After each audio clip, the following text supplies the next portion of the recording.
Chapter 1. The Unconventional Magic Teaching Assistant. The Soul Magic Academy stands as the most formidable institution of arcane learning on the continent of Soth, a veritable cradle of countless powerful sorcerers.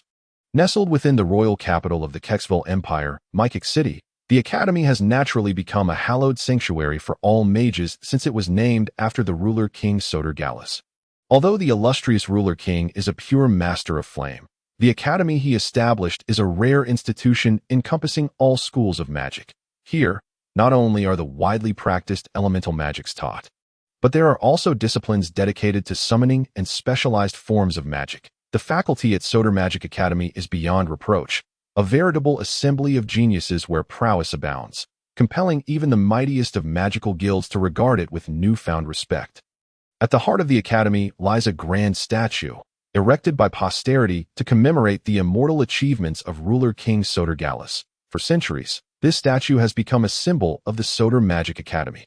Every visitor to the academy, be they noble or humble adventurer, feels compelled to pay homage to the statue, taking pride in having gazed upon its grandeur. Particularly for those practicing flame magic, their eyes brim with admiration and fervor when they behold the statue. It is no exaggeration to say that in their hearts, Soter Gallus is regarded as a true deity. The afternoon hours are imbued with tranquility, even in the bustling halls of Soul Magic Academy. It is rare to encounter many students. In the vast central square, only 3 figures are present. Among them, a young boy clad in white, wielding a magical broom, leisurely tidies the ground around the statue. Seemingly a janitor entrusted with the cleaning duties. The other 2, a boy and a girl approximately 15 or 16 years of age, are adorned in pristine magical robes. Their striking resemblance suggests they are siblings. Dressed in opulent attire, they exude an air of nobility, their every gesture reflecting their aristocratic lineage. A closer inspection reveals intricately embroidered flames on their robes, signifying their status as second-tier fire mages. At this moment, the siblings stand beneath the statue, evidently there to pay their respects. However, their demeanor contrasts sharply.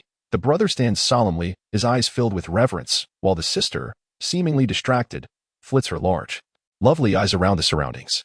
Meanwhile, the white-clad boy continues his quiet task of sweeping, his gaze never straying from his broom, for in his eyes, the legendary statue pales in comparison to the charm of his humble tool.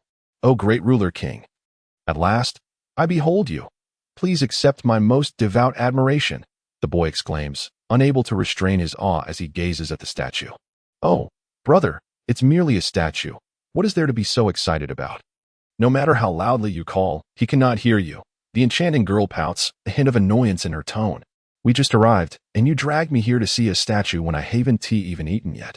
Vaya, do not speak so carelessly. What is a trivial matter like eating matter? Since we are at Soul Magic Academy, we must first pay our respects to the great ruler king. The boy frowns, saying, the great ruler king is omnipotent. If you continue to speak so frivolously, he may punish you. I know. You are becoming increasingly tedious, brother. The great ruler king is far too magnificent to be bothered by a mere beautiful maiden like me. Besides, we are here to study. Do you really think we won't have a chance to see the statue again?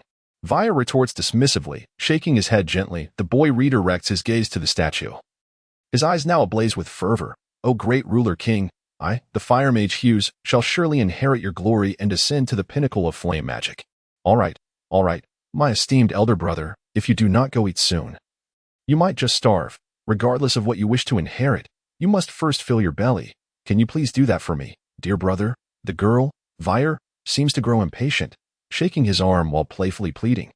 Hughes, unable to withstand his sister's charm, reluctantly abandons his moment of reverence, and together they depart from the central square. The white-clad boy, sensing their exit, raises his head, observing their retreating figures with a faint smile. Murmuring to himself, are there new students enrolling? A year has passed so swiftly. With that, he lowers his head once more and resumes his sweeping. Roland. A tinkling laugh accompanies the approach of a petite figure from afar. It is a doll-like girl, around 11 or 12 years old, her bright blue eyes twinkling like stars in the night sky. That a long ponytail sways as she runs, an adorable sight indeed, especially when she smiles. 2 charming dimples appear at the corners of her mouth, hinting at her future beauty. If she continues to grow, she will undoubtedly blossom into a stunning beauty. The little girl rushes to the white-clad boy and leaps into his arms, clinging to him like a koala. Her actions suggest she is quite accustomed to this affection. After spinning her around gently, he sets her down, affectionately ruffling her hair and asking softly, Finny, what brings you here in such haste? Roland. I used the magic you taught me to defeat Munsa. Now I am the top student in the junior class. Finny exclaims proudly, puffing out her still-developing chest, brimming with excitement. Seeing Finny dance with joy. Roland's face lights up with a proud smile. You are the best, Finny. I knew you would win. Of course. With you supporting me from behind, how could I not win? Finny beams, not forgetting to flatter her older brother. Roland. You should have seen Munsa after I defeated her. She was so furious that she broke her own staff. As she speaks, a mischievous glint shines in her eyes, clearly indicating a rivalry with the girl named Munsa. Roland, broom in hand and Finny by his side, strolls over to the left side of the square, where a series of smooth stone benches are arranged for resting. Once seated, Roland smiles and asks, Finny, tell me how you won today. Finny chatters excitedly, while Roland listens with a smile. Both Finny and Munsa, being junior class students, have yet to learn any advanced magic, and their competition is relatively simple. After hearing just a few details, Roland comprehends the entire sequence of events. Employing the techniques he had taught her, Finny effectively suppressed Munsa, making her victory entirely expected. After receiving Roland's praise and affirmation, Finny leaves, eager to celebrate her victory with her friends. Following her departure, Roland turns and walks away from the square, heading towards the library at the southernmost end of the academy, the place he frequents most. Speaking of Roland's identity, he is indeed a most peculiar presence within the Soul Magic Academy. He is neither a student nor a teacher, but rather a specially appointed teaching assistant shrouded in mystery. Roland's physical constitution is quite unique. He is inherently repelled by magical elements, rendering him incapable of merging with the magical energies that pervade the space around him. This reality extinguishes any hope of becoming an elemental mage. Moreover, Roland's body cannot accommodate a significant amount of mental energy. No matter how diligently he practices, his mental capacity remains feeble, insufficient even to cast the simplest first-tier spells. Frankly speaking, Roland's aptitude is wholly unfit for the role of a mage, and he possesses no future on this path. Yet Roland has not surrendered hope. Since the age of 3, he has tirelessly devoted 12 years to memorizing every spell he has encountered, from incantations to elemental arrangements. Each detail is indelibly etched in his mind, and he has even made improvements to certain spells, achieving commendable results for a mere 15-year-old. Such accomplishments undoubtedly merit the title of genius. Additionally, Roland has perused the entire collection of texts at the Soul Magic Academy, transforming himself into a living library, earning the moniker of the walking encyclopedia of magic within the institution. It is precisely for these reasons that he was exceptionally admitted to the academy, becoming the first teaching assistant in history who possesses no magical abilities whatsoever.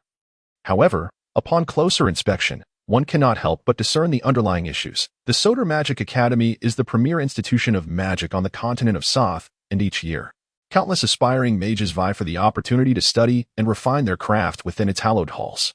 The faculty and learning environment here are of the highest caliber, and the rigor of assessments, along with the tuition fees, is equally formidable. Gaining admission to this esteemed academy is a privilege reserved for either prodigious mages or those of considerable wealth. It is exceedingly difficult for children from ordinary families to ascend to the threshold of the Soul Academy of Magic. One can easily imagine that such a prestigious institution of magic is not a place for the common folk to wander freely, especially the library that houses innumerable precious magical tomes. Roland's ability to peruse the library's collection is a testament to his profound background. However, even those who ponder these circumstances would find it hard to fathom that Roland possesses the most noble and illustrious surname on the continent, Gallus. Indeed, Roland is a direct descendant of the great sovereign king Sodir Gallus, a member of the illustrious Flame family that commands respect throughout the continent. Coincidentally, within the halls of the Sodir Academy, there exists another individual who shares this bloodline. This individual is none other than the current dean of the academy, the hereditary Flame Duke of the Empire, and the fifth Flame Controller in the annals of history, Stuart Gallus. Roland is, in fact, the direct grandson of this esteemed master. This secret, known only to the two of them, is shared with but a few close friends of Stuart, for the emergence of an anomaly like Roland within the Flame family is not a source of pride. Upon discovering that Roland was unable to cultivate magic, Stuart endeavored in every conceivable way to alter Roland's physical constitution, yet all efforts proved futile. Roland's body seemed to act as an impenetrable barrier, resolutely rejecting all magical elements. More alarmingly, it appeared that there was no source of magical power within him to store mental energy, a phenomenon unparalleled in the history of the Soth continent. Ultimately, a disheartened Stuart had to relinquish his initial aspirations. Utilizing his privileges, he clandestinely brought Roland into the academy, hoping that his beloved grandson might find joy amidst the endless knowledge and perhaps discover a purpose for his existence. Initially, this was merely a wish of an elderly man for his descendant to achieve greatness, yet unexpectedly, Roland bestowed upon him a delightful surprise. Consequently, Stewart often sighed wistfully. How wonderful it would be if Roland inherited my magical talent. After becoming a special assistant professor, Roland swiftly captivated all faculty and students with his extensive knowledge, and his humble and amiable demeanor endeared him to everyone. In his spare time, Roland often lingered in the library, diligently organizing the ancient texts in the Academy's collection. Students seeking to borrow books would seize the opportunity to consult Roland, for they invariably gained significant insights from their interactions. Since the age of 10, Roland had moved out of his family home, residing alone in the attic of the library. This arrangement facilitated his reading and allowed him to avoid the peculiar gazes from those around him. The attic was sparsely furnished, containing only a small wooden bed, a wooden desk, and a magical lamp. Prior to becoming an assistant professor, the countless books in the library constituted the entirety of Roland's childhood life. Upon returning to his modest attic, Roland habitually perused a history tome of the continent before commencing his daily training. Although his body could not harbor mental energy, Roland persevered in his practice every day without fail. Day after day, year after year, he never wavered. It is hard to conceive that a frail child, since the age of 5, had never enjoyed a peaceful night's sleep. Each night, Roland spent his hours immersed in the cultivation of mental energy. He understood that even though the mental energy he gathered dissipated rapidly, the overall quantity was still increasing, albeit at a snail's pace, and possessing even a little more mental energy could only be beneficial. Of course, there was another reason for Roland's persistence, a reason known only to him, a secret that belonged solely to Roland. Chapter 2. The Curious Birthmark. It is said that the Flame family descends from divine beings, their bloodline imbued with miraculous powers. Only at certain pivotal moments does this latent power awaken.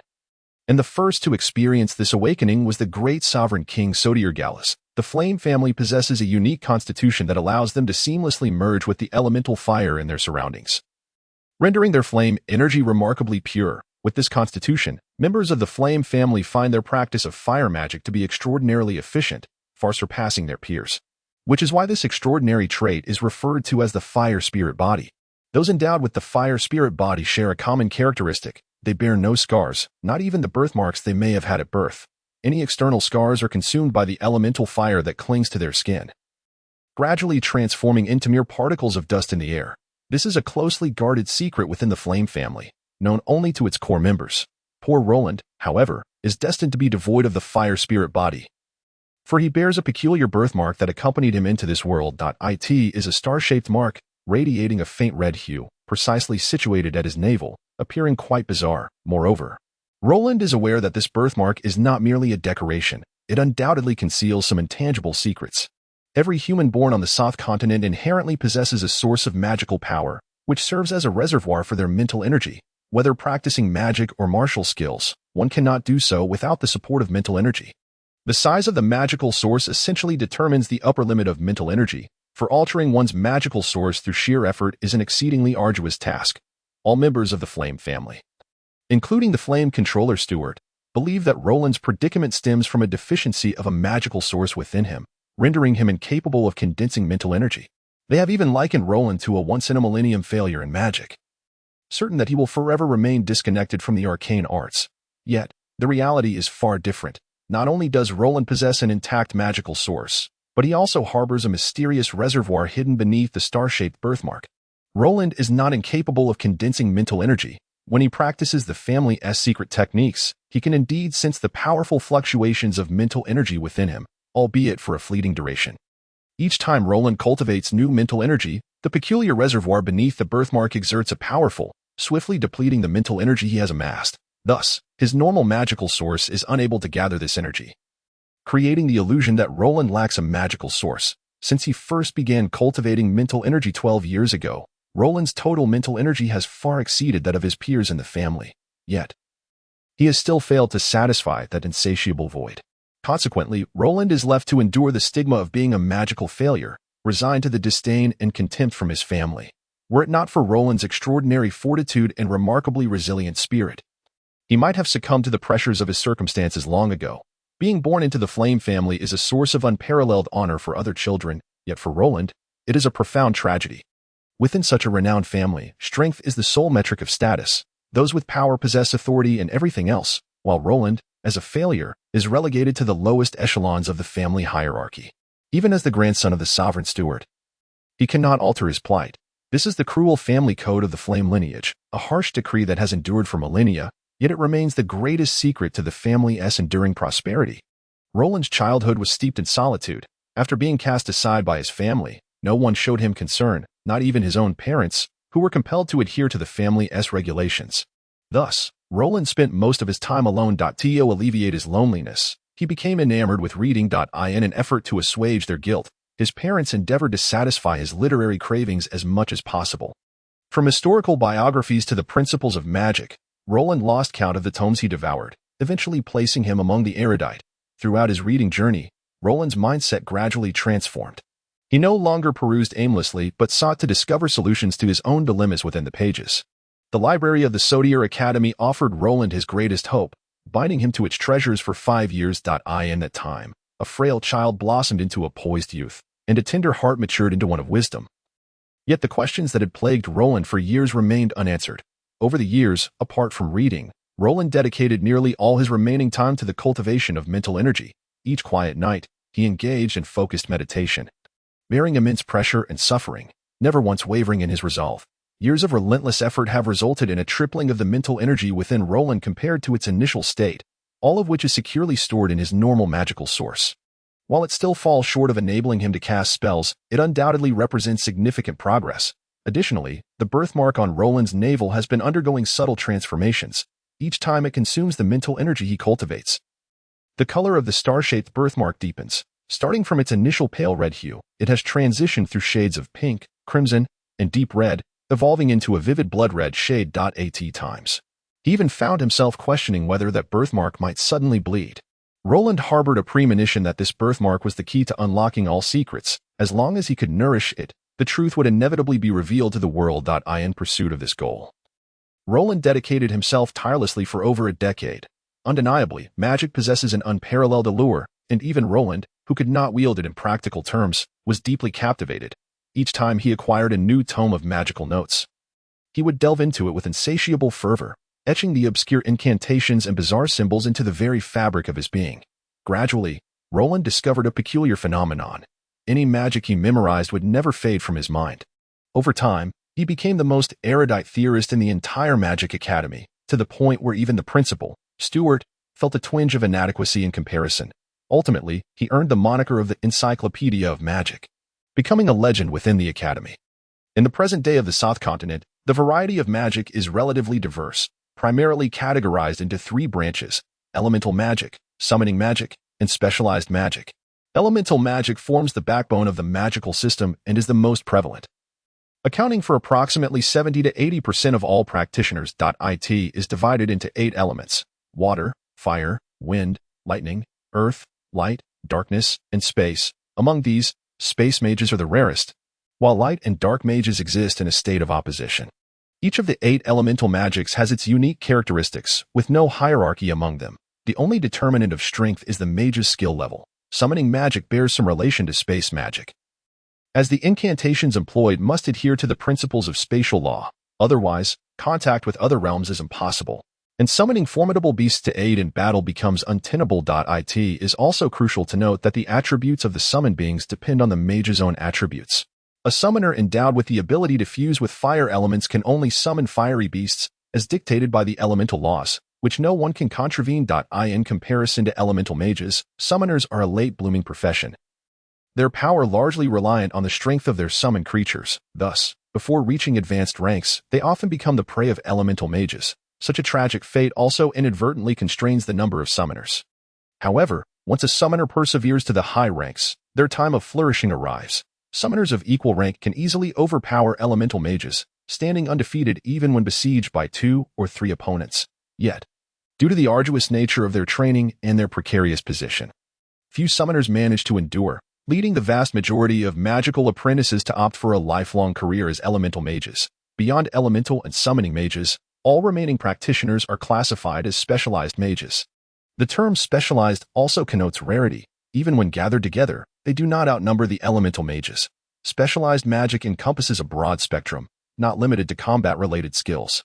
Many supportive magics linked to daily professions fall within this category. However, only 3 types truly epitomize specialized magic: psychic magic, alchemy, and necromancy.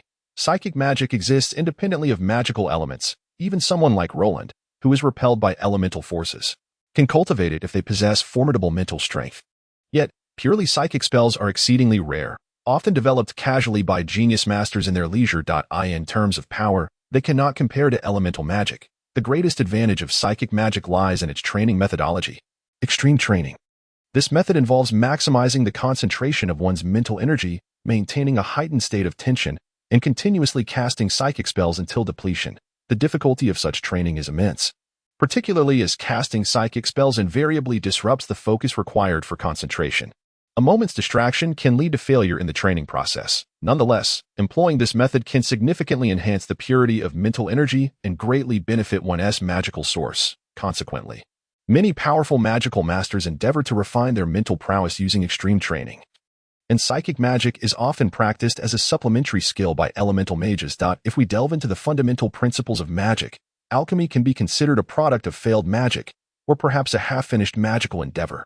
It harnesses external materials to push the creative aspects of magical principles to their limits. Furthermore, it blurs the various constraints within magical principles, whether elemental, mental, or otherwise. They become non-essential in the face of absolute creation. Many alchemists hold the status of magical apprentices, often forced to pivot to alchemy upon realizing their advancement was hopeless. Naturally, there are also some highly skilled elemental mages who simultaneously practice alchemy. For both stem from the same source and offer mutual insights. However, this does not alter alchemy's perceived standing. In the eyes of the majority of mages, studying alchemy is unequivocally regarded as a deviation from their true calling. Necromancy is the most potent and controversial form of specialized magic. Due to its violation of multiple clauses within the magical covenant, it has been deemed heretical by the Radiant Church, and necromancers are branded with the mark of evil. Perpetually facing the Church's relentless pursuit. In such an environment, few dare to defy convention by practicing necromancy. Yet, its formidable power continues to draw a fervent minority of zealots who are unflinchingly dedicated to its study. Even willing to openly declare war against the Radiant Church, due to the restrictions imposed by the magical covenant, the Soft Magic Academy refrains from openly teaching necromancy, making it the only subject absent from the curriculum. Nevertheless, the Academy's library houses a collection of texts on necromancy for the reference of esteemed masters and sages. Interestingly, while those masters and sages may not harbor much interest, Roland, tasked with managing the library, has certainly taken advantage of this opportunity.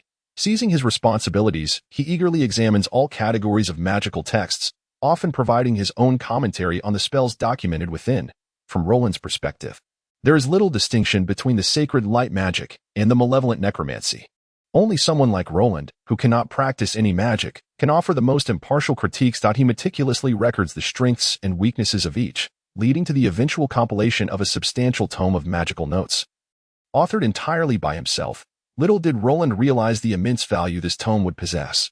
Should it come to light, it could potentially cause an unimaginable upheaval across the South Continent. Years later, when this magical compendium emerges alongside Roland's rise to fame, it is recognized as a quintessential guide for magical research, eagerly sought after by countless mages who revere him. However, at present, this monumental tome is merely in its embryonic stage. To complete it, Roland has a long journey ahead. Chapter 3, Becoming an Examiner on the South Continent. All professions are categorized into 10 levels. Once an apprentice successfully passes their mentor's trials, they receive a Level 1 professional certification, officially integrating into the occupational ranking system. However, reaching level 10 does not signify the ultimate pinnacle of the profession. Some individuals, through extraordinary talent and unwavering perseverance, are capable of transcending the barriers of the 10th level. Such transcendent beings, existing beyond the realm of level 10, are revered as controllers, wielding mastery over a particular force to its fullest extent. The founder of the Soft Magic Academy, the illustrious controller King Sothergallus, is a master of fire. Furthermore, he holds the distinction of being the first controller in the continent's history, earning him the title of the Controller King. The Soft Magic Academy comprises 3 divisions: the Primary Division, the Intermediate Division, and the Advanced Division. As autumn approaches, the Academy embarks on its annual recruitment efforts. Unlike other magic academies across the continent, The three divisions of the Soul Magic Academy conduct independent admissions. This means that even if one is fortunate enough to enter the primary division for study, failure to exert the requisite effort may result in inability to pass the intermediate division assessments, thereby losing the opportunity to continue their education at the Soul Magic Academy. Conversely, an individual who may have faltered during the primary division assessments can, with relentless determination and hard work, still excel in the intermediate division evaluations, thus earning a place within the academy. Moreover, there are age restrictions for students in these three divisions. Any student who exceeds the age limit without successful advancement will be advised to withdraw from the academy. Consequently, those who graduate from the Soul Magic Academy are truly exceptional, and its title as a cradle of the strong is indeed well-deserved. As a teaching assistant at the Soul Magic Academy, Roland is also obliged to adhere to the academy's directives, participating as staff in the upcoming admissions assessments. Having participated in last year's recruitment for the primary division, this time, it is his turn to assist with the intermediate division. Due to the fact that many students who come for assessment hail from prestigious families, numerous pampered young masters and misses have developed the unfortunate habit of being willful and reckless.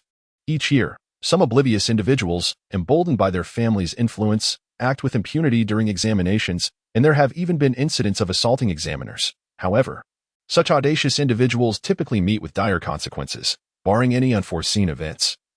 They will forever be barred from the esteemed Soul Magic Academy. Just last year, Roland encountered such an attack, perpetrated by an arrogant scion of a wealthy merchant. The incident occurred with startling suddenness, leaving the college staff member responsible for registration in a cold sweat. Within the confines of Soul Magic Academy, nearly everyone was aware that Roland lacked magical abilities, and in the face of that unexpected magical assault, the onlookers collectively held their breath for him. Nevertheless, the outcome of the assault surprised everyone. Roland did not collapse in injury as anticipated. Possessing an elemental repulsion constitution, Roland was wholly unperturbed by the harm of elemental magic. The water element, coalescing into a sphere, had barely touched his body before it scattered into droplets, and without the support of the water element, the entire spell dissipated without a trace. Throughout this entire episode, Roland maintained his composure, a stark contrast to the panic exhibited by his assailant. This outcome left those familiar with Roland's true nature utterly astonished, while the candidates present gazed at him with admiration for his calm demeanor. As for the young scion who attacked Roland, he faced the consequences of his reckless behavior, being permanently expelled from Soul Magic Academy and forbidden from ever approaching it again, under the threat of the Academy's most severe sanctions. Following this debacle, Roland's popularity within the Academy surged, rendering him the center of attention, especially among the faculty and students present that day. They extolled Roland's prowess to the point of portraying him as a hidden master of the city, nearly on par with their formidable principal, the Flame Controller's steward. Consequently, Roland's image transformed from that of a gentle and unassuming scholar to one of enigmatic mystique.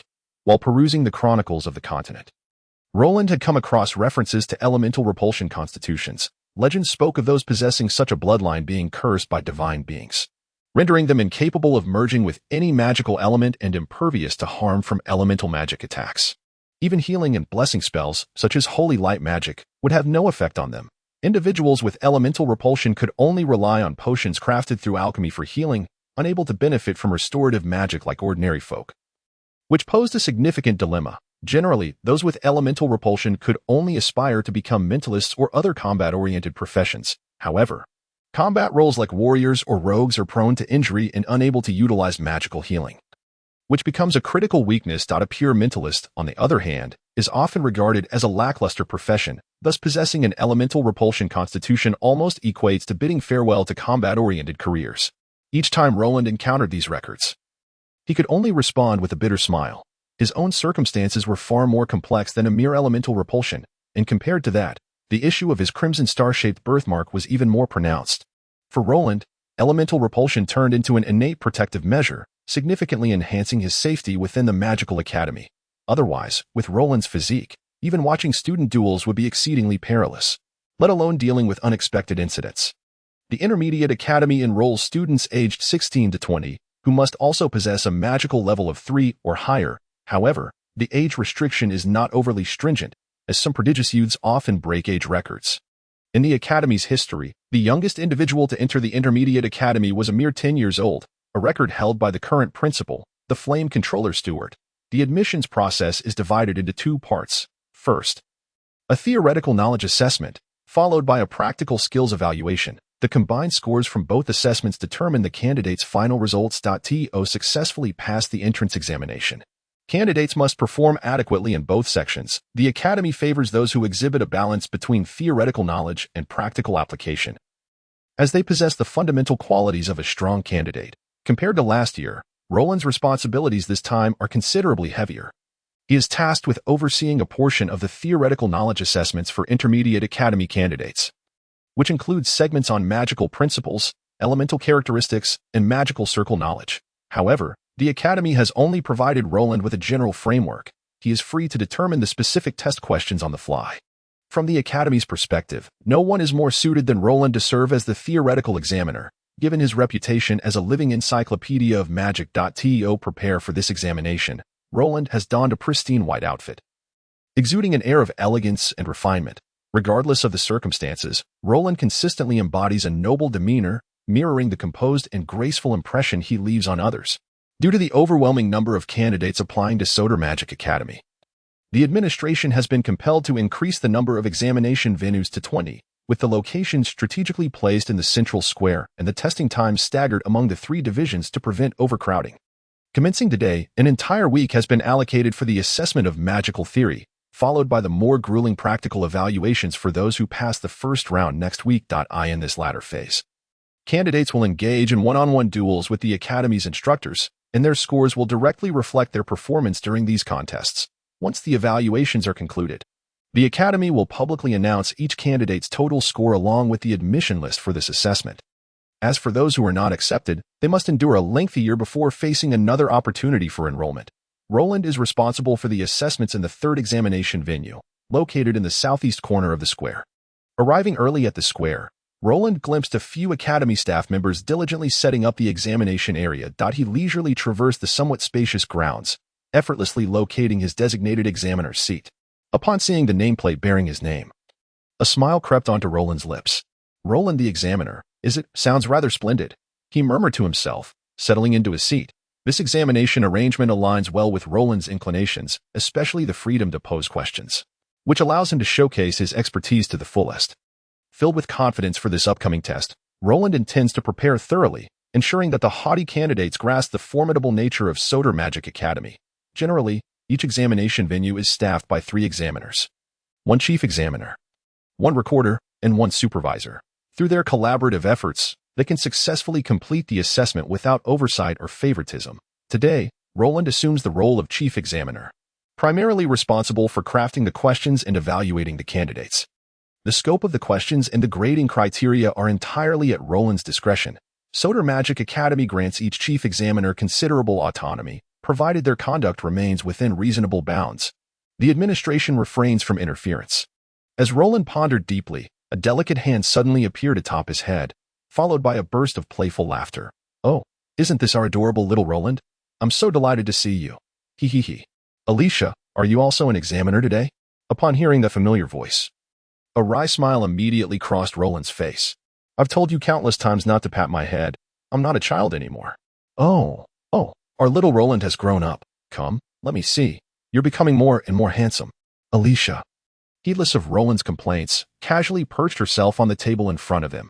Alicia is a renowned beauty among the faculty at Soul Magic Academy, as well as a prodigious wind magic sorceress. Despite being only 19, she has already attained the rank of an 8th-level archmage. With her emerald green hair and a petite, curvaceous figure, Alicia possesses strikingly bright eyes that seem to convey their own messages, making her unforgettable upon first glance. Her personality perfectly aligns with her wind affinity, lively, mischievous, and whimsical. Many students and faculty members have fallen victim to her playful antics, earning her the reputation of a veritable little witch. Roland and Alicia have known each other for 5 years. When Roland first arrived at Soul Magic Academy, she was merely a student in the intermediate class. Since their acquaintance, Roland has often been the target of Alicia's playful pranks. Yet their relationship has remained amicable, with Alicia being one of Roland's few friends. The only source of annoyance for Roland is Alicia's persistent treatment of him as a child. She insists on patting his head every time they meet. Despite his height surpassing hers, Alicia remains unfazed by his protests, continuing her antics regardless. In truth, Alicia's rapid ascent to the rank of 8th-level archmage owes much to Roland's influence. After perusing the extensive collection of the Academy, Roland's knowledge of magical theory had ascended to the level of a master. Gifted in the art of discovery and synthesis, Roland was not content to merely inherit the thoughts of his predecessors. He continually deconstructed, integrated, and even reconfigured those magical theories, resulting in a plethora of innovative concepts. However, due to his inability to cast spells, Roland could not personally validate these new magical theories to alleviate the confusion within him. He required a collaborator to jointly test his theories, and the ever-curious Alicia emerged as the ideal candidate.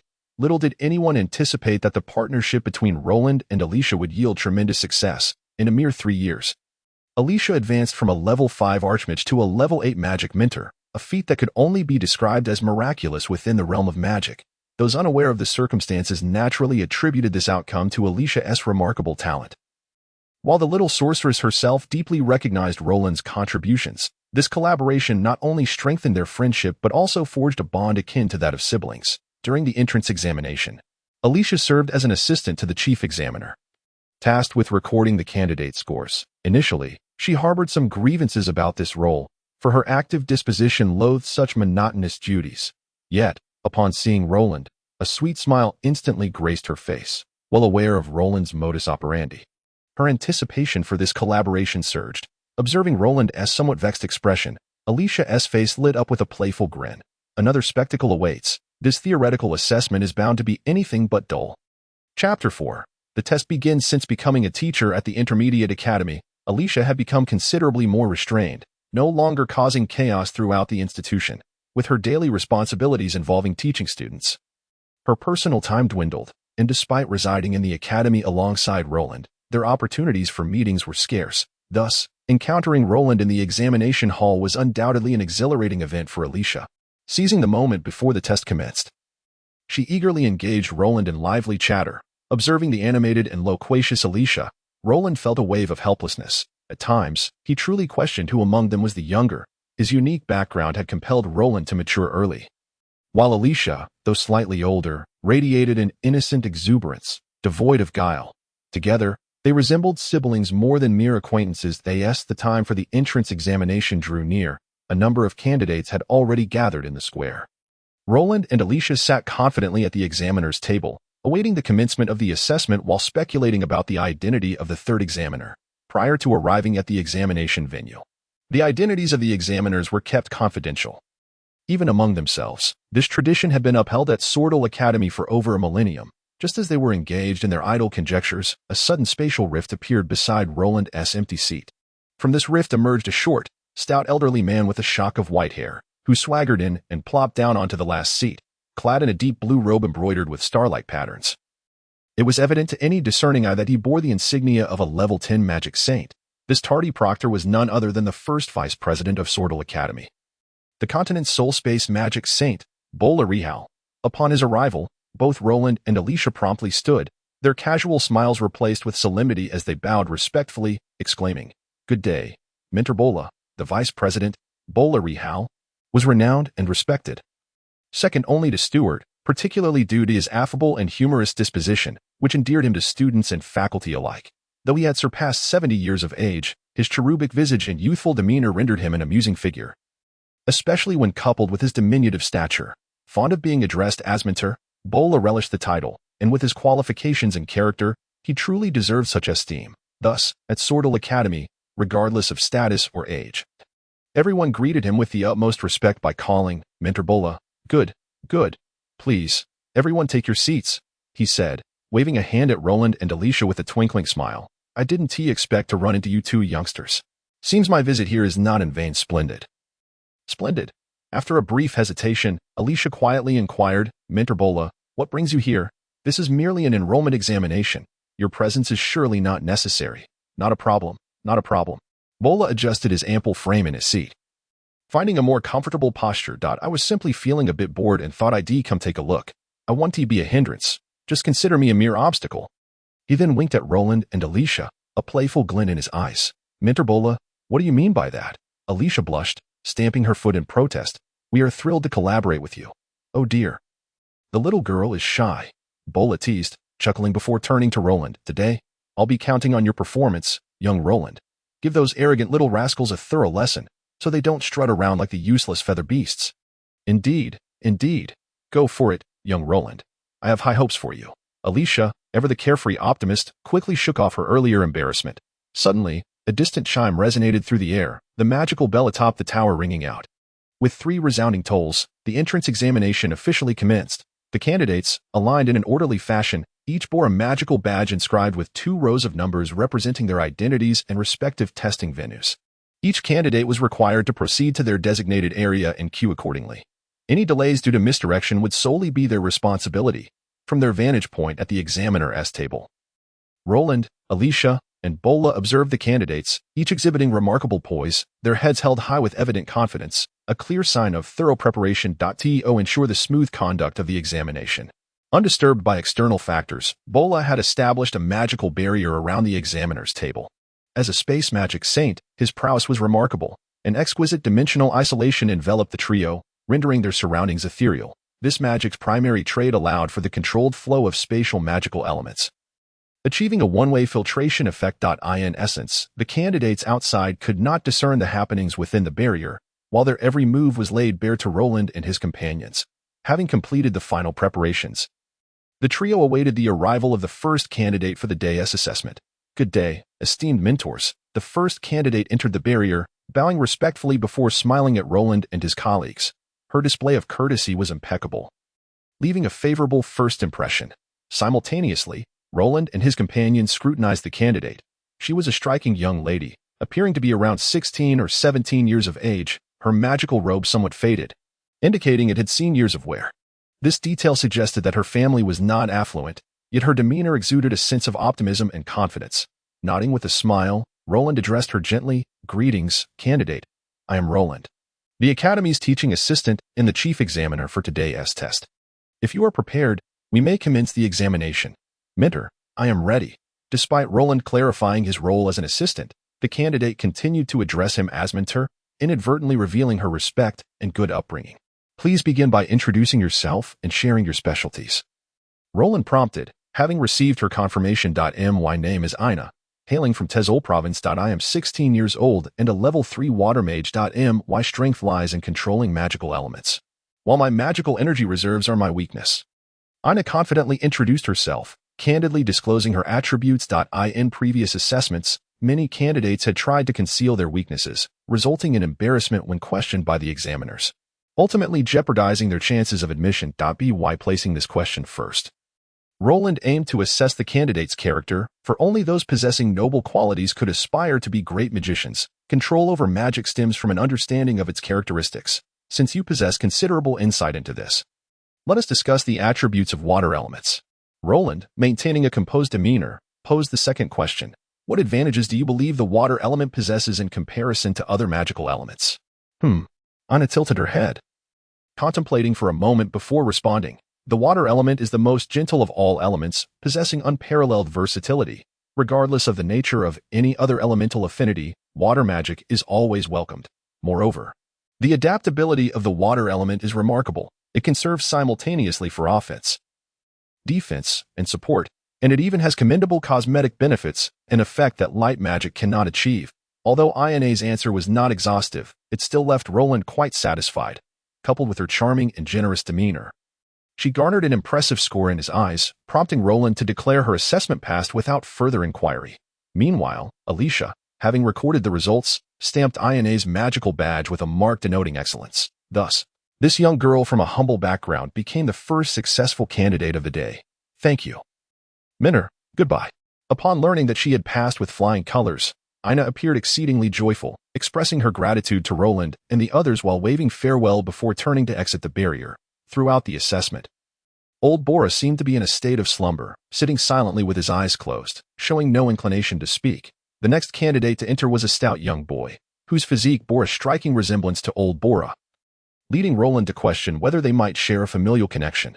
This plump individual sported a broad, flat face adorned with an array of freckles, reminiscent of a cafeteria's sesame cake, evoking an unsettling impression. In stark contrast to Ina's previous demeanor, this little chub immediately scanned the room with his eyes, as if searching for something. After a long pause, he withdrew his gaze in disappointment, muttering, "The conditions in this testing area are dreadful. There isn't even a seat."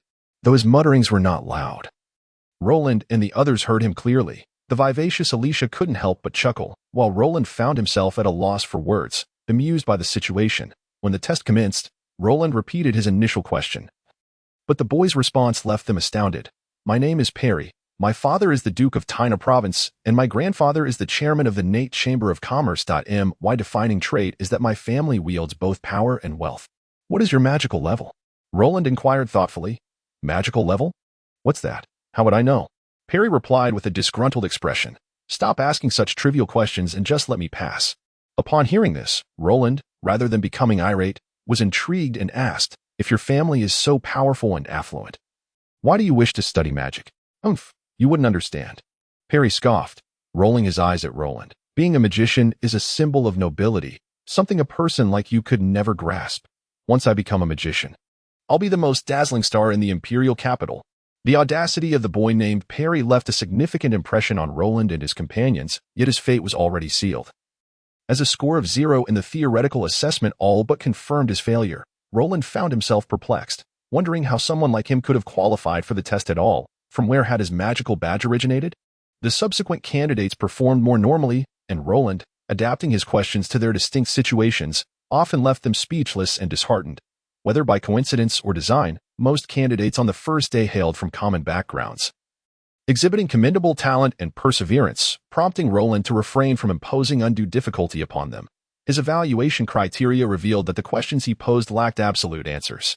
As long as candidates could authentically express their understanding, they generally achieved satisfactory scores. Of course, a few arrogant noble candidates, who appeared to regard others with disdain, received special attention from Roland, leading to a rather embarrassing experience for them. Alicia, however, had a fruitful day, discovering a talented young girl among the candidates who shared her wind affinity and whimsical nature. Alicia did not hide her admiration, almost immediately taking her on as a personal disciple. Had it not been for the Academy's regulations, she might have attempted to snatch her away outright. The first day's assessment lasted a full 10 hours and concluded only after the sun had set. The unrelenting questioning left Roland parched and fatigued, and after sharing dinner with Alicia, he finally returned to his own loft. Having completed a summary report of the day's work, Roland could at last find tranquility to commence his training, in his quest to uncover the secrets of the star-shaped birthmark. He remained unwavering in his dedication to practice. The cultivation of mental energy necessitated intense meditation, and to avoid hindering the next day's work, Roland deliberately sidestepped extreme training methods in favor of his family's unique meditation technique.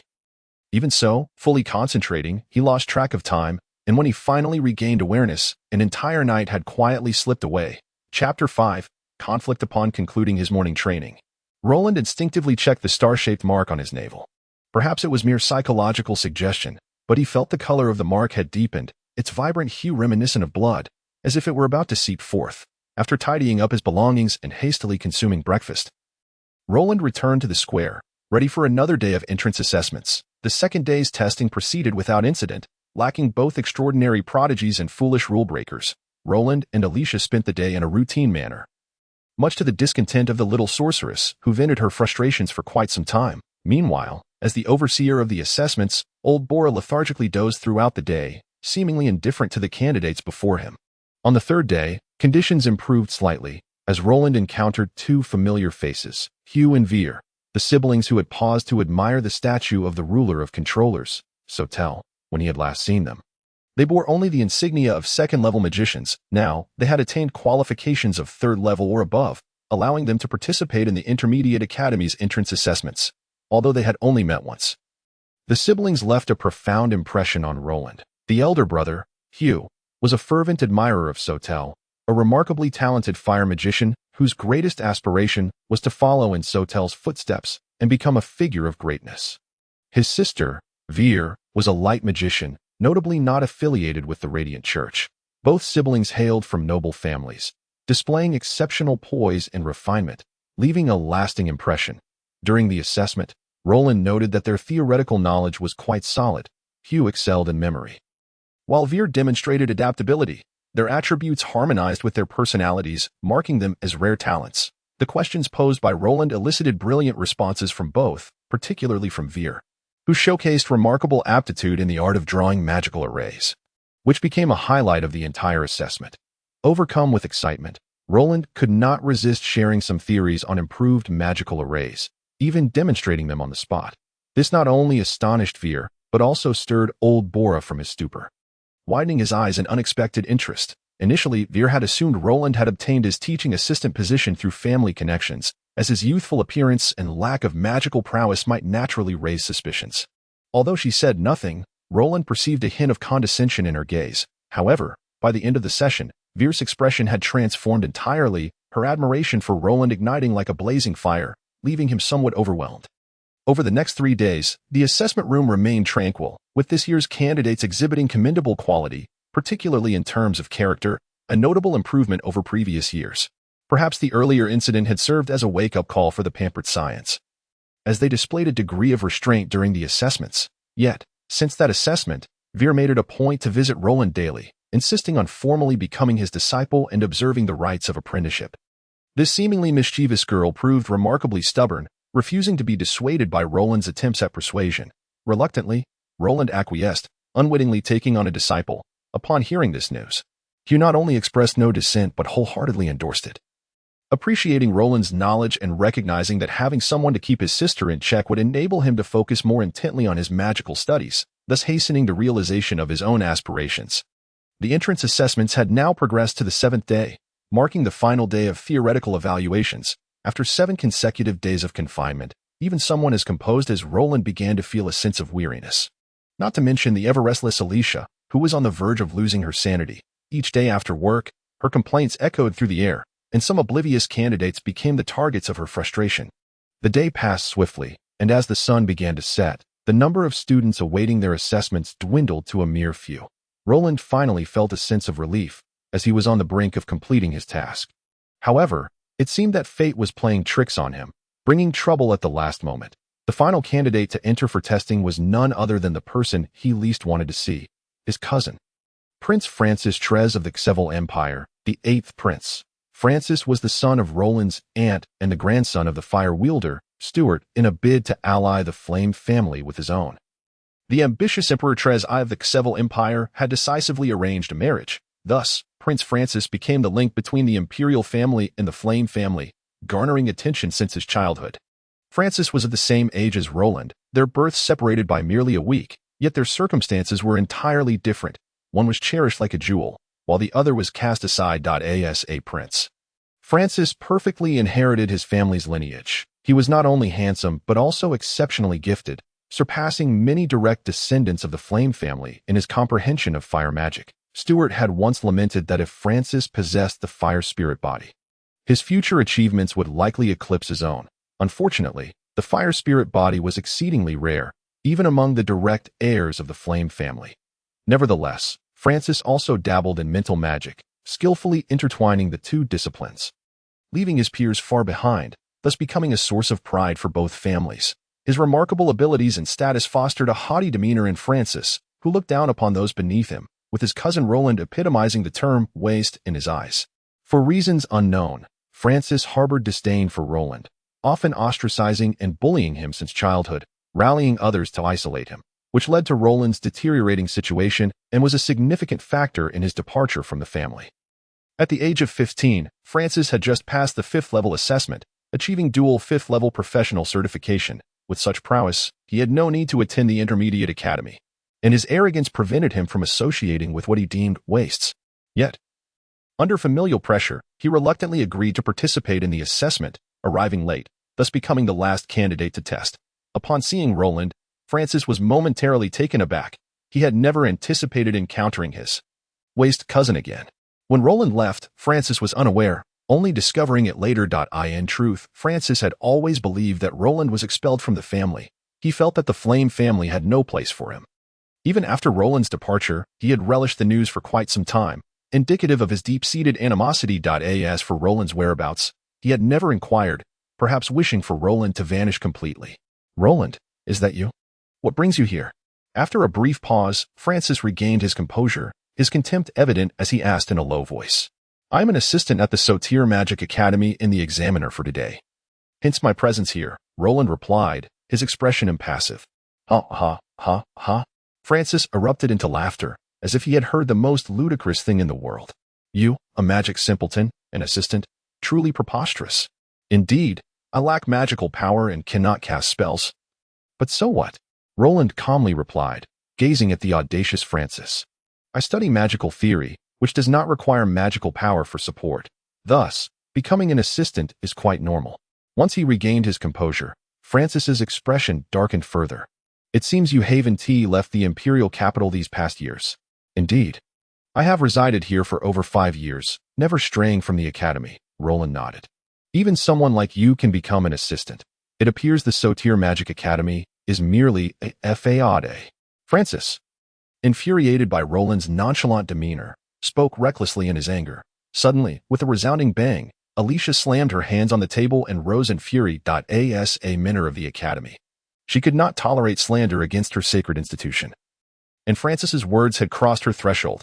Before Roland could speak, the little witch exploded. Impudent. Who do you think you are to belittle the glory of the Sotir Magic Academy? Apologize at once, or face the consequences. Apologize. What a joke, Francis scoffed, lifting his chin disdainfully as he looked at Alicia. I am a prince of the empire, and your esteemed dean is my grandfather. What do I have to apologize for? As for you, daring to insult a prince, it seems you seek your own demise. Alicia, incensed by such insolence, would not tolerate it. Not even a mere prince, let alone Emperor Trezai himself, would escape unscathed from her wrath. Without waiting for Francis to finish, she unleashed a gust of wind from her hand. Despite Francis's rapid ascent to the rank of 5th-level sorcerer, he stood no chance against the 8th-level magic mentor. Alicia. In the blink of an eye, his splendid magical robe lay in tatters, resembling that of a beggar.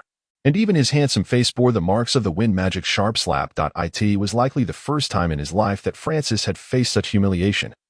And as he processed Alicia's fury, a mix of shame and rage surged within him. Ignoring the disparity in their levels, he launched a reckless, indiscriminate attack towards Roland and the others. In retaliation, Alicia also ceased to hold back, prompting an intense battle in the confined space, with Roland and old Bora unwittingly caught in the fray, forced to endure the magical shockwaves. Francis's heart was filled with malice. He deliberately targeted Roland with his magic, hoping to eliminate him under the guise of an accidental injury. Unfortunately for Francis, Roland's elemental rejection physique rendered him impervious to elemental magic attacks, while he himself was battered mercilessly by Alicia's tempestuous assault, leaving him in a state of disarray. Having known Alicia for many years, Roland understood his friend's temperament. He recognized that Francis's arrogance had crossed a line, making it impossible for anyone to intervene once the conflict had begun. Of course, Roland had no intention of mediating. Given their long-standing animosity, merely refraining from fanning the flames felt like an act of kindness. As he watched the spectacle unfold, Roland discreetly observed old Bora's reactions. To his amusement, he saw old Bora cowering in a corner, his hands gesturing frantically while muttering silently. With Roland's knowledge, it was evident that old Bora was surreptitiously maintaining the surrounding spatial barrier to prevent the energy from their battle from leaking out. At that moment, old Bora was also calculating in his mind. Had one looked closely, they would have seen a cunning glimmer in his squinting eyes. If not for the spatial barrier, the news of the Imperial 8th Prince being thoroughly beaten would have spread throughout the academy in an instant. At that point, there would undoubtedly be troublemakers rushing to intervene, potentially even attracting the attention of the dean, who was in seclusion. As it stood, Alicia merely intended to teach him a lesson, and her strikes were measured, posing no life-threatening danger. Moreover, Francis, with his foul mouth, truly needed such a reprimand, and a good thrashing would provide much satisfaction to all. When the time came to account for the incident, old Bora thought it would be easy to deny any involvement. As there were no witnesses, with this notion in mind, old Bora devised a rather underhanded plan. However, Francis was no fool. He possessed a certain ruthlessness. Realizing he was no match for Alicia, he turned his focus towards Roland. Given his status, even if he suffered a significant loss today, he would have ample opportunities for revenge in the future. In the imperial capital, no one dared to truly harm him. Today's outcome would amount to little more than some bruises. Thus, gritting his teeth, Francis abandoned his resistance against Alicia and concentrated all his mental energy into launching a mental assault on Roland. His reasoning was straightforward. You fear elemental magic? Well, let us see how you fare against mental magic. Caught off guard by Francis's desperate attack, Roland had no time to brace himself and was struck directly by the mental shock. After being violently jolted twice, he collapsed onto the examiner's seat. Unable to rise again, Chapter 6. Mutation. The mental shock is, in fact, merely a secondary spell. However, among the scant few spells belonging to the mental category, it stands out as particularly effective. The essence of mental shock lies in the caster's ability to condense their mental energy into a concentrated form and release it directly, delivering a profound impact upon the target. This assault directly affects both the brain and the heart, and can only be countered by formidable mental strength. The use of such an offensive spell necessitates that the caster's mental prowess significantly surpasses that of the opponent. Otherwise, it fails to achieve the desired effect. In this moment, Francis's decision to employ this method of attack reveals his astute intelligence. After all, as a level 5 Grand Sorcerer, engaging in a battle of wills with Roland, a veritable novice in magic, is akin to comparing the heavens and the earth. A vast chasm lies between them. To be struck by such a mental shock is devastating. Even if Roland were well prepared, he would inevitably suffer severe consequences. Slumped against the side, Roland's complexion grew increasingly pallid, his mind a tempest of confusion, and his heartbeat quickened, leading him into a state of disorientation. Ultimately, he could no longer withstand the onslaught of mental energy and gracefully succumbed to unconsciousness. However, before Francis could revel in his triumph, he was abruptly met with a devastating counterattack from Alicia, who unleashed a whirlwind of spinning void storms that left him disoriented, crashing to the ground in a daze. It was old Bora, who was sustaining the barrier nearby, that first noticed Roland's plight. He swiftly teleported to Roland's side and promptly cast 2 level 3 mental spells, calming the turmoil and rescuing Roland from his chaotic state. Yet, the invasive mental energy within Roland's body remained, absorbed instead by the peculiar birthmark upon his navel. Truly, the mental strength of a level 5 Grand Sorcerer is boundless. This absorption equated to half a year of Roland's efforts.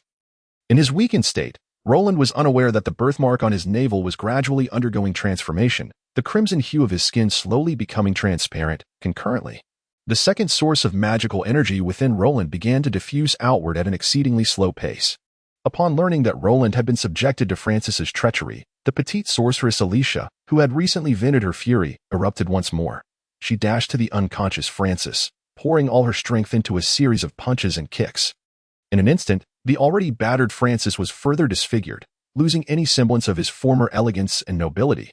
Had it not been for Bora's intervention, Alicia might have beaten him to death, illustrating just how fearsome the wrath of the petite sorceress could be. Little girl, that's quite enough. This foolish boy has already received a thorough lesson. If you continue, he may not survive. Bora urged, chuckling.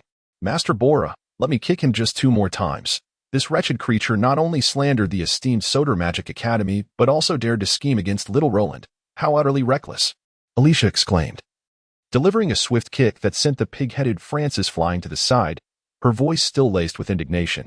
How can such a prince exist within the illustrious Kexfiel Empire? It's truly unbelievable that he is the grandson of the principal. What utter rubbish! All right. Do not let your anger consume you. What merit is there in quarreling with such a fool? Out of respect for the principal, we shall let this matter rest, Bora advised with a smile. However, do exercise caution. This young man has been pampered for so long that he has never faced such a blow. He is unlikely to let this go unpunished. Once he recovers, he will undoubtedly seek revenge. Just him. Master Bora, I do not underestimate him, but a wastrel like him hardly concerns me. Alicia retorted dismissively. If I could thrash him once, I can certainly do so again, and again, until he learns his lesson. Excellent. Truly worthy of the genius, Alicia. Your spirit is commendable, but do not forget, this young man has the imperial family behind him, as well as the Li Yin family. They are not foes to be trifled with. Bora remarked with a chuckle. Humph. Master Bora, are you trying to provoke me? Alicia shot him a glare, her tone unfriendly. Whether it be his imperial father or the Li Yin family, if reason prevails, we can discuss it, but should they choose to act without reason, then I'm not one to be trifled with. Her fierce gaze revealed a hint of her inherent bravery, suggesting that her identity was far from ordinary. Since you are so confident, I shall rest easy. Bora nodded with a grin, unperturbed. As for today's events, you need not worry. I shall take charge. I will handle the aftermath and ensure they suffer in silence, with no grounds for retaliation. And what about little Roland? Noticing Roland's pale, unconscious state, she expressed her concern. He lacks magical defenses. Will he be all right? Rest assured, little girl. Young Roland is perfectly fine. Bora waved his hand dismissively. I checked just now, and his condition is stable, with a few days of proper rest. He will make a full recovery. You may take him home now. and I will deal with this little rascal. Any issues can be addressed later. Having reached an agreement with Bora, Alicia transported Roland back to the attic of the library. She gently laid him upon the bed and cast a gentle wind barrier around him, ensuring that he would not be disturbed as he recuperated. This wind-based protective magic constituted a unidirectional barrier. It allowed for exit but not entry. Thus, should Roland wish to leave, he would not trigger the wind elements that formed the barrier, whereas any intruder would inevitably face the wrath of the elemental winds. Furthermore, should Roland step outside the barrier, the sustaining winds would gradually dissipate, effectively dissolving the spell. The execution of such magic attests to Alicia's remarkable control over her craft, and given the current circumstances, there were no better alternatives available. Before departing, Alicia left a magical message for him, so that upon awakening, Roland would comprehend the events that had transpired. However, the absent-minded Alicia failed to notice that, the moment she turned to leave, an exceedingly peculiar transformation was quietly occurring within Roland. Through years of relentless effort, the mental energy Roland had cultivated was being steadily consumed by the star-shaped birthmark, gradually reaching a state of saturation, even without external intervention. The birthmark was on the verge of undergoing metamorphosis. Yet today, Roland had endured a direct assault from a mental spell, and the mental energy of a level 5 Grand Sorcerer had breached the fragile defenses within Roland, leading to its consumption by the birthmark. This substantial influx of mental energy surpassed the birthmark's capacity, causing it to expand uncontrollably and ultimately rupture. As the blood-red birthmark shattered, a crimson mist enveloped the space surrounding Roland, and the mental energy stored within the birthmark, accumulated over the years, erupted forth in an instant. This formidable mental force radiated from his navel, swiftly spreading through the nearby meridians. In the blink of an eye, it forcibly established a circuit throughout Roland's body, creating a continuous loop from head to toe. Simultaneously, the previously dormant source of magical energy suddenly sprang to life, becoming an integral part of this mental energy cycle, constantly regulating its flow. In contrast, the peculiar source hidden beneath the birthmark assumed the role of storing mental energy, replacing the original magical source. This cyclical pattern of mental energy flow closely mimicked the path of fighting spirit, effectively minimizing energy loss while also beginning to exhibit the characteristics of fighting spirit itself, namely, the ability to accumulate and increase during operation. Consequently, Roland need only remain vigilant in maintaining the flow of his mental energy to achieve a state of perpetual cultivation. This revolutionary method of training fundamentally disrupted the established cultivation systems of the SAS continent. Even if Roland were to selflessly reveal it, few would likely believe him. Within that star-shaped birthmark lay an immense reservoir of mental energy accumulated through years of diligent training. Given Roland's unwavering commitment, the totality of this mental energy rivaled that of an 8th-level magic tutor. In terms of purity, it even surpassed that, placing Roland slightly ahead of the prodigious sorceress Alicia. Thus, upon the rupture of the birthmark, Roland abruptly found himself endowed with mental energy equivalent to that of an 8th-level magic tutor. Such a transformation could not be overstated, akin to an overnight fortune. While this surge of mental energy did not alter his unique constitution, it did unlock the long-sealed gateway to magical prowess. Yet, in his unconscious state, Roland remained oblivious to these changes, instead ensnared in a bizarre dream, ushering in the most profound turning point of his life. Bearer of my legacy, you have finally arrived. A deep, resonant voice roused Roland from his slumber. As he opened his eyes, he could discern nothing but a chaotic and nebulous realm. Suddenly, a beam of golden light shot forth from a distant expanse, seemingly transcending the boundaries of time and space, illuminating a pathway through the obscurity. Rubbing his eyes vigorously, Roland was struck by a sense of disorientation, his mind faltering in its ability to reason. Where am I? Who was that speaking just now? Roland was beset with questions, gazing vacantly at the unfamiliar surroundings, his mind a tempest of confusion. My inheritor. Heed my call. The ethereal voice resonated once more, captivating Roland with an alluring charm that drew him in irresistibly. Shaking his head vigorously, he endeavored to regain his clarity. Upon careful listening, he discerned that the voice emanated from the far end of the pathway of light. Until that moment, Roland remained oblivious to the nature of the events unfolding. His intuition whispered that an unseen force was orchestrating everything, with no choice but to press on, even if it led him through perilous torrents or fiery abysses. He resolved to forge ahead, for only then could he unravel the enigmas and perhaps find a way back home. With newfound determination, Roland strode calmly forward along the luminous corridor. The passage was long and silent, the desolate expanse revealing an air of melancholy. As Roland ambled through this surreal path, He could distinctly hear the rhythm of his own heartbeat. The road ahead appeared endless, and everything in that space felt so illusory. Gradually, he closed his eyes, realizing that his senses had lost their efficacy. What he saw might not be real, and what he heard might not be true. Yet, the genuine guide leading him onward was the echo of a voice resonating within his heart. It was an ineffable sensation, one that Roland found difficult to articulate with mere words. He could feel that someone was in command of everything, a spiritual connection that transcended the mundane, allowing them to intuitively share thoughts with one another. With this inner guidance, Roland felt no fear of losing his way. His steps were resolute and powerful, his youthful visage adorned with a tranquil serenity, uncertain of how much time had passed. Roland finally arrived at the terminus of the pathway, where a grand, magnificent temple loomed amidst the infinite void. This ancient edifice, with its architectural style, layout, and the peculiar symbols etched upon its walls, exuded an aura of antiquity. Particularly striking was the emblem of faith suspended above the temple's entrance, evoking a sense of déjà vu within Roland. The emblem was a unique mark of the divine, signifying the identity and status of a deity. Yet this particular emblem did not correlate with any god known to Roland, at least not within the annals of recorded history on the continent. As a specially appointed assistant renowned for his erudition, Roland possessed a profound understanding of continental history, especially regarding the ancient scripts, which piqued his interest immensely. It was well known that many spells from antiquity were conveyed through unique languages. Only by wielding the correct tongue could one resurrect those long-lost magics.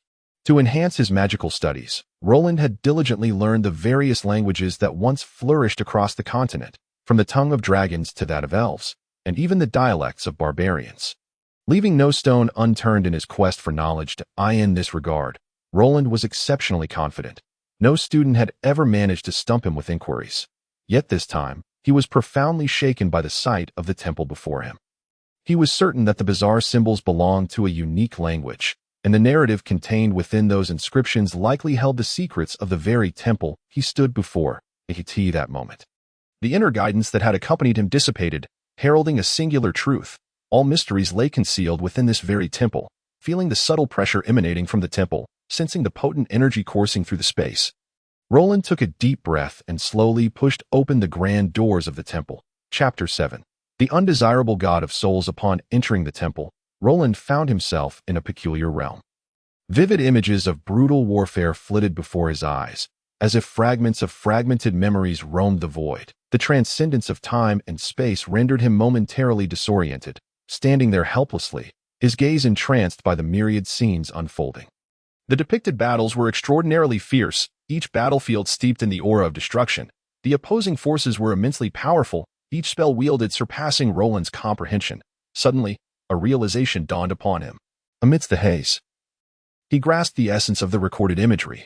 This was a conflict between deities and demons. Only those legendary beings, endowed with unfathomable might, could unleash such cataclysmic energy with a mere gesture. It felt as though he had stumbled into a unique library, safeguarding horrific historical documents. Everything he witnessed was unprecedented. Even in the oldest of texts. Roland's eyes widened as he concentrated intently on the ever-shifting images. His mental faculties honed to capture every detail, eager to engrave each scene into his memory. Deep within, he understood that he faced a monumental opportunity, one that could unveil a history lost to time. Should he fail to seize this moment, he might never grasp those historical truths or uncover the secrets of the divine and demonic. Thus, he relentlessly reminded himself that he must not let this treasure trove slip away. For an extended period, Roland devoted himself to recording, his countenance fluctuating with the scenes before him, at times tense, at times astonished, at times consumed with rage, and at times drenched in cold sweat. It was evident that he had become utterly engrossed, experiencing everything as though he were present on that fateful battlefield. Time became an enigma as the phantasmagorical images gradually faded, restoring the temple to its normal state. Yet, Roland remained lost in the vastness of that extraordinary battleground.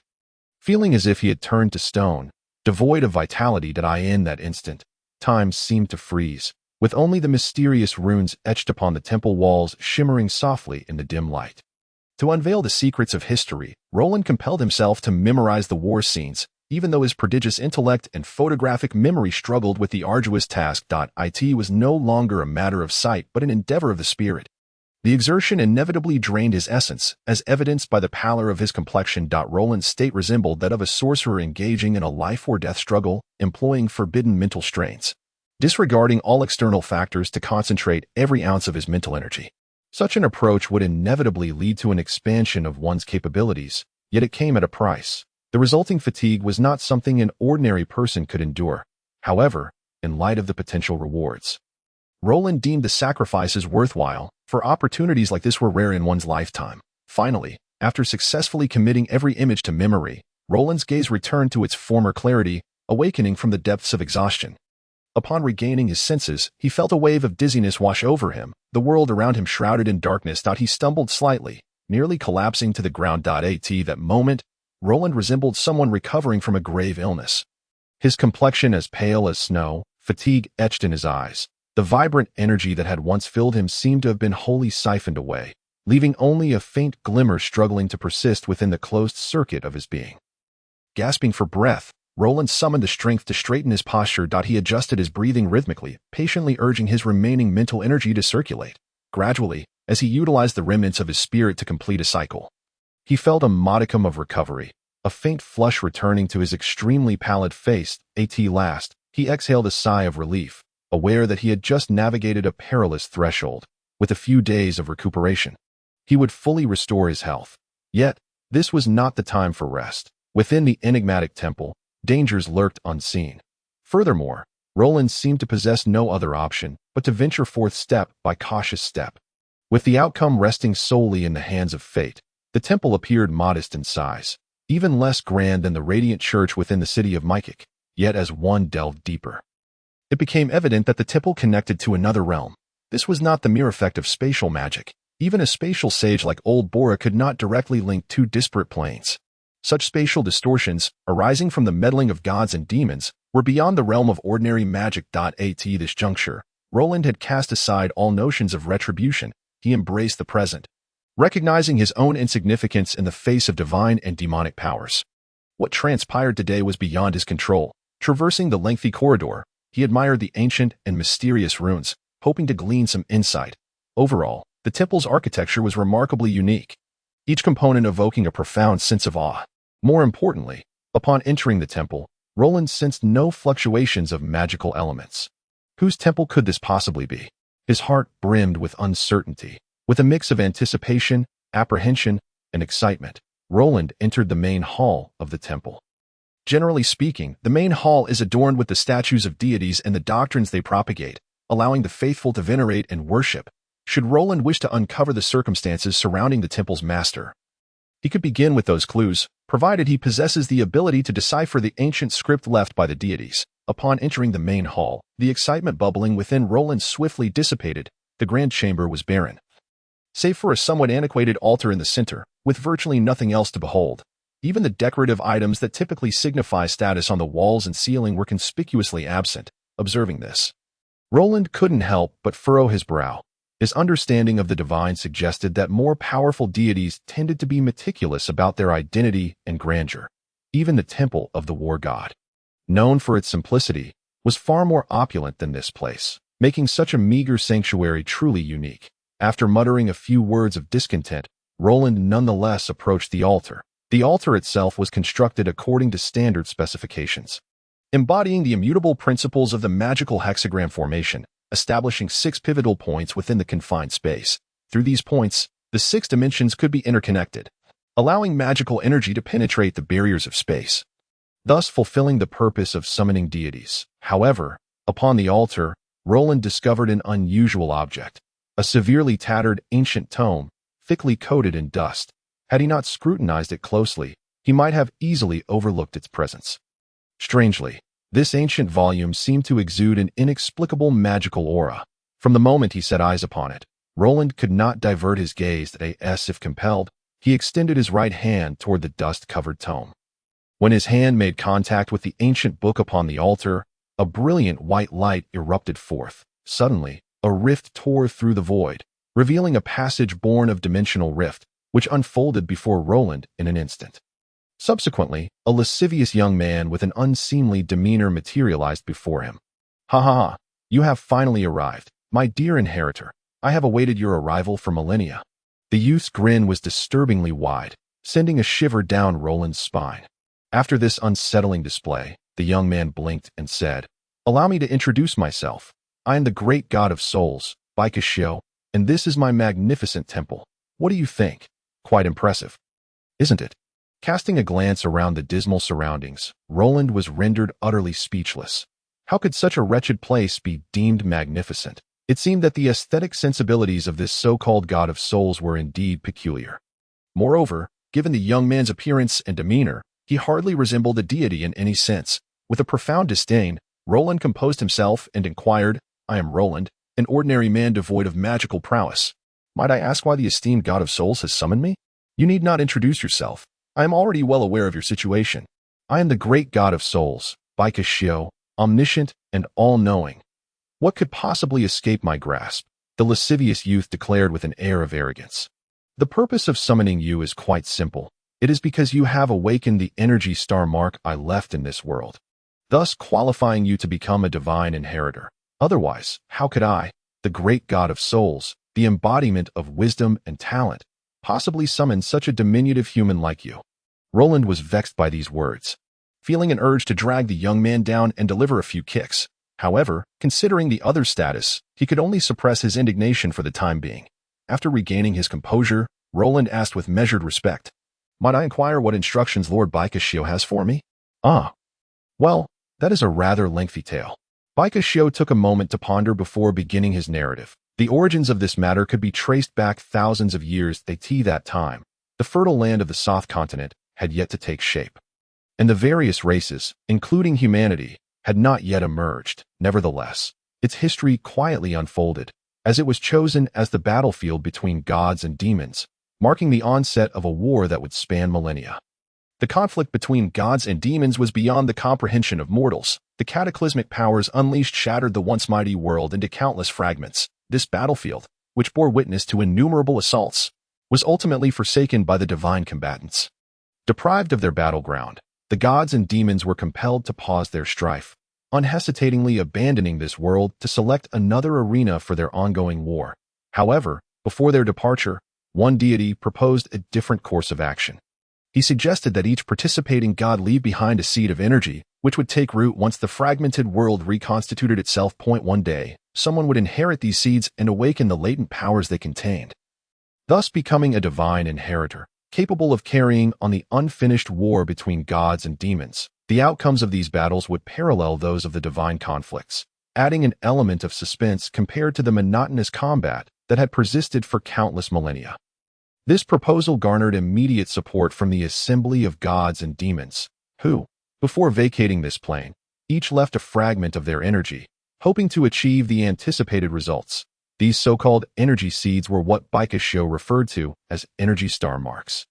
After an indeterminate passage of time, the shattered world gradually coalesced into a new continent, which would become known as the South Continent. The energy remnants left by the gods and demons transformed into the purest primal energies within South. In the ensuing millennia, various races emerged like mushrooms after the rain, gradually claiming dominion over the entirety of the South Continent. The valiant barbarians, graceful elves, ferocious orcs, steadfast dwarves, cunning goblins, formidable dragons, and industrious humans formed the predominant factions of South. From that moment onward, the history of the South Continent turned a new page in the years that followed. A myriad of energy seeds were discovered and inherited, with many powers originating from gods and demons gradually revealing themselves on the South Continent. Eventually, more and more races mastered energy transformation, categorizing it into magic and martial arts, which led to the emergence of various distinct professions. Among those who grasped energy manipulation were individuals who had acquired energy star marks.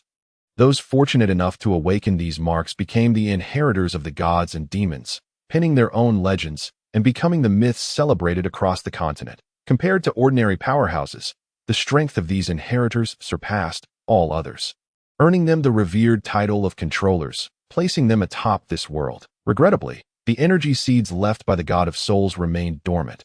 While many had obtained the energy star marks associated with the soul, they invariably missed their chance, leading to the continuous reincarnation of these marks until they ultimately fell into Roland's hands. In stark contrast, The unfortunate Baika Shio had awaited for countless years without realizing his aspirations. Witnessing the expansion of other gods' and demons' inheritances and their growing might, fostering a sense of deep-seated resentment within him. However, bound by the constraints of cosmic rules, he found himself powerless, left to brood in silence.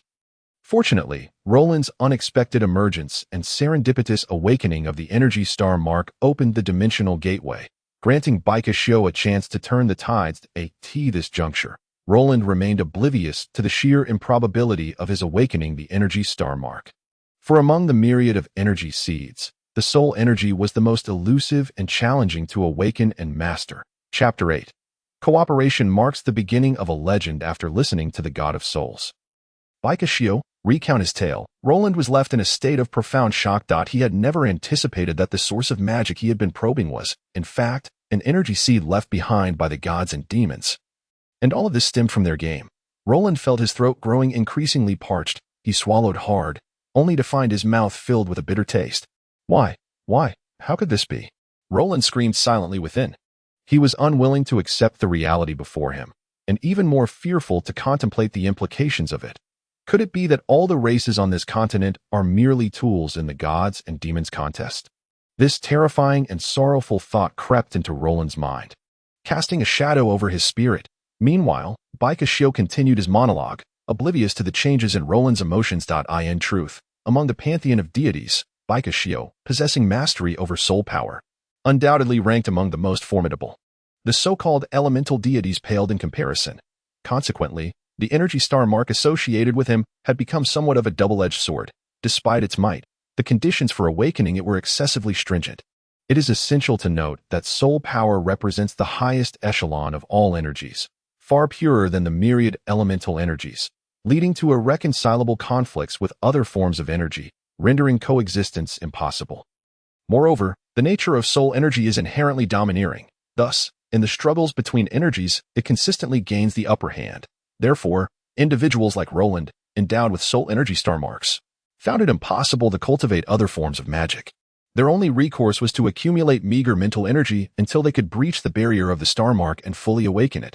However, how many possess the tenacity of someone like Roland?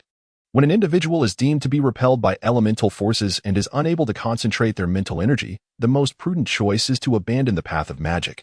Almost all possessors of soul star marks have made such a decision, which is why the opportunity to awaken the star mark has fallen upon Roland.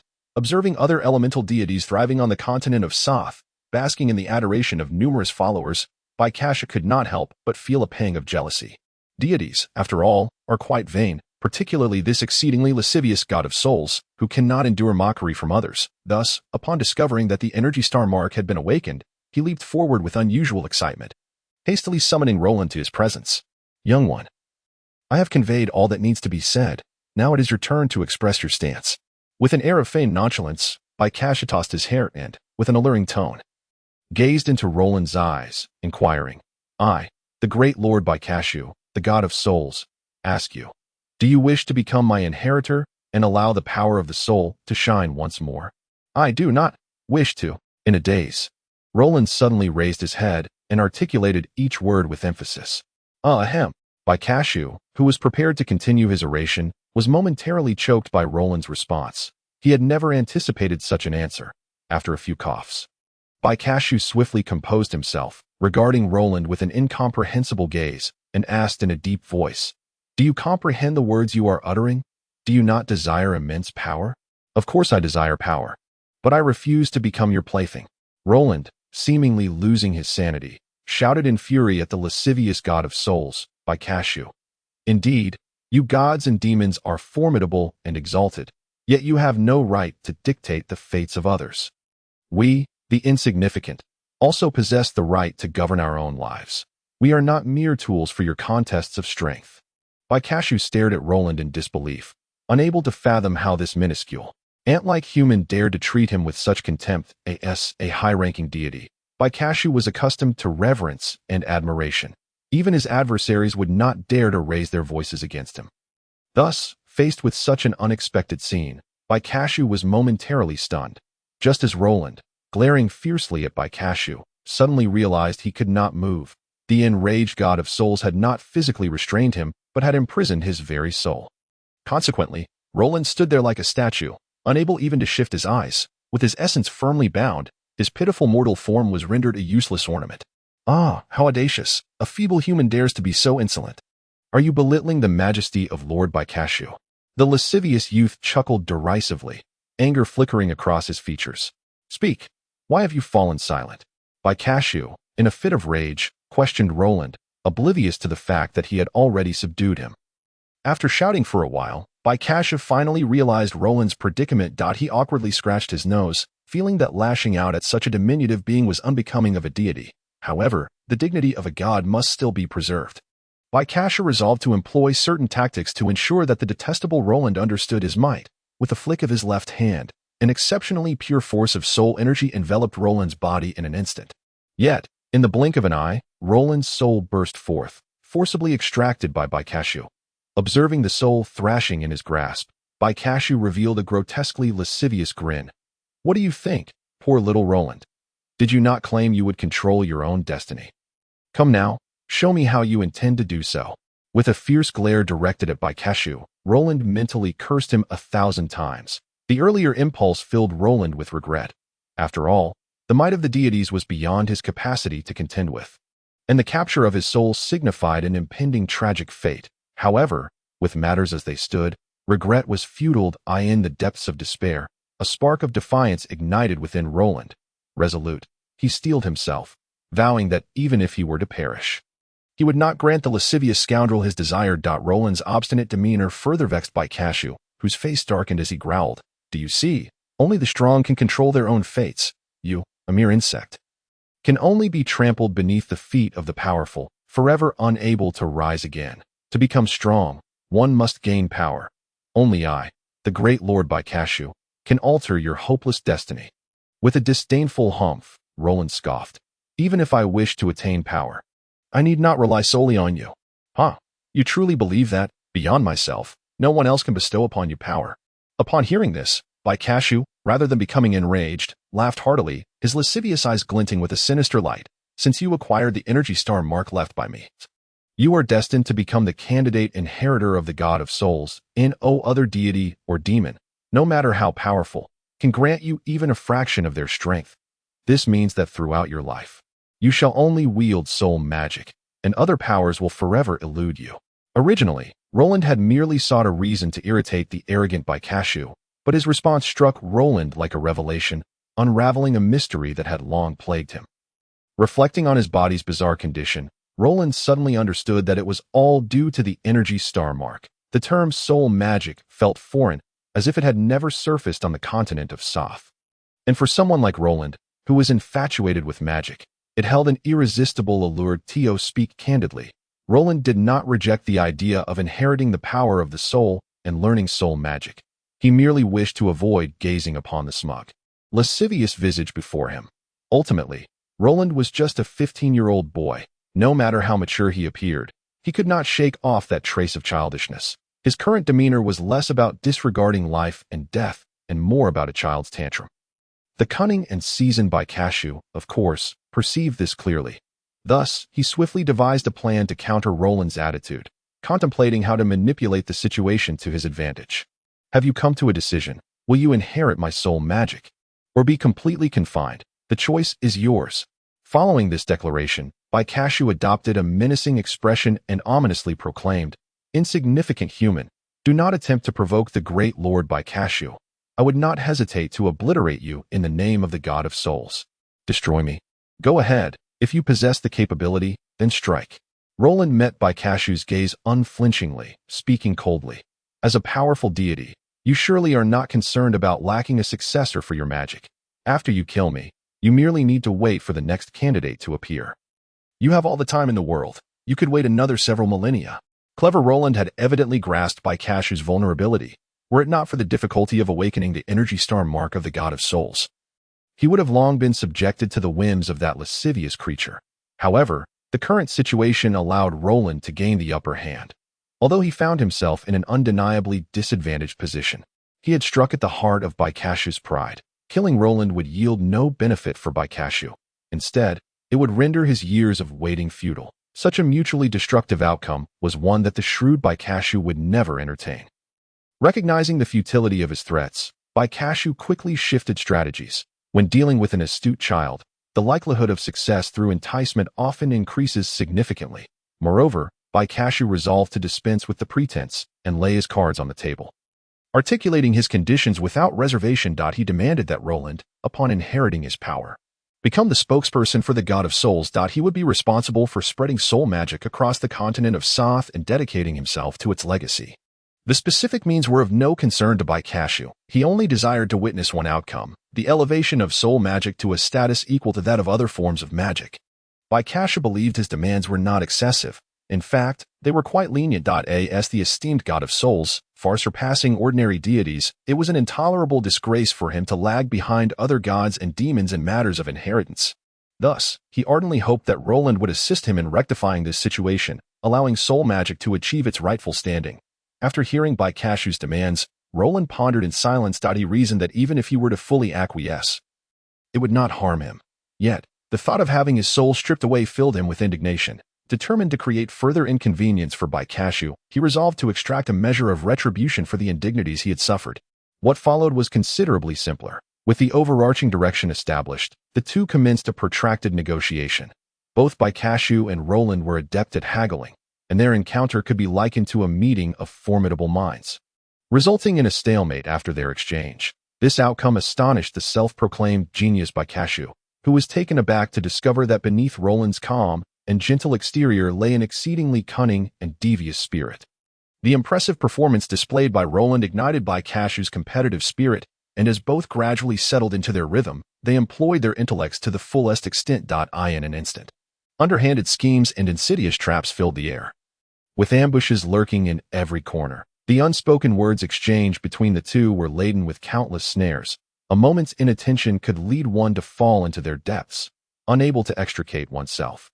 At this juncture, Baikashu was thoroughly pleased with Roland, firmly believing that Roland would adeptly inherit his soul power. Allowing the long-dormant soul magic to once again shine brilliantly. It was precisely due to Roland's shrewd nature that he was destined to practice soul magic. With this realization, Baikashu began to subtly retract his stance, even willing to allow Roland to extort a few more advantages. After all, the stronger Roland became, the more likely his desires would be fulfilled. On the surface, it appeared that Roland had gained a tremendous benefit, yet he remained firmly within Baikashu's grasp. With one side intentionally easing constraints, this fierce battle culminated in Roland's victory. Not only did he retain his original gains, but he also elevated this inheritance to a collaborative height. He was not only the foremost disciple of Baikashu, the God of Souls, but also his partner, sharing an almost equal standing beyond the mere transmission of power. This unexpected delight filled Roland with joy and significantly bolstered his self-esteem, especially since Baikashu promised not to interfere with his destiny, thus alleviating Roland's final concerns. Observing Roland contentedly establishing the contract, Baikashu secretly wiped away a cold sweat. Had this young man possessed more experience, it was likely that Baikashu would have faced a considerable setback today. However, as the ultimate beneficiary, Baikashu chuckled to himself for quite a while, his lecherous visage appearing even more pronounced. Feigning a look of profound sorrow, Baikashu assisted Roland in completing the inheritance ritual. Contrary to the anticipated complexity of the process, the divine inheritance concluded in an instant.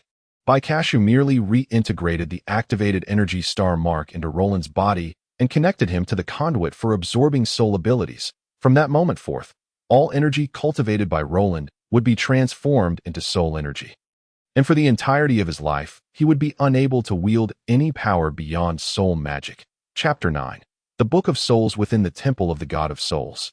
A youth clad in white, as pure as snow, glared disdainfully at the lecherous figure before him, who remained oblivious, gazing skyward with an impenetrable facade. Without a doubt, the aggrieved youth was Roland, who had entered into a silent cold war with Baikashu since completing the inheritance ceremony. Roland's emotions were difficult to articulate. He yearned to lift the altar beside him and smash it upon Baikashu's head. Just look at how other deities treat their inheritors. They would arm them to the teeth with divine artifacts. And yet, the detestable Baikashu couldn't even produce a single artifact, daring to claim that strength did not rely on external objects. Preposterous. Did he expect Roland to bash his head against a divine artifact? The very thought was absurd. The sight of this vile creature only served to stoke Roland's anger. He could not believe that this self-proclaimed superior deity would truly be unable to produce a divine artifact. Roland was nearly certain that Baikashu was deliberately withholding one from him. Fixing a fierce glare upon the loathsome visage before him, Roland mentally cursed Baikashu that in truth, Roland had misjudged Baikashu this time. The unfortunate god of souls was indeed one of the few impoverished deities among the divine ranks. Aside from the set of divine artifacts he once possessed, he could not find a single noteworthy treasure to present. The set he had previously worn had been lost in a great battle, and to this day, its whereabouts remained unknown. Thus, when Roland demanded an artifact, Baikashu could only feign ignorance, which led to their cold war. Nevertheless, Baikashu, the god of souls, was an astute and cunning figure, his wisdom as formidable as his imposing countenance. Faced with the dilemma posed by Roland, Baikashu's mind whirled, and he devised a solution. He shed his usual flamboyance and adopted a solemn demeanor, even his small eyes radiating a fearsome light. This transformation startled Roland, who feared that Baikashu, driven to desperation, might disregard his identity and strike him down. Consequently, Roland watched the unusually behaving Baikashu with trepidation, remaining on high alert. O inheritor of soul power, I, the great god of souls, in the name of supreme faith, bestow upon you the ultimate artifact of soul power. May the essence of the soul forever accompany you, radiating brilliance forthwith. Baikashu proclaimed, deliberately employing soul magic in his speech.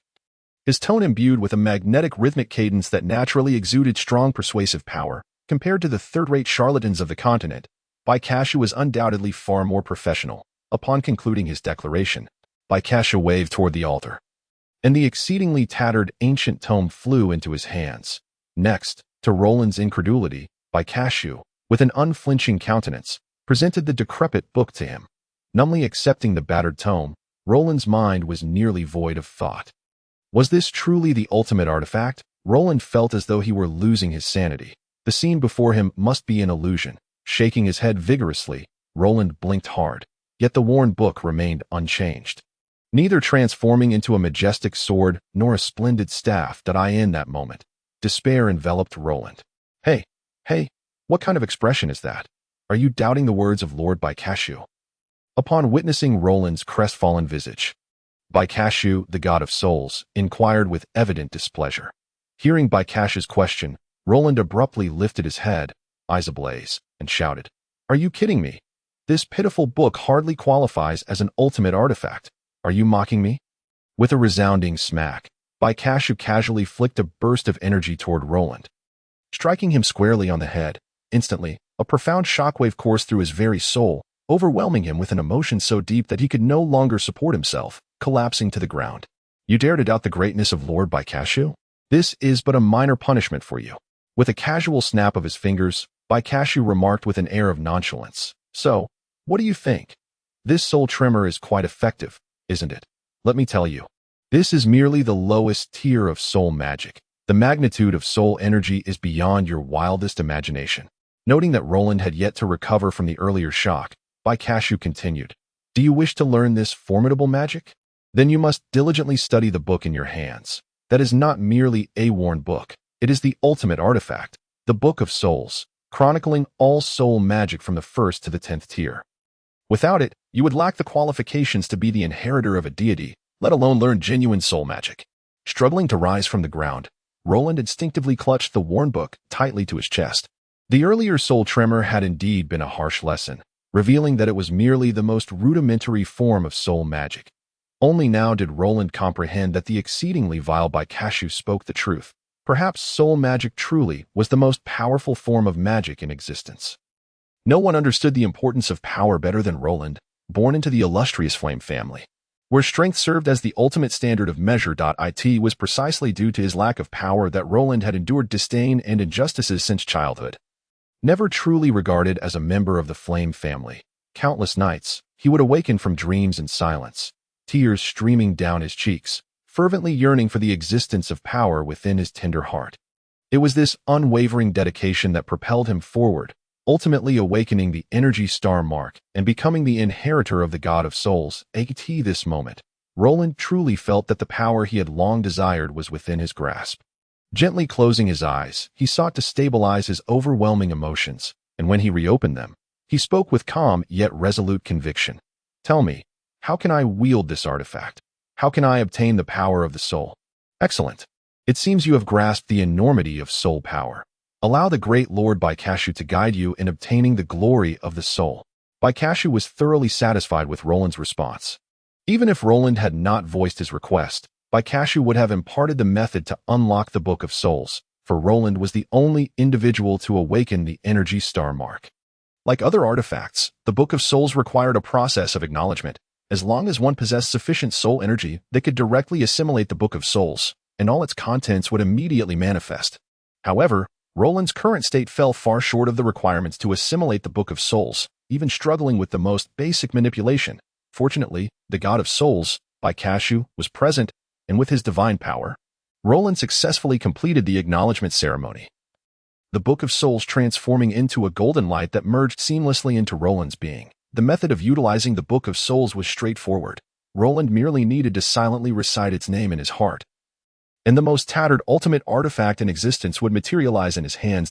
In the magical hierarchy of the South Continent, there were a total of 11 levels, including the controller, and the Book of Souls corresponded to 11 pages.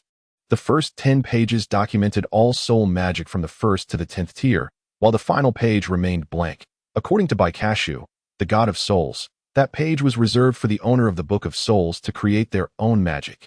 It is of paramount importance to note that only when one's strength reaches the corresponding level can one turn the pages of the corresponding book. Furthermore, as one's power increases, the number of spells revealed within the Book of Souls will also correspondingly rise.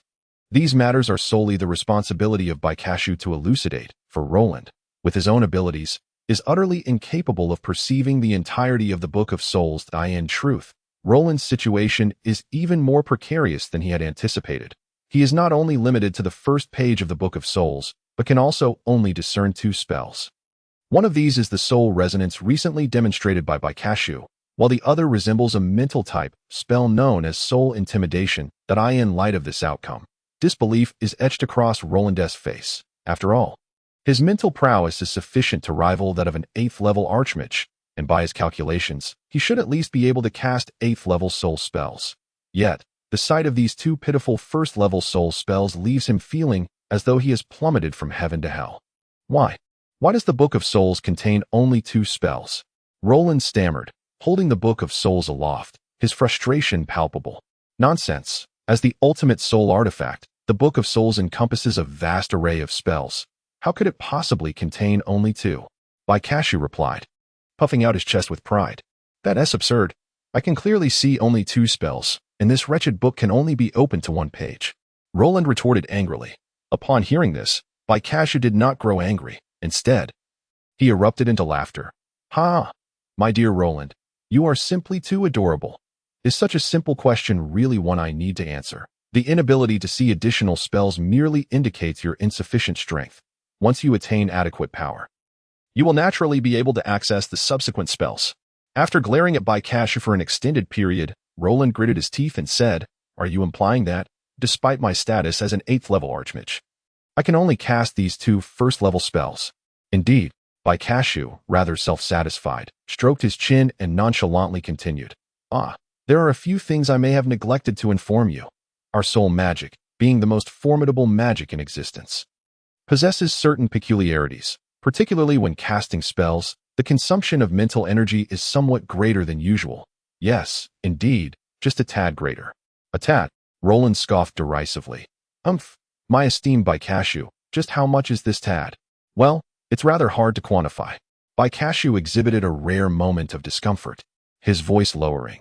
You know, I typically don't pay much attention to such details, so I can't be too precise. Compared to those lowly elemental magics, the consumption of mental energy is likely tenfold, or even dozens of times greater. In any case, it certainly doesn't exceed several hundred times. Before Baikashu could finish his statement, Roland collapsed to the ground with a thud. Was this some sort of joke? The consumption of mental energy in the dozens or hundreds of times more. How could he, an 8th-level archmage, only manage to unleash 2 trivial 1st-level spells? At this rate, how much mental energy would be required to cast the 10th-level spells recorded on the 10th page? It was likely that even the combined mental energies of all the masters on the continent of Soth would fall short. Confronted with the dismal prospect of his future, Roland felt utterly despondent. He was certain he had fallen victim to Baikashu's deception.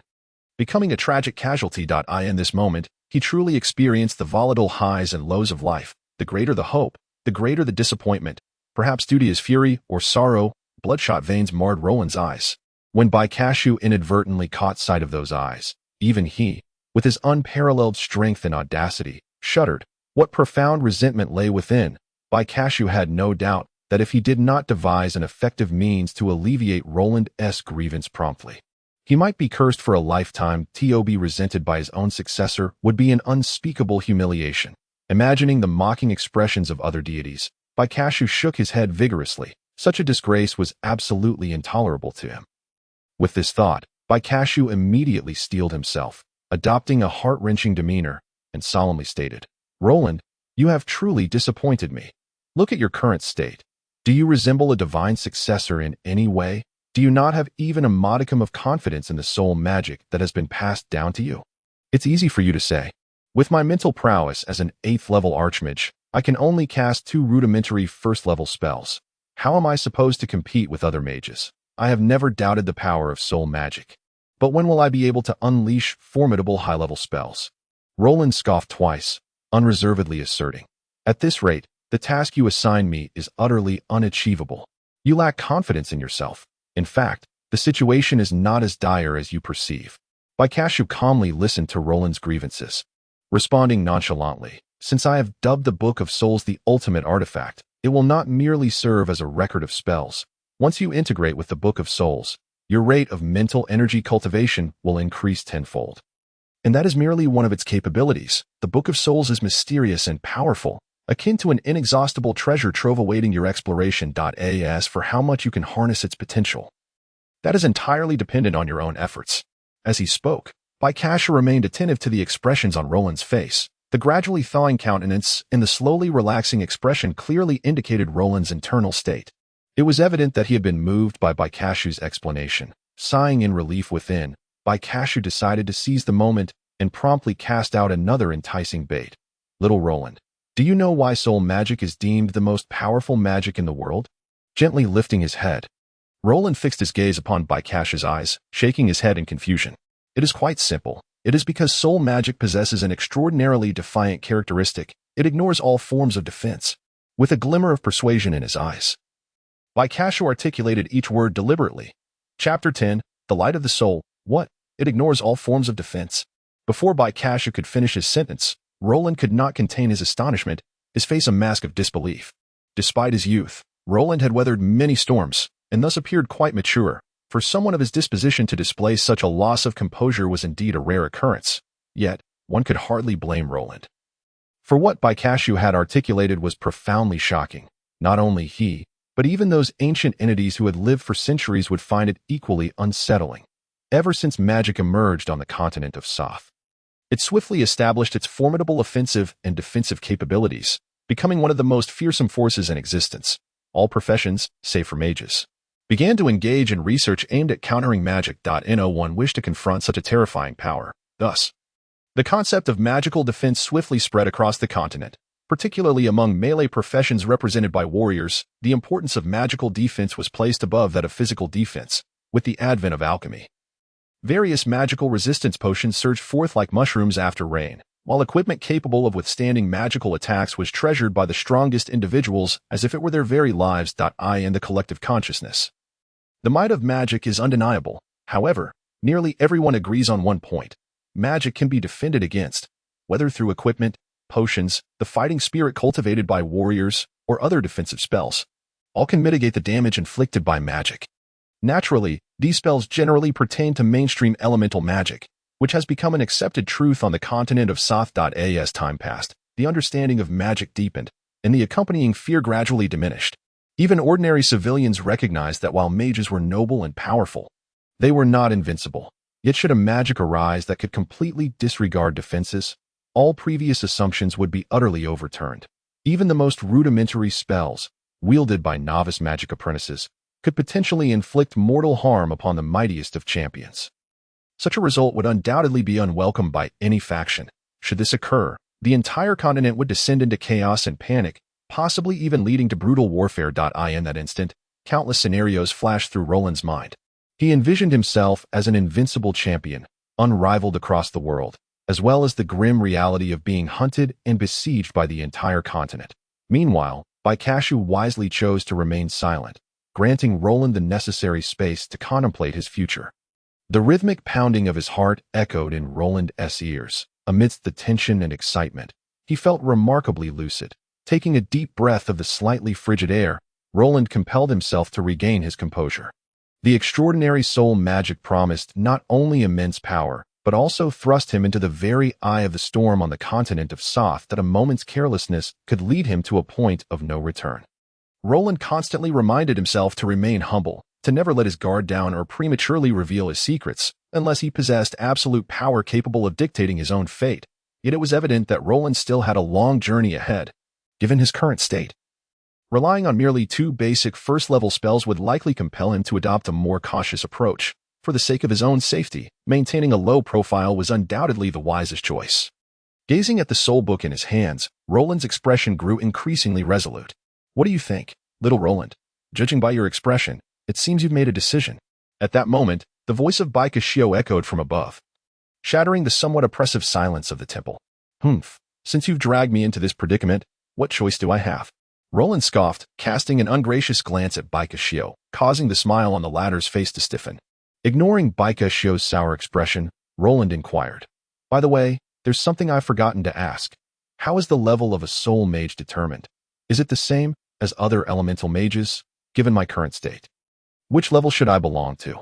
Roland posed 3 questions in quick succession, his eyes widening in anticipation of Baikashio's response. Noticing Roland's eagerness, Baikashio's demeanor softened considerably. He instinctively retracted his lewd expression and resumed his charlatan pose, declaring, "As the most formidable mages in existence, the assessment of a soul mage's level is naturally distinct. Although the 10 foundational levels remain unchanged, the delineation between levels diverges completely from elemental magic." Casting a fleeting glance at Roland, Baikashio involuntarily exuded an air of authority, rendering his previously lascivious face solemn.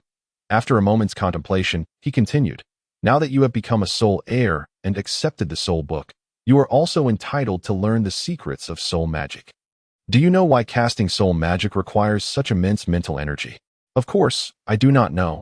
That is precisely what I wish to inquire," Roland replied. Shaking his head, Baikashio chuckled softly, leisurely uttering 2 words. "Level." "Level? What level?" Roland asked, perplexed, furrowing his brow. "The level of the source of energy." Baikashio's voice resonated rhythmically, causing Roland's very soul to tremble. Observing Roland's bewildered expression, Baikashio patiently elucidated. "In this world, regardless of the type of power employed, it must rely on a source of energy. For instance, casting elemental magic requires mental energy, while the berserker techniques of the orcs necessitate totemic divine power. And employing soul magic depends on the support of soul light." "Soul light? What is that? I have never heard of it." After pondering for a long while without uncovering any records regarding soul light, Roland impatiently asked, "Soul light is not anything extraordinary. It is merely a special vessel that stores soul power," Baikashio replied nonchalantly. "In truth, everyone possesses soul light, with the only difference being its strength. However, those who have not awakened their soul power are utterly oblivious to the existence of soul light, let alone harnessing the energy within." "How can I see soul light?" Roland pressed eagerly. "Haha, little Roland. There's no need to rush. Even if you didn't ask, I would tell you." Baikashio leered, softly reciting an incantation. Immediately, a cryptic script appeared in Roland's mind as if it had always existed. As he recalled the soul book, almost instinctively reciting the incantation, a deep yellow flame suddenly ignited in his left hand. Strangely, this flame bore no warmth, as though it were growing organically from the palm of Roland's hand. "Do you see? This is your soul light. Although it has merely just reached the threshold of the lowest level, you can indeed be considered a genuine soul mage." Just then, Baikashio's voice resonated from above. Soul light is categorized into 11 stages according to color. Beginning from the lowest yellow, it ascends through orange, pink, red, blue, purple, black, gray, white, silver, and finally reaches the ultimate golden level.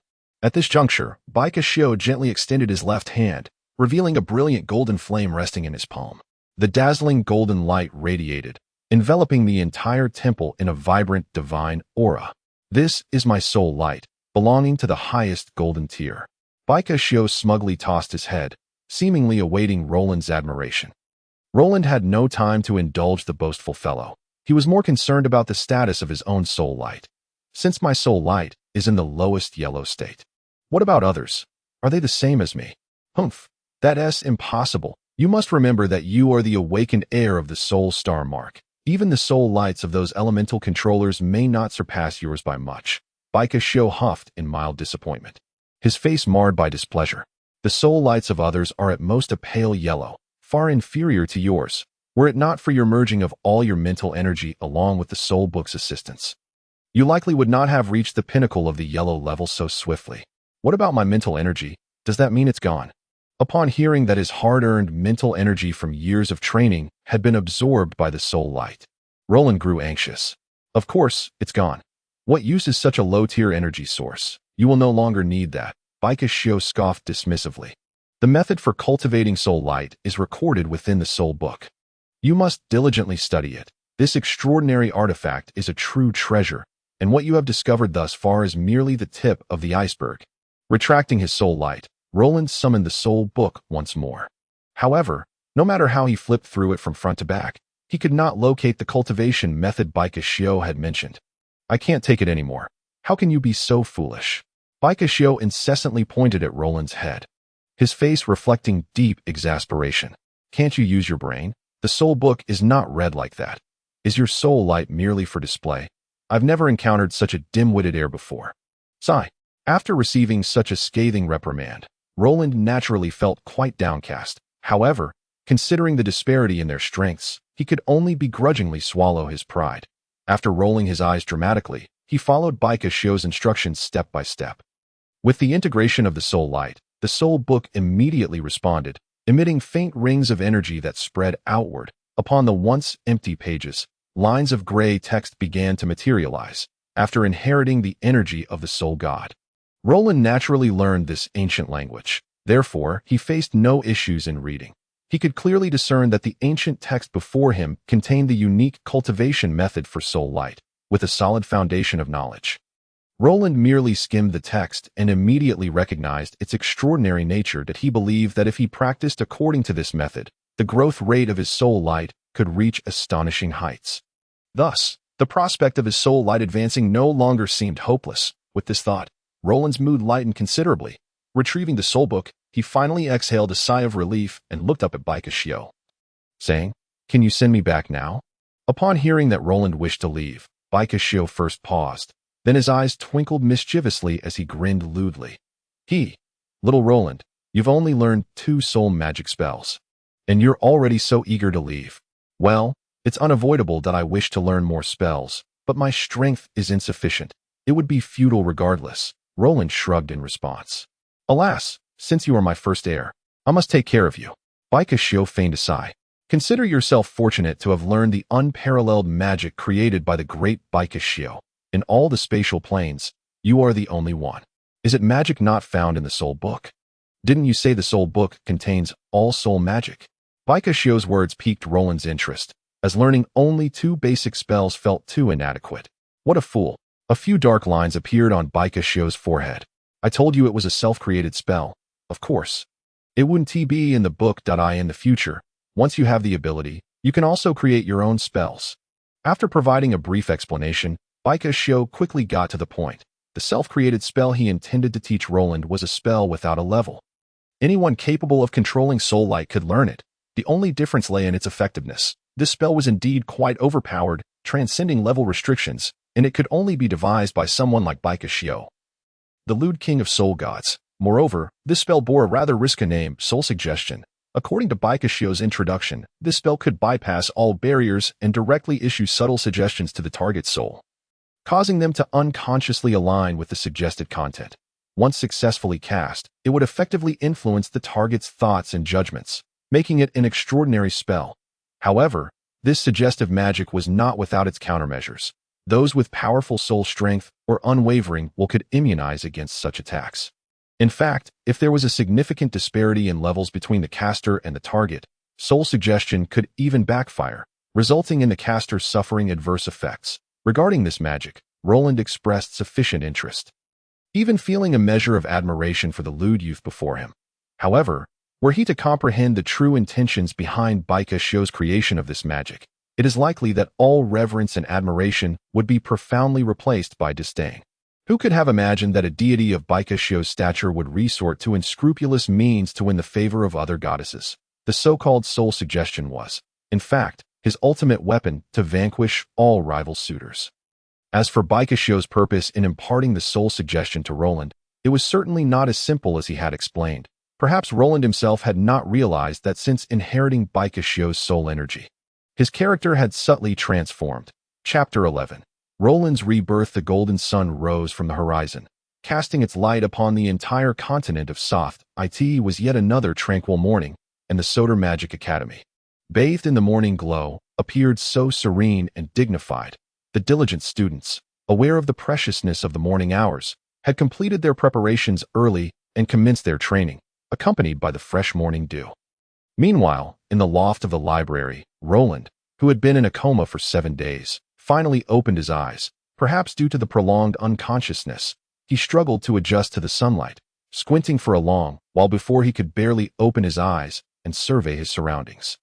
The familiar loft, the comfortable bed, and the intricate barrier instantly evoked memories within Roland. Every detail from before his fainting spell surged into his mind in an instant, with a general understanding of the events that transpired. Roland fell into a state of contemplation. The memories inherited from the legacy felt so real yet surreal, causing Roland to feel as though he were suspended between dreams and reality, unable to immediately discern the difference. Gently closing his eyes, Roland steadied his mind and silently recalled the magical incantations he had learned during the inheritance. Then, relying on his memory, he articulated a few obscure pronunciations and suddenly opened his eyes wide. Indeed, a deep yellow flame leapt into existence from thin air, manifesting as Roland's soul light. Gazing at the flickering soul light in his hand, Roland could no longer contain his laughter. His laughter grew louder, and his body trembled uncontrollably until, ultimately, it transformed into heartfelt sobs. After enduring such a long silence, suffering the injustices of the world, and witnessing the contemptuous gazes of others, Roland had finally emerged resiliently, winning himself a chance at rebirth through relentless effort. The current Roland was no longer a magic novice to be easily exploited. He had inherited the extraordinary powers of the soul god Baikashio and had become a true magician. A soul magician surpassing all predecessors. Roland never considered himself a mere good-natured soul. He lacked the broad-mindedness of the great sages. In his heart, he always kept a ledger of those who had once insulted and bullied him. Having released his pent-up emotions, Roland gradually regained his composure and began to contemplate his future. Until now, his sole life goal had been to incessantly study the continent's history and the origins of magic, hoping to unravel the mystery of his extraordinary physique so that he could join the ranks of magicians. However, now that his ideal had been realized, he needed a loftier ambition to inspire him. To ensure his continuous progress, after much contemplation, Roland still could not determine the direction of his future, so he chose a compromise: to resolve past grievances, to repay kindness with kindness, and to seek revenge for wrongs. The names of those he had once detested were vividly etched in his somewhat beleaguered heart. From this moment on, their calamities were about to commence. Ah, little Roland, you have finally awakened. This is simply wonderful. Just as Roland pondered how to exact his revenge, a jubilant cheer erupted from behind him. Turning slightly, he beheld the enchanting visage of Alicia. Ever since she had returned Roland to the loft, Alicia had been preoccupied with his injuries, although old Bora had assured her that Roland was not in grave danger. Alicia remained unconvinced. The reason was simple. Roland's foundation was far too weak as a particularly helpless assistant. His recovery capabilities were evidently quite limited. Thus, Alicia visited him nearly every day, observing his condition. By this day, Roland had been in a coma for a full 7 days, and Alicia's visits had never ceased. Alicia, how long have I been unconscious? My head feels heavy, and I have little recollection of what happened before. Roland feigned a gesture, covering his head and asking in confusion. It's all that damned Francis's fault. What a trash prince to ambush you. It's a disgrace to the royal family. I simply cannot comprehend how Emperor Trez could have such a son. Alicia exclaimed indignantly. Little Roland, you have been in a coma for 7 days, and it has driven me to despair. If it weren't for Professor Bora assuring me that you were fine, I wouldn't know what to do. 7 days. Has it really been 7 days?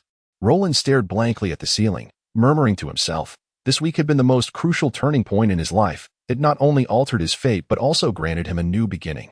Hey, little Roland, what's wrong with you? Noticing Roland's sudden silence, Alicia presumed he was still upset about his injuries and attempted to console him. Don't be angry, little Roland. I have avenged you. That bastard prince was beaten into a pulp on the spot. Let's see if he dares to act wild again. Alicia, thank you, but you must be careful. That Francis fellow has always held grudges. After you thrashed him, he will certainly not let it go easily. Roland felt immense gratitude toward the little sorceress Alicia. She was one of the few true confidants in his life, and their friendship was devoid of any utilitarian motives. That would be the best scenario. Just teach him a lesson. I haven't had enough fun yet, Alicia said, cracking her knuckles with an aura of menace. When her petite, alluring face turned angry, it oddly added a touch of heroism, making her even more dazzling, leaving Roland momentarily dizzy. Alicia is truly beautiful. Roland couldn't help but silently praise her. Then, he suddenly realized, shaking his head vigorously, pondering, what is happening? The old me would never have thought like this. Could it be that after inheriting the soul energy, I have also learned to be corrupt like Baikashio? Unable to find an answer, Roland attributed the blame to Baikashio, considering that the exceedingly lewd fellow already had a history of misconduct. Adding another accusation wouldn't matter much. Hey, little Roland, why are you staring at me? Is something wrong with me? Alicia asked, perplexed. Cough, cough, not at all. Feeling somewhat guilty, Roland hurriedly cleared his throat to mask his embarrassment. After steadying himself, he finally spoke. Alicia, you mustn't underestimate Francis. He is a prince, after all. Even if he is not your match, he can send someone to trouble you. This is, after all, the territory of the Cursevale Empire, and confronting him directly would be unwise. Alicia circled Roland twice in silence, a knowing expression on her face. Just as Roland felt at a loss under her gaze, the little sorceress gave his shoulder a firm pat. The sudden smack startled Roland. Ha ha ha, how amusing. Seeing Roland's flustered demeanor, Alicia laughed heartily, lacking any semblance of ladylike grace. Little Roland, don't be afraid. I'll protect you. Even if that idiot Francis comes from a powerful background, he won't dare bully you again. I refuse to believe that the illustrious Emperor Trez and the wise headmaster would allow such nonsense. Observing Alicia's unwavering confidence, Roland refrained from dampening her enthusiasm. Moreover, at this moment, he was no longer the defenseless weakling he once was. Along with his newfound powers, he had also gained a heart unwilling to settle for mediocrity. Thus, he felt no fear. Instead, a sense of eagerness welled up within him, and he even looked forward to Francis's arrival to test the might of soul magic. With such thoughts in mind, Roland wisely shifted the topic, avoiding excessive entanglement in these matters, for to anger the little sorceress would have dire consequences. The wrath of Alicia, akin to a raging Tyrannosaurus, was far beyond what Francis and his ilk could compare to. Even with the powers of the soul, Roland dared not tempt fate. Merely considering it was enough to instill fear. By the way, Alicia, during my coma, did Francis make any moves? How was the conflict that day resolved? Suddenly recalling something, Roland switched topics, asking somewhat anxiously, that scoundrel wouldn't dare stir up trouble while I'm around. The matter from that day remains unresolved, hanging over us for these 7 days, and no one has even bothered to inquire. It's utterly baffling. Alicia huffed disdainfully, feeling somewhat puzzled. Does the headmaster know about this? Roland furrowed his brow and asked. Rolling her eyes at him, the little sorceress pouted. The headmaster has known for ages. How could Professor Bora possibly be mistaken? The foolish prince had no opportunity to engage in gossip at all. Is that so? How intriguing. Roland pondered for a moment, and a faint smile finally graced his lips. What's the matter, little Roland? You always carry an air of mystery. It's utterly exasperating. Alicia tugged at Roland's arm, shaking it desperately, her voice a playful lilt that could soften the hardest of hearts. All right. Alicia, stop shaking me. I feel like I'm about to fall apart. Roland struggled helplessly for a moment, ultimately surrendering to her persistence. Though his expression bore a hint of schadenfreude, If I'm not mistaken, that rascal Francis has been having a rather rough time of it lately. In truth, Roland's guess was far from incorrect. Francis was indeed enduring what could be described as the darkest period of his life. Ever since Alicia had given him a thorough beating, misfortune had dogged Francis, leaving him unable to recover from the blow. Throughout his life, Francis had enjoyed an unbroken string of good fortune, in terms of status and talent. He far surpassed others, always greeted with adulation and flowers, forever the favored child of destiny, perpetually a victor. The concepts of setbacks and hardships had never crossed his path. In other words, Francis was utterly unprepared to face adversity. And thus Alicia's sudden strike had left him utterly dazed. The little witch's methods were indeed ruthless. Francis had become a target, utterly disfigured by her blows, when he was carried home that day. Even the empress who had raised him could not recognize his visage. Seeing her son beaten into a pulp, Roland's aunt nearly fainted from shock. Fortunately, she hailed from the Flame family and was not a frail woman accustomed to the confines of the palace. After a brief bout of dizziness, she regained her composure and summoned the court priest to attend to Francis. Thankfully, Alicia had exercised a modicum of restraint, refraining from delivering a lethal blow. So although Francis's injuries appeared severe, they were mostly superficial and easily treatable. Nevertheless, he remained unconscious for 3 full days, a testament to the little witch's extraordinary ferocity. Witnessing her son's unjust plight, the empress's fury knew no bounds. She incessantly inquired about the circumstances of Francis's injuries, determined to seek justice for him. From both a royal perspective and for the honor of the Flame family, such a grievance was intolerable. However, the arrival of Duke Stuart Gallas of the Flame family interrupted the empress's plans and heralded the onset of Francis's dark chapter. Each year, during the academy's admissions, Stuart would seclude himself, his stature rendering the examination process beneath his notice. He awaited only the results to fulfill his duty. As for the minutiae, old Bala would handle those. This year proved no different, and when Stuart emerged from his retreat, the examinations were nearing their conclusion. Before Stuart could even inquire, old Bala came to him, first reporting the overall situation of the assessments before recounting the conflict between Francis and Alicia. Of course, old Bala would not neglect his own faction. He meticulously enumerated the charges against Francis, including intentional provocation, inciting violence, and showing contempt for the academy. Conversely, he refrained from delving into the specifics of the altercation, as striking the dean's grandson was hardly a matter of pride, and he felt a degree of deference was owed to Dean Stuart. Upon hearing old Bala's report, Stuart's temper flared explosively.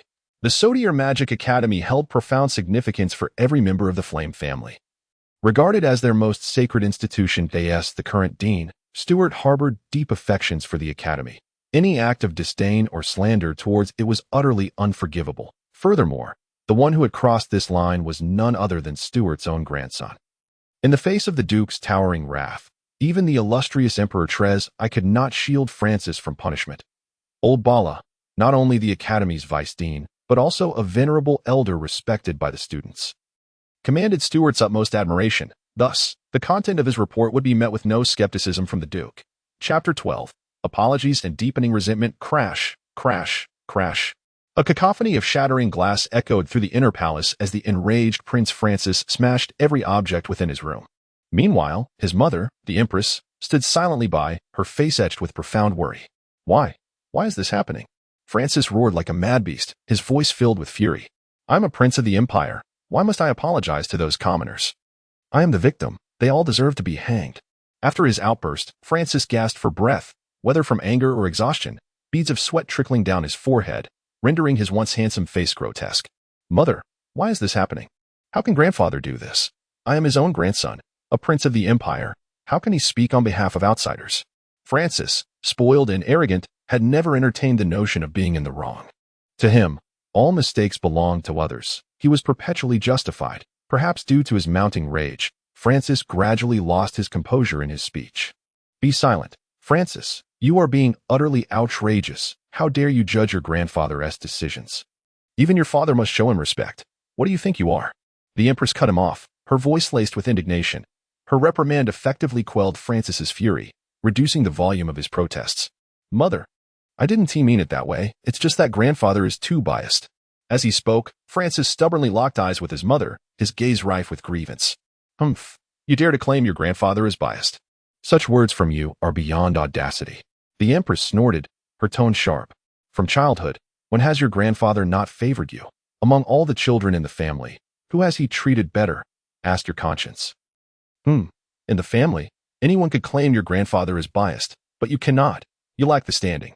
Taking a deep breath, the Empress attempted to rein in her anger, striving for a calmer tone. Moreover, who could your grandfather possibly favor?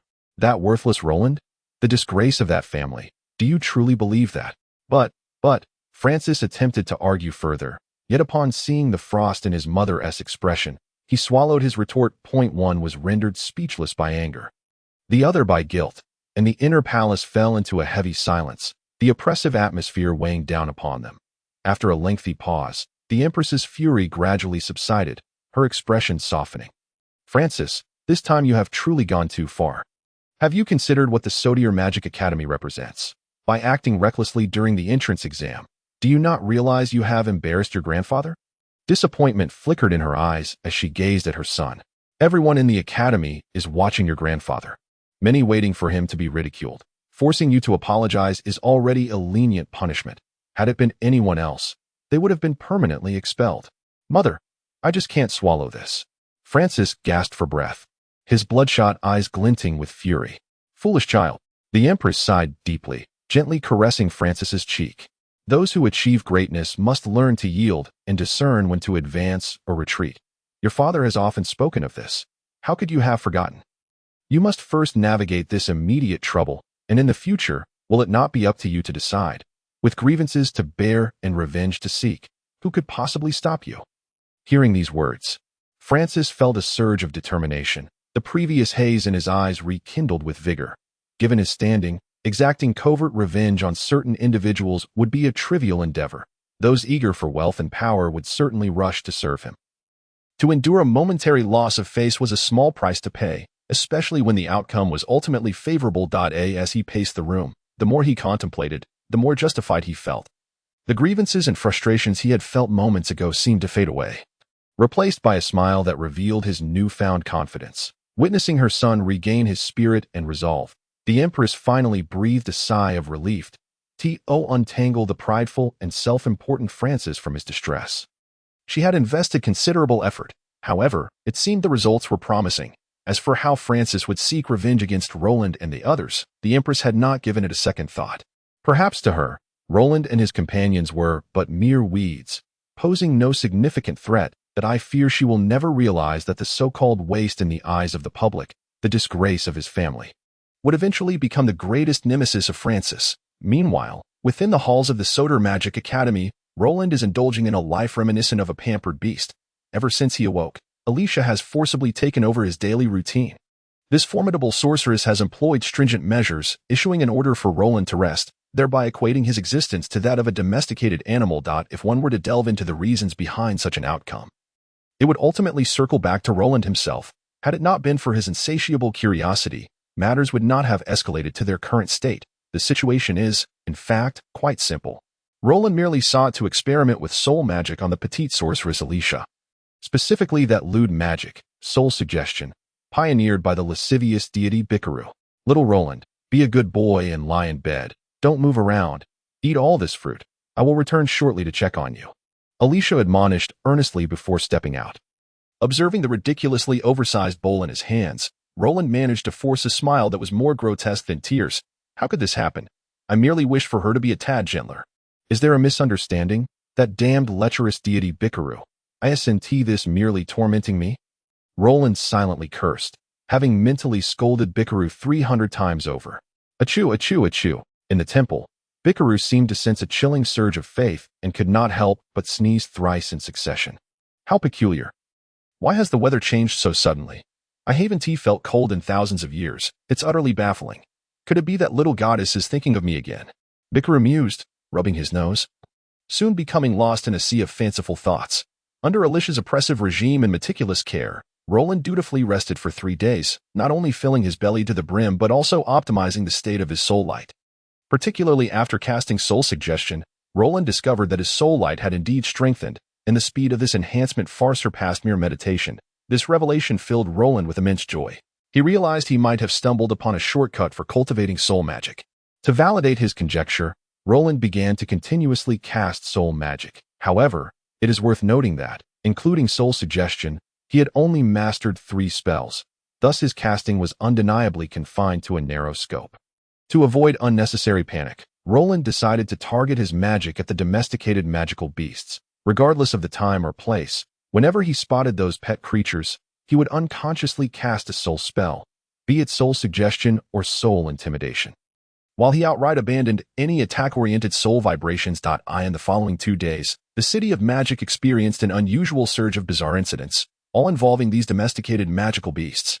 These pets would suddenly scream loudly, trembling uncontrollably, appearing utterly terrified as if faced with a fearsome predator.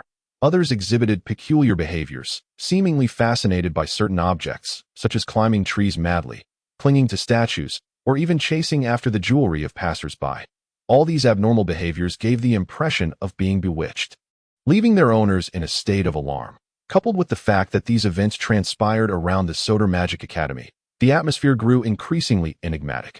Unbeknownst to Roland, who was solely focused on experimenting with soul magic, his efforts bore fruit. His soul light was visibly growing, and should this trend continue, it would not be long before Roland reached the threshold for advancement, unlocking further mysteries, had there been no interruptions.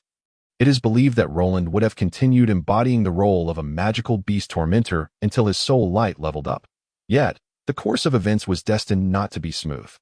An unexpected message shattered Roland's simple and focused existence, momentarily liberating the beleaguered magical pets. Had it been a message from anyone else, Roland might have dismissed it. However, this time was different.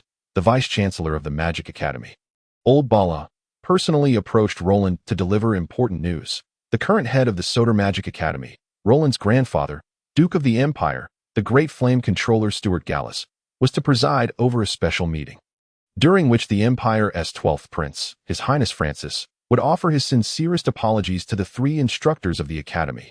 Naturally, as one of the victims, Roland could not afford to be absent, especially as this was an opportunity to receive Francis's apology, something he was determined not to miss. Roland. Even the mere prospect of witnessing Francis's humiliation was a delightful prospect. As the head of the Soul Magic Academy, Stuart possessed an independent tower of mages, a realm entirely his own. Most of the time, he would seclude himself within this domain to cultivate his magic, while the circular hall at the center of the tower served as the venue for his meetings with guests. The hall was filled with various magical symbols, radiating an aura of magical mystery. Only those who had achieved a magical prowess level of 10 could discern any semblance of understanding within. The hall was entirely enveloped by a magical array, and even those with the most abysmal magical talent could distinctly perceive the immense waves of magical energy, without the need for inquiry. It was evident that this hall had been arranged by Stuart himself, containing layouts that reflected his profound understanding of magic. Should anyone manage to unravel its intricacies, the gates of mastery would undoubtedly swing open for them. This marked Roland's 3rd visit to this hall, yet each time he stood within its confines, an involuntary thrill surged through him. The sensation, rooted deep within his soul, was challenging to articulate, despite being an element repellent. Roland possessed an astonishing aptitude for comprehending magic. Otherwise, he would not have earned the title of Magic Encyclopedia at such a tender age. Standing silently in the hall, Roland absorbed the wild and untamed essence unique to the fire element. Ever since he accepted the inheritance from the soul deity Bikaru, his sensitivity to magic had undergone a remarkable enhancement. Although Roland could not establish a connection with the fire elements in the air, it did not impede his research into fire magic. Thus, he cherished this immersive opportunity, devoting himself entirely to his studies. Moments later, Old Bala and Alicia arrived in succession, and the 3 exchanged knowing smiles, an unspoken camaraderie emerging among them. This incident had compelled them to unite, drawing them closer in their relationship. Their wait was not prolonged, as Headmaster Stuart entered slowly alongside his wayward grandson, Francis, on the way. Stuart had specifically instructed Francis that to smoothly enter the academy for studies, he must mitigate the repercussions of this incident, hence the arrangement for this apology. From Stuart's admonitions, it was clear that he was protecting Francis, which alleviated some of the burden from the latter's heart. The TO amicably resolved the conflict. Francis had prepared himself to be conciliatory. However, the petty-minded Francis could never forget the humiliation he had endured, and thus, The animosity between him and Roland had been formally established. In the hall, there were 4 seats designated for Stuart and the 3 instructors, while Francis, as the apologetic party, had no right to sit and could only bow his head. Standing in the center of the hall, feigning a posture of contrition, upon receiving a nod from Stuart, Francis suppressed his inner fury and spoke in the calmest tone possible to the 3 mentors. "I apologize. It was my fault." Chapter 13. The failed apology ceremony. Silence reigned, an eerie stillness that rendered one acutely aware of their own heartbeat, enveloping the grand and opulent reception hall in an indescribable aura of mystery. Even the flames summoned by the magical array could not dispel the chill lurking deep within. Francis believed that this apology was merely a formality, as long as he bowed his head and admitted his fault. The others would not press him too hard, at least out of respect for his grandfather, leading to a mutually agreeable resolution. Yet the reality unfolded differently from Francis's expectations. After his apology, he did not receive the anticipated response. Neither Roland, Alicia, nor old Bala made any sign of acknowledgement, and the atmosphere fell into an unsettling silence. Since Francis's entrance, old Bala had only greeted Headmaster Stuart before adopting a posture of gazing upward, as though the magical array on the ceiling had given rise to countless transformations, capturing the entirety of the sage's attention. Meanwhile, the petite sorceress Alicia quietly began to trim her nails, performing simple yet practical low-level wind magic that shimmered in her hands, showcasing the versatile application they had researched together with Roland. Integrating magic seamlessly into daily life was the pinnacle of Roland's esteemed research. As for Roland's conduct, it was even more excessive. He did not spare a single glance at Francis, instead choosing to close his eyes and immerse himself entirely in the study of the magical array. To an outsider, Roland appeared as though he were in a deep slumber. This was a blatant disregard, a flagrant insult. Francis, bowing his head in acknowledgement of his wrongs, trembled all over, feeling as if his lungs were about to burst with fury. His ears buzzed, and his once gold-tinted eyes, now obscured by his tousled hair, had turned a blood-red hue. Born into a royal family, it was the first time Francis tasted such bitter humiliation. All his pride and glory seemed to shatter in an instant. The trio, Roland and his companions, trampled upon Francis's fragile dignity in the simplest yet most direct manner, plunging him into a maelstrom of anguish. This moment carved itself deeply into Francis's soul, likely to be forever etched in his memory. At this juncture, events had spiraled beyond Stuart's control. He had not anticipated such a reaction from Roland and his companions. The old dean, well aware of Francis's temperament, could not help but let out a deep sigh. He understood that Francis would not easily relent. He knew that if an opportunity arose, Francis would unleash a frenzied vengeance, one that would not cease until blood was shed. Old Bora, not only the head of the Sotel Magic Academy, but also a master sorcerer of remarkable prowess, was unmatched beneath the dominion of his own mastery. Thus, such an illustrious figure had no need to concern himself with Francis's grievances. Even the imperial sovereign, Terazai, held him in high regard. The little sorceress, Alicia, was not merely a rare talent in the realm of magic. Her lineage was equally noteworthy. Within the vast expanse of the Sotel Magic Academy, only Stuart was privy to her true background. The renowned master of wind magic, Yado, was none other than Alicia's grandmother. With such a formidable figure as her backing, Alicia was entirely justified in dismissing Francis with utter indifference. At times, Stuart found himself lamenting why his own descendants could not measure up to Alicia. Most concerning to him was the sight of Roland, his eyes tightly shut, his expression serene. This grandson of his possessed every virtue, save for a talent for rest magic.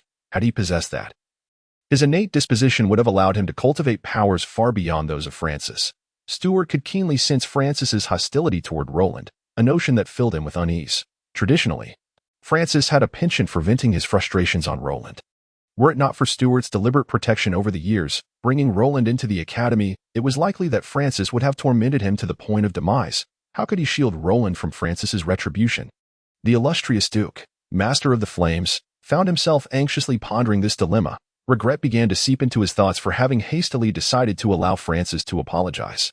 This resolution had not only failed to resolve prior disputes but had instead deepened their animosity, suggesting that the days ahead would be anything but tranquil. Perhaps what astonished Stuart the most was the united front exhibited by Roland and his companions. He found it perplexing that 3 individuals, so distinctly different in age and temperament, could forge such an uncanny rapport. In truth, Stuart was overthinking. The actions of Roland and his companions were merely the result of a serendipitous coincidence. Old Bora, known far and wide as a benevolent soul, bore no ill will toward Francis over a trivial conflict. He merely intended to temper his arrogance, for such hubris at a young age could prove detrimental to his future. As for the little sorceress, she was merely reveling in the moment, mimicking Bora's demeanor without regard for the potential repercussions. Conversely, Roland's indifference toward Francis was somewhat deliberate. Their long-standing animosity could not be resolved with mere apologies. Thus, the apology ceremony devolved into a mere formality, with both sides engaging in superficial pleasantries to maintain appearances. Francis achieved his goal of entering the Soul Magic Academy, while Roland and his companions managed to vent a fraction of their frustrations. At least on the surface, it appeared to conclude amicably, a happy ending for all. However, the concealed smirks and animosities hidden beneath their masks were not something that could be easily addressed. After bidding farewell to the two deans, Roland and Alicia departed from the Mage Tower. Once outside, Alicia inhaled the fresh air and could not restrain a jubilant cheer. Hooray! With an exasperated roll of his eyes, Roland shook his head and remarked, "What are you up to now? Always so dramatic, you energetic little imp." "Humph, little Roland, your courage has grown. You dare speak ill of your elder sister," Alicia teased, playfully pinching Roland's nose, her laughter ringing bright. "Today, we thoroughly embarrassed that foolish prince.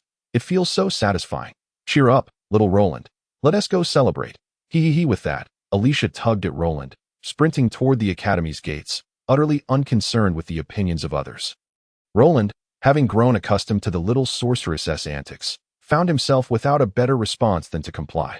Not far from the Soul Magic Academy stood a modest tavern, its atmosphere notably relaxed and its cuisine delightful, a favored haunt of both Roland and Alicia. The tavern owner, a portly gentleman named George, had once served as a soldier in the Empire, reputedly a formidable squad leader. However, after a harrowing battle, George lost his right leg, although the military compensated him with a prosthetic.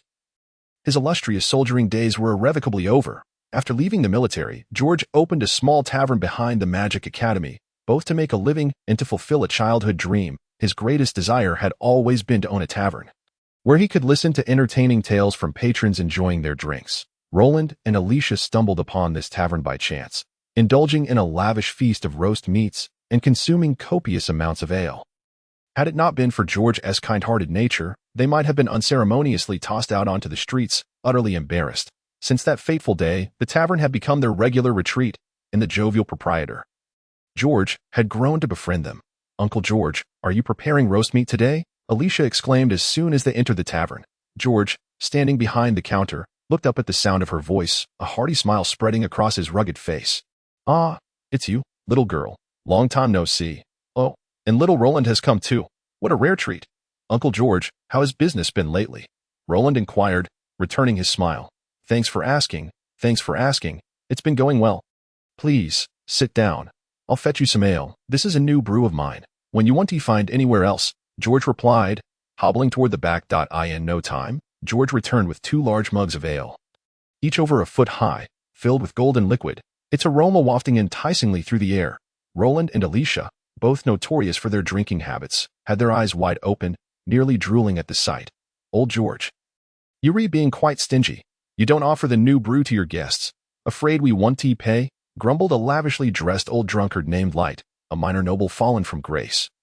Lacking any semblance of noble demeanor, spending his days in George's tavern like any other drunkard. Despite this, he was one of George's closest drinking companions, known for his humor and amiable nature. "Light, quit your nonsense. Has my ale ever been short-changed when you're around? I wager that among all present, no one has consumed more than you," George retorted without turning around. This laughter erupted throughout the tavern. Even Light himself chuckled as he settled back down. For a moment, the tavern buzzed with the clinking of glasses, a merry gathering of revelers indulging in their libations, with 2 mugs of ale downed. Roland's eyes sparkled like stars, while Alicia's cheeks flushed pink, adding a touch of allure to her already charming visage. Savoring the unique roast and ale, the two gradually melded into the lively atmosphere around them. Perhaps only in this haven could they cast aside their burdens and reclaim their true selves. "Little Roland, how long has it been since we last visited here?" Alicia, slightly tipsy, asked. "About 6 months, I think," Roland replied with a grin. Gently brushing aside the strands of hair from her forehead, Alicia inhaled deeply. "It has been ages since I felt this free. Every day at the academy is either about training or teaching. It's utterly dull. If not for the opportunity to teach that foolish prince a lesson, I might never have found a moment to relax.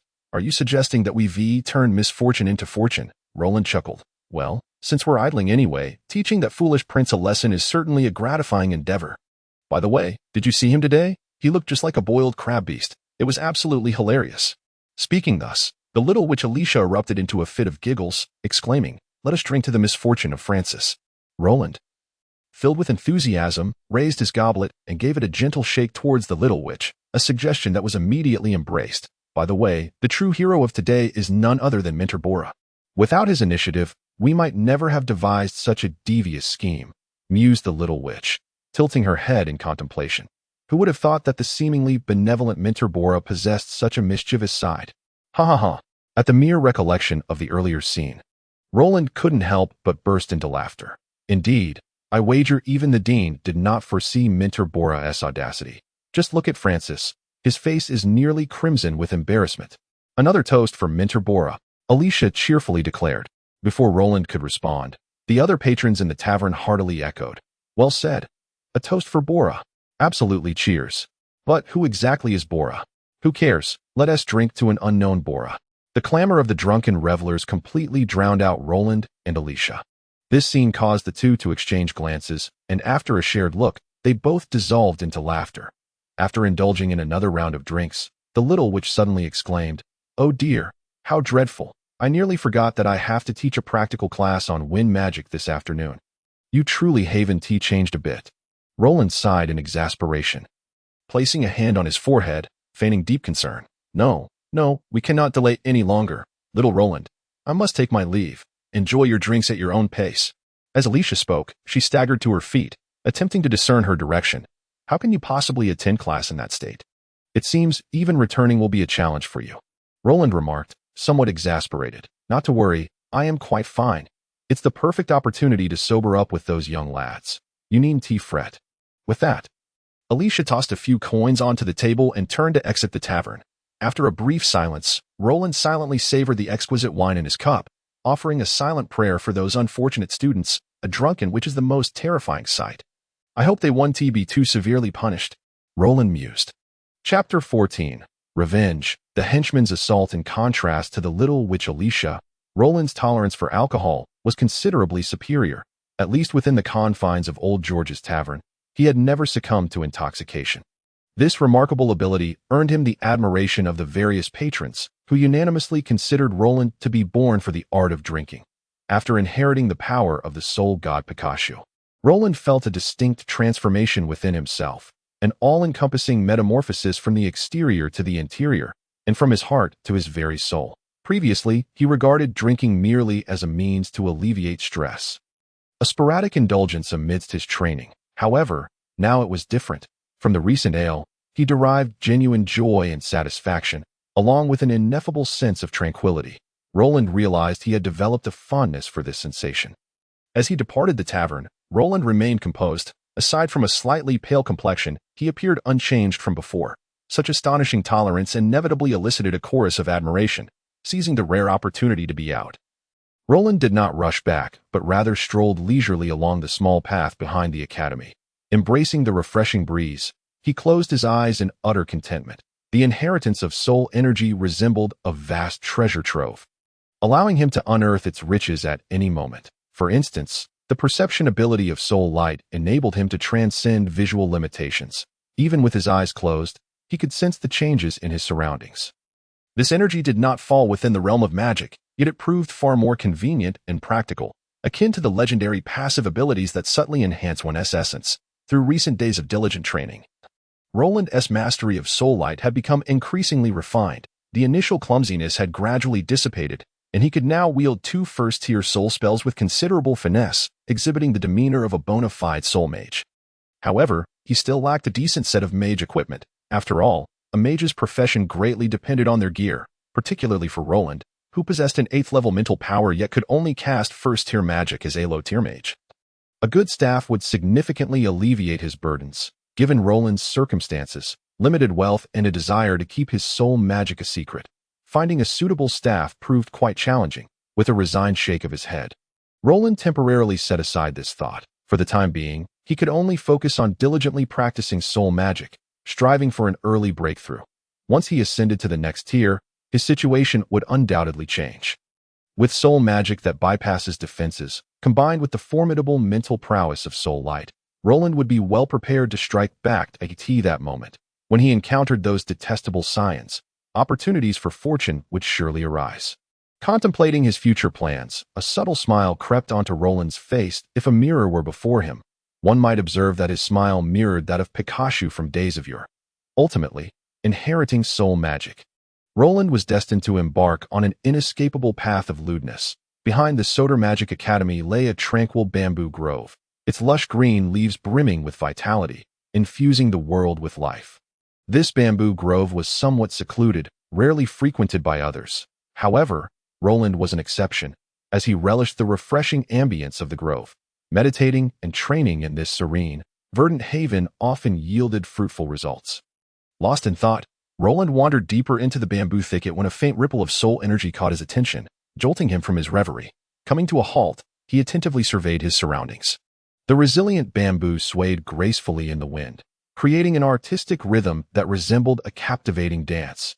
Yet, at that moment, Roland had no leisure to appreciate such beauty, for his soul light had begun to emit unusual fluctuations. Thanks to the assistance of the soul book, Roland was well acquainted with the typical vibrations of soul light. The recent subtle tremor served as a warning of impending danger. Moments later, several figures emerged from the bamboo grove, surrounding Roland in a tight formation. Upon recognizing their faces, a cold smirk crept upon Roland's lips. As expected, the henchmen who had long followed Francis had finally been dispatched. Their current actions suggested meticulous planning, and their choice to strike within the bamboo grove revealed considerable effort. Had this been the old Roland, he might have faced dire consequences today, perhaps even losing his life. However, the present Roland was no longer the helpless victim of the past. Today's outcome would unfold in ways previously unimagined. Clenching his fists, Roland felt his body tremble, not from fear, but from overwhelming excitement. At last, I can test the power of soul magic on real individuals. I wonder how formidable it will prove. This day has been long awaited. A fervent light ignited in Roland's eyes as the scions encircling him remained blissfully unaware of the calamity that loomed ahead. Sanda, the second son of the Empire's Minister of Finance, was of the same age as the 12th Prince Francis and had recently been bestowed the title of Viscount. From childhood, he had faithfully served as Francis's subordinate, dutifully fulfilling the role of a loyal hound, thus earning immense trust in their youth. Francis frequently bullied Roland, and Sanda, eager to demonstrate his loyalty, exerted every effort to curry favor with Francis at Roland's expense, making him one of Roland's greatest enemies. Following Francis's loss of face during the apology ceremony, the furious 12th Prince would not let the matter rest, and revenge became his sole outlet for venting his wrath, with Roland as the indisputable target. After returning from Stuart's Mage Tower, Francis sought out his most trusted henchman, Sanda, to devise a revenge plan against Roland. This was no ordinary vendetta. Francis was determined to eliminate Roland, seeking to reclaim his own dignity through the young man's demise. As Francis's chief lackey, Sanda had no objections to his master's decision. His only task was to faithfully execute orders in hopes of earning Francis's favor. For years, he had adhered to this approach, and it had generally yielded satisfactory results. Hailing from a wealthy family, Sanda was acutely averse to death. He would never willingly assume risks unless absolutely necessary. His allegiance to Francis stemmed from the latter's strength and ruthlessness, which provided Sanda with a formidable shield and endless riches. Thus, he often thrived under the protection of Francis, waving flags and rallying support from the shadows. Should the objective shift, Sanda might have hesitated momentarily. However, upon hearing that it involved Roland, his eyes narrowed into slits. Sanda relished the act of tormenting the weak, for it was only in the presence of the frail and infirm that he could discover the pride of a so-called strong man. Even when faced with the scornful gazes of others, Sanda found joy in his pursuits. Roland, who was incapable of mastering magic or martial skills, epitomized weakness. Thus, he readily accepted the task, rallying a band of ruffians to commence their mission to eliminate Roland. Before Francis, Sanda was merely a lackey, a minion. Yet upon returning to his own territory, he transformed into the lofty Master Sanda, surrounded by sycophantic experts eager to earn his favor. This time, Sanda was accompanied by 4 trusted confidants to ambush Roland. For such undertakings were best concealed, necessitating the most reliable subordinates. The ambitious 12th Prince, naturally, possessed a multitude of followers, granting him exceptional efficiency in gathering intelligence. When he wished, he could swiftly ascertain Roland's whereabouts and monitor his movements. While the information Sanda and his crew needed was provided by Francis. Sanda's 4 confidants hailed from lesser noble bloodlines, lacking the rights to inherit titles, therefore, to rise above their station and attain a place in high society. They had to align themselves with the powerful, much like Sanda had with Francis. These 4 miscreants were named Scar, Norman, Barnett, and Alemo. They followed Sanda in his bullying, committing every vice imaginable, devoid of any moral compass. Having long since sold their souls to the devil.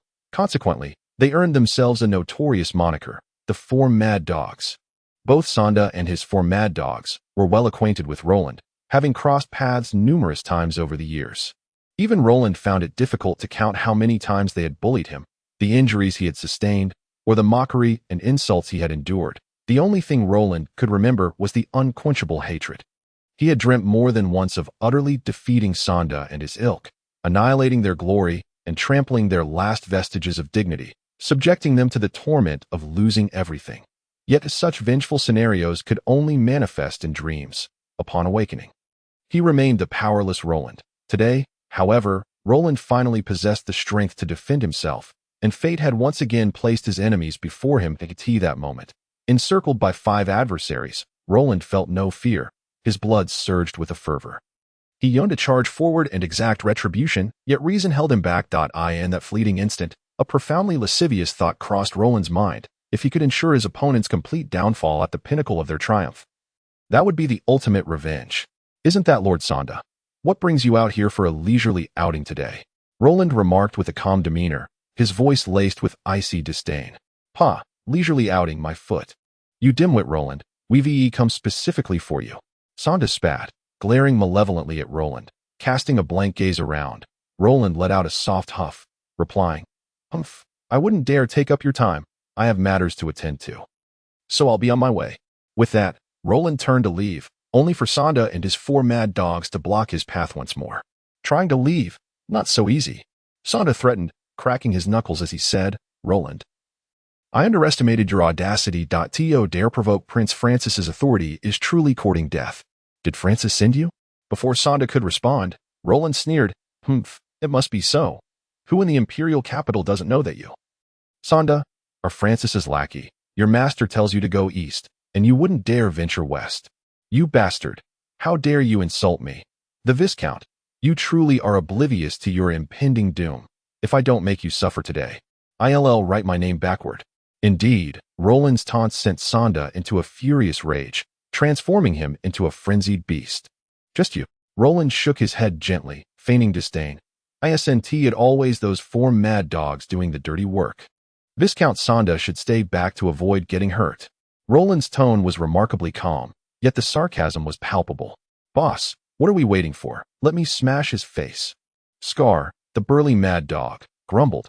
His strength was commendable, having reached the level of a 3rd-tier warrior, but he was rather slow-witted, a classic example of brute force without cunning. "Silence, Scar. This time, I shall take matters into my own hands. That I want to show this fool Roland the true power of a magician," Sanda bellowed, clearly losing his grip on reason. "But, boss, shut up. Didn't you hear what I said?" The chastised Mad Dogs reluctantly retreated, taking up positions to guard against Roland's escape, observing Sanda and the 4 Mad Dogs' antics with cold amusement. Roland silently scoffed. Such fools lacked the capital to flaunt their power. Today would be the day they paid for their sins. Sanda had fallen squarely into the trap Roland had set, advancing step by step toward the outcome Roland had envisioned. At this critical juncture, Roland did not forget to pour the final drops of oil on Sanda's raging fire. "Impressive, impressive, a 15-year-old 1st-tier magician, Viscount Sanda. You must be so proud.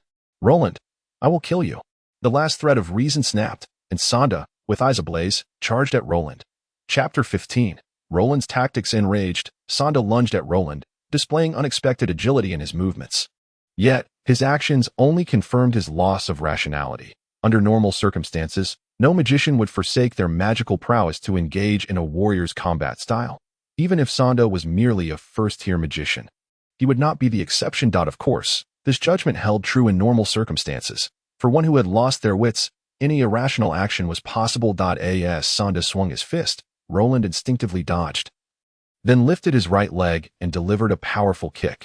Not to mention that he had undergone a transformation, possessing formidable soul energy, even in his previous state as a super magical inept. Roland's physical attributes were not to be compared with the pampered Sonda. Sonda could only pose a threat to Roland by casting his pathetic first-tier spells in a purely physical confrontation. He was woefully outmatched. With a resounding thud, Roland's kick struck Sonda squarely in his round belly, eliciting a cry of agony as he was sent sprawling onto the grass, unable to rise for quite some time. Loyal Scar rushed over to assist Sonda, massaging his wounds while glaring at Roland, as if ready to pounce at any moment. After a while, Sonda finally regained his composure, a faint blush creeping onto his pale face. Roland felt a wave of exhilaration. That kick had been executed with such precision, speed, and power that he was thoroughly satisfied with the outcome, a faint smile gracing his lips. You damn bastard. How dare you kick me? I will kill you. You are as good as dead." Once he was helped up by Scar, Sonda's expression twisted into a mask of rage, resembling a ferocious beast thirsting for blood. Haha. Viscount Sonda, you are truly remarkable. A punching magician, impressive. I have certainly broadened my horizons today. With that, Roland burst into boisterous laughter. Roland's demeanor bewildered Sonda. This calm yet arrogant figure starkly contrasted with the useless person he remembered. Though the face and attire remained the same, Sonda sensed that Roland had genuinely changed. Had Sonda been able to analyze the situation rationally and embraced his usual cautious demeanor, perhaps the ensuing calamity could have been averted. Alas, past victories had instilled in him too much confidence, and that blind self-assurance, detached from reality, ultimately led him to his doom. "If you wish to die so badly, I shall grant your wish." Sonda gasped heavily. Retrieving a deep crimson staff from his storage bag, the staff appeared remarkably ornate. Even those unfamiliar with magic could discern its worth. As an ordinary first-tier magician, Sonda could proficiently cast only one offensive spell, the renowned Fireball. Fireball possessed 3 major advantages. The incantation was easy to memorize, the magical cost was minimal, and the casting speed was unparalleled, making it the lifeline of junior fire mages. Although the Fireball spell may be regarded as the most rudimentary of fire magic, its latent power is anything but negligible, and it can evolve in accordance with the caster's level. Should one attain the mastery of a flame wielder like Master Stewart, a mere fireball would be beyond the capacity of an ordinary 10th level mage to withstand. Great fire god, grant me the flames that incinerate all. Fireball. Before Sonda could complete his incantation, darkness enveloped his vision, his mind reverberating with a tumultuous force, as if his heart were about to leap from his chest. With a scream, he hurled aside his wand and clutched his head. The intense dizziness intermingled with a tearing pain, rendering him nearly unable to maintain his footing, almost causing him to collapse to the ground. As Sonda fell, Roland secretly exhaled in relief. It appeared his conjecture was not unfounded. The disturbance of the soul could indeed interfere with the casting process. Sonda became the first subject of Roland's experiment. Not only did he bear the brunt of the soul disturbance, but he also suffered a backlash of magical energy. The incomplete Fireball spell unleashed all the gathered magical power on Sonda. Such an onslaught was undoubtedly too overwhelming for a pitiable first-level mage. The outcome of the initial trial was relatively satisfactory to Roland, yet there was a slight drawback. Sonda's mental fortitude was exceedingly weak, preventing Roland from determining the interference threshold of the soul disturbance through this experiment. If this magic could only disrupt mages of Sonda's caliber, then it would be of little practical use. The 4 loyal hounds, upon witnessing Sonda's plight, abandoned their focus on Roland and rushed to surround him. They patted his chest and pounded his back, with Scar vigorously shaking Sonda's head, hoping to rouse him. However, their efforts were destined for naught, for Sonda's soul had sustained severe damage from the recent assault. Perhaps Roland did not anticipate that the soul disturbance he had unleashed would amplify the damage of the magical backlash almost without limits, penetrating through the protective layer of mental fortitude and directly invading Sonda's soul. The harm inflicted by soul magic is beyond the healing capabilities of any other form of magic. Only soul magic itself possesses such miraculous restorative properties. Regrettably, Roland's strength was insufficient, and he had yet to acquire the knowledge of soul healing magic, leaving the unfortunate Sonda to languish in a prolonged state of unconsciousness until he could discover a means to dispel the soul disturbance. Nevertheless, even if Roland were to learn the spell for healing soul injuries. He likely would not extend his assistance to Sanda. Thus, from this moment forth, the unfortunate Sanda was destined to spend his remaining days in a state of oblivion, standing quietly to the side. Roland observed the four hounds' clumsy attempts at rescue. His gaze imbued with a chilling intent to kill. He had long suspected that Francis would seek revenge, but he had not anticipated such swiftness. The moment he beheld Sanda's predicament, a wave of murderous intent surged from within him. Is it finally time to strike? Roland silently scoffed. Since Francis had made his move, he too would play his part. Roland regarded today's assault as both a trial and a farewell to the past. He intended to embrace a new existence through his actions, henceforth adhering to the principle of an eye for an eye, a tooth for a tooth. After wasting this much time, it is time to bring this to a close, he mused, gazing upward at the sky. In that moment, Roland exuded an aura of superiority, a stark contrast to his usual demeanor. Through the legacy within the temple, the haughtiness of the upper deities had also been imparted to him. Although the potency of this aura was significantly diminished, he no longer feared the challenges posed by any formidable adversary. Merely through his presence, Roland had already ascended to the ranks of top-tier combatants, and even his grandfather Stuart could not overshadow him in terms of aura. This was the essence of the power belonging to higher deities. Gently laying Sanda's body upon the grass, the infamous four hounds once more encircled Roland. At this juncture, words were superfluous. Their conflict had escalated into a fight to the death. The four hounds sought to eliminate Roland for retribution, while Roland aimed to assert his dominance through them. Thus, both sides would hold nothing back, with the final outcome determined solely by genuine strength. The four hounds were warriors, aside from Scar, who had attained the level of a third-tier warrior. The other three possessed second-tier warrior prowess. It is crucial to note that they had practiced a combined attack technique, enabling them to contend with a fourth-tier warrior without losing ground. It was precisely through this secret technique that these notorious individuals had managed to remain unscathed until now. Although soul mages are unique, they do not transcend the category of mages. In combat with warriors, they must never afford their opponents the opportunity to close the distance. The first-level soul mage facing for warriors of second tier or above meant that this battle was inherently devoid of fairness from the outset.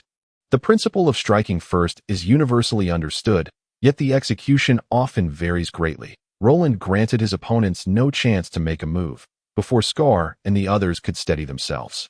He silently unleashed the first soul magic, Soul Terror. The wave of chilling soul energy surged into the bodies of Scar and his companions, their faces immediately reflecting expressions of terror under the impact of Soul Terror. The formidable killing intent they had just gathered faltered, and their previously ascending momentum rapidly dissipated. For warriors, aside from their inherent strength, the most significant factor influencing their combat effectiveness is their aura. Once their aura peaks, they can unleash unimaginable power that even surpasses their own limits. Conversely, when their aura diminishes, their strength significantly wanes, rendering them incapable of executing even their most favored techniques. Therefore, striking at an opponent's aura is a commonly employed tactic in battles against warriors. Due to his training in soul magic, Roland could keenly perceive the shifts in Scar and the others' souls. After experiencing the blow of soul terror, their soul lights became unstable, and their overall condition weakened considerably. The beleaguered youth would naturally not overlook such an opportunity for vengeance. The notion of kicking them while they were down stealthily emerged in Roland's mind. Without a moment's hesitation, he unleashed a potent soul shock, his expression revealing a hint of coldness. Although the same spell can yield different effects in different hands, Roland's soul shock, a mere entry-level soul magic, in the hands of the soul deity Baikashio, could rival a 10th-level forbidden spell. Though he held Baikashio in contempt, Roland could not deny that the latter was indeed an immensely powerful deity, one that he was not yet capable of challenging. Calmly observing his adversaries, an inexhaustible confidence surged within Roland. For dealing with such trifles, an entry-level soul shock would suffice. Disregarding all defenses, soul magic inflicts unimaginable damage upon the human soul. Even a warrior like Scar, approaching 4th-tier status, would have no means of resistance. Silently, and without a trace, Scar and his companions found their souls thoroughly bewildered. The chaos of their souls manifested externally as vacant gazes and stiff, powerless limbs. With a clatter, their weapons slipped from their grasp, the heavy metal striking the ground with a dull thud, while the grass beneath them bore the marks of their fall. This demonstrated that the strength of the four hounds was indeed substantial, as they could wield such heavy weaponry, indicating their physical prowess was beyond ordinary limits. At this moment, Scar and his companions had seemingly lost all awareness. Not even a frail child could fail to dispatch them with a weapon. Suppressing a derisive chuckle, Roland mused, "If I were to let you die so easily, it would be far too lenient. Instead, let us orchestrate a performance." Resolute in his decision, Roland set his plan into motion. He silently summoned the Book of Souls, elevating his soul light to its utmost limit. Subsequently, Roland began to repeatedly cast Soul Terror and Soul Shock, ensuring that Scar and his companion souls remained in a state of intense stimulation. After several rounds of magic, they had become utterly brainless, their once coherent consciousness completely disoriented and dissipated. At this point, Scar and his allies had transformed into mere human puppets, devoid of any capacity to resist Roland's whims. A slight smile creased Roland's lips, and he unleashed Soul Suggestion, enveloping Scar and his companions within its grasp. "You are mad dogs. All of you are mad dogs. You are enemies to one another. Not a single one shall escape." Through his soul light, Roland continuously transmitted these insidious suggestions to their souls, and the once vacant gazes of Scar and his fellows gradually sharpened. Moments later, the infamous four hounds had indeed metamorphosed into genuine mad dogs, ferociously engaging in combat with one another as though they were sworn enemies. Without witnessing the final outcome, Roland quietly departed. In the fleeting moment he turned to leave, he seemed to glimpse Scar's frenzied figure lunging towards the unconscious Sonda. With a silent smile, Roland quickened his pace and soon vanished into the bamboo grove. Chapter 16. The spark of inspiration having resolved the troubles brought by Sonda and the four mad dogs, Roland returned to the academy with an air of nonchalance. The experimental trials in soul magic yielded commendable results, greatly bolstering his confidence. However, what he cherished even more was the delightful feeling of vengeance fulfilled. The sheer elation that envelopes an oppressed individual upon seizing control is ineffable. Even someone as composed as Roland found himself unable to suppress a genuine smile. In high spirits, Roland did not rush back to his quarters.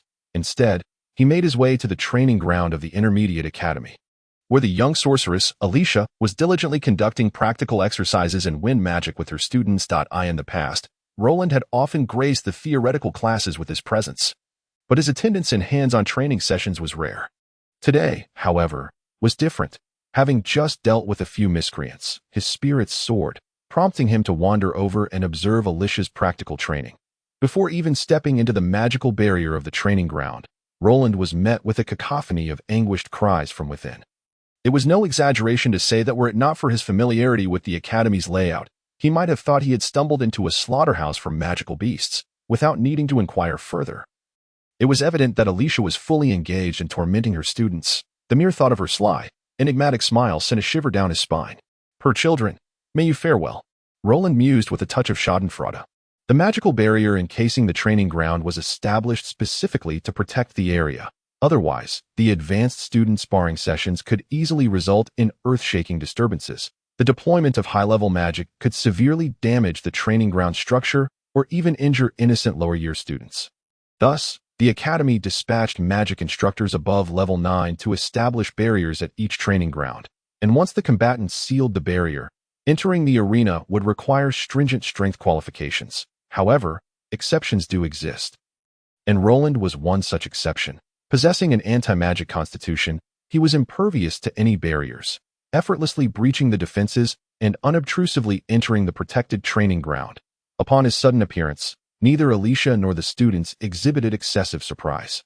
After all, as one of the Academy's unique figures, nearly everyone recognized Roland's identity. Some students who had attended his lectures even greeted him with polite nods, but most eyes were riveted on the young sorceress, who was engaged in a battle demonstration with a male student, an opportunity seldom witnessed. From the Intermediate Academy onwards, instructors gradually began incorporating combat demonstrations during their teachings. Unlike the earlier lower-year classes, these demonstrations were no longer limited to student interactions. Instructors directly participated, showcasing the intricacies of spellcasting to provide students with invaluable experience and expedite their growth. However, receiving personal instruction from Alicia was no easy feat. As evidenced by the male students' facial expressions, engaging in practice with Alicia was an exceedingly arduous and perilous endeavor. Setting aside her prowess as an 8th-level magic instructor, Alicia's very temperament posed enough of a challenge to leave students in distress. If a female student had the fortune to face her, it was a different story. However, when a male student was called upon, Alicia transformed into a fervent queen, mercilessly tormenting the hapless fellows until they were left in tears. Utterly exhausted, the male student, House, had just turned 14 and was an exceptional student in the intermediate wind magic class, one of the few prodigies to achieve a magic level of 5 at his age. Reaching this level was a rare feat, even within the esteemed Sadir Magic Academy, that if he continued on this path, he would ascend to the advanced class during the next enrollment assessment. Freeing him from Alicia's relentless trials, Roland held House in high regard. Despite his extraordinary talent and intelligence, he exhibited neither arrogance nor pride, always approaching others with humility and maintaining a remarkably easygoing demeanor, qualities befitting a wind magic practitioner. Unlike other students in the intermediate class, House had a solid foundation, having developed commendable training habits from a young age, allowing him to navigate his magical journey with fewer missteps. Naturally, Roland had offered him guidance on multiple occasions and had tailored a training regimen specifically for him. Since then, House's progress had been remarkable, particularly in his control over magic, which had undergone a transformation akin to a complete rebirth. Consequently, House stood out prominently among his peers. Even several students working together could not match his capabilities. The direct result of this was House becoming Alicia's designated demonstration partner. Whenever practical combat demonstrations were scheduled, the unfortunate House was often dragged into the fray, subjected to her vigorous training. Although House displayed commendable strength, it was important to note that, in the presence of the young sorceress Alicia, he remained a novice just beginning his journey. The levels of a magician cannot be attained through pretense. Each tier requires immense dedication and effort to surpass.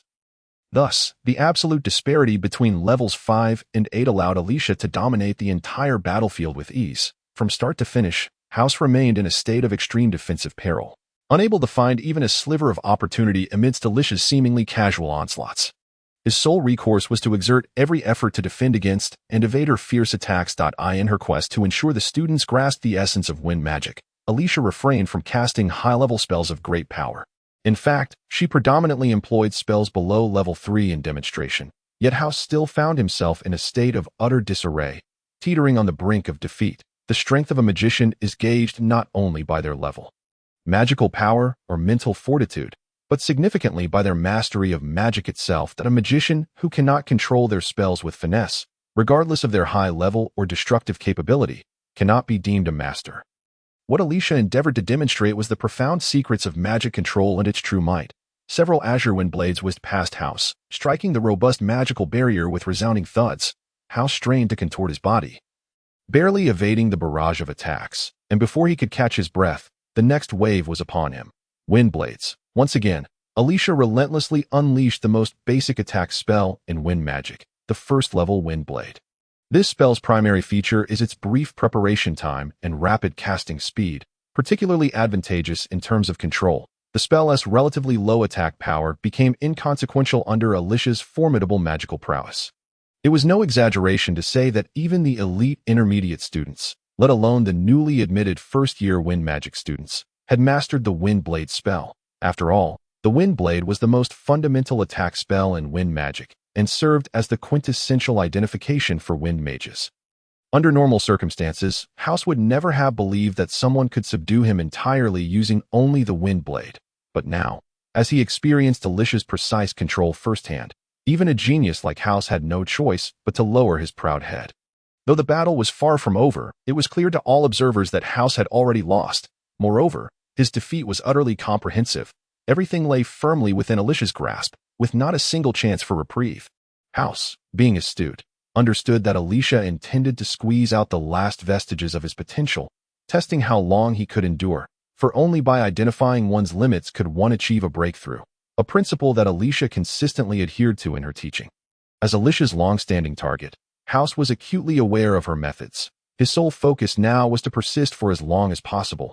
Regardless of the difficulty, he had to exceed his previous record. Otherwise, Alicia would use any perceived regression in his abilities as a pretext for inflicting the most brutal punishments. Having endured a few rounds of torment, House had gleaned some strategies. He resembled a miser. zealously conserving his inner magical energy, executing each defense with near perfection, wary of any lapse, and unwilling to squander even a modicum of magic. Nonetheless, after enduring a relentless barrage of fierce attacks, House felt a profound weariness settle in, not merely a physical exhaustion, but a fatigue that penetrated his very soul. Beads of sweat cascaded from his forehead, soaking through his pale blue robe. At this very moment, all the observing students widened their eyes in anticipation, holding their breath and clenching their fists, silently cheering for House. Persevere, persist, you must hold on. Roland, who had mastered soul magic, could distinctly hear the heartfelt shouts emanating from the souls of everyone present. The faint soul energy from the students gradually infused into House's body with each cry. Indeed, it was a power derived from the soul. At this instant, Roland's eyes were wide open, fixated on House's figure. Watching as the delicate threads of soul power merged into House, ultimately becoming one with his mental energy. Had he not fortuitously witnessed such a scene, Roland might have remained unaware of this unique utility of soul power. However, this process of gathering soul energy was only perceptible to Roland, a mage who had inherited the essence of soul magic. Others, even the most formidable of masters, could not sense the changes in soul power. The subsequent transformations further validated Roland's hypotheses, as the effects of soul power gradually manifested alongside the continuation of the battle. With the replenishment of soul energy, House's previously depleted mental strength revived. Akin to a seed brimming with life, bringing him light and hope, delicious attacks persisted, and House's body continued to evade, employing the defensive auxiliary spells he had mastered to their utmost potential, with the silent support of the crowd. House staunchly persevered, once again setting a new record for his endurance. Just then, Roland, observing the battle, was struck by inspiration. He employed soul suggestion magic to convey unwavering conviction into House's heart. In an instant, an overwhelming surge of soul energy, a magnitude far surpassing what had come before, quietly entered House's being, completely replenishing his expended mental energy. Simultaneously, an unparalleled confidence welled up within House, rendering even the petite sorceress Alicia incapable of imposing any psychological pressure upon him. Roland's soul energy was of such extraordinary caliber that it eclipsed anything the other students could fathom.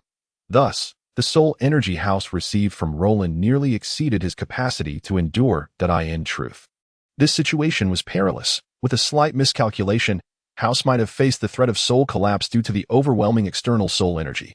Fortunately, House's character proved fortuitous, and he ultimately avoided the worst outcome. Continuously assimilating the external soul energy and forcefully elevating his mental prowess to level 6, House's breakthrough was quietly accomplished, even surprising himself. Consequently, he had fulfilled the most crucial condition for advancing his power, effectively stepping into the realm of a level 6 mage. Given his innate talent, with diligent training, he would effortlessly ascend to the ranks of level 6 mages, thereby attaining the fundamental qualifications to enter the advanced class. House's breakthrough caught Alicia's keen eye. As an 8th level sorceress, she immediately recognized the transformation occurring within him. As the instructor of the intermediate wind class, Alicia held profound admiration for House, which motivated her to repeatedly engage him in combat.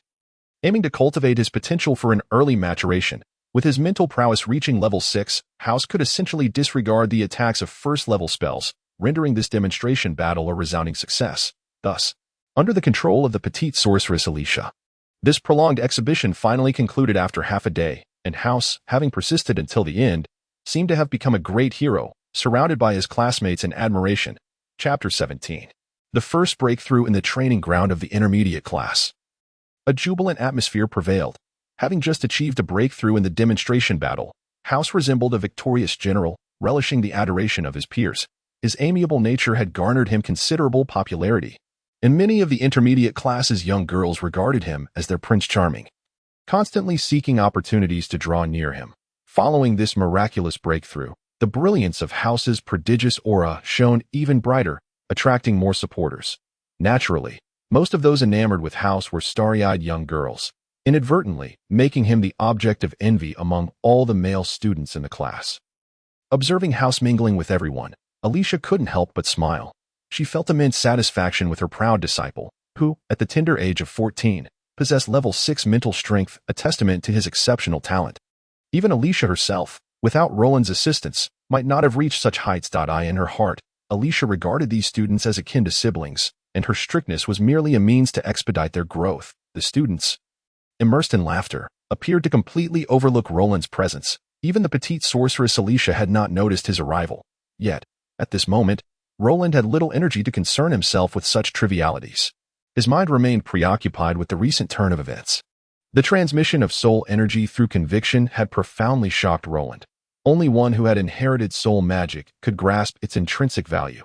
The soul energy birthed from belief was considerably more potent than what he typically accumulated through practice. If he could master its subtleties and harness it for his own purposes, it would be akin to unlocking an express path to transcendence, with hidden benefits immense enough to drive even deities to madness. Suddenly, Roland was reminded of the gods vying for faith. They disseminated their influence through their inheritors, garnering vast reserves of belief power. Although they lacked the means to cultivate soul energy, they could extract other energies from belief power to bolster their own strength. This, perhaps, was the fundamental reason for the flourishing of various professions. If Roland could establish his own stature and cultivate his own faith, he would unlock that celestial path. The boundless belief power would gradually transform into soul energy, propelling Roland's soul light to its utmost pinnacle. In that moment, he would genuinely possess the strength to engage in equal dialogue with the soul deity Baikashio. However, this grand ambition was not something achievable in the near term, with his current novice-level strength. The notion of establishing faith was akin to a fool's dream. Yet, once this thought took root in Roland's mind, it solidified into a goal and direction for his endeavors. When the time was ripe, he could devise a plan. It would not be too late. Moreover, through his recent experimental intervention, Roland discovered an intriguing phenomenon. The soul suggestion magic he wielded could also generate a significant amount of soul energy. For those unversed in the cultivation of soul energy, this energy would convert into mental strength, thereby enhancing their capabilities. Thus, Roland's soul suggestion magic possessed an extraordinarily formidable application. It could assist other mages in their ascension. Although Roland, having mastered soul magic, had become exponentially more powerful, he remained a novice within the realm of pure soul magic. The lascivious soul deity Baikashio had not provided him with much guidance. Everything must be discovered through his own wisdom and effort. The only certainty he possessed was that frequent practice of soul magic would continually elevate his soul energy, enabling his soul light to ascend to higher levels. Since accepting Baikashio's inheritance, Roland had embarked on the arduous and tedious journey of cultivating his soul light, adhering to the techniques recorded in the Book of Souls. This process was exceedingly lengthy and monotonous, even more so than the meditative practices for cultivating mental strength. Had it not been for Roland's years of diligent training, he might have struggled to adapt to such a rigorous regimen. According to Baikashio, the soul light was a primordial energy far surpassing mental strength, in terms of both nature and form. It greatly exceeded mental power, thereby posing considerable challenges in cultivation. Fortunately, Roland was sharp-minded. He did not foolishly isolate himself in a room, but instead integrated the cultivation of soul magic with soul energy, employing various methods to enhance his soul light, accumulating it gradually. This approach allowed the interplay of cultivation and application to mutually reinforce one another, facilitating breakthroughs with relative ease. However, Roland remained uncertain about when he would break free from the constraints of his current rudimentary soul light. After all, the mental strength possessed by an 8th-level sorceress had yet to satiate the needs of his nascent soul light, suggesting that the road ahead remained exceedingly long. "Ah, is that you, little Roland? What brings you here to see your sister?" A familiar laughter interrupted Roland's musings, and the composed Alicia finally recognized his presence. According to Roland's usual habits, he rarely appeared in such practical classes, as he was more inclined toward theoretical aspects of magic. Upon encountering Roland, the little sorceress was momentarily taken aback, but soon regained her composure. "Hee, isn't it just that I have nothing better to do than to come and support you? What's the matter? Not welcome?" Roland replied with a smile. Habitually ruffling Roland's hair, Alicia appeared exceedingly excited. "Not at all. It's a rare occasion to host a distinguished guest like you. So, what do you think? Having witnessed the demonstration earlier, do you have any suggestions?" As one of the few friends Roland had, Alicia was well aware of his prowess. If she could glean his insights, the intermediate class students could certainly elevate their skills to the next level. Hence, the little sorceress seized the opportunity to coax Roland into exerting a bit of effort. Such favorable chances were indeed rare. Roland, with his gentle disposition, generally obliged others' requests for assistance, especially those posed by Alicia. Furthermore, the recent demonstration had provided him with substantial inspiration, enough to warrant his investment of energy in return. Upon seeing Roland nod, Alicia immediately gathered the enthusiastic students together. She first articulated her plan to the assembly and then firmly dragged Roland, who stood at the side, into the fray. Within the entire Magic Academy, perhaps only the little sorceress Alicia would dare to act in such a manner. Roland could only manage a wry smile. Having long since grown numb to his friend's temperament, being a student of the intermediate class at the Sorcerer's Academy was a testament to these children's exceptional abilities, although each possessed their own pride. They exhibited great decorum in the presence of their mentor. All the students, including House, were acquainted with Roland, and many among them had attended his theoretical magic classes, particularly House, who, through Alicia's connections, had learned numerous tricks from Roland, laying a vital foundation for his accomplishments today. Given their similar ages and compatible temperaments, their relationship was one of both camaraderie and mentorship that in the past, Roland's guidance had bestowed upon House unimaginable benefits, instilling in him a blind confidence in Roland's abilities. Thus, upon hearing that Roland would provide feedback, House immediately widened his eyes and perked up his ears, fearful of missing any crucial information. His reaction, in turn, inspired the other students, and soon all eyes were fixated upon Roland. Despite having received the legacy of the Soul Deity and possessing previously unimaginable power, Roland maintained his customary style while teaching. His demeanor was elegant, his focus unwavering, his tone calm, and his structure clear. Roland possessed an innate charisma that drew students into his lessons, allowing them to feel as though they were immersed in the experience.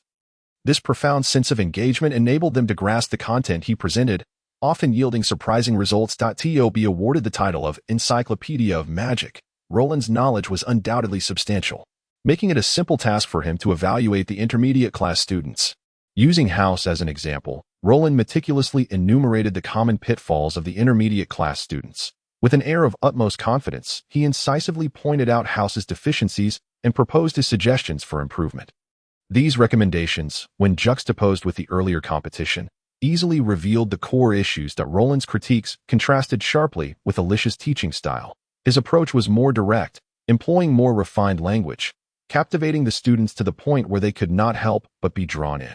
Even Alicia could not help but express admiration for Roland, though her envy occasionally led her to exhibit minor irritations, often resulting in Roland bearing the brunt of her frustrations. Such occurrences had likely transpired countless times, and even the protagonists Roland and Alicia could scarcely count them. After completing his detailed critique, Roland bid farewell to Alicia and the others, retreating to his small chamber that in the absence of external disturbances, he could commence his essential secret training. For his own safety, Roland kept his abilities a closely guarded secret, never revealing the power he wielded, not even to his closest friend, the little sorceress Alicia, who remained oblivious to the changes occurring within him. As was customary, Roland quietly settled onto his small bed, diligently following the cultivation methods documented in the Book of Souls, gradually entering a meditative state. To achieve a breakthrough, his daily practice must remain uninterrupted. The cultivation methods recorded in the Book of Souls were uniquely crafted by the soul deity Bikasu, focusing on the cultivation of soul light. Apart from the disciples recognized by the soul deity, others were incapable of practicing it. Moreover, this technique was exceedingly obscure. Even someone as learned and astute as Roland had only grasped the rudiments. Thus, he was far from reaching optimal proficiency in his practice, relying solely on his continuous exploration, as the elusive Bikasu would not provide him with further guidance. Over the past few days, Roland had amassed considerable soul energy through his training and magical drills. Additionally, he had gained some new insights regarding the application of magic, which, combined with today's serendipitous inspiration, had led him to a bottleneck stage that he urgently needed to calm himself and reflect in order to maximize his potential. Roland was determined not to squander this opportunity, so he wasted no time and plunged directly into a deep meditative state. Scenes of previous soul magic manifestations flickered incessantly in his mind, familiar yet imbued with a distinctly different sensation. Many details he had initially overlooked seemed to intertwine through invisible threads, revealing themselves with remarkable clarity. Unbeknownst to him, Roland had entered a profoundly enigmatic state, one that was beyond verbal description, where his soul felt as though it had transcended his body, merging seamlessly with the universe at that moment. Had anyone stood beside Roland, they would have witnessed a shimmering, ethereal flame hovering above his head, representing his soul light. However, this soul light was no longer the deep yellow hue of before. Under subtle energy fluctuations, the entire flame was enveloped in a delicate orange radiance. According to the records in the Book of Souls, this state was a precursor to the breakthrough of the soul light.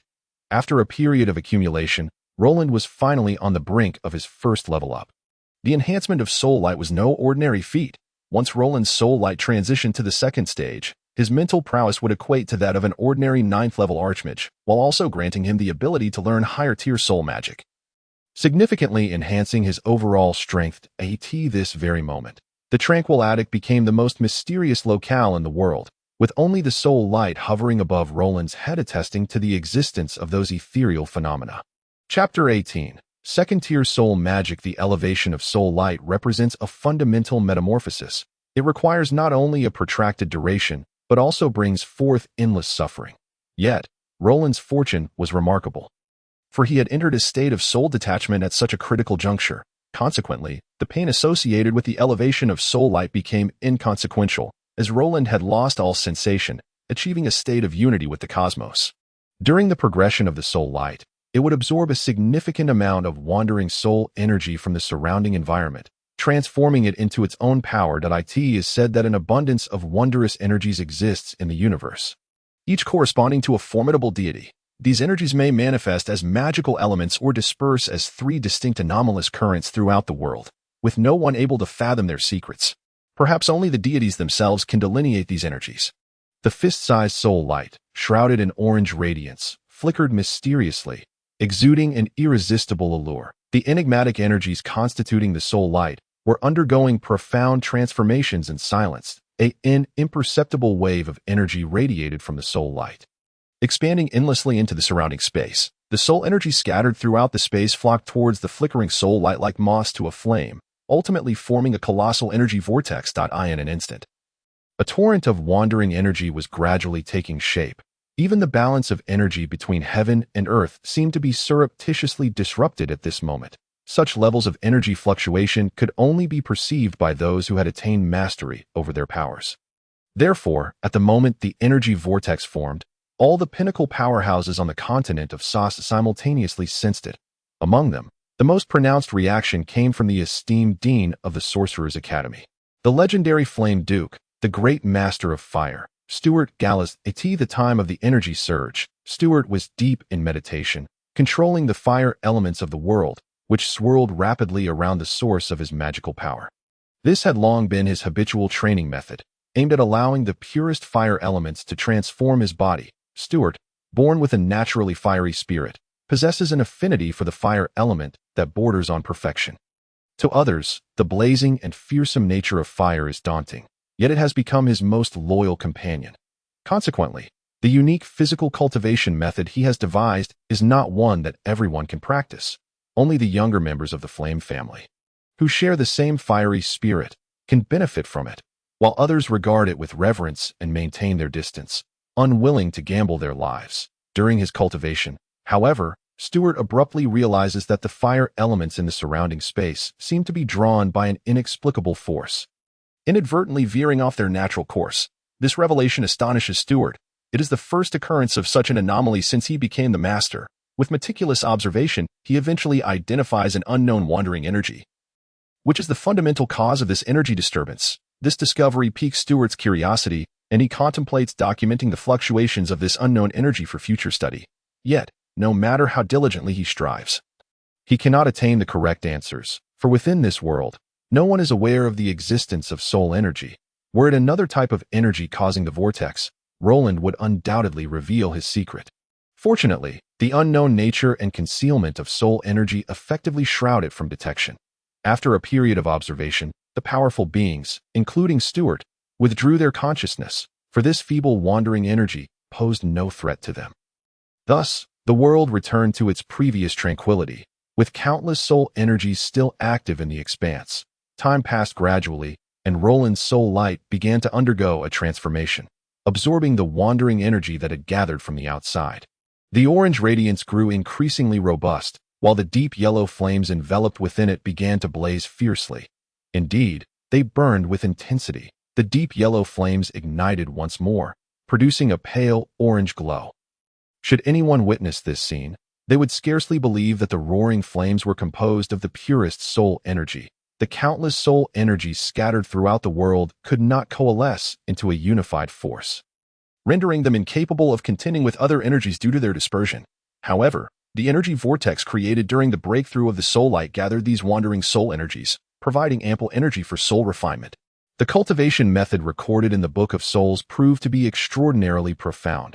The mere act of refining the soul light was enough to draw the attention of deities. The soul, refined through this process, is akin to raw iron being forged into steel, necessitating continuous tempering and burning to eliminate the dross and condense the essence. This arduous journey is long and fraught with difficulty. Any lapse in focus could nullify all efforts and even result in severe backlash. Yet, Roland, in a state of unity with the cosmos, naturally completed a significant metamorphosis of his essence that it is unclear how much time has elapsed, but the soul light hovering above Roland's head has entirely transformed from deep yellow to orange. Although the orange hue remains faint and somewhat elusive, it signifies that Roland's soul light has entered its second phase that as Roland continues to cultivate. The color of his soul light gradually deepens until he encounters the next threshold.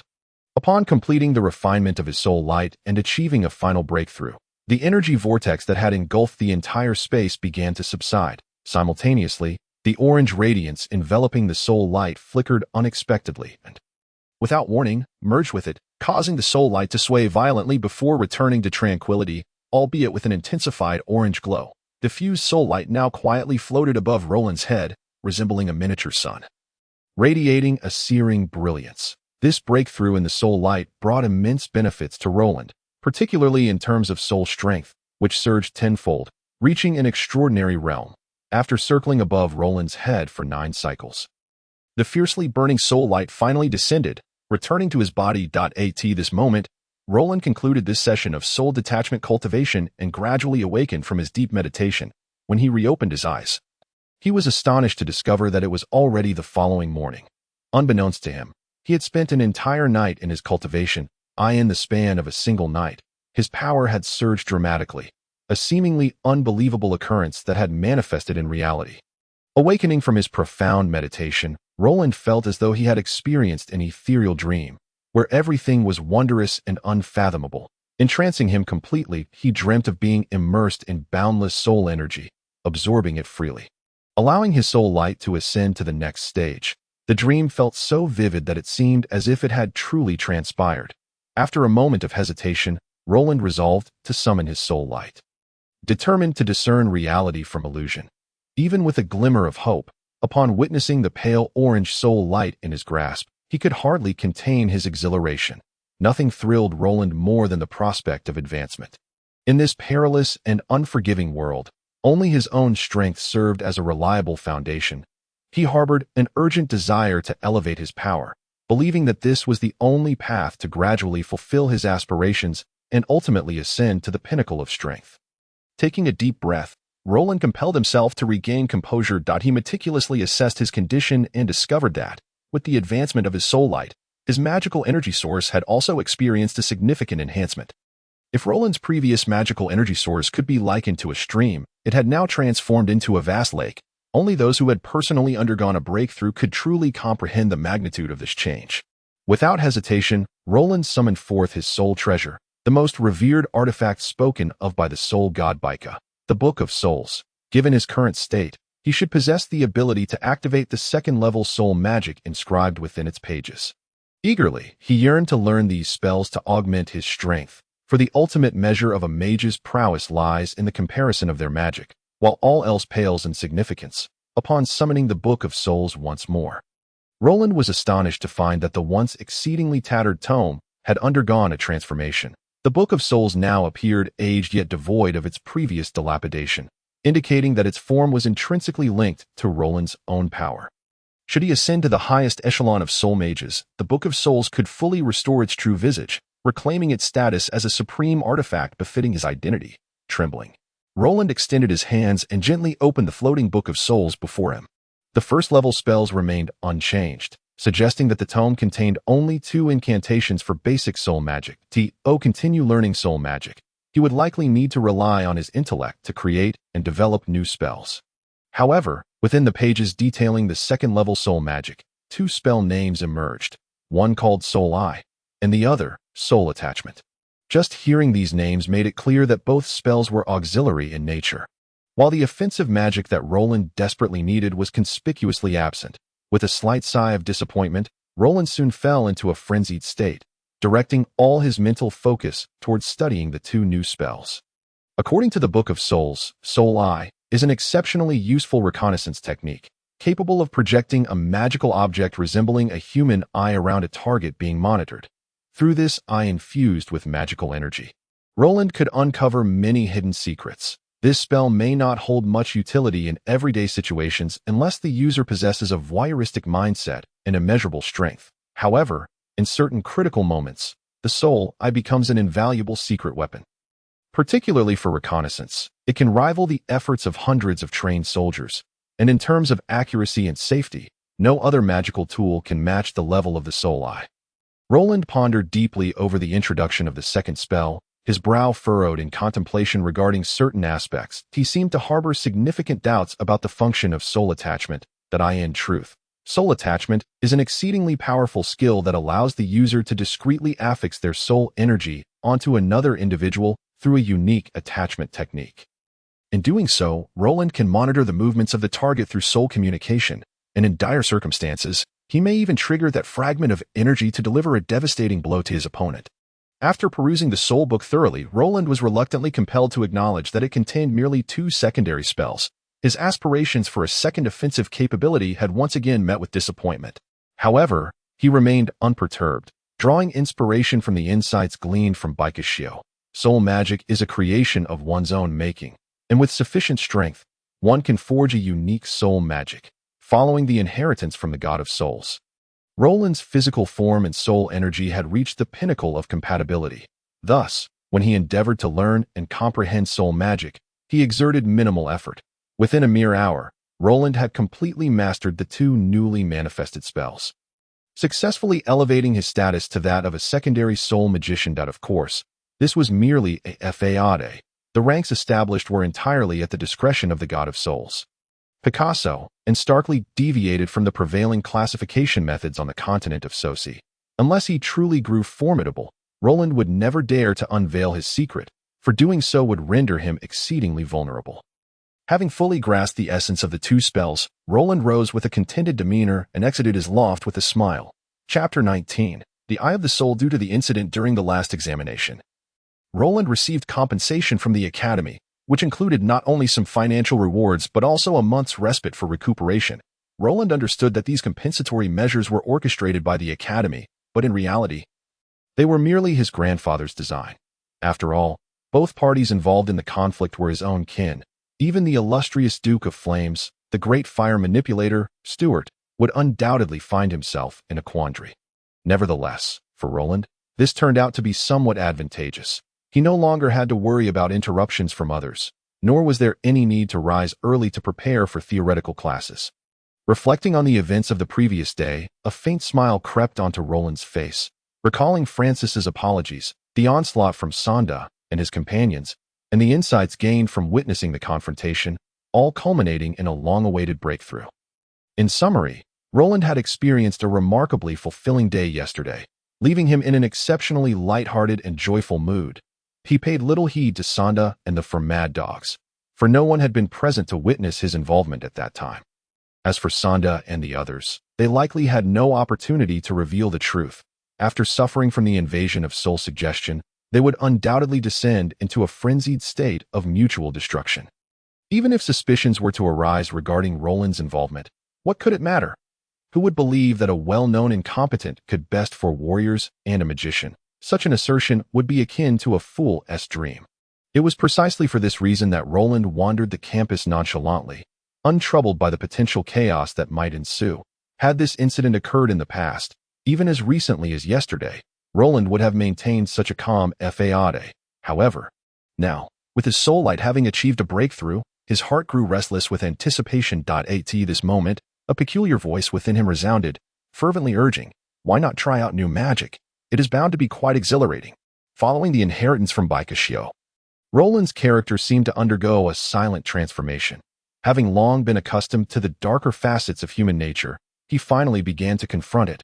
Moreover, under the influence of the God of Souls, Baikashio, the concept of being at a disadvantage had entirely dissipated from Roland's mind. The newly reborn Roland was no longer the feeble being to be easily manipulated.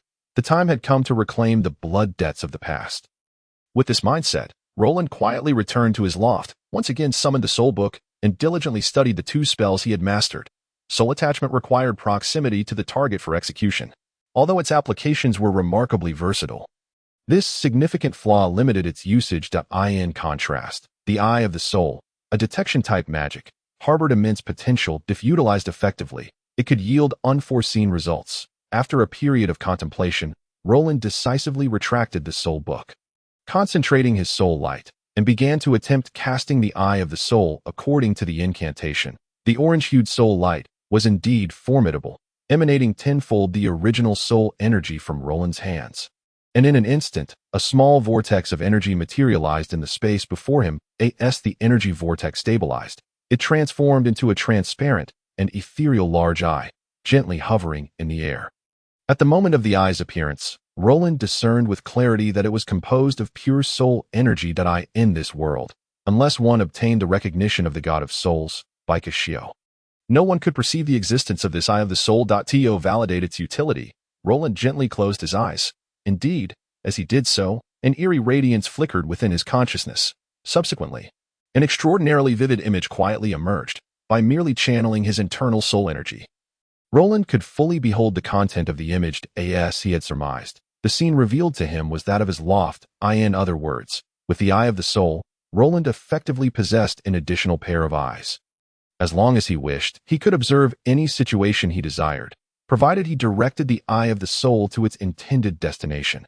Furrowing his brow slightly, Roland pondered for a moment before tentatively issuing a command to the eye, hoping it would move to the entrance of the loft. The instant Roland delivered the command, the Eye of the Soul abruptly vanished, reappearing at the targeted location without the slightest deviation. This revelation thrilled Roland, and his eyes gleamed with excitement. To confirm his hypothesis, he conducted several successive tests, ultimately arriving at the satisfying conclusion. As long as he could simulate the path of travel in his mind, the Eye of the Soul would move to the designated target, and the soul energy expended in this process was far less than he had previously imagined. It was no exaggeration to say that, given Roland's current level of cultivation, he could nearly disregard the consumption brought about by the Eye of the Soul, even utilizing it as a means of enhancing his control over soul energy. Consequently, Roland could maintain the existence of the Eye of the Soul for extended periods, and such an evidently advantageous opportunity was one he would never overlook. This truly is an essential skill for both assassination and plunder. If only it had a bit of offensive capability. The power of the Eye of the Soul surpassed Roland's expectations, yet it audaciously demanded even more, undeniably reminiscent of Baikashio's demeanor. Having acquired this wondrous Eye of the Soul, Roland's long-prepared plan for revenge could finally be set into motion. However, before that, he decided to observe the situation further. Thus, under Roland's command, the ethereal Eye of the Soul vanished once more, reappearing in the bamboo grove where yesterday's conflict had transpired. At that moment, the grove lay in serene silence. Roland employed the Eye of the Soul to scour the surrounding area, yet he detected no sign of Sonda and his companions. Not even a trace of blood left from the battlefield seemed to linger. He understood that someone had undoubtedly come here to eradicate all evidence of the encounter. Francis, indeed a master of manipulation, as cold and ruthless as ever, truly the offspring of a royal lineage. Roland scoffed derisively, his expression one of disdain. As Francis's loyal sycophants, Sonda and his companions naturally acted under his orders, yet these unfortunate souls not only failed to fulfill their mission but also met their demise and disgrace. The esteemed Prince Francis would surely be infuriated upon hearing this news, his countenance marred with shame. Too bad I do not know where that fellow Francis resides. Otherwise, I would love to witness his expression at this moment. Roland retracted the Eye of the Soul, a glimmer of mischief flickering in his eyes. Meanwhile, deep within the palace, the 12th Prince, Francis, was diligently practicing magic in the royal training grounds. Various fire spells erupted from his hands, striking the arranged targets with precision, obliterating them in an instant. Yet, there was not a trace of satisfaction on the 12th prince's face. Instead, it was etched with unyielding malice and fervor. Clearly, the 12th prince was in a foul mood, utilizing his training as an outlet for his pent-up rage. Damn it, a bunch of idiots. After recklessly venting his frustrations, Francis began to breathe heavily. Early that morning, he had received news from his subordinates regarding the discovery of Sonda's lifeless body in the bamboo grove behind the Soul Magic Academy. Upon hearing this news, Francis's initial reaction was disbelief. Sonda, after all, was the son of the Minister of Finance, possessing a title of Viscount. It was hard to fathom that someone would dare to take his life, fearing the retribution of imperial law. Moreover, weren't they supposed to be seeking trouble with Roland? How could they have perished near the academy? Could this incident somehow be related to Roland? Upon contemplating this, Francis promptly dismissed the thought that Roland's cousin. He was intimately familiar with Roland's capabilities, and he could scarcely believe that Roland possessed the ability to eliminate Sonda and others. He was convinced that this must have been the handiwork of someone else. Could it be that Sonda harbored some formidable, hidden enemy? Francis found himself engulfed in profound confusion. Subsequently, he made a decision that would haunt him for a long time. To inspect the corpses of Sonda and his companions, he hoped to discern their truths through the wounds they bore. However, Francis found no useful clues. All he encountered were 5 bodies, nearly torn to shreds. The esteemed 12th prince spent an entire hour retching before he could recover from the nausea. His complexion was ashen, clearly indicating that he was thoroughly terrified. Reflecting on the situation, Francis realized he had never witnessed such a gruesome scene. Even though he had not cared much for Sonda's life, he could not help but feel a chill run down his spine. What kind of monstrous demon could commit such atrocities? Francis was at a loss as to how he managed to return home. After all, he was merely a 15-year-old boy. Such unexpected and heinous events were evidently beyond his capacity to cope, and thus his erratic behavior was somewhat understandable. Yet, Francis was still Francis, the 12th prince. Known as the hope of the empire, he resorted to training as a means to channel his frustrations and regain his composure. Amidst the echoes of explosions, the fear that had gripped his heart dissipated along with the targets. Once he had calmed down, Francis summoned his most trusted subordinates, who had already analyzed the incident's outcome. Upon reviewing the report presented by his aides, Francis felt an overwhelming urge to obliterate them all with magic. The cause of Sonda and his companions' demise was clearly stated as mutual slaughter. Indeed, after thorough examination by skilled professionals, it was confirmed that Sonda and his companions had perished by their own hands. Enraged, Francis tore the report to shreds and stormed back into the training grounds to unleash his fury. His emotions were in utter disarray, and he could not find a way to resolve the matter. This outcome was exceedingly troublesome. If mishandled, it could result in significant losses for him. Particularly concerning was the need to provide a satisfactory explanation to the Minister of Finance. Otherwise, this formidable ally might turn to another. What a headache, Francis muttered, furrowing his brows while cursing Roland. It's all that damned fool's fault. If it weren't for him, Sonda wouldn't have come to such an end. Once I regain my composure, I will make you pay. Little did Francis realize that his unconscious curse had indeed pointed to the true culprit. He was also unaware that this setback was merely the beginning, for Roland was concocting an even more splendid spectacle, awaiting his participation. The unfortunate 12th prince remained oblivious to the price he would have to pay for his deeds over the years. Such malevolent incidents could hardly be concealed from the upper echelons of the empire for long. Shortly after Sonda's body was transported back, the Minister of Finance arrived at Francis's residence, accompanied by the families of the mad dogs, who had rushed there upon receiving the grim news. The ministers witnessed the aftermath of the incident, and the explanations they heard were all carefully crafted by Francis. Had he been truthful, not only would Francis have lost face, but the cunning Minister of Finance would also reconsider his alliances. To preserve his relationship with his allies, Francis had to exert considerable effort to fabricate an assassination story. He portrayed Sonda as a great hero who sacrificed his life in the name of protection. This not only salvaged Sonda's reputation, but also deftly shifted public attention. The astute Minister of Finance would not sever ties with the seemingly most promising 12th prince simply because he lost a bastard son. For these politicians, family interests reigned supreme. Thus, the tale that emerged from the 12th prince's residence transformed into one of an inexplicable assassination attempt, with loyal guards heroically sacrificing themselves. This outcome, while causing a cold sweat for the minister responsible for the defense of Meikaik. Did not have any significant repercussions. Such a petty ruse could hardly escape the keen eye of the sagacious Emperor Tret'ai, who chose not to intervene merely to preserve the royal family's dignity. Nevertheless, he subtly applied pressure on Francis to prevent him from exploiting the situation, and the bizarre assassination incident ultimately faded into obscurity. Chapter 20. The disheartened Francis, the farcical assassination of the prince concluded with an anticlimactic whimper. Leaving the capital's residents thoroughly perplexed, many aspects were rife with ambiguity, leading astute observers to perceive signs of manipulation. However, those who detected such nuances were truly intelligent individuals, unwilling to jeopardize their safety by speaking out. Thus, this notably egregious event in the annals of the empire quietly came to an end.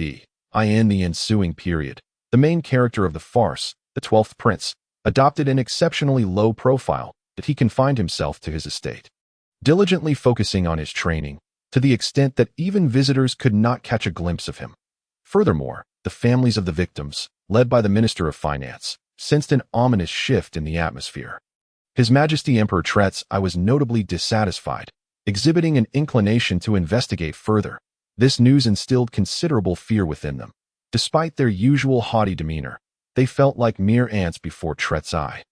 A moment's inattention could lead them to ruin, prompting them to adopt a submissive attitude, as if their children had not perished. Fortunately, the matter did not escalate significantly. Only a portion of the empire's upper echelon discerned the underlying issues. Even so, Francis's orchestrated farce did not go unnoticed by several other princes, and the clumsily contrived nature of his actions was bound to invite ridicule and scorn. Although Francis was the most favored prince of Tret'ai and enjoyed the backing of the Flame family, he was not the sole contender in the struggle for succession. To say nothing of the legitimate heir, Prince Mori. There were formidable rivals in Prince Cherished and Prince Lucio. 30-year-old Prince Mori served as the current military commander of the empire, leading the army to numerous victories and earning the title of War God for his remarkable feats. He had broken through formidable foes in his youth, and since then, he had been on an unstoppable winning streak. Revered as the empire's guardian deity, with his handsome visage and striking presence, Mori garnered a multitude of supporters, and many current ministers deemed him the best candidate for the throne.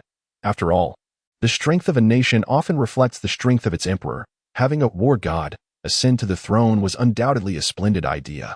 Prince Cherished, the third prince, was likewise a strong contender for succession at just 25 years old. He was the grandson of the empire's prime minister and had received meticulous instruction from multiple esteemed mentors. Earning a reputation for his brilliance at a young age, it was said that the third prince possessed exceptional literary talent and strategic prowess. Since his debut, he had never encountered a challenge he could not surmount. Frequently, Emperor Tret'ai summoned him to partake in governance and sought his counsel, indicating the high regard in which he held Cherished. Additionally, the third prince's grandfather, Prime Minister Khan, was a venerable figure who had presided over the court for over 30 years. With disciples scattered throughout the realm, naturally, these disciples became supporters of the third prince, and with their collective backing, the call for his ascension was hardly inferior to that of Prince Mori. In contrast, Prince Lucio, the ninth prince, had a comparatively weaker background. While his maternal family was also a distinguished clan within the empire, it paled in comparison to the standing of Mori and Cherished. Nevertheless, Lucio should not be underestimated, for he was a once-in-a-century magical prodigy, having reached the 6th level of sorcery at the tender age of 18, surpassing even Francis in innate talent. The Kexwell Empire was founded on magic and thrived through its supremacy in the magical arts. Thus, the magical prowess of royal offspring was a crucial factor in the assessment for succession. Unlike Francis, who had been meticulously nurtured by the Flame family, Lucio was merely an ordinary advanced student at the Soder Magic Academy, and his accomplishments were solely the result of his own diligence. In comparison, Lucio's hard work and dedication were qualities Francis sorely lacked. Faced with such formidable competitors, Francis's path to ultimately claim the throne was fraught with challenges.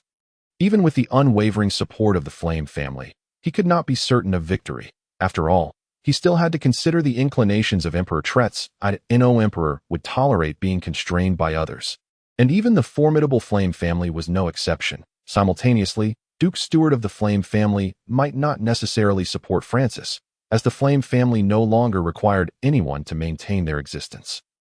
For a prestigious family of magicians, achieving a breakthrough in the realm of magic is regarded as the most honorable of endeavors. Neither worldly status, accolades, nor wealth and fame can sway the heart of Stuart. Thus, for Francis to garner the support of the Duke of Flames, it would undoubtedly entail a grueling and fierce struggle. As princes of the Kexwell Empire, More and his peers have all inherited the bloodline of Trezai, particularly the innate aura of a ruler that is beyond the grasp of ordinary individuals. The Sarmi de l'Armée among princes. More and his companions are no exception. They all harbor ambitions of ascending to the throne. Regardless of how well they conceal their intentions or how convincingly they masquerade, they cannot escape the discerning eyes of the observant. Therefore, once they grasped a glimmer of hope, they naturally became rivals. In the face of the throne, all else becomes trivial. Fraternal bonds and brotherly affection pale in comparison to the allure of that symbol of supreme power. It is no exaggeration to assert that these so-called brothers among princes would eagerly seize upon their rivals' weaknesses to bring them down. And unfortunate Francis has unwittingly provided them with an opportunity to exploit. Prince Francis, the 12th of his name, is no fool. He was simply blinded by rage, leading him to devise such a poor plan. Under the subtle guidance of Trezai, Francis swiftly came to his senses and, with great courage and determination, made the bold decision to extricate himself from the whirlpool of conflict. For the losses incurred, Francis had no room to ponder them. The events that were about to unfold were of little concern to him. His predatory brothers would undoubtedly not relinquish such a golden opportunity to strike while he was down. Had it not been for Francis's timely insight and prompt action, he might have faced utter ruin. Even so, More and his cohorts seized upon Francis's vulnerabilities, delivering a ruthless blow that shattered much of his influence and allowed them to encroach upon his territory. Faced with such a heavy blow, Francis could neither resist nor retaliate. He was compelled to lower his stance, casting aside all else, simply to demonstrate to Trezai that he bore no relation to these matters. After all, lost territories can be reclaimed, and diminished power can be rebuilt. Yet, once the Emperor's favor is lost, the path to the throne is irrevocably sealed. Fortunately for Francis, the damage he sustained was not insurmountable, as the majority of his power resided within the Flame family. Even if More and his kin were brazen, they would not dare to provoke the Flame family lightly, for they lacked the strength to challenge the forbearance of the Master of Flames. Even if they were to ascend to the imperial throne in the future, they would still depend upon the protection of Stuart, for the presence of a master directly signifies the strength of an empire. This defeat served as a wake-up call for Francis. Despite his ostensible grandeur, as a prince of the empire, he had already plunged into the abyss of succession struggles. Every step was fraught with peril, and every stride concealed traps. For Francis to achieve ultimate victory, he must avoid repeating such blunders. Based on past experiences, those who attain final victory are neither the strongest nor the most intelligent, but rather those who make the fewest mistakes. In recent days, Francis has been confined by the princess, a formidable woman hailing from the Flame family, who has finally showcased her authoritative methods. Those confidants whom Francis had once relied upon were expelled by the princess. At least until Francis was liberated, no one could catch a glimpse of him. Not only that, but the princess also leveraged the power of the Flame family to secure a highly esteemed mentor for Francis, who would instruct him on the virtues of conduct during this period of confinement. The princess believed that her beloved son had been led astray by a band of nefarious companions. She has always held the conviction that her son, Francis, is the finest child in the world, intelligent, filial, handsome, and elegant. Perhaps in the eyes of the princess, Francis is the epitome of perfection. She resolved to provide him with the most exemplary education, to prevent him from committing acts unbefitting of his royal lineage. Although Francis may appear domineering and arrogant in public, at home he behaves like a docile kitten. There was no choice, after all. His mother came from the Flame family and inherited a temperament as explosive as fire itself. If Francis were to act freely at home, he would face extreme and severe repercussions. Fortunately, the princess dotes on him immensely. As long as he maintains a proper demeanor, he would not draw trouble upon himself. Hence, Francis consistently feigns obedience at home, further elevating the princess's indulgence to its zenith. In reality, Francis's confinement would not last long, for after his previous apology, the Duke of Flames, Stuart, had consented to allow Francis to join the intermediate class at the academy. Considering Francis's emotional state, Stuart also granted him a month's leave, a concession akin to Roland's treatment. After all, Both were grandchildren of Stewart, and any grievances suffered by either would cause him considerable distress. Consequently, Stewart admonished Francis to refrain from instigating trouble with Roland. Otherwise, should he violate the school rules again, no one could alter his fate of expulsion. Ultimately, under Stewart's formidable pressure, Francis reluctantly assented. However, the true nature of his thoughts remains known only to him. Fortunately, Roland had never arranged courses in the fire department, alleviating concerns about direct confrontations between the two. Additionally, given Stewart's understanding of Roland, he knew that Roland's character would never provoke for no reason. At most, he would simply ignore Francis. Otherwise, Stewart would likely find himself exasperated by these two, leaving him with little time to focus on his magical studies. Regrettably, Stewart's understanding of Roland had not progressed beyond previous levels. After receiving the inheritance of the God of Souls, Roland's character gradually evolved in a direction reminiscent of Cassie. He would certainly not let Francis, his natural adversary, escape unscathed. Furthermore, Francis's narrow-mindedness could not tolerate Roland's existence. Thus, a battle of wits and schemes between the two was inevitable. The unfortunate Duke of Flames would still be unable to evade the ensuing troubles, and his meticulous arrangements would ultimately prove futile. Yet, all of this pertains to the future. Presently, Roland is enjoying his holiday while diligently practicing soul magic, methodically enhancing his strength. Meanwhile, the 12th prince, Francis, must remain obediently within his estate, enduring the incessant lectures of a white-haired elder. Were it not for the princess's relentless supervision, he would likely have succumbed to the torment and fled long ago. Having suffered a covert setback did not compel Francis to recognize his weaknesses.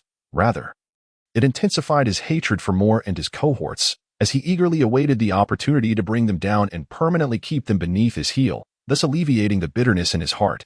Francis has never been one to accept failure passively. He is constantly contemplating retaliation and vengeance. While he appears to be attentively listening, he is in fact busily devising his plans that he needs to continue augmenting his strength. Having lost his loyal companion, Sonda, and some territories he had cultivated over time, these losses weigh heavily upon him as for avenging Roland, that is temporarily set aside. After all, compared to the struggle for the throne, a weakling like Roland seems insignificant. Francis privately muses that as long as he successfully ascends to the throne, he could easily extinguish a mere ant like Roland with a mere flick of his hand, posing no challenge whatsoever. Little does he realize that his gravest miscalculation is having offended a formidable adversary like Roland, which sets the stage for his impending tragic fate. Chapter 21. The specter within the palace. The Kexwell Empire is one of the 5 great powers on the continent of Sauce, and is also the most historically traditional nation. Legend has it that the empire's founder, Emperor Monlaet, was a contemporary hero of the founder of the Flame family, Sodiel Gallus. The two shared kindred spirits and were intimate friends. Both were ambitious and exceptionally gifted, each aspiring to carve their names in history and establish enduring legacies. However, Monlaet, hailing from a fallen noble lineage, was more fervent about imperial power. He yearned to build an immensely powerful empire through his own efforts. In contrast, Sodiel was enamored with magic, wishing to devote all his energy to the study of the arcane. After years of arduous labor, both Monlaet and Sodiel achieved success, fulfilling their initial vows. 1 Founded the Kexwell Empire, becoming an unparalleled sovereign, while the other pioneered the path of magic, becoming the first to surpass the 10th level of magic mastery and earning the title of King of Masters, forever enshrined as a myth in the hearts of all magicians. Although both attained immortal accomplishments, their friendship remained steadfast as ever to ensure the eternal prosperity and continuity of their families. They jointly swore an oath. The Flame family, founded by Sodiel Gallus, would forever reside in the city of Magique within the Kexwell Empire, becoming the sole guardian of the empire. As long as the Kexwell Empire exists, the status of the Flame family shall remain unchanged. The descendants of the great monarch Monlaet shall be safeguarded by the illustrious Flame family, their bond of friendship enduring through the ages, unyielding to the passage of time. Subsequently, the formidable ruler King Soder Gallus established the renowned Soder Academy of Magic, elevating the reputation of the Kexville Empire to unimaginable heights. Henceforth, the Kexville Empire became universally acknowledged as a sanctum of magic upon the continent of Soth, drawing an ever-increasing number of magicians to study and settle within its borders, thereby fortifying the empire's strength from another perspective. Even to this day, within the imperial palace of Kexville, numerous invaluable documents remain preserved, chronicling the feats of two legendary heroes from ages past. Emperor Tralles, I was a ruler of remarkable talent and boundless wisdom. In him, one could almost perceive the shadow of the founding Saint Emperor Montlayet. Consequently, many have revered Tralles I as the second most enlightened monarch in the annals of the empire, and under his diligent stewardship, the Kexville Empire grew ever more powerful. Despite his high station, Tralles I led a life devoid of opulence. The indulgent habits often associated with emperors were entirely absent from his demeanor. He consistently embodied simplicity and moderation. Even the palace he resided in exuded an air of ancient grandeur, devoid of gaudy embellishments or glittering glass, instead radiating a profound dignity that embodied the true spirit of an enduring sovereign of the Kexville Empire. It is said that each successive emperor of Kexville harbored a shared penchant for collecting ancient tomes and the weapons left behind by ancient heroes. This tradition originated with the Saint Emperor Montlayet and has been passed down unreservedly through the generations. To this day, the imperial palace houses a wealth of ancient texts, surpassing even the library of the Soder Academy in both quantity and quality. The weapons wielded by great champions of the past have been meticulously preserved by successive emperors. To honor this legacy, a grand tower was constructed to house these tomes and weapons. This tower, consisting of 13 levels, required considerable exertion from Saint Emperor Montlayet for its construction, and it stands as the sole extravagant feature of the palace. Embodying the painstaking efforts of the emperors of Kexville throughout history, named the Treasured Pavilion, it is situated in the northwest corner of the palace, where Tralles I would often retreat to peruse the ancient texts and admire the weapons once wielded by his heroic predecessors. The first 3 levels of the tower are dedicated to the display of precious tomes, meticulously categorized and labeled by each emperor for ease of future reference, thereby preventing the loss of these invaluable records due to the oversight of later generations. From the 4th level upwards, the tower is reserved for the display of precious weapons. Each weapon, arranged from the lowest to the highest tier, has left an indelible mark in history, with their owners being celebrated heroes of renown. Some of these weapons are damaged, while others remain functional, yet all have been scrupulously safeguarded by Tralles I. The higher the weapon is placed, the more precious it is deemed, with its owner's fame and the secrets it harbors growing correspondingly. In contrast, the number of weapons diminishes as one ascends, their intrinsic worth becoming self-evident. Even the current Duke of Flames, the Flame Controller Steward, must concede that the Imperial Palace is the preeminent locale for studying ancient history. He has made numerous visits to Tralles I, seeking opportunities to delve into the ancient records. This endeavor has, in turn, benefited Roland, who has gained access to many invaluable documents, courtesy of Stuart's carefully crafted copies. As the Emperor of a magical kingdom, Tralles I has also practiced magic, and by contemporary standards, he could be classified as a level 7 archmage. However, for a sovereign, personal prowess is of little consequence. Within the vast and profound palace, countless supreme experts lurk, ensuring Tralles I's safety. Among these guardians are, of course, the elite members of the Flame family, a rule inscribed in their ancestral teachings that none dare defy. Moreover, concealed within the palace is a powerful and enigmatic magical array, reputedly laid out by the great ruler King Soder Gallus himself, designed to protect the palace's sanctity. This magical array is one of the Kexville Empire's highest secrets, destined to be passed down to each successive monarch. For only the emperor may possess this knowledge, as it pertains to the very survival of the empire. Throughout the history of the empire, there have been attempts at heinous assassination, yet no assassin has ever succeeded in their mission. The Palace of Kexville seems to swallow them whole, leaving no trace behind. Furthermore, following each assassination attempt, noble families across the continent of Soth mysteriously suffer misfortunes, whether through banditry or natural disasters, leading to their quiet eradication from the realm. Eventually, no one dared to attempt assassinations against the Emperor of Kexville anymore. And thus the inscrutable palace enjoyed a century of tranquility. Objectively speaking, the security situation in the city of Mykic is quite commendable, surpassing that of many other capitals. After all, the illustrious Soder Academy of Magic towers here. And under the intimidation of the Flame Controller, few would risk their lives to entertain impractical thoughts. The Imperial Palace of Kexville is located at the northernmost point of Mykic, its architectural design exceedingly rigorous, resembling a fortress. Within this palace reside all members of the royal family, be they the emperor, empress, princes, or princesses, each one under its roof. The experts tasked with safeguarding the palace also have designated quarters. The entire layout is remarkably compact, preventing waste while facilitating concentrated protection, a testament to the meticulous planning of Saint Emperor Montlayet during its construction. As the sun sets and night blankets Mykic, the city's inhabitants, weary from their day's toil, return home to enjoy a serene and tranquil life. As one of the most renowned metropolises on the South Continent, Mykic radiates vibrancy, even in the dead of night. Taverns and restaurants remain ablaze with light, frequented by young nobles who revel in the beauty and mystery of the night. The palace, shrouded in darkness, is a realm of tranquility. Even the mightiest of monarchs would not forsake the night for labor. Nighttime belongs to family, and even the wise ruler Tralisai is no exception. As for the princes and princesses, they are immersed in their blissful lives, oblivious to the world cloaked in night beyond the palace walls. On this seemingly ordinary yet extraordinary night, an enigmatic guest arrived at the imperial palace of Kexville. This guest moved with a certain secrecy, evidently not having received an invitation from the hosts. Bathed in moonlight, one could discern a petite and agile figure gracefully leaping and climbing within the palace. Judging by her movements, she appeared to be a woman, possessing the agility of a thief and the decisive judgment of an assassin. Yet, one wonders what her intentions are for infiltrating the palace under the cover of darkness. Should her aim be to assassinate Tralisai, the likelihood of success seems almost non-existent. However, her assured stride suggests a familiarity with the palace, indicating that even if she is not of noble descent, she has meticulously planned this endeavor. Engaging in such perilous ventures requires preparation to enhance the odds of success.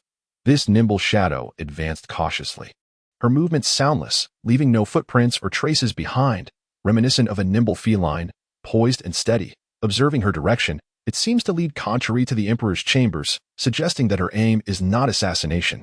Should someone well-versed in the palace's layout pursue her, they would soon realize that her true objective is likely the invaluable, treasured pavilion, though its defenses are hardly less formidable than those of the Emperor's quarters.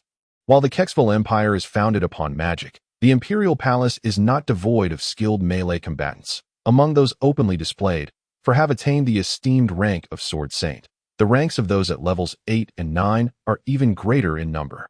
Not to mention those hidden in the shadows, making the palace the second most fortified location in Mykic, second only to the Soder Academy of Magic, where the Flame Controller Stewart personally oversees.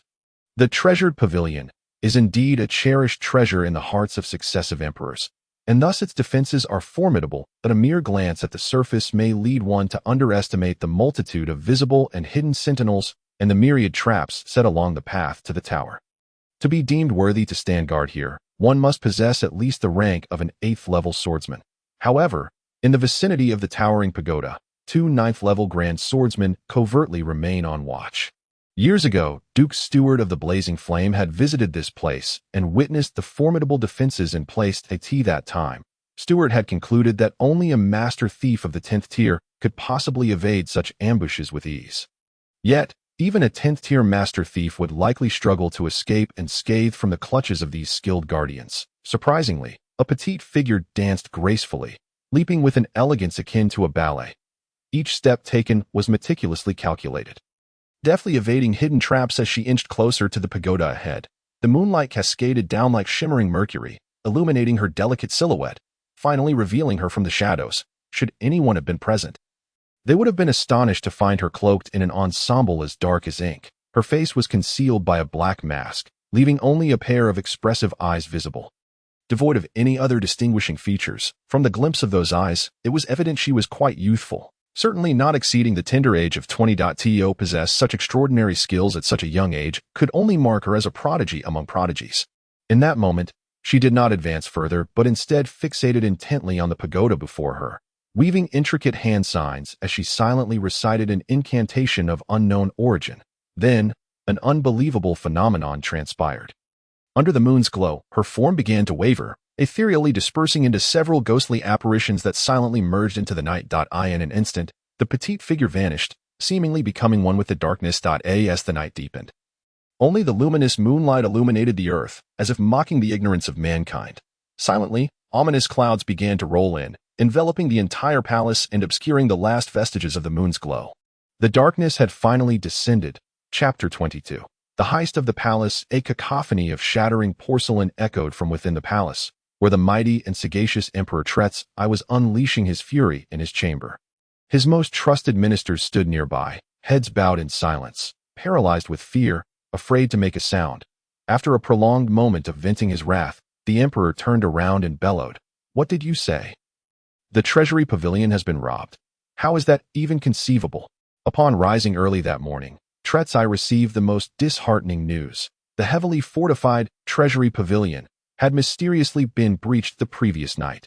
There were no signs of the traps having been triggered, and the elite guards stationed there lay unconscious. Utterly incapacitated, it was evident they had fallen victim to a cunning scheme. Even at this juncture, the precise method of their incapacitation remained uncertain, and the extent of the treasures lost from the treasury pavilion was yet to be determined. Upon receiving this alarming news, the captain of the guards, Peter, hastily made his way to report to Tretz I. Simultaneously, the prime minister and other officials, having caught wind of the situation, hurried to the scene. Tretz I, known for his imposing presence, particularly when enraged, resembled a ferocious, bloodthirsty lion, exuding an aura of intimidation and danger. Even the cunning prime minister found himself subdued in the emperor's presence. The fact that these ministers could obtain such confidential information so swiftly indicated that their network of informants had infiltrated the palace itself.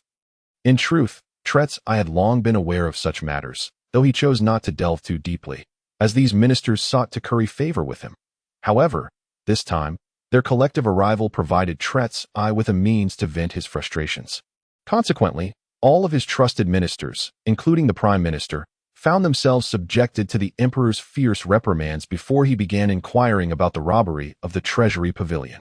It was no wonder Tretz I was in such a rage. He had constructed numerous traps and deployed skilled guardians to ensure the security of the treasury pavilion, fearing the occurrence of unforeseen events.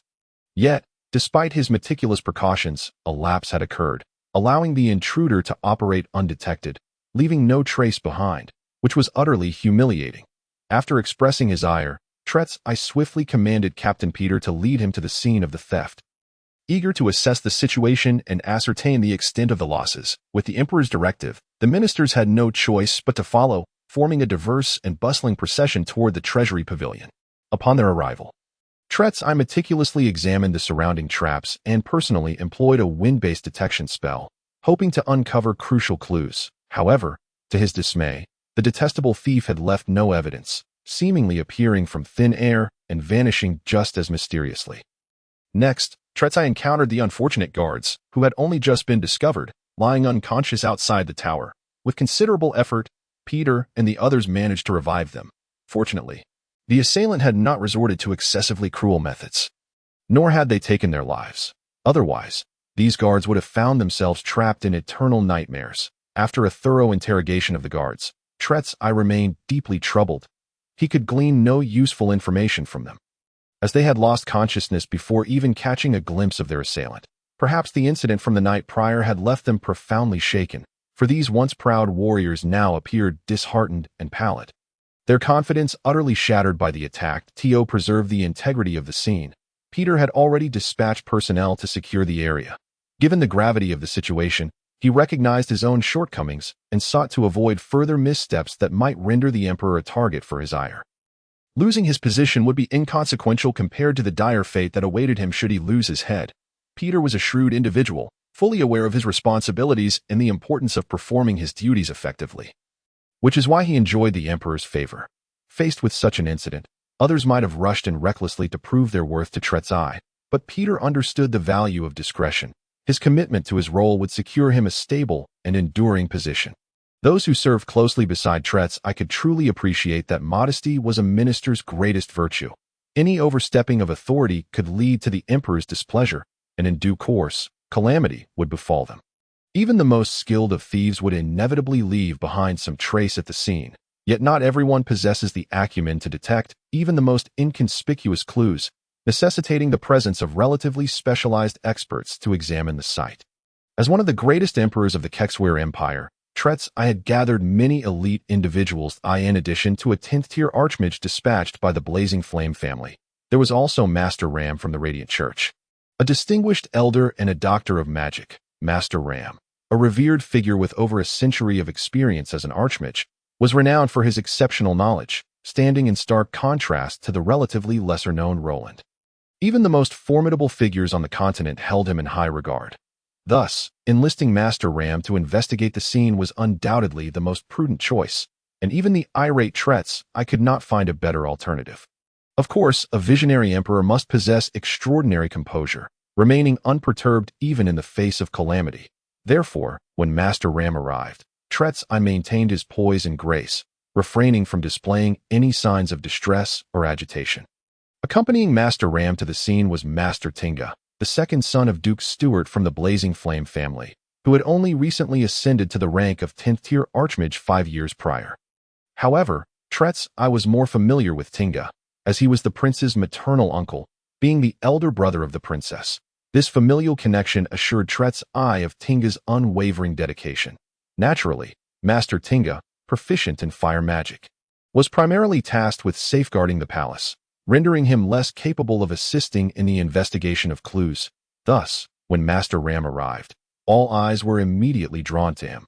Within the magical hierarchy of this world, the most prevalent auxiliary magics were undoubtedly those of light and darkness, with wind magic following closely behind. However, the primary distinction between light and dark magic lay in their focus. Light magic emphasized defense, whereas dark magic excelled in offense. As one of the elders of the Radiant Church, Master Ram had honed his light magic to an unparalleled level. Only 2 bishops from the Radiant Church could rival him, while others were barely his equal, placing him at the pinnacle of light magic. As for the Pope of the Radiant Church, he was deemed an exception. Even Master Ram, no matter how confident, would not dare challenge the authority of the Light Sovereign, who was regarded as the closest being to divinity, having transcended human limitations. Master Ram, renowned as the Doctor of Magic, possesses an extensive understanding of nearly all spells within the 10th tier. However, his expertise lies predominantly in the realm of light magic, which he has diligently honed for over a century. Whether it pertains to healing, support, or offensive spells, as long as these magics exist, they are well within Ram's grasp. Moreover, leveraging his extraordinary talents, he has devised several unique low-tier light spells. These spells are not only executed with remarkable speed and minimal magical energy consumption, but are also exceptionally practical, earning Master Ram high praise from the Pope. This alone suffices to affirm his status as a genuine master, rather than one merely inflated by reputation. Upon Master Ram's arrival, Emperor Trezai immediately instructed Petter to provide a detailed account of the situation. Throughout the narration, Master Ram listened intently, his expression grave and contemplative. To uncover valuable clues, he needed to grasp the entirety of events without missing a single detail. Consequently, as Petter recounted the unfolding circumstances, everyone present endeavored to maintain silence, refraining from interrupting Master Ram's deep thought.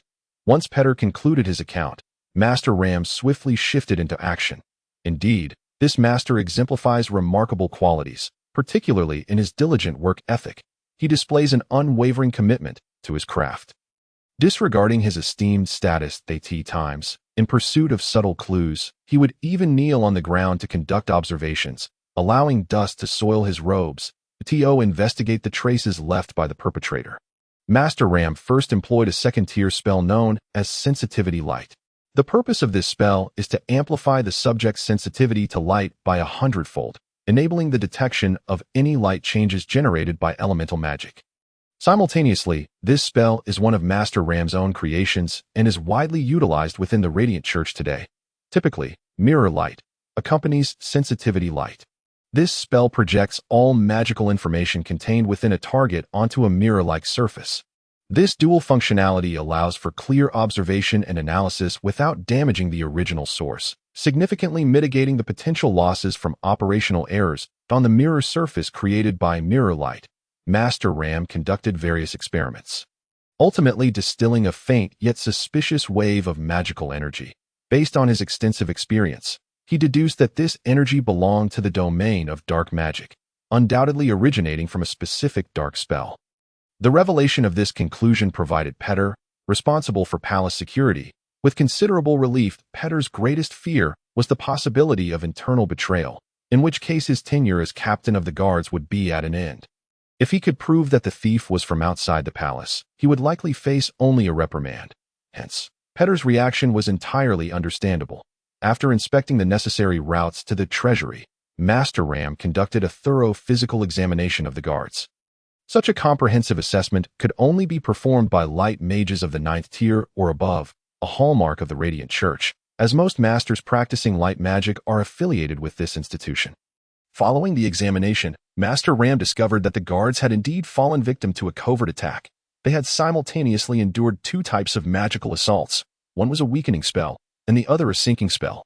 Both of these spells are 3rd-tier dark magic, possessing crucial auxiliary capabilities. Upon hearing Master Ram's findings, Emperor Trez furrowed his brow in deep contemplation. The notion of a nimble thief, nearly on par with a master burglar, possessing the ability to cast 3rd-tier dark magic, seemed utterly implausible, leaving him at a loss for alternative explanations. After extensive pondering, he still could not formulate a solution, feeling as though his mind was engulfed in chaos. As if time itself had frozen, all eyes were fixed upon him, and the atmosphere grew palpably tense. In this eerie silence, time slowly crept by. Ultimately, it was Master Tinga who broke the deadlock, offering a suggestion to the deep in thought Emperor Trezai. Your Majesty, perhaps we should investigate the tower to ascertain precisely what treasures have gone missing, which would aid in organizing subsequent matters. At Master Tinga's interjection, Emperor Trezai immediately emerged from his stupor. He scanned the faces of those surrounding him before nodding in agreement, saying, Your wisdom is most welcome. Let us proceed to the tower and investigate. With that, Emperor Trezai turned and strode purposefully into the treasury, followed closely by the two masters and Captain Petter, while the others remained stationed outside, preventing any unauthorized entry. The 13-story tower housed a substantial collection of treasures, necessitating 4 full hours for the quartet to ascend from the base to the pinnacle. Meticulously examining each item before arriving at a preliminary conclusion, this assessment did not even encompass the valuable tomes, as they lacked the energy to verify the status of the books. The results were relatively satisfactory. 3 weapons had gone missing, 2 located on the 3rd level and 1 on the 5th, none of which were particularly significant. It was difficult to fathom that such a formidable thief would risk so much to infiltrate the palace for these 3 inconsequential weapons. Nevertheless, Emperor Trez was perplexed by the underlying motives. Choosing to temporarily set aside his questions, the stolen weapons included 2 damaged short swords and a nameless black staff. Chapter 23. The unforeseen interruption of a holiday. While the illustrious Emperor Trez grappled with the palace's theft, and the door to Francis remained firmly shut, Roland, reveling in his solitary holiday, found himself in a state of blissful tranquility, embodying an almost ethereal detachment. His days were consumed with practicing soul magic, perusing ancient tomes, leisurely wandering the academy, or playfully teasing the little witch, Alicia. Roland realized that these were the most comfortable and leisurely days he had experienced in the past 15 years, and he had become quite enamored with this feeling. The academy had granted him a month-long holiday, coinciding precisely with the commencement of the new student's enrollment. When that time arrived, Roland, as a teaching assistant, could no longer indulge in such leisurely pursuits. He had to be ever ready. As his name was clearly inscribed after the course on fundamental magical theories, embracing the philosophy of seizing each moment of leisure, Roland endeavored to enjoy the life he cherished. Unfortunately, many events tend to unfold contrary to one's desires. Before the holiday concluded, Roland's tranquil existence was abruptly shattered. The reason was simple. His inexplicably accepted apprentice, Heir, had finally returned from her home. This vivacious little girl was akin to a second Alicia, especially with her persistent antics, which even the most patient Roland found challenging to endure. Master, Heir is back, did you miss me?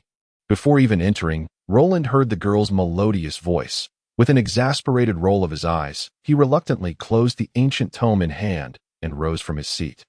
Unwillingly preparing to face her in the blink of an eye, the little girl had dashed up to the loft and stood before him. Full of exuberance, T14, Heir was indeed a budding beauty. Her slender figure poised gracefully, and her delicate skin appeared almost as if it could glisten with dew. Particularly striking were her large, expressive eyes, brimming with mischief, rendering her utterly endearing. This little girl retained her usual attire, a second-tier fire mage's robe, which appeared rather peculiar. Roland had once inquired why, as a light mage, she donned fire mage robes. In response, she proudly explained that being in the garb of a light mage attracted unwanted attention from the Radiant Church, whereas fire mages were far more commonplace, allowing her to blend in unnoticed.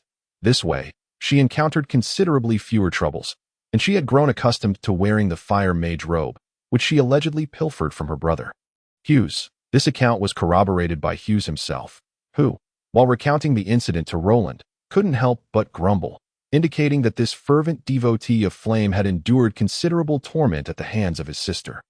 To this day, Roland vividly recalled Hughes' disgruntled expression, resembling a woman scorned. As for Veer becoming Roland's apprentice, aside from the little girl's own satisfaction, the one most delighted by this development was undoubtedly Hughes, who could finally rid himself of this clingy little shadow and immerse himself in his magical studies without distraction.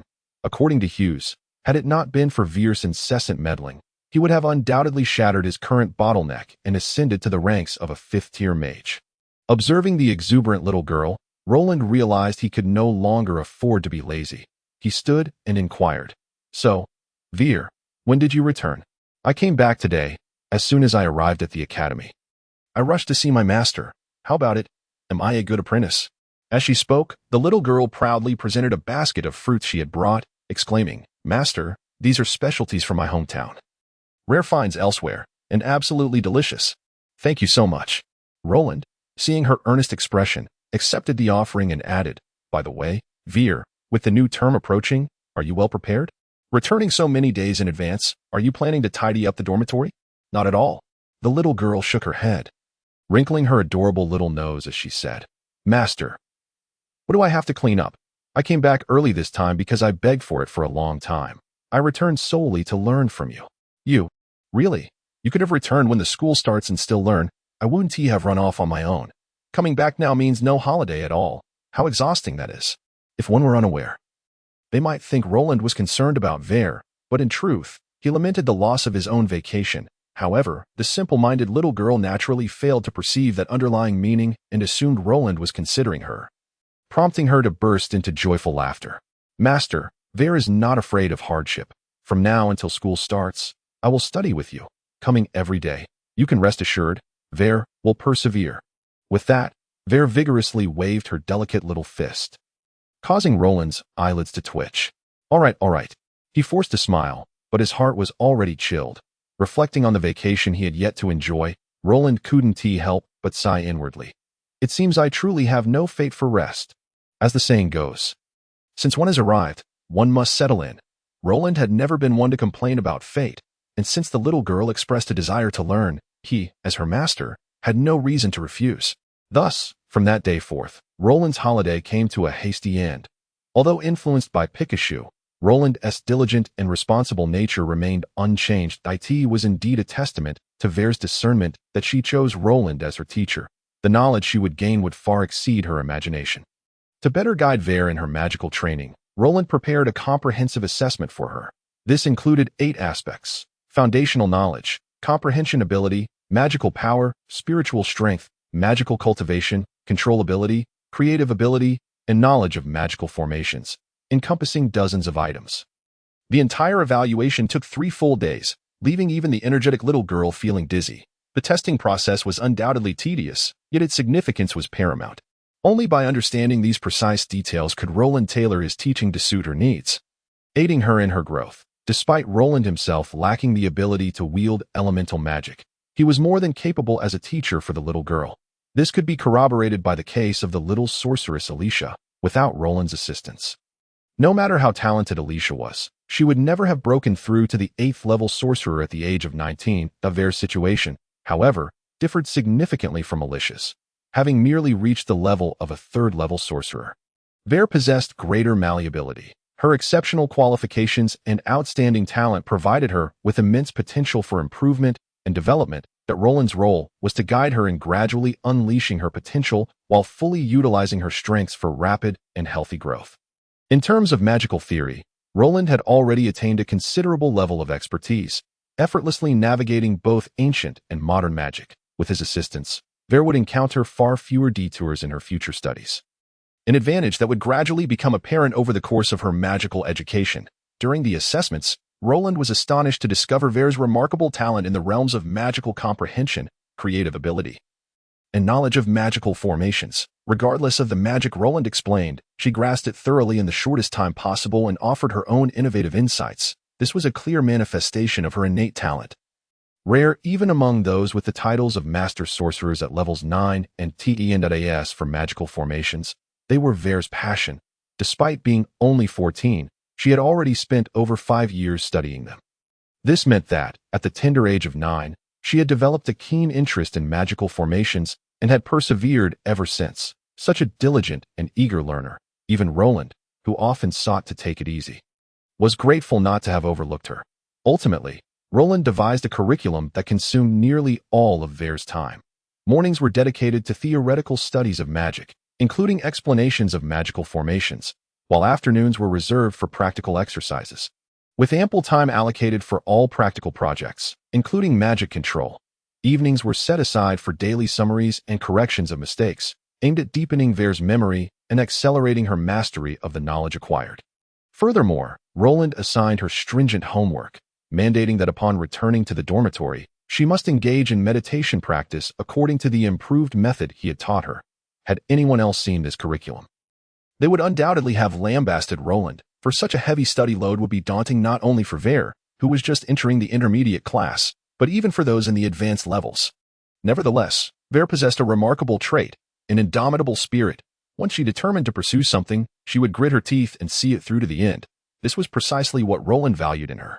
In truth, the one who bore the brunt of the labor was not the little girl, but Roland himself, who invested considerable effort and energy into preparing these courses for her. He utilized all his time, aside from the essential daily practice of soul magic. He hardly had a moment's rest. Every course required meticulous preparation, taking into account the little girl's capacity for comprehension while continuously pushing her limits to unearth her potential. This may sound easy, but executing it was exceedingly challenging. Regardless of how hard Roland racked his brain, the little girl Heir was living a remarkably fulfilling life. Each day, she absorbed a wealth of new knowledge, all of which, though seemingly straightforward, could not be found in books, but were invaluable experiences distilled by Roland. Moreover, Roland always struck the perfect balance, ensuring that Heir's learning was slightly challenging yet achievable, gradually accelerating her pace of study and unlocking her potential. Heir was thoroughly satisfied with Roland as her teacher. No matter what questions she posed, he always provided satisfactory answers, even when she presented some creative ideas stemming from her leaps in thought. Roland swiftly followed her line of reasoning, offering supplementary insights and suggestions. Heir felt that Roland was the best teacher in the world, and learning magic from him was the academic life she had longed for. The 20 days passed swiftly, and before they knew it, the day of school commencement had arrived. Throughout this period, the little girl Heir had been engrossed in her studies with Roland, nearly forgetting everything else. It seemed that both Roland and the little girl had become accustomed to this monotonous yet fulfilling routine, entirely isolated from the outside world, until one day, the sudden arrival of Hughes shattered the tranquility of Heir's studies, prompting her to realize that the day of school had indeed come.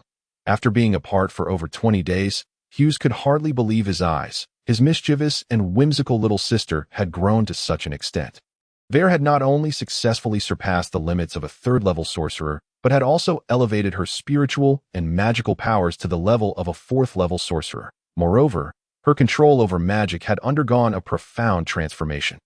Compared to her previous state, she was practically a different person. Hughes' astonished expression greatly satisfied Heir's vanity, leading her to directly challenge him to a duel to showcase her progress, without a moment's hesitation.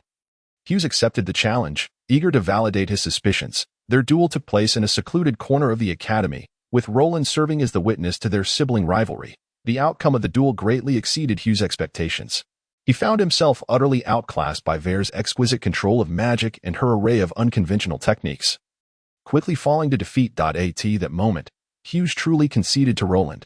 He had initially intended to use Roland as a shield to avoid harassment from his little sister, but he never anticipated that she would find such an exceptional teacher and surpass him in such a short time. After several moments of reflection, Hughes felt an overwhelming sense of frustration, realizing that years of his hard work paled in comparison to mere days of guidance from Roland. This chasm in progress was indeed hard to accept. Finally, with a glint of determination in his eyes, Hughes insisted on becoming Roland's student, willing to go to any lengths to join their studies. After a heated debate, Hughes left with a triumphant laugh, while Roland, feeling dejected, conceded defeat. From that moment on, another fervent disciple joined Roland's ranks, and the little girl there beamed with delight, for with Hugh's inclusion, her future studies promised to be far from solitary. Chapter 24. Roland's Magic Class. The essence of magic is a sophisticated application of energy. Every magical element is merely a manifestation of energy. The crux of practicing magic lies in the accumulation of energy. The more energy one can command, the greater the power of the magic. The human body is akin to a vessel, designed to contain energy. If one wishes to hold more energy, the vessel must be enlarged. In a spacious classroom capable of accommodating hundreds of students, Roland was earnestly expounding upon his theories of magic. The audience consisted of the newly admitted freshmen of the Sorcery Academy, specifically enrolled in a course titled Advanced Fundamentals of Magical Theory, which was an elective. This meant that attendance depended solely on the students' personal interests, and the academy did not compel anyone to attend. Consequently, the attendees represented only a small fraction of the entire student body. Among them were students from both the beginner and intermediate classes, as well as a few from the advanced class, albeit in lesser numbers. Those fortunate enough to enter the Sorcery Academy were the C'Armée de la C'Armée of the magical realm, most of whom had already attained a considerable level of magical prowess. Thus, they were reluctant to invest their precious time in foundational magic they had already mastered, preferring instead to dedicate their efforts towards the pursuit of more intricate spells and challenging techniques.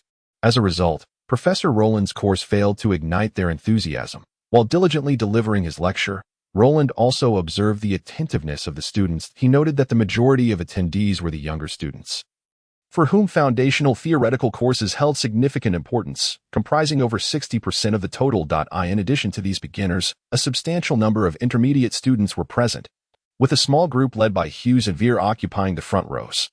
As Roland's dedicated pupils, they were his most loyal supporters, never missing a class whenever circumstances allowed. The intermediate students accompanying them were earnest and methodical, understanding the significance of foundational theory. If they persisted, they would undoubtedly achieve the results they sought. In contrast to the younger students, the intermediate class was less populated, accounting for approximately 30% of the attendees. The remaining less than 10% hailed from the advanced class, whose magical levels exceeded 6. Their attendance was primarily driven by Roland's esteemed reputation.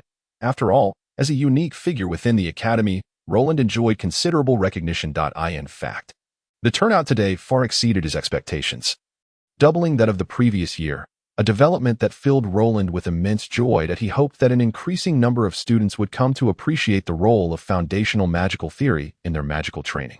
Magical theory fundamentals are not merely an introduction to magic. They encompass a wealth of essential content, Roland proclaimed. For a magician to master their craft, they must first comprehend the essence of magic and subsequently adopt the correct learning methodologies, topics we shall explore in this course. At 15 years of age, Roland stood confidently at the podium, articulating his thoughts with poise, his radiant countenance exuding warmth akin to sunlight. It seemed as though nothing was beyond his capacity to resolve, and his self-assured demeanor added a touch of mentorship to his presence. Interestingly, the students seated before him were only a few years his junior, with many being his contemporaries, and some advanced students even older. Yet, when standing beside Roland, their brilliance appeared overshadowed by his own. It is often said that Roland was a born teacher, and listening to his lectures was a genuine delight. Whether this claim held truth is unknown, but those who had experienced Roland's teachings invariably sang his praises, vowing never to miss another session. "Teacher, isn't the magical power we possess a gift bestowed upon us by the deities?" inquired a timid girl with a ponytail, biting her finger.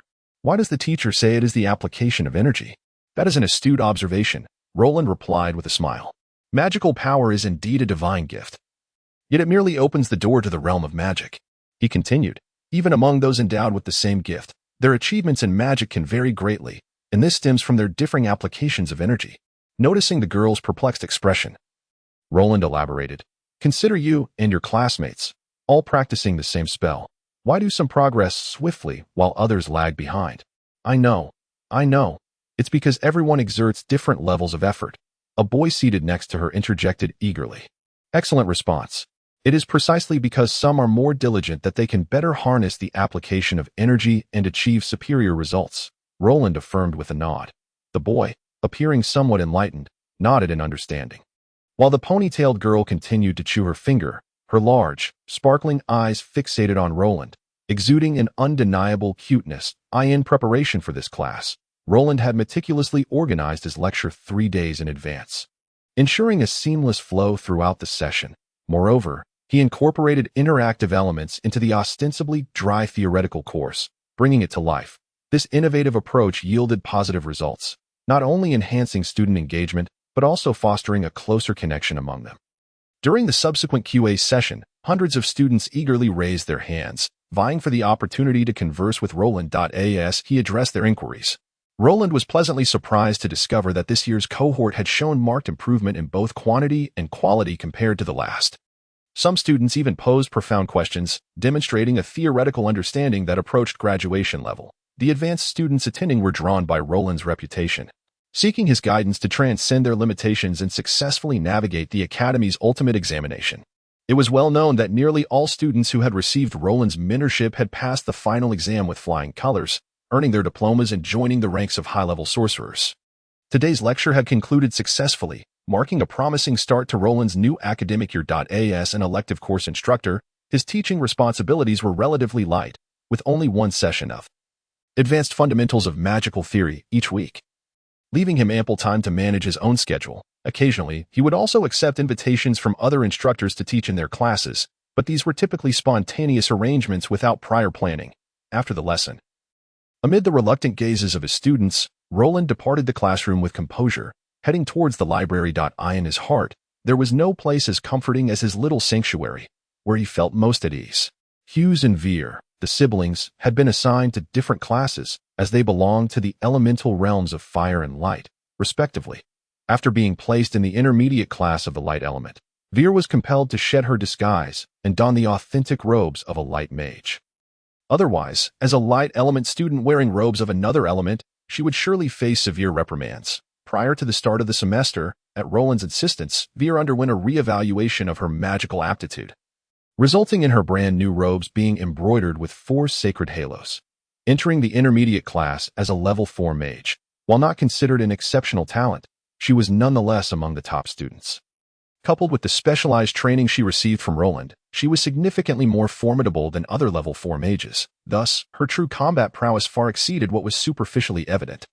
Anyone who underestimated her would pay a heavy price. Before entering the intermediate class, Heir had solely focused on her studies with Roland, oblivious to other matters. Consequently, she was the first to return to the academy, yet the last to report to her class. Upon her arrival, she discovered that all the light element students had already gathered, and it dawned on her that the atmosphere before her was not as harmonious as she had imagined.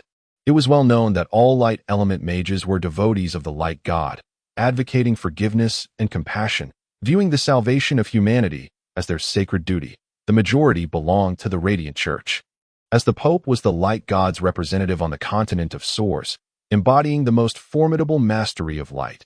Therefore, those who practiced light magic invariably congregated around the Pope, leading to the burgeoning influence of the Radiant Church. However, it is a truth universally acknowledged that nothing in this world is absolute. Among all the followers of the light god, there existed a small faction of dissenters. These individuals, unwilling to join the Radiant Church, pursued their magical studies independently, earning the title of free light mages. Heir, at this moment, could certainly be categorized as one of these free light mages, compared to their counterparts in the Radiant Church. Free light mages faced harsher training conditions. They lacked an organization, resources, and had to rely solely on themselves. Yet, they were free from the commands of others, unburdened by actions that contradicted their true selves. As the name implies, free light mages were a group of wizards who sought freedom, unimpeded by worldly influences, and solely devoted to the pursuit of the highest realm of magic. However, not everyone could endure the trials, faced with boundless temptation. Many faltered, succumbing to the allure. The adage, "the beginning is always the hardest," rings true, for some paths, once embarked upon, can never be retracted. Much like the descent of the free light mages, an increasing number of free light mages have succumbed to the immense allure of benefits, abandoning their original intentions to join the Radiant Church. The power of the Radiant Church has grown ever stronger, while the true light mages have dwindled in number. Within the intermediate class of the light department at the Solar Magic Academy, The relationship between the free light mages and the mages affiliated with the Radiant Church is exceedingly strained. It is solely due to their absolute numerical disadvantage that the free light mages find themselves perpetually in a position of weakness. However, even under such circumstances, they refuse to lower their proud heads. After all, within the academy, the opposing faction cannot act with impunity, should they recklessly violate school regulations. It is likely that even the Pope himself would not be able to shield them from the consequences. Previously, the intermediate class in the light department consisted of 200 students, with only 18 being free light mages, while the Radiant Church boasted 182 members. This staggering disparity of over tenfold has resulted in a profound division between the two factions within the class. Moreover, the difference in numbers fails to fully reflect the true state of affairs, as the disparity in strength reveals itself starkly. The leader of the Radiant Church faction is a level 5 mage named Rick, who also serves as the chief student in the intermediate class. Possessing formidable strength, Rick's father is a high priest within the Radiant Church, wielding the power of an 8th-level light mage, thus granting Rick considerable prestige among his peers in the intermediate class. In stark contrast, the 18 free light mages appear significantly weaker, all being level 3 light mages, and even in unison, they would likely struggle against Rick alone. Consequently, they often endure derision and disdain from their counterparts, their eyes ablaze with anger and their hearts harboring resentment, yet they lack the strength to resist or retaliate. Their only recourse is to disdain the insults hurled at them, channeling all their fury into the motivation to cultivate and strive for breakthroughs that would restore glory to the free light mages. In truth, the demands of these free light mages are quite simple. They seek to affirm their existence, attain equal treatment, and earn the respect of others. Regrettably, under the obstruction of Rick and his ilk, they find themselves unable to achieve anything, standing in silence in the corners of the room. Whenever activities occur in the intermediate class, the students spontaneously divide into two distinct factions, a separation evident without the need for words. Though they inhabit the same class, it is as if they exist in two disparate worlds. Even if the God of Light were to descend, it would likely be impossible for them to reconcile their enmity. The animosity has permeated to the very marrow, intertwining with the souls of each individual. When Veer entered the classroom, she quickly discerned this peculiar phenomenon. After a series of inquiries, she finally grasped the situation within the class. Subsequently, under the incredulous gazes of her peers, Veer unhesitatingly approached the 18 free light mages, smiling as she declared, "Free light mage Veer reporting for duty. May the God of Light bless you all." "Why, you said what? Could you repeat that? I didn't quite catch it," one free light mage stammered, gazing into Veer's bright eyes with a tremor of disbelief. "Free light mage Veer reporting for duty. May the God of Light bless you all," Veer earnestly reiterated, her eyes clear and pure, devoid of any semblance of deceit or insincerity. "Free light mage Florentino welcomes your arrival."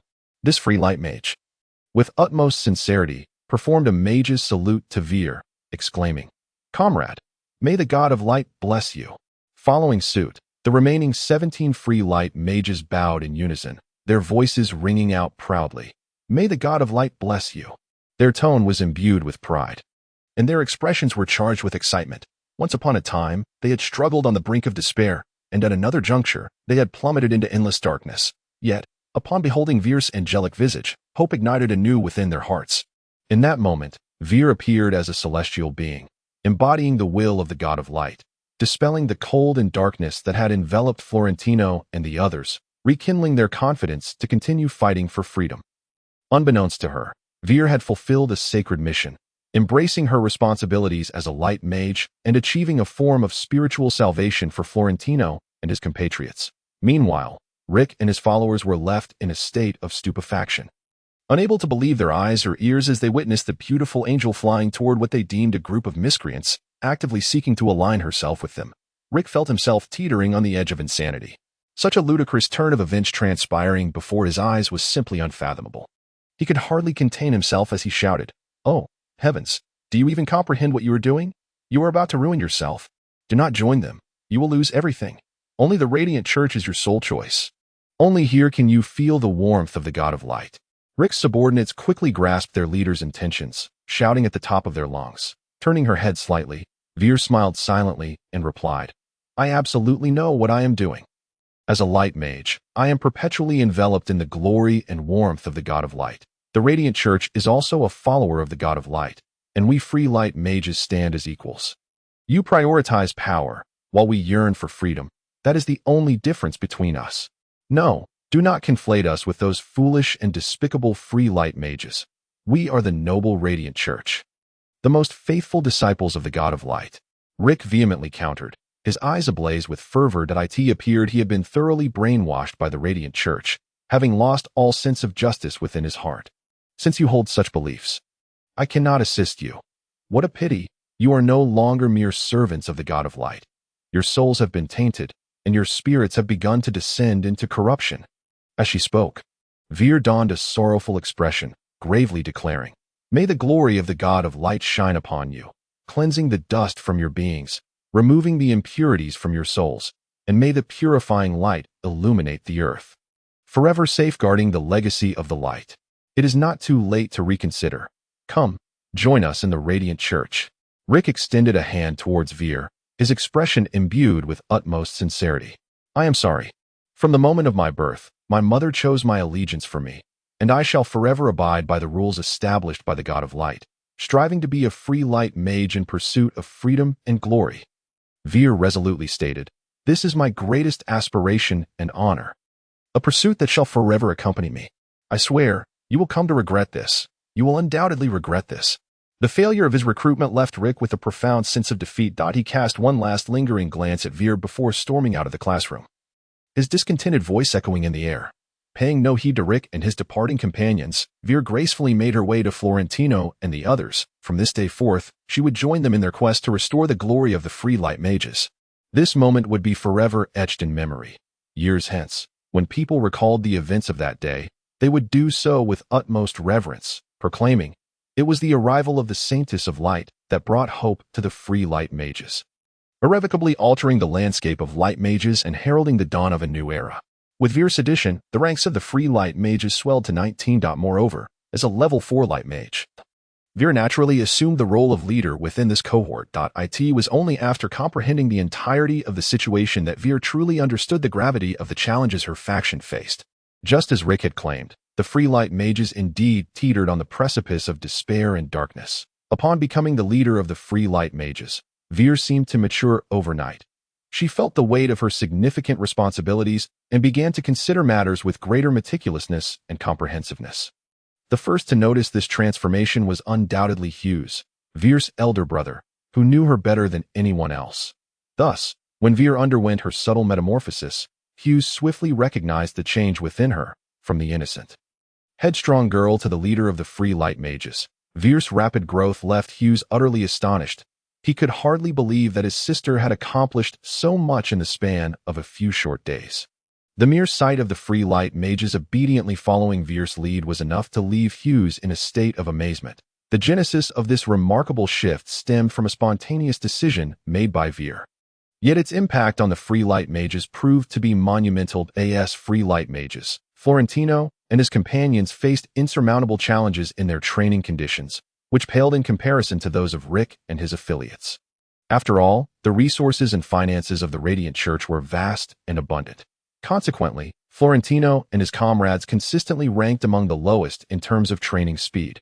This disparity directly influenced their standing within the intermediate class, as nearly all students hailing from the Radiant Church felt emboldened to bully them, a habit that had developed over time. Such a habit was incomprehensible to Veer, who would not passively accept their treatment. After delivering a stern lesson to several students who had come to provoke them, she finally secured some breathing room for the free light mages. Moreover, Heir was astonished to discover that after several contests, her prestige among the free light mages was steadily rising, as the gazes of Florentino and others were filled with boundless admiration and reverence. Given Heir's current strength and age, she could already be considered a rare genius. However, within this intermediate class of light mages, she still could not compare to Rick. With the formidable power of a level 5 archmage, Rick had long positioned himself at the forefront, and despite Heir's exceptional talent, she could not pose a threat to Rick's status in such a short time. Nevertheless, Heir's concern was solely about Rick. The other level 4 mages held no significance in her eyes. After undergoing Roland's special training, Heir's understanding and control of magic far surpassed that of her peers, rendering her nearly unmatched among those below level 5.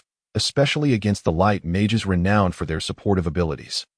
What troubled Heir the most was the inadequacy of the free light mages, who were unable to provide her with ample assistance. No matter how powerful she became, she still felt the weight of solitude. Furthermore, the majority of Florentino and his companions were not adept in combat, having devoted most of their energies to the study of healing magic, resulting in their poor practical abilities. This was one of the key reasons they were often bullied. To alter this state of affairs and gradually strengthen the free light mages around her, Heir exercised her authority as a leader for the first time and devised a training plan for Florentino and the others. Given her abilities and experiences, she could hardly create a targeted plan. What she presented was merely a replica of her own training regimen. Following this training plan, Heir diligently practiced for nearly a month and directly elevated her rank. Experiencing a dramatic transformation in her comprehension of magic, having personally experienced the miraculous effects of this training plan, Heir held the hope that Florentino and the others would also achieve rapid improvement. The humiliated free light mages likely never anticipated that Heir was offering them not just a training plan, but a chance for ascendance, marking the beginning of the ultimate rise of the free light mages from that moment onward. From then on, a vital new aspect was added to Heir's life. In addition to attending regular classes, she had to periodically visit Roland for lectures, subsequently imparting her learned knowledge to Florentino and the others. Throughout this process, Heir's identity continually shifted. At times she was a student, and at other times a teacher. While balancing her own studies, she also bore the responsibility of instructing her subordinates, leaving her perpetually busy to the extent that even her brother, Hughes, found it difficult to see her. Perhaps due to her prolonged association with Roland, Heir had begun to exhibit some of his demeanor when she assumed the role of a teacher. Of course, in terms of experience and insight, she still had a long way to go. Thus, she diligently recorded all the questions she could not resolve and presented them to Roland, confident that everything would receive satisfactory answers in due course. The inquiries posed by Florentino and the others spanned a multitude of topics, encompassing various aspects of light magic, and it was utterly impossible for Heir alone to contemplate such a comprehensive range. Consequently, during her contemplation of these issues, Heir's magical prowess was rapidly advancing unbeknownst to her. Since Heir first brought forth these questions, Roland had discerned the anomaly. Knowing Heir well, he realized that many of the inquiries were beyond her previous notice, according to her own training methods. She would never have proposed such questions. Thus, it was evident that the little girl was clearly assisting others in posing inquiries. However, Roland was not one to hold such matters against Heir. As a teacher, he had the duty to address various questions posed by students. Regardless of whom Heir was assisting, she too would benefit from the process, and as long as the young girl could improve. Roland deemed any inconvenience a trivial matter as time progressed. Heir's questions grew increasingly intricate and profound at times. Even Roland found it quite challenging to provide answers. The reason was simple. Florentino and the others each excelled in different domains, some in healing, others in support, and some in fine control, resulting in their questions having a strong tendency towards neutrality. In this context, Roland's resilience was ignited. He immersed himself in the Academy's library, tirelessly researching materials to refine his magical theories. Regardless of the hardships endured, he consistently provided Heir with satisfactory answers. As time elapsed, Florentino and the others made remarkable progress, with many long-standing queries receiving perfect resolutions. In fact, the aptitude of Florentino and his companions was quite commendable, not at all inferior to that of the students from the Radiant Church. For them, the most critical deficiency was the absence of a skilled mentor. Otherwise, they would not have remained stagnant at the level of level 3 mages.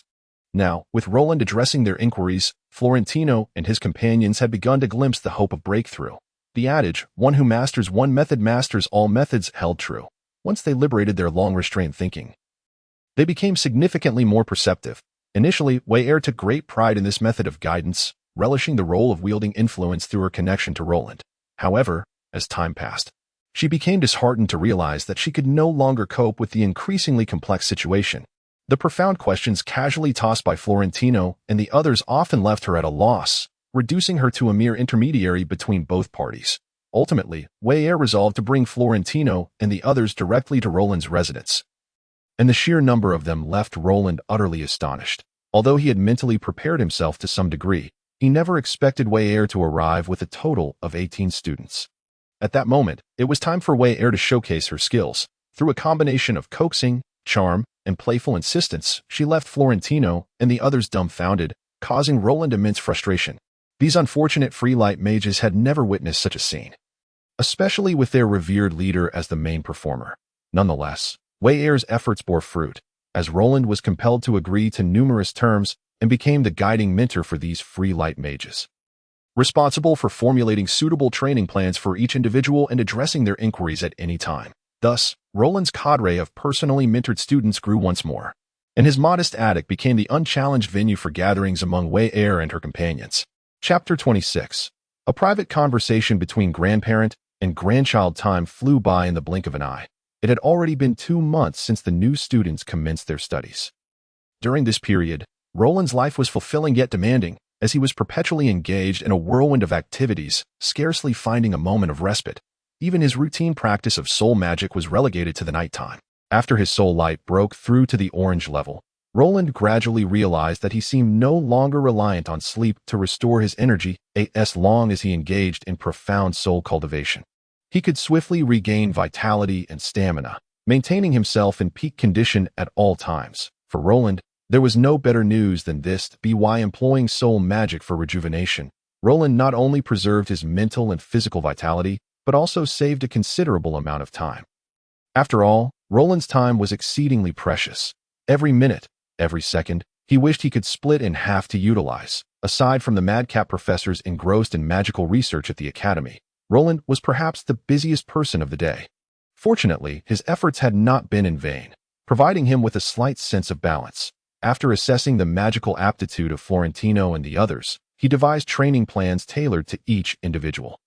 Their circumstances were completely different from Heir's. Having engaged in prolonged magical practice, they had accumulated substantial foundational knowledge. However, due to the lack of proper methods, they had failed to achieve the final breakthrough. Faced with this situation, Roland's primary task was to dismantle their established thought patterns, correcting detrimental habits to guide their foundational skills toward the next level. Only then could Florentino and the others continue learning Roland's magical theories and progress step by step.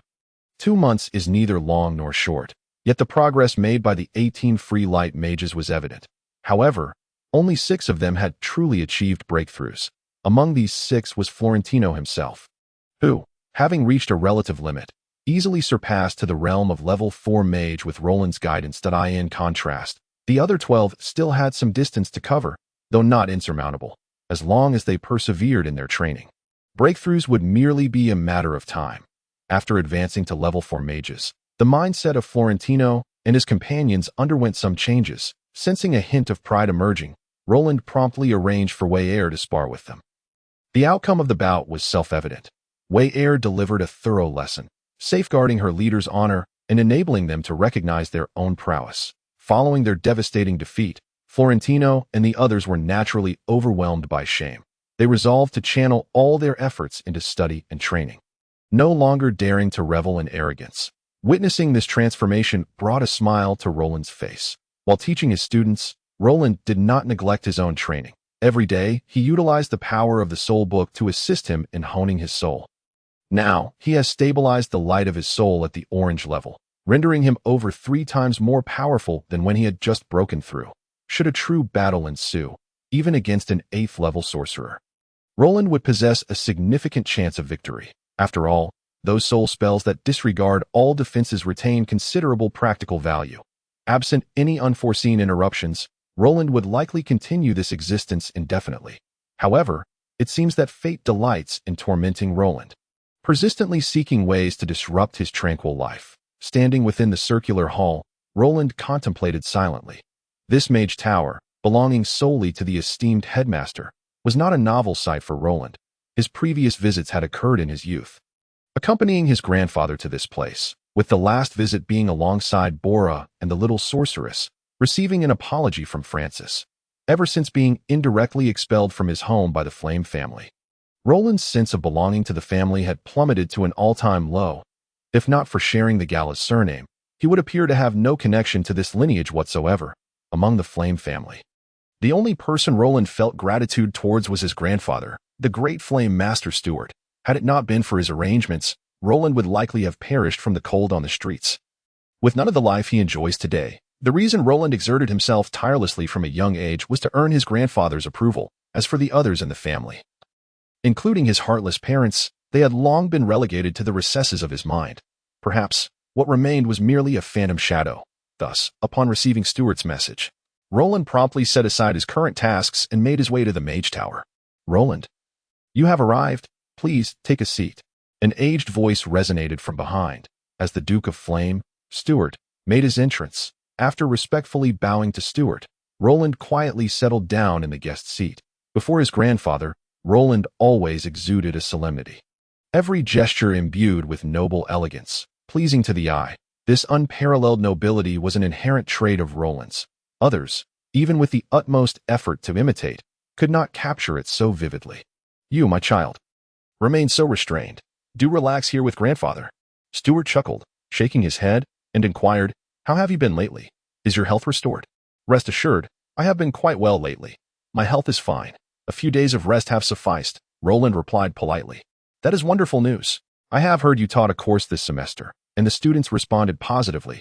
Quite an achievement," Stuart said with a warm smile, a glimmer of affection flashing in his eyes. Roland humbly smiled in return. "You flatter me. It was merely an elective course. I still have much to learn." "Enough of that. Trying to be clever before grandfather. You shall be punished." Stuart jested, playfully chiding, "I will assign you more classes in the future to keep you from idling about." After such light-hearted banter, the atmosphere of their conversation became considerably more lively. Stuart casually inquired about Roland's living situation before stating that Francis lad hasn't troubled you recently, has he? "No."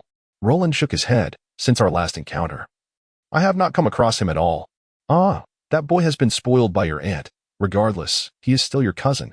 Do not take it too much to heart. I have heard he has also faced punishment. Confined for a month. So he has learned a lesson." Stuart sighed softly, offering gentle counsel. He was well aware of the discord between these two grandchildren. From any perspective, Roland was the innocent victim, with all conflicts instigated by Francis. Yet, Francis was not only a prince of the empire, but also a magical prodigy, appearing vastly superior to Roland, the seemingly ineffectual scion. Thus, when their paths clashed, it was Roland who invariably bore the brunt of the fallout. To prevent Roland from finding himself in such an awkward position, Stuart felt compelled to intervene personally. After all, they owed this young grandson far too much. Little did Stuart realize, Roland was no longer the frail child he once perceived. Even if a conflict arose with Francis, it would not be Roland who suffered. Nevertheless, Stuart's words of concern profoundly moved Roland. He would naturally not dismiss the goodwill emanating from his kin and felt compelled to respond graciously. "Do not worry, grandfather. I shall not hold any grudges," Roland said with a gentle smile, his expression calm. Good, good. Truly wonderful. You are quite understanding," Stuart exclaimed with joy, seemingly shedding some of his wrinkles with his laughter. "Ha ha ha. Grandfather is in high spirits today. Come, let us enjoy a few drinks together." After relishing a sumptuous dinner, both Stuart and Roland found their spirits considerably elevated. At this moment, Stuart suddenly addressed Roland. "Child, do you recall how long it has been since you last returned home?" "Home." Upon hearing this, Roland was taken aback. The term home had long since faded from his memory. From a young age, he had lost the concept of home, and that simple, cramped attic had become his sole refuge. At some point, that small attic had occupied the place in Roland's heart that should have belonged to home. Now, when Stuart mentioned returning home, Roland's first thought was of his tiny attic. However, he soon shook his head and chuckled bitterly. Indeed, how could the illustrious Duke of Flame, the great Flame Master, comprehend the significance of that small attic in his heart? What he referred to as home was the lavish and grand residence belonging to the entire Flame family. Lowering his head slightly, Roland spoke in a voice that felt cold even to himself. "Grandfather, I no longer have a home." "Nonsense. With grandfather here, how could you possibly lack a home? Such childish talk." Stuart winced at Roland's response, his eyes shimmering with sorrow. "Grandfather, in my heart, the academy is my home. Here, I can study, attend lectures, and do my utmost to assist others. It is truly wonderful here." Though a smile adorned Roland's face, tears had already begun to moisten his eyes. He believed he could forget everything. But he soon realized that was merely his own delusion. "Grandfather, I know you care for me and have invested so much effort on my behalf. It is my own shortcomings that have caused you distress. There is no need for you to be angry with me or them. Truly, grandfather, this current situation is quite satisfactory, and I am content with this life. Do not say that. Child, this is not your fault. With grandfather here, no one dares to bully you. Stuart felt a lump in his throat, nearly unable to suppress his tears. From the moment you were born, you have been a scion of the Flame family, the grandson of me, Stuart. No one can deny this fact, nor can anyone cast you out of the Flame family. In this world, having grandfather acknowledge me is enough. What others think or how they perceive me is of no consequence. I have never dwelled on such matters. Roland looked intently into Stuart's eyes, speaking with utmost sincerity. Ha! Good child. Grandfather knows you endure hardships and possess great strength. All the trials you have faced and efforts you have made over the years have not gone unnoticed. I have kept them in my heart. You have not disappointed me, and I am proud of you. Stuart laughed heartily, exuding a sense of grandiosity. Once the laughter subsided, Stuart shifted the topic back to the matter of returning home. Child, in a few days, we will hold a memorial for our ancestors of the Flame family, and all family members are required to attend. You must return with grandfather. I want to see who dares to obstruct you. Grandfather. Roland barely began to speak when he was promptly interrupted by Stuart. Child, do not refuse. This is a wish of grandfather for you to return. Please grant me this request. Struggling to open his mouth, Roland ultimately could not voice his refusal and merely nodded in agreement. This outcome greatly delighted Stuart, and he animatedly engaged in conversation with Roland, from the origins of ancient magic to the dissemination of magical arrays. From the secrets of the South Continent to speculations on ancient wars, the two learned individuals, grandfather and grandson, expanded the discussion in a manner encompassing all topics, leaving others bewildered as to how to join in. Their conversation continued late into the night, and it was already the early hours of the next day when Roland departed from the Mage Tower. Upon returning to his modest attic, Roland resumed his daily regimen of soul magic practice. To master his own fate, he must rapidly enhance his strength. Having become accustomed to the vicissitudes of human relationships and the treachery of the world, Roland had long since discerned the brutal reality of survival of the fittest. Apart from his own strength, he could rely on nothing else. Perhaps today he could leverage his grandfather Stuart's support to gain power and status, but tomorrow he might lose everything. Without his own strength, he would possess no capacity to enjoy anything.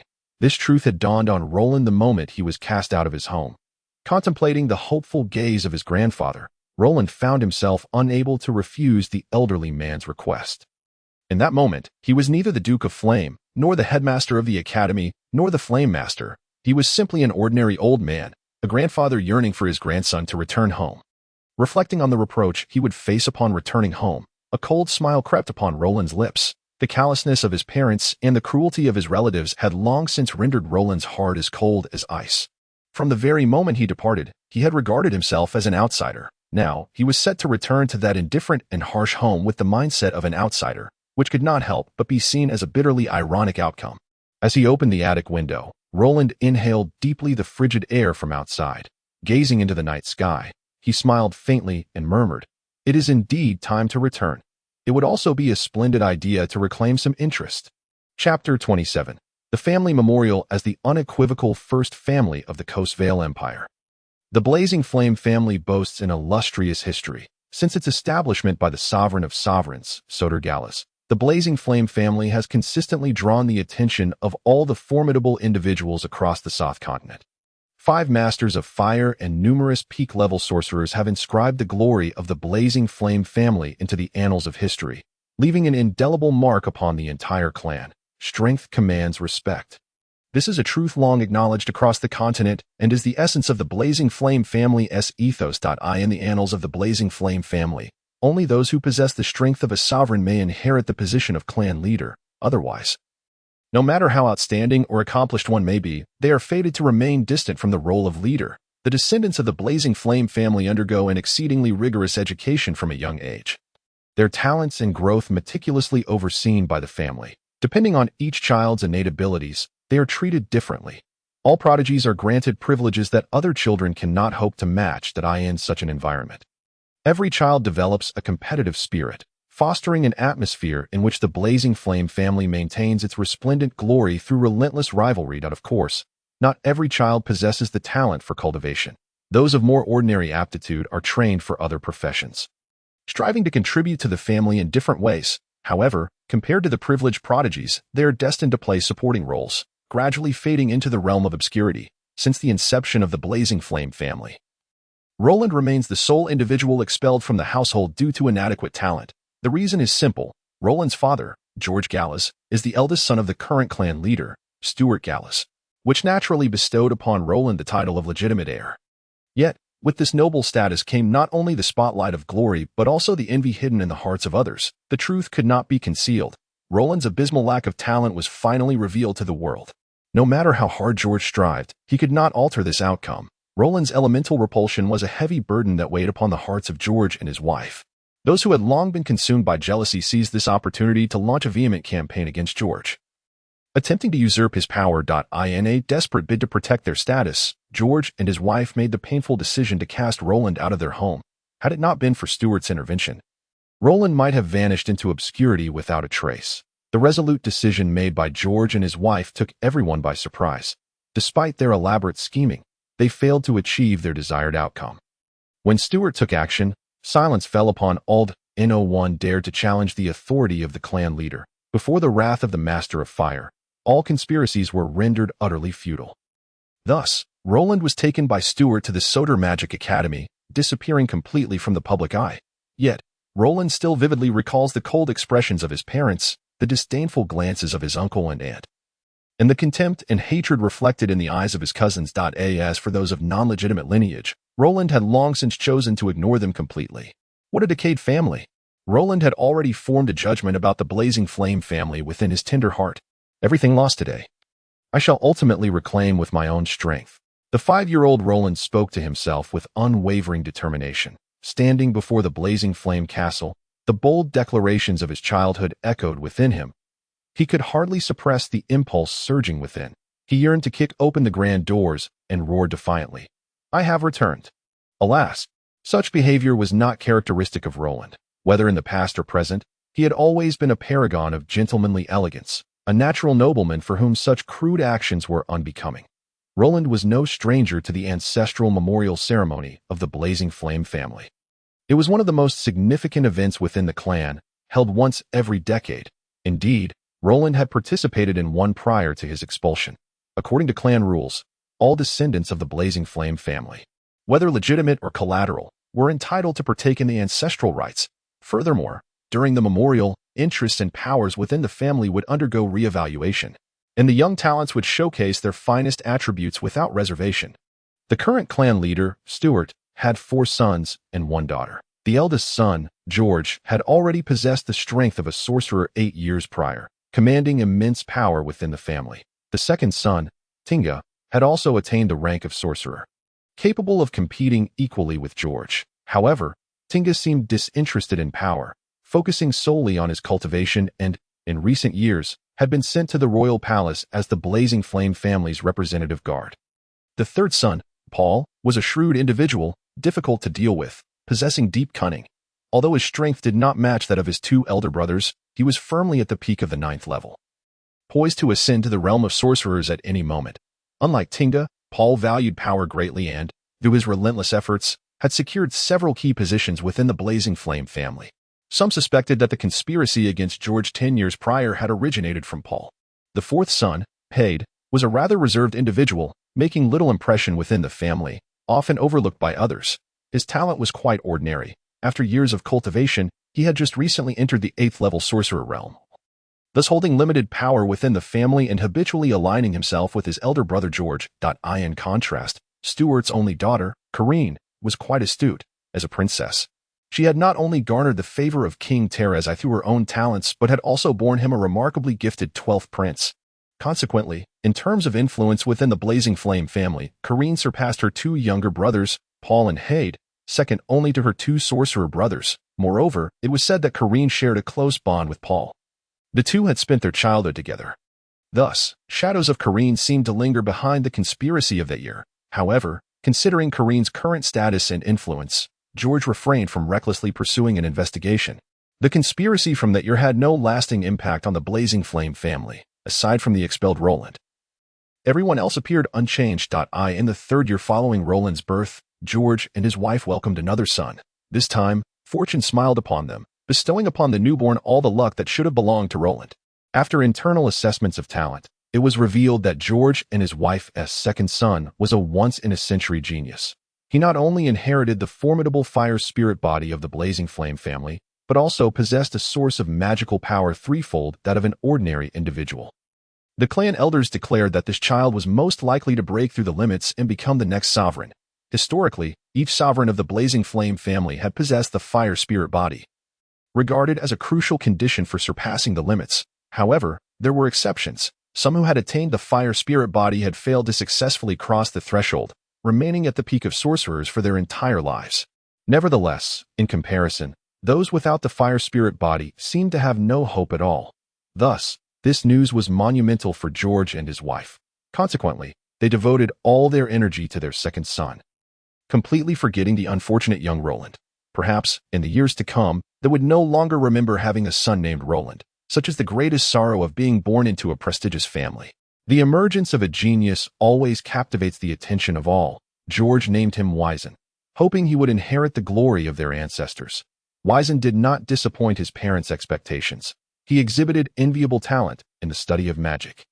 In terms of understanding, mastering, and controlling magic, he performed exceptionally well, far beyond what one would anticipate from a mere novice. Even Stuart expressed considerable interest, as Wyzen, with his fire spirit body, was indeed the most likely candidate to surpass the limits of sorcerers.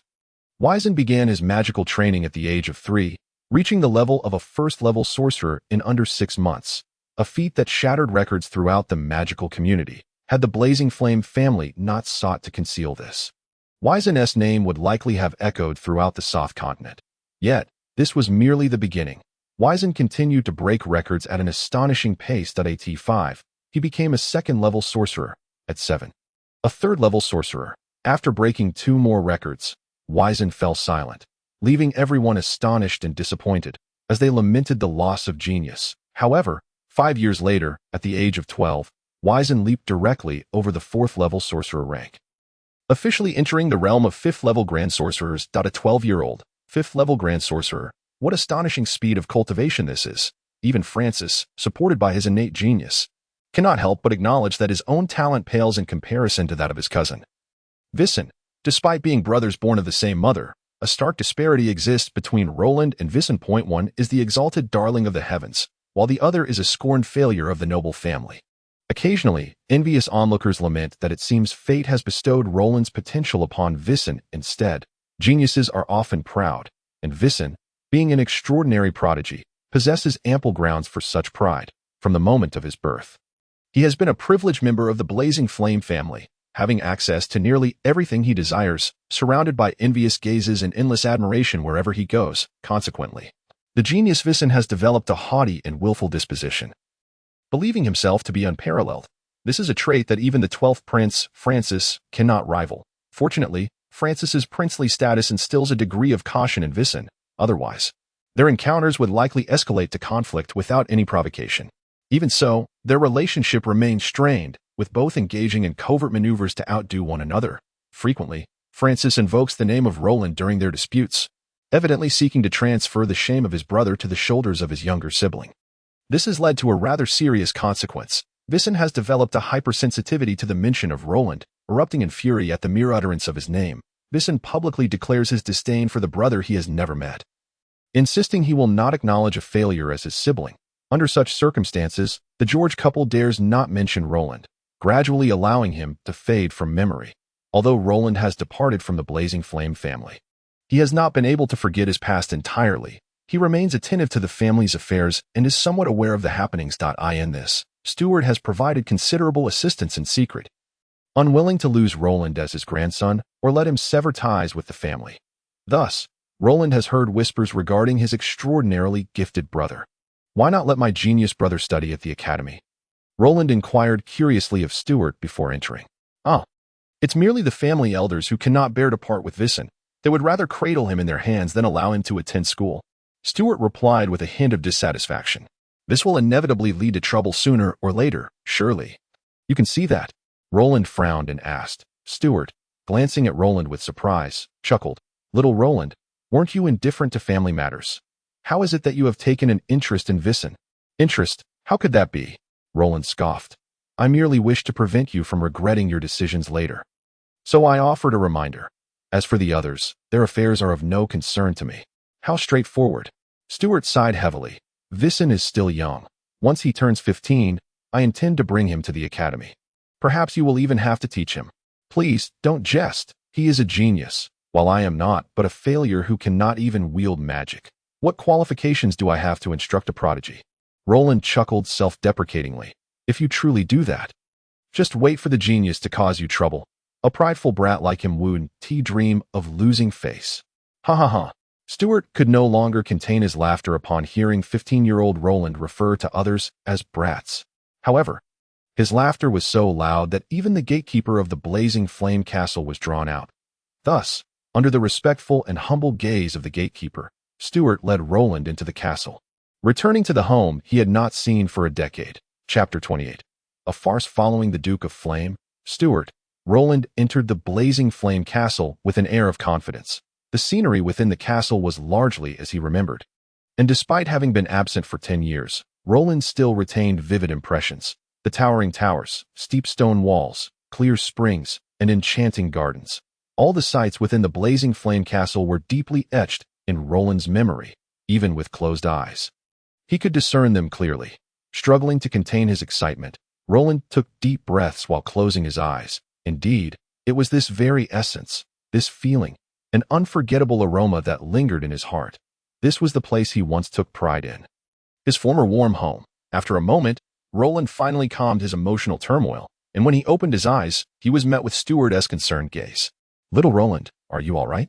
Stuart sensed the emotion swirling within Roland without the need for excessive words. It was the feeling of a traveler returning home, filled with excitement, anticipation, anxiety, and trepidation. Stuart was thoroughly satisfied with Roland's reaction, as it indicated that the blazing flame castle still held a uniquely special place in his heart. For Stuart, that alone was sufficient. Grandfather, I'm fine. I apologize for causing you concern. Roland vigorously shook his head, as if to cast away any lingering doubts. Then he forced a smile and feigned nonchalance, saying, It's been a long time since I was here. I'm just a bit unaccustomed. I'll be fine shortly. Good. I'm glad to hear that, after so many years away from home. You should take a good look around, Stuart said with a smile. A decade has passed. You have grown into adulthood and should return home. After the ancestral rites, I'll have them tidy up the room you previously occupied so you can move back in. Grandfather, I appreciate your kindness, but see no need to move back, Roland replied with a faint smile. Having lived at the academy for 10 years, I've grown accustomed to it. Changing locations would only make it harder to sleep. Moreover, I suspect my old room has long since changed hands. Aside from you, I doubt anyone here would wish to see me. Just returning is enough. Roland's tone was remarkably indifferent, as though he were discussing something unrelated, leaving Stuart feeling quite disheartened. However, recalling the scenes of the past, there were some things Stuart chose not to voice aloud. Even as a powerful master of flames, he could only sigh and proceed deeper into the castle. After expressing those sentiments, it seemed Roland's inner turmoil had eased, and he appeared much more at ease. He continued to follow Stuart at a leisurely pace, calmly appreciating the beautiful scenery, a subtle smile playing at the corners of his mouth. Along their journey, all the servants bowed to them. After all, none dared to offend the Duke's authority. Had it not been for Stuart's introduction to the gatekeeper upon entry, it is likely the entire Blazing Flame family would have turned out to greet them. Although the patriarch Stuart had been absent for a long time, preparations for the ancestral rites had long been underway. Several elder members from previous generations and the George couple had arranged everything in anticipation of Stuart's arrival to oversee the final rites. Naturally, none of the members of the Blazing Flame family anticipated that the cast-off failure Roland would enter the Hall of Tributes alongside the patriarch. To attend this ancestral ceremony. Many family members who had been away made an effort to return. Those with some measure of authority had already gathered within the castle, as none wished to risk any missteps during such a moment of practical significance. Following closely behind Stuart, Roland entered the Hall of Tributes with an air of serenity. At this moment, nearly all the family dignitaries were present, and from a distance, the crowd appeared densely packed. At least 1,000 or so individuals, a prestigious family with a lineage spanning centuries. The Blazing Flame family's attendance was hardly lacking. Among this throng, those standing at the outermost fringes were the lower-ranking collateral descendants, while as one's status and position increased, they gradually moved closer to the front. Eventually, Stuart and Roland made their way into the inner chamber, the gathering place for the core members of the Blazing Flame family. As Roland beheld the familiar faces reappear before him, his earlier excitement had dissipated. He scanned the crowd with an expression of utter indifference, silently standing to the side. Even his biological parents, the George couple, could not draw his attention, let alone those nominal relatives that a closer observation would reveal that Roland's demeanor resembled that of an outsider, a detached observer. An innate coolness and mockery seamlessly infused his aura. Even in silence, his presence was impossible to overlook. His noble lineage shone through brilliantly in that moment. At this juncture, the assembled crowd could no longer disregard Roland's existence.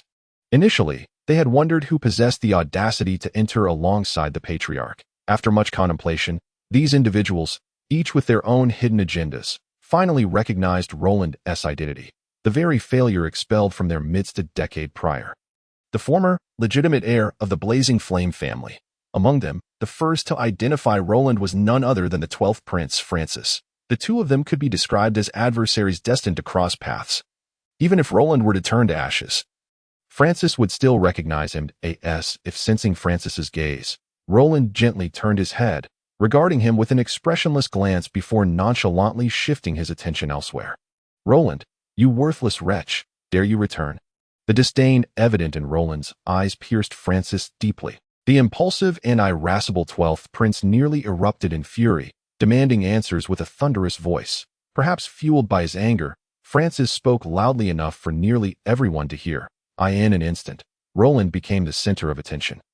And those who had failed to recognize him began to recall the long-forgotten name. It was expected that Roland would be rendered speechless and humiliated by the inquiry, yet to everyone's surprise, he responded with remarkable indifference. He merely offered a casual smile, disregarding Francis's provocation, effortlessly embodying a disdainful intent that needed no further debate. This act was executed flawlessly, showcasing the demeanor befitting a nobleman. In stark contrast, Francis's display diminished his stature. His loud outbursts and furious temper were unbecoming of nobility. In comparing the two, it was evident to all that Roland excelled in poise and refinement. A fact even those who despised him could not deny. Seeing Francis falter in the public eye, Princess Corinne swiftly intervened. "Francis, the ancestral worship ceremony is about to commence. You ought to stand quietly and properly. There will be ample time to bond with your cousin Roland later." Corinne, seasoned by courtly experience, employed seemingly innocuous words that concealed sharp wit, effortlessly redirecting the crowd's attention. Additionally, those perceptive individuals grasped the underlying implications of her statement. Their gazes toward Roland brimming with malicious anticipation, eager to witness retribution. Francis dared not ignore Corinne's admonition, yet as he retreated, he could not resist casting a fierce glare at Roland.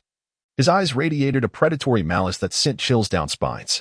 Regrettably for him, Roland maintained his stoic demeanor, standing there in silence, as if in deep meditation, leaving others unable to discern his thoughts. Observing this scene, a glimmer of insight flickered in Corinne's eyes, as if she had conceived a new stratagem.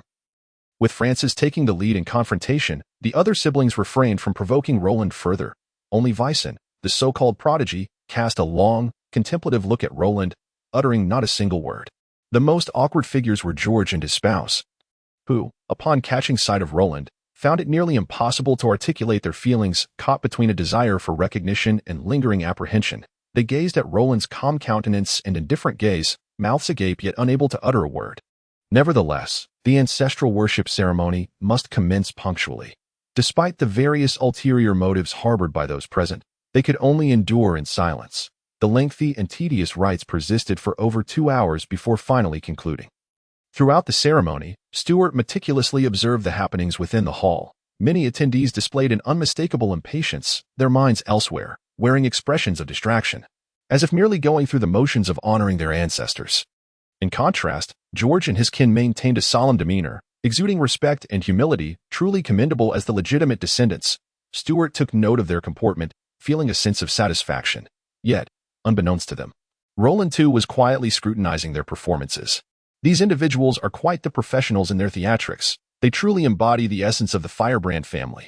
Roland mused inwardly, a cold smile gracing his lips. Following a recitation by Stuart, the ancestral worship ceremony was officially deemed complete. Next came the highly anticipated moment, when the distribution of benefits would be unveiled.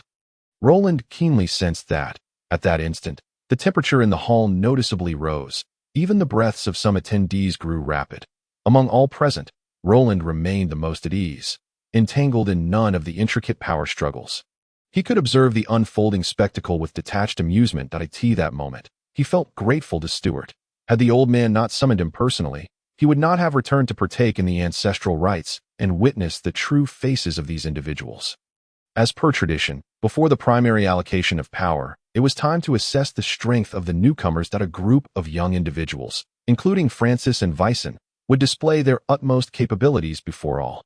Naturally, the first to take the stage was the prodigious Vicen, the grandson of the clan leader, possessing privileges unavailable to others. However, Vicen, too, scorned the idea of relying on such advantages. He understood that in the face of genuine strength, all pretenses became utterly irrelevant.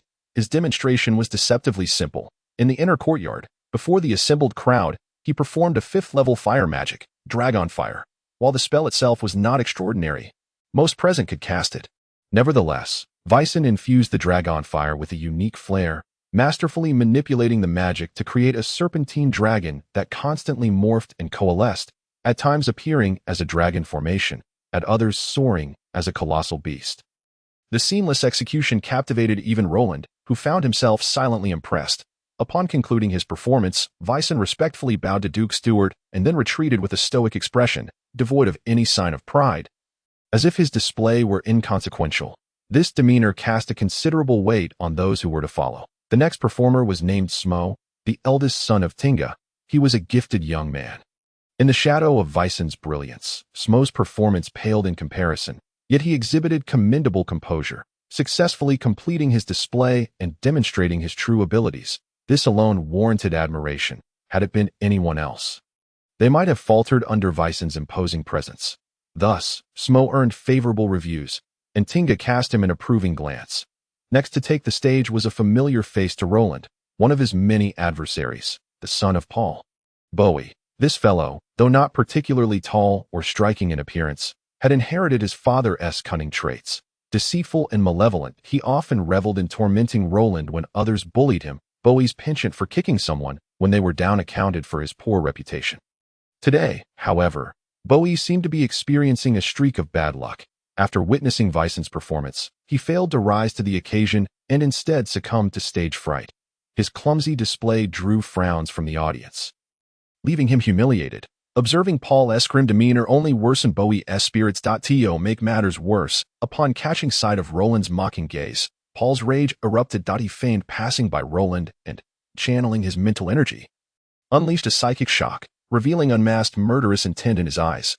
Chapter 29. A slight punishment. As Bowie approached Roland, many onlookers buzzed with excitement, well aware that Bowie's temperament would lead him to transfer his recent humiliation onto Roland. If their predictions proved correct, Roland was about to face misfortune. Consequently, a group of young nobles, including Francis, eagerly focused their attention on Bowie, though they dared not openly provoke Roland in such a setting. Bowie's actions would undoubtedly receive their fervent support. Ideally, they hoped to witness a clash that left both Bowie and Roland in disarray. These troublemakers, gaining an advantage and witnessing chaos ranked among life's greatest pleasures. Francis craned his neck, his hands clenched into fists, muttering inaudibly as if rallying support for Bowie. The previously showcased prodigy Vicen also furrowed his brow, observing Roland with an air of derision curling at the corners of his mouth. Then, amid the crowd's quiet anticipation, Bowie's performance finally reached its conclusion. With a pained scream, Bowie stumbled backward, clutching his head and rolling on the ground, a torrent of curses aimed squarely at Roland. The scene was bizarre, especially given Bowie's pitiful and tragic visage, sending shivers down spines. Good heavens, has Bowie lost his mind? A young girl of 13 or 14 exclaimed, her shock seemingly echoing the sentiments of most in attendance. Francis, in anguish, shut his eyes, the muscles in his face twitching uncontrollably. That fool, it seems he has taken it too far. Even if you wish to frame Roland, you shouldn't be so blatant. In Francis's eyes, Bowie's antics resembled a prank gone awry. He had disguised himself as the victim while shifting blame onto Roland. Yet, judging by the current circumstances, Bowie's performance had been a resounding failure. Roland stood there, motionless, having never even touched him. Everything unfolded as if Bowie were performing in his belly, and his acting was woefully subpar. At this moment, the expression of the genius Vyson was particularly endearing. He rolled his eyes and muttered to himself, "Is this the very definition of an idiot? Quite the illustration, indeed. Compared to a fool like Bowie, my brother, who is dubbed a super loser, seems far more agreeable." Meanwhile, those who initially intended to spectate turned their backs in unison, particularly the few who were acquainted with Bowie, who were too ashamed to lift their heads. It is likely that in the future, as they walked down the street, they would maintain their distance from Bowie for having committed such an embarrassing act. It would be a mere fantasy to think they could escape ridicule. Ultimately, it was his mother, the wife of Paul, who stepped forward to defend Bowie. This woman, who appeared harsh and acerbic, nearly wailed as she threw herself onto Bowie, comforting him while simultaneously cursing Roland with venomous words, shifting all blame onto him. Consequently, even the onlookers could scarcely tolerate it, let alone the George couple standing nearby. As the eldest son of the current Flame Duke Stewart, George had long occupied a high position, naturally exuding an air of authority. He was disinclined to engage in quarrels with such an ignorant woman, thus redirecting his focus toward his brother Paul. Casual inquiries from George bore significant weight. Should Paul falter in his response or mishandle the situation, it would greatly tarnish his image and even affect future power distributions. Paul, with his profound cunning, would not allow George to have his way. Such an overt trap posed no substantial threat to him. As a core power holder of the Flame family, Paul's methods were indeed remarkable, particularly in his ruthless decisiveness, rivaling that of George and his wife. Under the scrutinizing gazes of the crowd, Paul finally took action. With an exceptionally grim expression, he stepped forward and delivered 2 resounding slaps to the weeping woman. He then commanded his servants to drag the unconscious Bowie away. At that moment, after a prolonged struggle, Bowie seemed to have exhausted all his strength, lying there like a lifeless creature, witnessing her son being forcibly removed from the inner court. Paul's wife fell silent. Covering her bruised cheek, she retreated to the side, no longer daring to utter a word. In the instant she raised her gaze, she inadvertently met the cold eyes of George and his wife. In that fleeting moment, she realized that in her tirade against Roland, she had inadvertently implicated George and his wife as well. Regardless of Roland's shortcomings, he was still their son, compared to her standing within the Flame family. George and his wife far surpassed her, and thus offending them could mean dire consequences for her future. The saying, "trouble comes from the mouth," aptly encapsulates her predicament. After resolving these 2 troubles, tranquility returned to the inner court. Throughout the ordeal, Roland had remained passive, merely observing the crowd with a numbed and indifferent gaze. Anyone who met Roland's eyes instinctively averted their gaze, as they were astonished to find that his stare seemed imbued with an extraordinary power, capable of unsettling the mind while piercing straight to the heart like a venomous needle. In truth, everyone had misjudged Bowie. He had not been acting, but had genuinely suffered a severe blow. When he had attempted to unleash a psychic assault on Roland, Roland had immediately sensed it. After acquiring the Soul Light, Roland's mental energy had transformed into a higher-tiered force. In the realm of energy, the higher the tier, the greater the advantage. When comparing mental energy to soul energy, no matter how powerful the mental force, it could not breach the defenses established by soul energy, as long as one could adeptly control their mental energy. They could withstand any psychic attack. Even the lowest tier of soul energy could provide perfect defense. Thus, any attacks related to mental energy were rendered moot against Roland, had this been in the past. Such a fierce psychic assault would have left Roland gravely injured, if not dead, potentially reducing him to a true idiot. Now, however, Roland was acutely sensitive to various energy states and swiftly gauged the strength of the assault. Following this inexplicable attack, the mark of Baikashio within his soul activated, prompting him to instinctively retaliate, delivering a perfect soul shock to Bowie. Consequently, the unfortunate Bowie, deserving of his misfortune, found himself grievously wounded rather than striking Roland. With the added misunderstandings of others, it seemed Bowie's reputation was irrevocably tarnished. Roland's soul attack was extremely subtle. Unless one was a master of soul magic, they would remain oblivious to his actions. In this world, aside from the soul god Baikashio himself, Roland was the only one proficient in soul magic. Thus, when Roland plotted against others, he left not a trace, and his ignominious title as a loser served as a shield, allowing him to freely enact his revenge amidst the gathering of powerhouses. Interestingly, during this little interlude, the Patriarch Stewart showed no intention of intervening. He revealed not a single expression, leaving the assembly in the dark about his thoughts.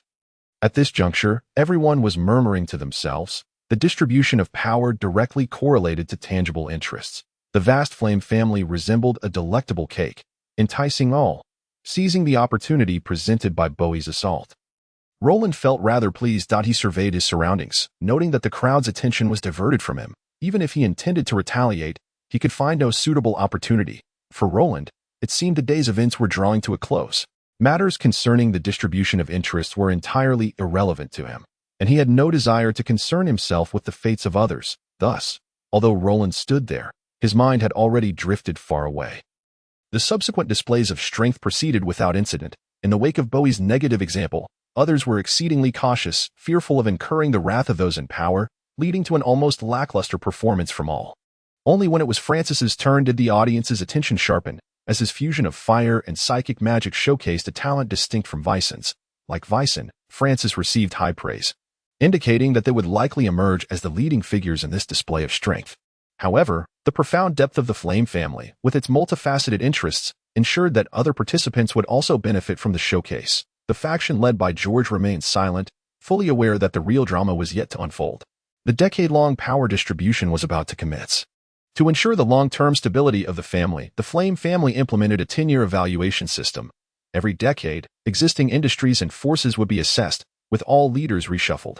Those with significant contributions would see their power increase, while those with numerous failures would see their influence diminish. Everyone had a chance to achieve greatness, contingent solely upon their abilities. Moreover, the 10-year evaluation system safeguarded the fundamental interests of the family.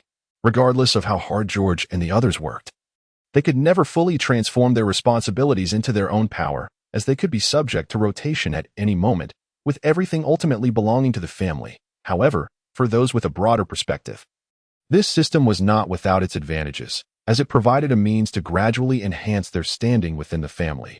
Though this intangible aspect might appear insignificant, it could wield decisive influence at critical junctures. The Flame family prioritized strength above all, and as patriarch, Stuart's authority was unparalleled. All personnel appointments had to pass through his hands, and even individuals like George and Tinga were bound to obey unconditionally. As George and others took turns presenting their reports, Roland found himself nearly succumbing to boredom. Ultimately, unable to find a way to pass the time, Roland began to practice standing there. He secretly initiated the cultivation technique of the soul light, testing his ability to train. Indeed, soul magic proved to be the most unique magical system, capable of operating freely even in such an environment. This discovery brought Roland immense joy, leading him to disregard the scheming individuals around him and focus wholeheartedly on his cultivation. Roland was acutely aware that his identity allowed him to participate in the ancestral worship ceremony, a rare opportunity. Other matters were unlikely to fall to him. Little did he anticipate that in the unpredictable nature of life, the most improbable events often transpired at some point. As Roland immersed himself in his cultivation, he once again became the focal point of everyone's attention. The protagonist of this circumstance remained the unfortunate Bowie, although he had already been severely injured and withdrawn from the scene by Roland. His father Paul continued to fight for the rights that should rightfully belong to him. Such an approach is hardly objectionable and is quite common within the Flames family. However, misfortune befell them due to Bowie's lamentable performance. Both his self-presentation and his interactions with Roland were marked by ineptitude and baseness. Particularly concerning was his deliberate attempt to entrap Roland, which led many to question Bowie's intelligence. The George couple keenly recognized this opportunity to strike, proposing the revocation of Bowie's distribution rights to safeguard the honor of the Flames family. Faced with such reproach, the Paul couple naturally refused to back down, promptly retaliating, resulting in a heated argument within the inner courtyard. Nevertheless, such occurrences seemed to be frequent, and onlookers were hardly surprised, leading to varied reactions. Tinga and Hyde chose to remain silent, while Karine appeared notably engaged, frequently interjecting with seemingly casual remarks, clearly aligning herself with Paul. Their argument was straightforward, as Bowie was a member of the family. He deserved to enjoy his rightful privileges. Once this sentiment was voiced, Paul's wife became emboldened, casting a provocative glance at the George couple, her expression betraying an unspeakable sense of triumph. Perhaps, she believed, victory was already within her grasp. Little did she know, the George couple's counterattack was even more forceful, catching everyone off guard. If that is the case, then Roland should also possess distribution rights, and thus, Bowie should have precisely the same entitlements. Upon utterance of these words, chaos erupted in the inner courtyard. Even Karine, with her meticulous mind, had not considered this angle, having inadvertently overlooked Roland. Now that the George couple brought it to light, They could no longer feign ignorance, with Bowie's situation serving as a precedent.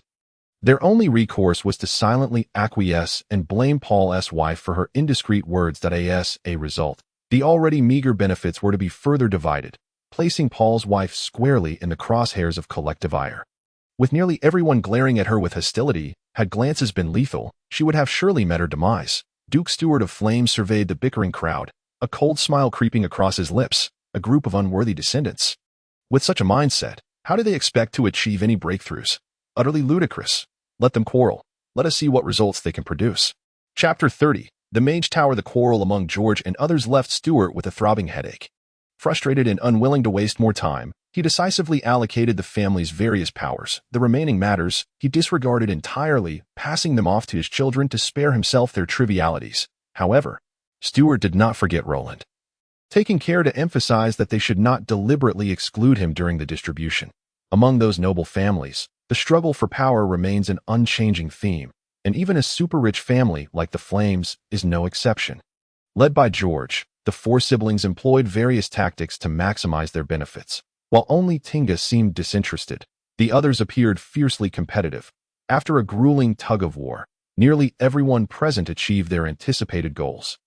The younger generation, spearheaded by Francis and Vicen, also reaped considerable rewards. The most challenging issue remained Roland's situation. Having broached the subject, it was too late to backtrack. Good prospects were out of the question for Roland, while the undesirable options were also deemed unworthy of presentation, lest they incur Stewart's displeasure. After much deliberation, George and his cohort were at their wits' end. Ultimately, it was the Duchess Karine who proposed a solution, allocating a surplus mage tower to Roland. This suggestion was immediately met with unanimous approval. The Flames family had an abundance of such towers, and adding or subtracting one was of no consequence, especially as it did not involve substantial benefits. From every angle, the proposal appeared exceedingly reasonable. Whether the so-called magical misfit, Roland, could make use of that tower was no longer their concern. When the engrossed Roland was awakened by the commotion, he remained oblivious to the fact that he had acquired an additional asset. It was only upon his departure from the Flames castle that he grasped the full extent of the situation. A mage tower for me. Roland stared blankly at the steward of the Flames family, his expression one of astonishment. During the power distribution, Roland had been entirely focused on his cultivation, thus he had not heard the final outcome, which led him to incredulously question the situation. However, the steward interpreted Roland's reaction differently. Perceiving it as dissatisfaction, the mage tower allocated to Roland was located behind the Solar Magic Academy, a place the steward had also visited during his 30 years of service to the Flames family. This tower, too, had a considerable history, having been a site of cultivation for numerous esteemed magic masters within the family. Yet, for reasons unknown, it had gradually faded from memory, and in recent years, no one had practiced within its walls. Now, this mage tower was on the verge of abandonment. Unless it was restored soon, it would lose all semblance of value. From the steward's perspective, anyone inheriting such an old and dilapidated mage tower would hardly feel pleased. This was evidently a sign of exclusion. Furthermore, the steward seemed to hold a favorable impression of Roland, which prompted him to express his grievances during their conversation. No wonder Master Roland is dissatisfied. How could anyone present such a decrepit mage tower? The steward sighed, somewhat indignant. Alas, knowing full well that Master Roland cannot learn magic, they still insist on giving him a mage tower. What on earth are they thinking? Outrageous, truly outrageous. As the steward lamented, Roland finally pieced together the events that had transpired. For him, receiving anything from the Flames family was already a considerable surprise, rendering the specifics of what he obtained less significant. Moreover, in Roland's view, having a mage tower was far more advantageous than being burdened with managing tangible assets as a soul mage. Possessing a mage tower seemed entirely justified. "Steward, when may I visit this mage tower?" Roland inquired with a smile, his mood notably buoyant. "Today, I shall send someone to clean it thoroughly, and Master Roland will be able to use it by tomorrow," the steward replied. Taken aback by Roland's affable demeanor, especially in contrast to the indifference and arrogance exhibited by others, the following morning, Roland made his way to the mage tower as directed by the steward. In truth, the tower's location fell within the territory of the Solar Magic Academy, though Roland had never ventured there and thus remained oblivious to its existence. Externally, the mage tower bore the marks of age, presenting a rather dismal appearance. According to the steward's account, the tower had been vacant for a considerable duration. Had it not been assigned to Roland, it might have continued to languish in neglect.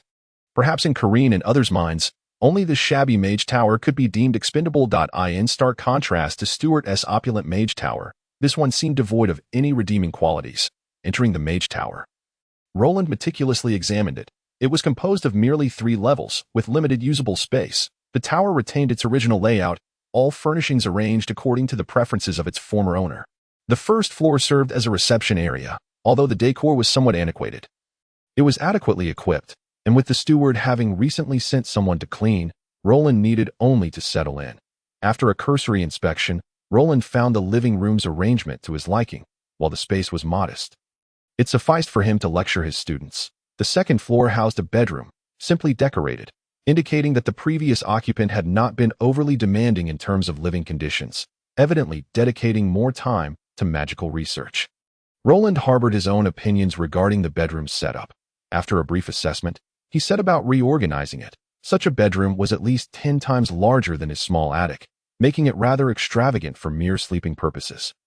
Moreover, having grown accustomed to utilizing his bedroom as a place of study, he could effectively conduct soul magic practices there, maximizing the limited space. The top floor was designated as a laboratory, an essential component for any mage. Judging by the laboratory's design, the tower's former master must have possessed a high level of expertise.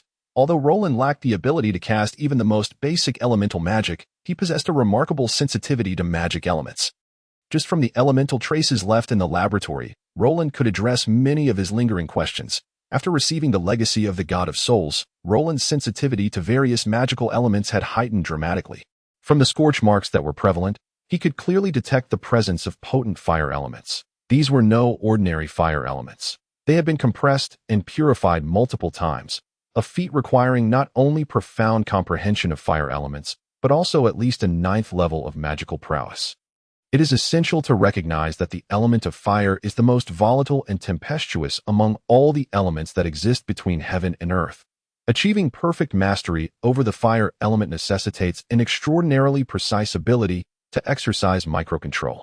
Even the slightest deviation can provoke an erratic outburst of the fire element, potentially resulting in a violent explosion. The irregular scorch marks left behind are evidence of these explosive occurrences. Only those with exceptional insight can discern the formidable prowess of the mage from those burn marks. It is widely acknowledged that the raging fire element possesses immense power. Once unleashed, it has the capability to obliterate an entire mountain. Without any precautions, even this modest mage tower would likely succumb to the devastation wrought by a fire element explosion. However, under the mage's deft control, the explosive fire element merely left behind a series of scorch marks, a testament to an exquisite level of control that surpassed Roland's imagination. After expressing his admiration, Roland could not help but feel a twinge of regret for not having the opportunity to meet such an extraordinary individual. Conversing with him would undoubtedly yield profound insights. The laboratory left by the fire mage seemed of little use to Roland, a mage of the soul element, prompting him to resolve to completely reconfigure the 3rd floor of the mage tower. Until he possessed absolute power, he could not reveal his identity as a soul mage. However, maintaining such a facade indefinitely was not a prudent choice. In the short term, it might go unnoticed, but over time, it would inevitably raise suspicions. Thus, adopting a suitable identity to disguise himself became Roland's best course of action. After considerable deliberation, he ultimately chose to present himself as a mental mage. With the acquisition of the soul light, a level above mental energy, Roland could effortlessly simulate the form of mental energy. Given his current prowess, he could freely adjust the conversion ratio of mental energy, meaning that Roland could potentially meet the requirements of a 9th level mental mage. The only source of disappointment for him was the limited number of spells he had mastered. Even if he concealed all his soul magic, he would only possess 5 spells. To claim that a 9th level mental mage would only know 5 spells would be laughable. Fortunately, there was no need to rush. He could take his time. According to Roland's plan, he would disguise himself as a 5th level mental mage, an inconspicuous choice that would also provide a legitimate cover for his activities, greatly facilitating his endeavors. Consequently, the laboratory on the 3rd floor would need to be arranged according to the requirements of a mental mage, perhaps incorporating additional research on magical arrays to avoid arousing suspicion. While discussing the reconfiguration of the mage tower may seem straightforward, the actual execution proved to be quite laborious. Roland toiled alone, dedicating an entire week to reach a basic level of completion. He also prepared to find a time to officially move out of the small attic and into his new mage tower. Naturally, the commotion during this period did not escape the notice of those who cared for Roland. Whether it was the little sorceress Alicia, or Heir, Hughes, and others, they were all acutely aware of Roland's clandestine activities. Of course, the involvement of the free light mages was not to be overlooked. Having finally found Roland as their mentor and glimpsed a bright path ahead, they were intent on avoiding any missteps that might plunge them back into their previous suffering. Thus, when Roland prepared to relocate, Alicia and the others almost simultaneously descended upon him, effectively trapping him in the attic. Faced with their fervent inquiries, Roland could only manage a wry smile, unable to devise an adequate response. Reluctantly, he raised the white flag of surrender and confessed to them about his move as for the origin of the Mage Tower. He remained silent, unwilling to disclose his surname, perhaps out of a sense of personal interest. Roland was always keen to dissociate himself from the Blazing family, a task that was, in reality, impossible, though he was unwilling to admit this truth. "What, little Roland? You have a Mage Tower?" Upon hearing Roland's explanation, the little sorceress Alicia was the first to leap up with excitement. "How outrageous! You didn't tell me. Hurry, take me to see it." "Master, you are truly incredible. That is a Mage Tower." We're gazed at Roland with unabashed admiration, her eyes sparkling with enthusiasm. "This is outrageous, absolutely outrageous. Great King of Controllers, grant your most loyal disciple a Mage Tower." Hughes appeared to be quite overwhelmed, speaking in a somewhat disjointed manner. The three of them were relatively composed, but the 18 impoverished free-light mages were utterly dumbfounded by the news, standing there slack-jawed, their embarrassment palpable. Ultimately, Heir could no longer bear it. She raised her staff and gave them a good whack. As Heir herself put it, "This is just too shameful. They're a bunch of country bumpkins who have never seen the world. No, I must educate them properly. Otherwise, this leader will have no way to function. And they'll surely be the laughingstock outside." In the end, under the collective insistence of the group, Roland had no choice but to lead them to his Mage Tower. Although the tower was somewhat dilapidated and not particularly grand, it still brought much joy to Roland and his companions. The little sorceress Alicia immediately decided to claim it as one of her residences, making it clear that she would frequently come to enjoy the autumn breeze and expect Roland to be ready to serve her. Heir and the others were particularly fond of the reception room on the first floor, where they gathered, pointing and discussing, quickly allocating the scant space among themselves, without needing to ask. They had already resolved to use this room as their regular classroom, allowing them to practice magic daily without worrying about inconveniencing Roland. After touring the entire Mage Tower, at Roland's suggestion, they commenced an unconventional barbecue party in the reception room on the first floor. As night descended, the brightly lit Mage Tower transformed into a sea of joy. Accompanied by the tantalizing aroma of grilled meats, cheerful laughter echoed into the night sky, carrying far and wide. Chapter 31. The Mage Association since acquiring his own Mage Tower. Roland's time spent at the Soteria Magic Academy gradually diminished. Eventually, aside from his regular teaching duties, he almost never left the tower. Even the little sorceress Alicia and Heir were largely unaware of what Roland had been occupied with. In truth, Roland had been diligently studying and training, striving to successfully pass the mental mage assessment. Having resolved to masquerade as a mental mage, he recognized the necessity of utilizing every available moment to prepare thoroughly, lest any mistakes jeopardize his efforts. Engaging in tasks without certainty was not in Roland's nature. Even the heritage he inherited from the soul god Baikashia would not permit such a disgraceful situation. With the attainment of second-level soul light, Roland's ability to disguise his mental energy proficiency had reached the realm of a 9th-level archmage, enabling him to easily pass the assessments of the Mage Association. Thus, the primary challenge lay in the mental spells required for the test. Although soul light could simulate mental energy, it could not replicate mental spells, fortunately. The soul magic Roland had learned bore a striking resemblance to ordinary mental spells, providing him with a favorable condition. In recent days, Roland had borrowed numerous books on mental spells from the Academy's library. By comparing them with his own abilities and leveraging the assistance of the soul book, he adeptly disguised the few soul spells he possessed. By artfully pairing them with a few standard mental spell incantations, Roland transformed into a bona fide mental mage. After over a month of preparation, Roland's life gradually stabilized. He appeared before Heir and the others more frequently, and everything seemed to return to a semblance of normalcy. He trained when needed and offered guidance, and no one could discern any irregularities on Roland's face. Thanks to his successful efforts at secrecy, Heir and the others remained oblivious to his little secret. Roland had firmly decided not to divulge any information, intending to surprise everyone later, lacking any qualifications for mage ranks. Roland, regardless of his capabilities or reputation, could not become a true mentor and was confined to the role of assistant professor. Consequently, this limitation significantly impacted Roland's income, even with the favorable treatment at Soteria Magic Academy. It was only extended to actual mentors, while assistant professors were typically outstanding students, resulting in a considerable income disparity. Fortunately, Roland lived modestly and had no particular hobbies, so he faced no significant issues in his day-to-day life.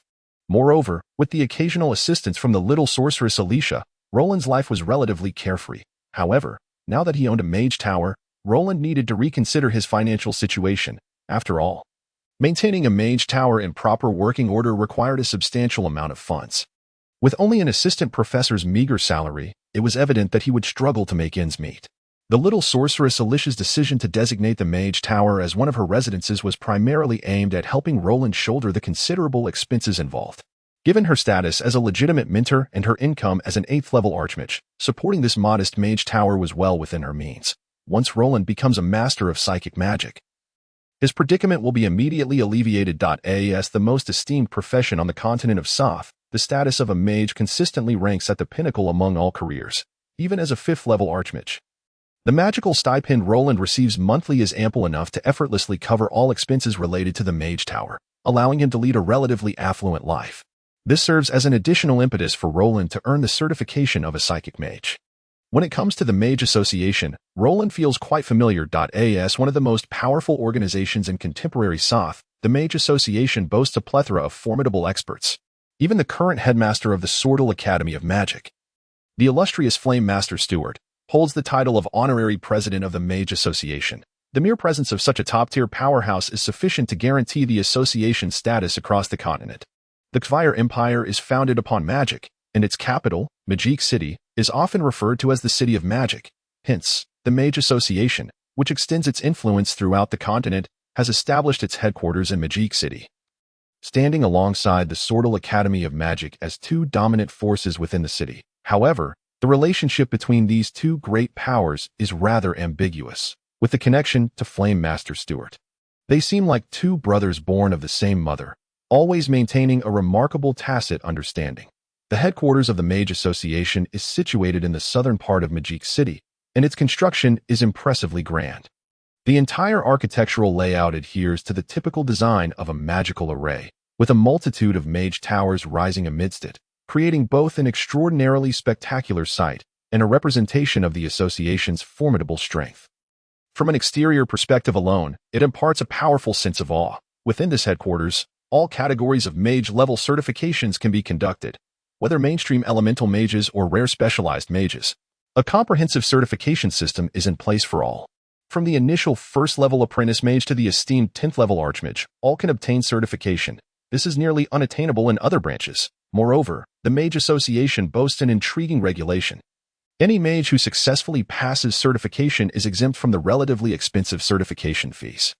In other words, only those who fail certification or advancement bear such costs, with the fees varying based on the certification level and the rank of the certifying mentor. This, in turn, enhances the motivation of all mages and serves as a wake-up call for those who might harbor the illusion of success through deceit. Of course, the most direct outcome of this regulation is that the pass rate for magical certification remains consistently high, particularly for those who are not wealthy. The fear of facing both mental and financial repercussions deters them from carelessly participating in tests. Magic is an exceedingly rigorous discipline, and no school can afford to be careless. Thus, each magic category conducts its certification in designated locations, ensuring there is no overlap. It is said that within the Mage Association, each category exists in a competitive relationship with one another. Although they are subject to the same standards of treatment, their standing is vastly different. The elemental magic categories hold the most power and influence within the Mage Association, particularly the fire magic category, under the leadership of the honorary President Stewart, which stands out as the preeminent force in Magic City. The number of fire mages is the highest, and their levels the most advanced. A fact widely acknowledged. No matter how hard other categories strive, they cannot hope to match their prowess. However, across the entire continent, the distribution of mages among various categories is relatively balanced, with the disparities falling within a normal range. The number of specialized mages remains scant, relegating them to the periphery of the Mage Association. Among these, the psychic mages occupy the most awkward position. It is known that within the entire magical system, those who specialize in psychic magic are exceedingly rare. The vast majority of mages cultivate the elemental magic that aligns closely with their affinities, while psychic magic is typically pursued as a secondary discipline. After all, mental strength is crucial for any mage, making the dual cultivation of psychic magic a favored choice among many experts. In this context, many high-ranking psychic mages possess even higher-level primary elemental magic. Thus, their affiliations are categorized within the elemental magic they practice. Consequently, true psychic mages are few and far between. Often not a single one can be found throughout the year. Over time, psychic magic has become the weakest branch within the Mage Association, with even fewer members than other specialized categories. This has resulted in psychic magic being overshadowed by elemental magic, nearly losing its independent standing. Jim is a senior elder of the Mage Association and oversees the psychic division. As a 9th-level archmage, he is one of the exceedingly rare practitioners of pure psychic magic on the continent of Soth. Generally, to become an elder of the Mage Association, one must possess the power of a 10th-level archmage or have made outstanding contributions to the association. As a founding figure of the psychic division, Jim naturally qualifies for the role of elder. In his endeavor to foster the development of psychic magic, Jim has devoted his entire heart and soul. Unfortunately, psychic magic seems to be destined to play a supporting role. Despite the number of practitioners, no breakthroughs have been achieved, with 9th-level archmage appearing to be its limit. Perhaps in other realms, a 9th-level archmage could be regarded as an inconceivable pinnacle of expertise, yet within the Mage Association, 9th-level archmages are as common as carp crossing a river, and 10th-level archmages are abundant as well. Typically, the strength of a category is measured by two factors: the total number of practitioners and the quantity of 10th-level archmages it possesses. Therefore, categories like psychic magic, which have a drastically low number of practitioners and lack any 10th-level archmages, possess little clout and can only struggle behind the other elemental magic categories. As the magical core of the continent of Soth, the headquarters of the Mage Association houses many high-level mage towers. Those marked with special symbols are designated territories for various magical distributions. Mages applying for advancement must complete their final assessments in specific mage towers. The arrangement of these towers follows a certain order. The closer a tower is to the center, the more ornate its appearance, naturally exuding an aura of profound mystery. For instance, the Mage Tower of the Fire Magic Division is located at the very heart of the Mage Association headquarters. This location underscores the Fire Magic Division's prominent status. Due to their strength, the towers of specialized magic divisions are positioned at the periphery, significantly lagging behind the elemental magic divisions in terms of scale. Only the Psychic Division's Mage Tower finds itself wedged between the two, inadvertently becoming the demarcation line between elemental and specialized magic. This unexpected arrangement renders the Psychic Magic Division particularly conspicuous, unwittingly turning it into a target for the specialized magic divisions. It is unfortunate that the Psychic Division's awkward standing is entirely reliant on the support of those elemental magic experts. Without this backing, the Psychic Division, solely represented by Jim, would undoubtedly become the weakest lineage within the Mage Association. Within each division, meticulous records are maintained to document the details of mages who have passed assessments. All mages who successfully complete the Mage Association's evaluations automatically become members, receiving the association's protection and enjoying various benefits it offers. Naturally, they are also obligated to fulfill certain duties, such as completing tasks assigned by the association. The Psychic Division similarly maintains such mage records. However, Jim has divided these records into two categories, one for mages who practice psychic magic alongside their primary discipline, and another for those who specialize solely in psychic magic. When these two sets of records are combined, they do not fall short by even half compared to those of other elemental divisions. Yet when separated, it becomes glaringly apparent that the number of true practitioners of psychic magic is exceedingly minimal, with a staggering ratio of nearly 100-to-1 that each time Jim peruses these records, he cannot help but feel a pang of heartache. Among the genuine psychic mages, the vast majority are low-ranking mages with poor qualifications. They almost all chose to cultivate psychic magic due to their low affinity for elemental magic, seeking merely to mingle within the mage community. Those who, like Jim, possess a fervent passion for psychic magic and regard it as their lifelong pursuit are indeed few and far between. Among them, only 4 individuals exhibit promising potential for reaching higher levels of psychic mastery. 3 of these are Jim's direct disciples, whom he has raised since childhood, providing them with a solid education and instilling in them his love for psychic magic. The oldest among them is barely 30, while the youngest is only 22, and all have already achieved the level of 5th level archomage. As long as one perseveres, there exists the hope of evolving into a master akin to Jim. The other individual, second only to Jim, is the formidable mental magic practitioner, Boyato, a powerful 8th level mage, and Jim's most trusted companion and aide. Chapter 32.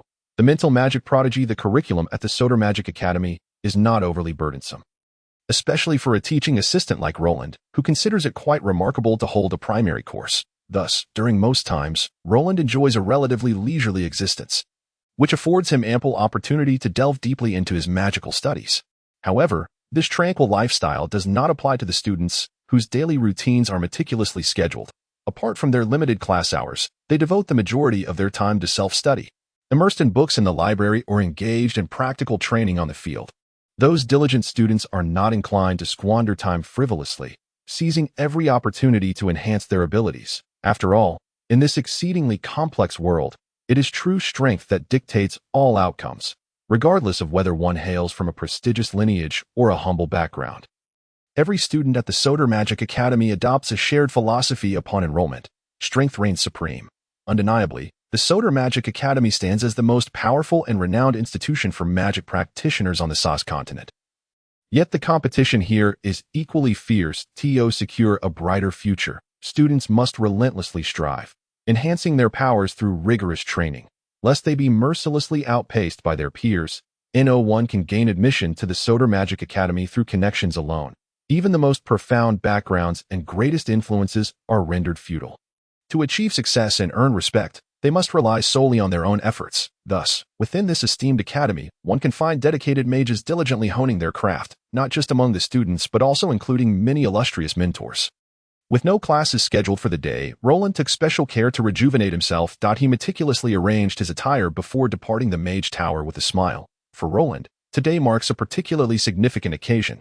After a period of preparation, he has resolved to apply for the qualification assessment to become a mental magic practitioner at the Mage Association. If all goes well, upon his return, he will emerge as a bona fide mage, or rather, one who is duly recognized as such.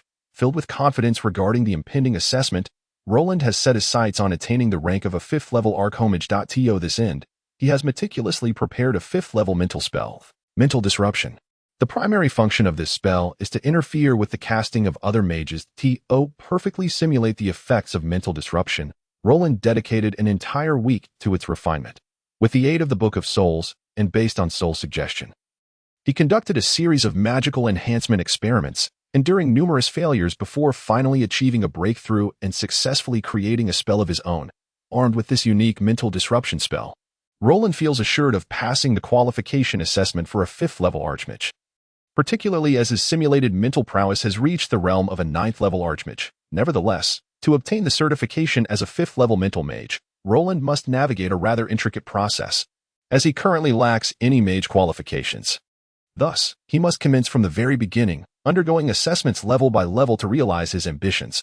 Although the headquarters of the Mage Association is among the most prestigious powers within the city of Magi, Roland has never set foot in this institution, save for perhaps in dreams. Once, he yearned to become a genuine mage and a source of pride for the Flame family. Yet, repeated failures and setbacks kept him at bay from his aspirations. Now, he finally steps through the grand doors of the Mage Association, determined to forge a legend of his own through his own capabilities. Without much effort, Roland quickly located the Mage Tower belonging to the Mental Magic Division. Although the Mental Magic Division holds a somewhat precarious status, its renown remains high, and a casual inquiry led Roland directly to its location. Inside the tower, Elder Jim was engaged in a discussion with his assistant, Boyato. Judging by their expressions, they seemed to be grappling with a rather challenging issue, as the surrounding atmosphere was thick with anxiety and concern. Upon entering, Roland did not initially attract the attention of Jim and Boyato. After observing quietly for a moment, he finally spoke up. "Excuse me, is the certification assessment for mental magic practitioners conducted here?" Roland's inquiry jolted Jim and Boyato from their contemplation. Instinctively, Jim lifted his gaze toward Roland, and the vacant expression on his face quickly shifted. Roland naturally exudes an aristocratic aura, a nobility and elegance that emanates from his very soul, qualities that are impossible to replicate. Anyone who encounters Roland for the first time is invariably captivated by his distinctive presence, granting him an extraordinary affinity that is hard for others to attain. As a seasoned elder within the Mage Association, Jim's discerning eye was immediately drawn to Roland. At that moment, he sensed something uniquely different about him.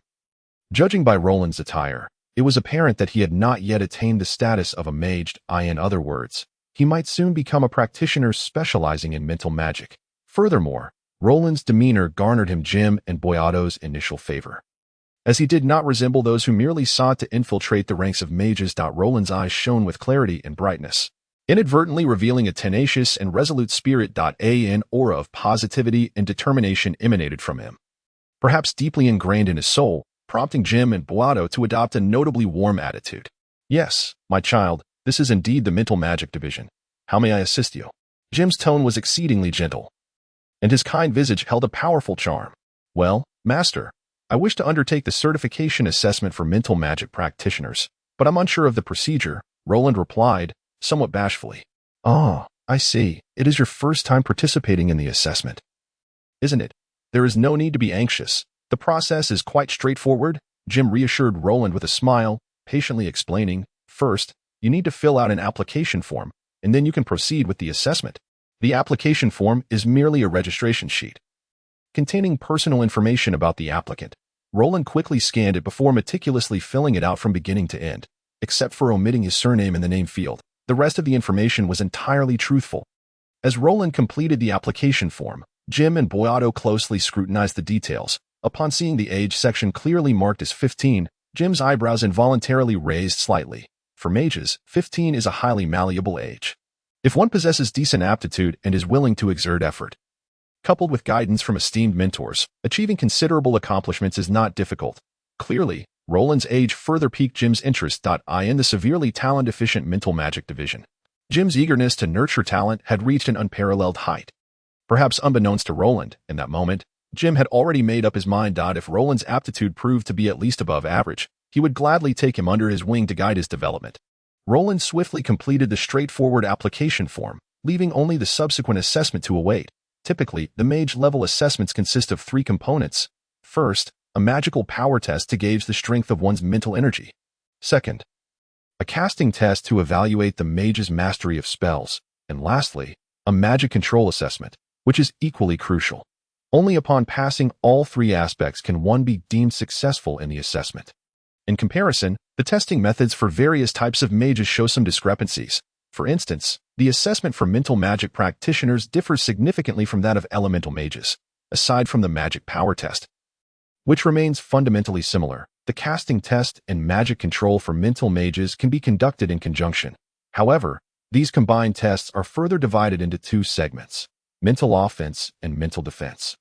In elemental magic divisions, the responsibility for initial assessments typically falls to lower-level mages, an arrangement that would never occur in the mental magic division, where elders directly oversee the evaluations. Such is the reality. Given the scarcity of talent in the mental magic division, the mental power test is the simplest of the 3. Roland merely needs to place his hand upon the testing crystal and silently summon his mental energy to reveal his level. However, before the test commenced, Roland noticed an intriguing detail. Jim and Boyado appeared even more anxious than he. Both were fixated on the testing crystal, their faces etched with tension, as if they were the ones undergoing the assessment rather than Roland. Having resolved to attain the rank of a level 5 Grand Mage, Roland was unwilling to exert excessive effort in the mental prowess assessment. He directly adjusted his own soul light to the requisite level, effortlessly simulating the mental cultivation befitting a level 5 Grand Mage. When a dazzling beam of white light emanated from the testing crystal, Jim and his companion were left utterly astonished by the spectacle before them. The status displayed on the testing crystal clearly indicated that Roland's mental prowess had indeed reached the realm of a level 5 Grand Mage. Such an outcome was inconceivable within the confines of a level 1 mage assessment. Jim and his companion exchanged glances, both unable to conceal the unreserved joy reflected in their eyes. The gods have finally opened their eyes, bestowing upon us a once-in-a-century prodigy for the mental magic realm. The future of mental magic is finally imbued with hope. Jim fervently prayed in his heart. In the subsequent 2 assessments, as if in response to Jim's prayer, Roland exhibited an almost flawless performance, repeatedly challenging the very depths of their souls. The low-tier mental magic below level 3 was executed by Roland with unparalleled finesse, each detail a veritable masterpiece. leaving Jim and his companion unable to find even the slightest flaw. The interspersed mental magic defense test delivered an astounding surprise to Jim and his companion. Roland adeptly manifested the level 5 mental magic, mental interference, successfully nullifying the aggressive magic cast by the level 8 mental mage. Boyada.to test Roland's resilience. Boyado deliberately unleashed the level 4 mental magic, terrifying aura. Despite its modest rank, this spell could yield remarkably effective results. The primary characteristic of terrifying aura was its rapid casting speed. Delivering a heavy blow to the enemy when least expected, a moment's inattention could result in severe repercussions, even for fellow level 8 elemental mages who would not dare underestimate its potency. Boyado intended to use terrifying aura to gauge Roland's alertness and mental defense capabilities, planning to withdraw the spell's effect should Roland falter, ensuring no harm would come to him. However, unexpectedly, before Boyado could fully execute the spell, he fell victim to Roland's mental interference, resulting in a failed casting. It is worth noting that the mental interference employed by Roland had been refined by himself, making it a unique soul magic on the continent of Soth. Under the impetus of the soul light, the effect of the mental interference was significantly enhanced, particularly in terms of the speed of magical response, reaching an astonishing level. Otherwise, it would have been impossible to forcibly interrupt the swiftly cast terrifying aura. After successfully neutralizing Boyado's mental assault, Roland appeared remarkably calm, as if he had merely accomplished a trivial task. In contrast, Jim and Boyado were initially taken aback, only to erupt into euphoric laughter. Particularly, Master Jim, a senior elder of the Mage Association, unabashedly disregarded his composure, laughing with wild abandon. His joy evident, the careful observer would notice that 2 murky tears had already begun to flow from the corners of old Jim's eyes. Having encountered numerous prodigies, Roland did not perceive anything remarkable about being a level 5 Grand Mage at the age of 15. However, he overlooked the uniqueness of the mental magic discipline and the fervent dedication Jim and his companion displayed in their quest for talent. Thus, witnessing Jim and his companion express their unrestrained joy stirred a profound emotion within him, an emotion he recognized as gratitude. In that moment, Roland realized he understood Jim and his companion. The instant connection of their souls left him deeply moved. Unbeknownst to him, the soul light within Roland began to rise quietly, transforming from a pale orange to a deep orange. This sudden emotional awakening purified Roland's soul and elevated his soul light to the pinnacle of the second tier. Chapter 33. The gains of apprenticeship. Only the followers of the God of Souls can perceive the soul light. Thus Jim and his companion, in their elation, remained oblivious to the changes occurring within Roland. Under such fortuitous circumstances, Roland's soul light experienced a breakthrough, bringing him immense delight. Of course, the day's surprises did not end there. Due to his impeccable performance in the assessment, Roland was esteemed by Elder Jim and became his 4th disciple. When Elder Jim proposed to take Roland as his apprentice, a complex feeling welled up within Roland. Had this been in the past, he would have unhesitatingly accepted, for it was his greatest aspiration. However, now standing at a higher starting point due to the inheritance from the God of Souls, by Cashew, such an opportunity no longer held the same allure for him. Yet, upon witnessing Elder Jim's hopeful gaze, Roland found himself momentarily soft-hearted and agreed. Through his observations over time, Roland had discerned that the mental magic division was akin to a grand fade, far less formidable than its reputation suggested.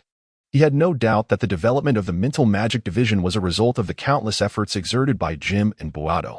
Moreover, a voice deep within Roland's soul persistently reminded him, this is an excellent refuge. A rare opportunity to conceal your identity. Do not let this chance slip away, lest you be filled with regret. After becoming Elder Jim's disciple, Roland naturally acquired an official status within the Mage Association.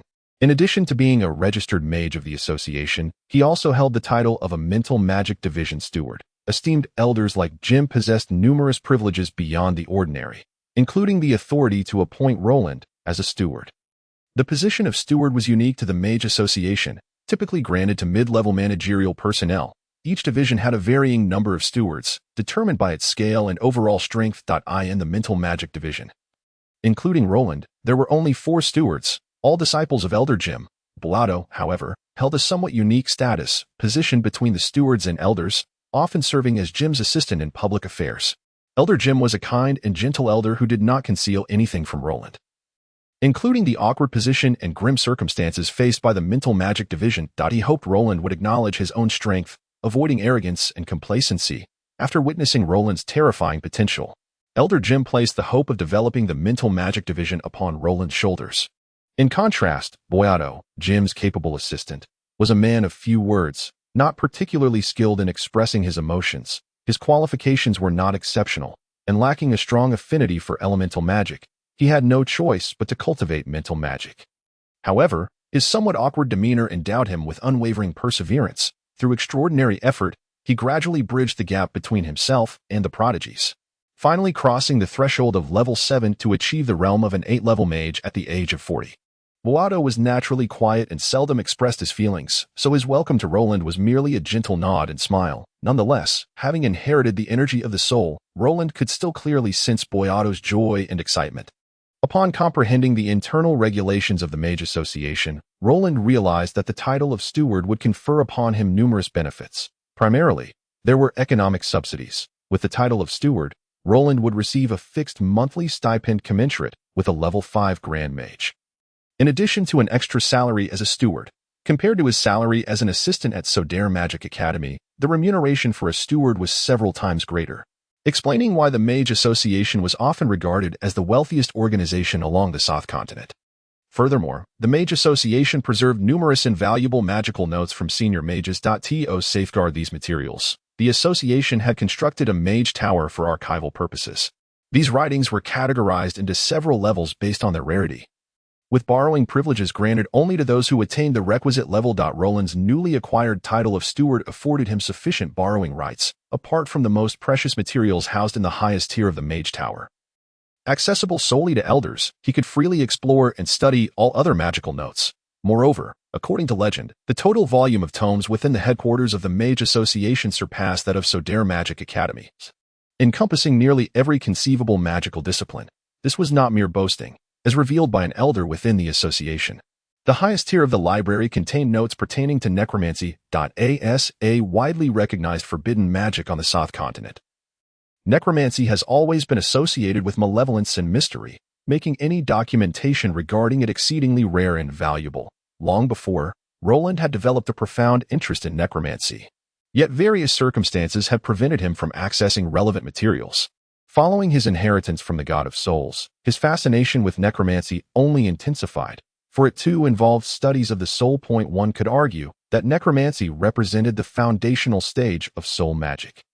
The aspect that pleased Roland the most was that upon becoming the steward of the Department of Mental Magic, his normal training and life would remain unaffected.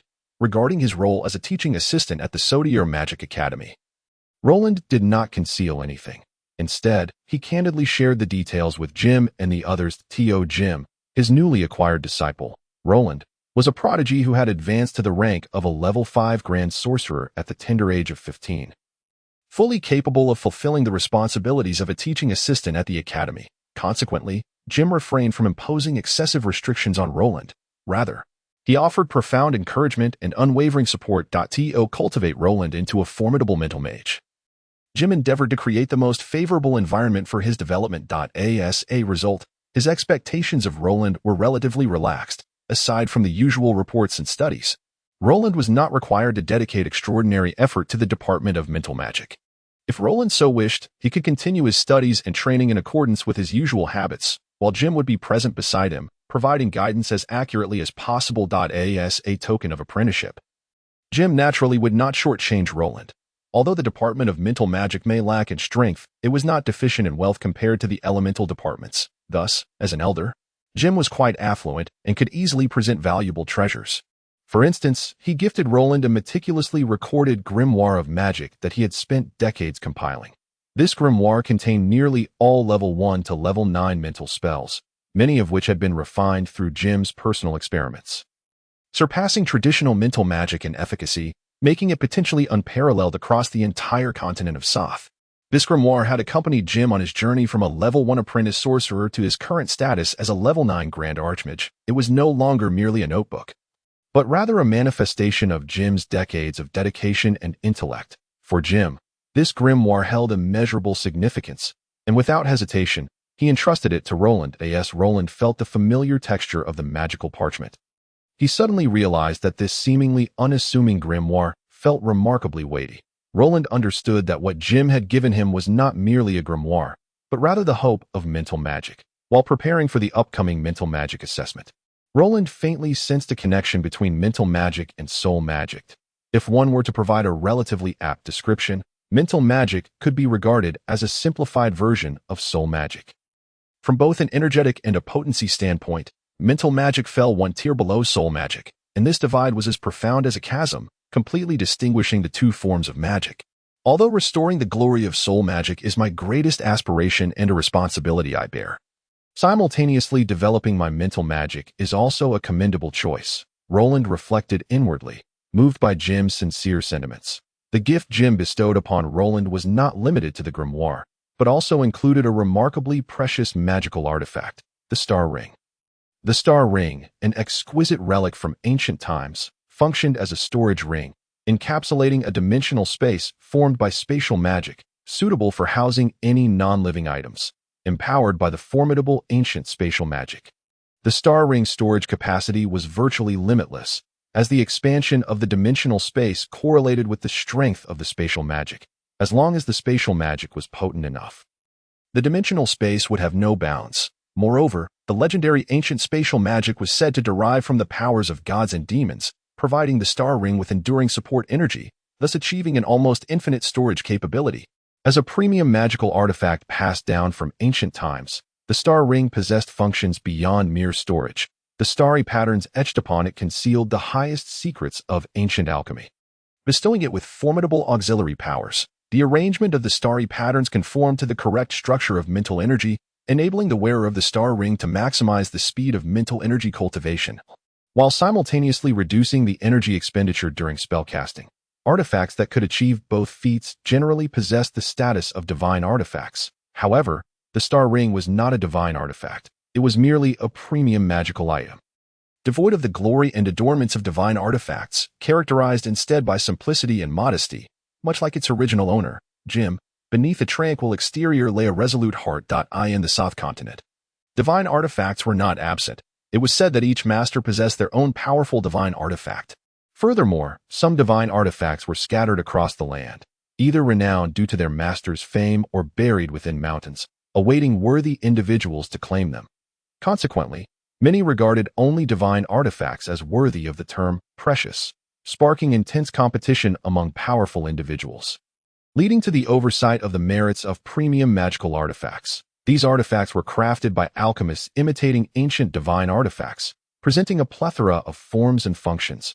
While they could not compare to true divine artifacts, they nonetheless provided considerable assistance. Magical artifacts were classified into 4 categories based on their quality: low-grade, mid-grade, high-grade, and premium magical artifacts. The higher the quality of the artifact, the more magic it contained and the greater its potential effectiveness. Premium magical artifacts were the epitome of divine artifacts, existing as the closest approximation to true divine artifacts. Often, in the absence of divine artifacts, premium magical artifacts could serve exceedingly important roles. For a sorcerer, a well-suited magical artifact could lead to a significant enhancement of their capabilities. Jim's innate talent was not particularly remarkable. He achieved the level of a grand sorcerer at the age of 33. Given his natural aptitude, it was nearly inconceivable for him to reach the rank of a grand archmage. It was the extraordinary effects of the Star Ring that enabled him to surpass his limits and attain his current accomplishments. Undoubtedly, for Jim, the Star Ring was his most treasured possession, worn perpetually on his left hand. Becoming a hallmark of his identity, Jim's 3 disciples coveted the Star Ring, yet none managed to receive Jim's consent. Even Boyato had not anticipated that Jim would so generously gift his life's most cherished possession to Roland. Thus, when Jim removed the Star Ring, Boyato stared in astonishment, momentarily rendered speechless. Coming from the Flame family, Roland was no stranger to the world and was well aware of the capabilities of premium magical artifacts. Had he still held his previous status as the family's heir, he would not have had to worry about magical artifacts, given the Flame family's substantial resources. Obtaining a divine artifact would not have been surprising. However, after being cast aside by his family, the items he once took for granted had become distant dreams, and to this day, he had not possessed even the most basic magical artifact. Now, with the Star Ring in his possession, Roland finally owned a magical artifact of his own, fulfilling a long-held dream. This remarkable sensation was markedly different from when he acquired the Book of Souls. Regardless, the star ring would provide Roland with considerable assistance, especially its encapsulated dimensional space, making it an essential tool for home, travel, and even for less savory endeavors. Roland increasingly felt that his decision to apprentice under Jim was indeed astute, as the rewards he had reaped far exceeded his initial expectations. From this day forth, he would bid farewell to the days of scarcity. Chapter 34. The Celebration Banquet for Elder Jim of the Department of Mental Magic. Today was undoubtedly a day of great joy. The arrival of a prodigious disciple like Roland instilled within him a sense of hope and future for mental magic. The excitement bubbling within Jim was beyond words. He yearned to proclaim his joy to the world, inviting everyone to share in his elation. The personnel within the Department of Mental Magic were few, and the core members, including the newly joined Roland, numbered merely 6. Jim's other 3 disciples were diligently training within the Mage Tower affiliated with mental magic. Although they did not possess the prodigious talent of Roland, they understood the value of hard work, thus never squandered time, and consistently strived to enhance their skills. Achieving the rank of level 5 Grand Sorcerer before the age of 30 was already a substantial surpassing of Jim's own accomplishments in his youth. Among these 3 disciples, Jim held the highest hopes for his 3rd disciple, Shomale, who was merely 22 years old and possessed commendable aptitude. Prior to Roland's arrival, Shomale had been the focal point of Jim's aspirations, to the extent that Jim had already planned to gift him the star ring upon his breakthrough to level 6 sorcerer. Little did he expect that the emergence of Roland, this counterfeit mental mage, would usurp everything that belonged to Shomale, every accolade that had once surrounded him, and the star ring that was destined for him, vanishing like a mirage from this day forward. The title of the foremost genius of the Department of Mental Magic would undoubtedly fall upon Roland. And given Roland's prowess, it seemed likely that this title would remain with him for the foreseeable future. At this very moment, the secluded practitioners, including Zeumalai, remain blissfully unaware that they have unknowingly acquired a new junior brother, a prodigious genius whose talents are far beyond their reach. Meanwhile, Roland is completely oblivious to all this. He is engrossed in perusing old Jim's magical journal, hoping to glean further insights, due to the unique properties of the soul light, which can simulate the energy forms of mental power. Roland is able to modify ordinary mental magic, thus giving birth to a rejuvenated magical form that closely resembles soul magic, albeit with notable differences in potency and effect. To this end, he has coined a term for this revamped mental magic, pseudo-soul magic. All mental spells he has altered, including the mental interference technique he employs, fall under the umbrella of pseudo-soul magic. However, when faced with genuine soul magic attacks, the vulnerabilities and shortcomings of pseudo-soul magic will be ruthlessly exposed. Roland harbors his own dilemmas. While soul magic is undeniably powerful, its cultivation is exceedingly arduous. Unless one's soul light advances to a higher level, opportunities to master additional spells are scarce. Given Roland's current level of soul light, it is unrealistic to expect him to create new soul spells solely through personal comprehension. Thus, at this stage, Roland seeks to enhance his strength and diversify his arsenal of attacks by utilizing these modified pseudo-soul spells. Moreover, with the assistance of these pseudo-soul spells, he can fully solidify his guise as a mental magician. Originally, old Jim intended to keep Roland close, to meticulously guide him in his training and impart his lifelong experiences, thereby sparing him from numerous detours. However, to his surprise, Roland is also an assistant at the Sodier Magic Academy, allowing him to fully leverage the resources from both sides for reciprocal training. In comparison, this dual approach to cultivation proves to be more advantageous, yielding greater rewards for Roland. Consequently, old Jim relinquished his initial plan and merely advised Roland that he could come to him for guidance at any time. Among the various elemental magic divisions, the mental magic division boasts the highest efficiency. While old Jim converses with Roland, Boyato completes all of Roland's documentation and prepares a brand new robe befitting his status as a level 5 Grand Mental Magician. Additionally, Roland receives a magical star card to authenticate his identity and manage the stipend issued by the Magicians Association. With these items in hand, Roland transforms into a recognized mental magician by the association. Roland, take good care of these items. Do not misplace them. From this moment forth, you are a distinguished mental magician, old Jim solemnly states as he hands the robe and star card to Roland. Rest assured, teacher, I will safeguard them diligently. Roland replies earnestly, donning the robe. while placing the exquisite star card into the dimensional space of the star ring. Clad in the magical robe, Roland exudes an air of enigma. His inherently noble and elegant demeanor harmoniously intertwining with his identity as a magician, evoking admiration in those who behold him. His somewhat youthful visage, coupled with a gaze brimming with wisdom, adds an enchanting allure to Roland. Even the taciturn Boyato finds himself momentarily astonished. His expression tinged with admiration. The insignia of a mental magician is rather distinctive, featuring a soft lavender glow that is ethereal and elusive, imparting a sense of mystery. 5 clusters of this lavender light are arranged upon Roland's chest, clearly indicating his identity and rank. The robe, crafted from high-grade magical beast leather and enhanced with special magical techniques, provides unparalleled comfort, keeping him warm in winter and cool in summer, relishing the refreshing sensation bestowed by the robe. A faint smile graces Roland's lips. Today's mission has been successfully accomplished. It is time to return home, he muses silently. However, upon bidding farewell to Old Jim and Boyato, Roland is met with Old Jim's firm opposition. In his view, today is a momentous occasion that warrants a small celebration, during which Roland can be introduced to his other 3 students. Without allowing for debate, he unilaterally decides on this matter, leaving Roland with no choice but to acquiesce, obediently trailing behind Old Jim and displaying the demeanor of a dutiful student. The current Roland is far removed from the once weak magician with no skills. The influence of Baikashu on his character is undeniable.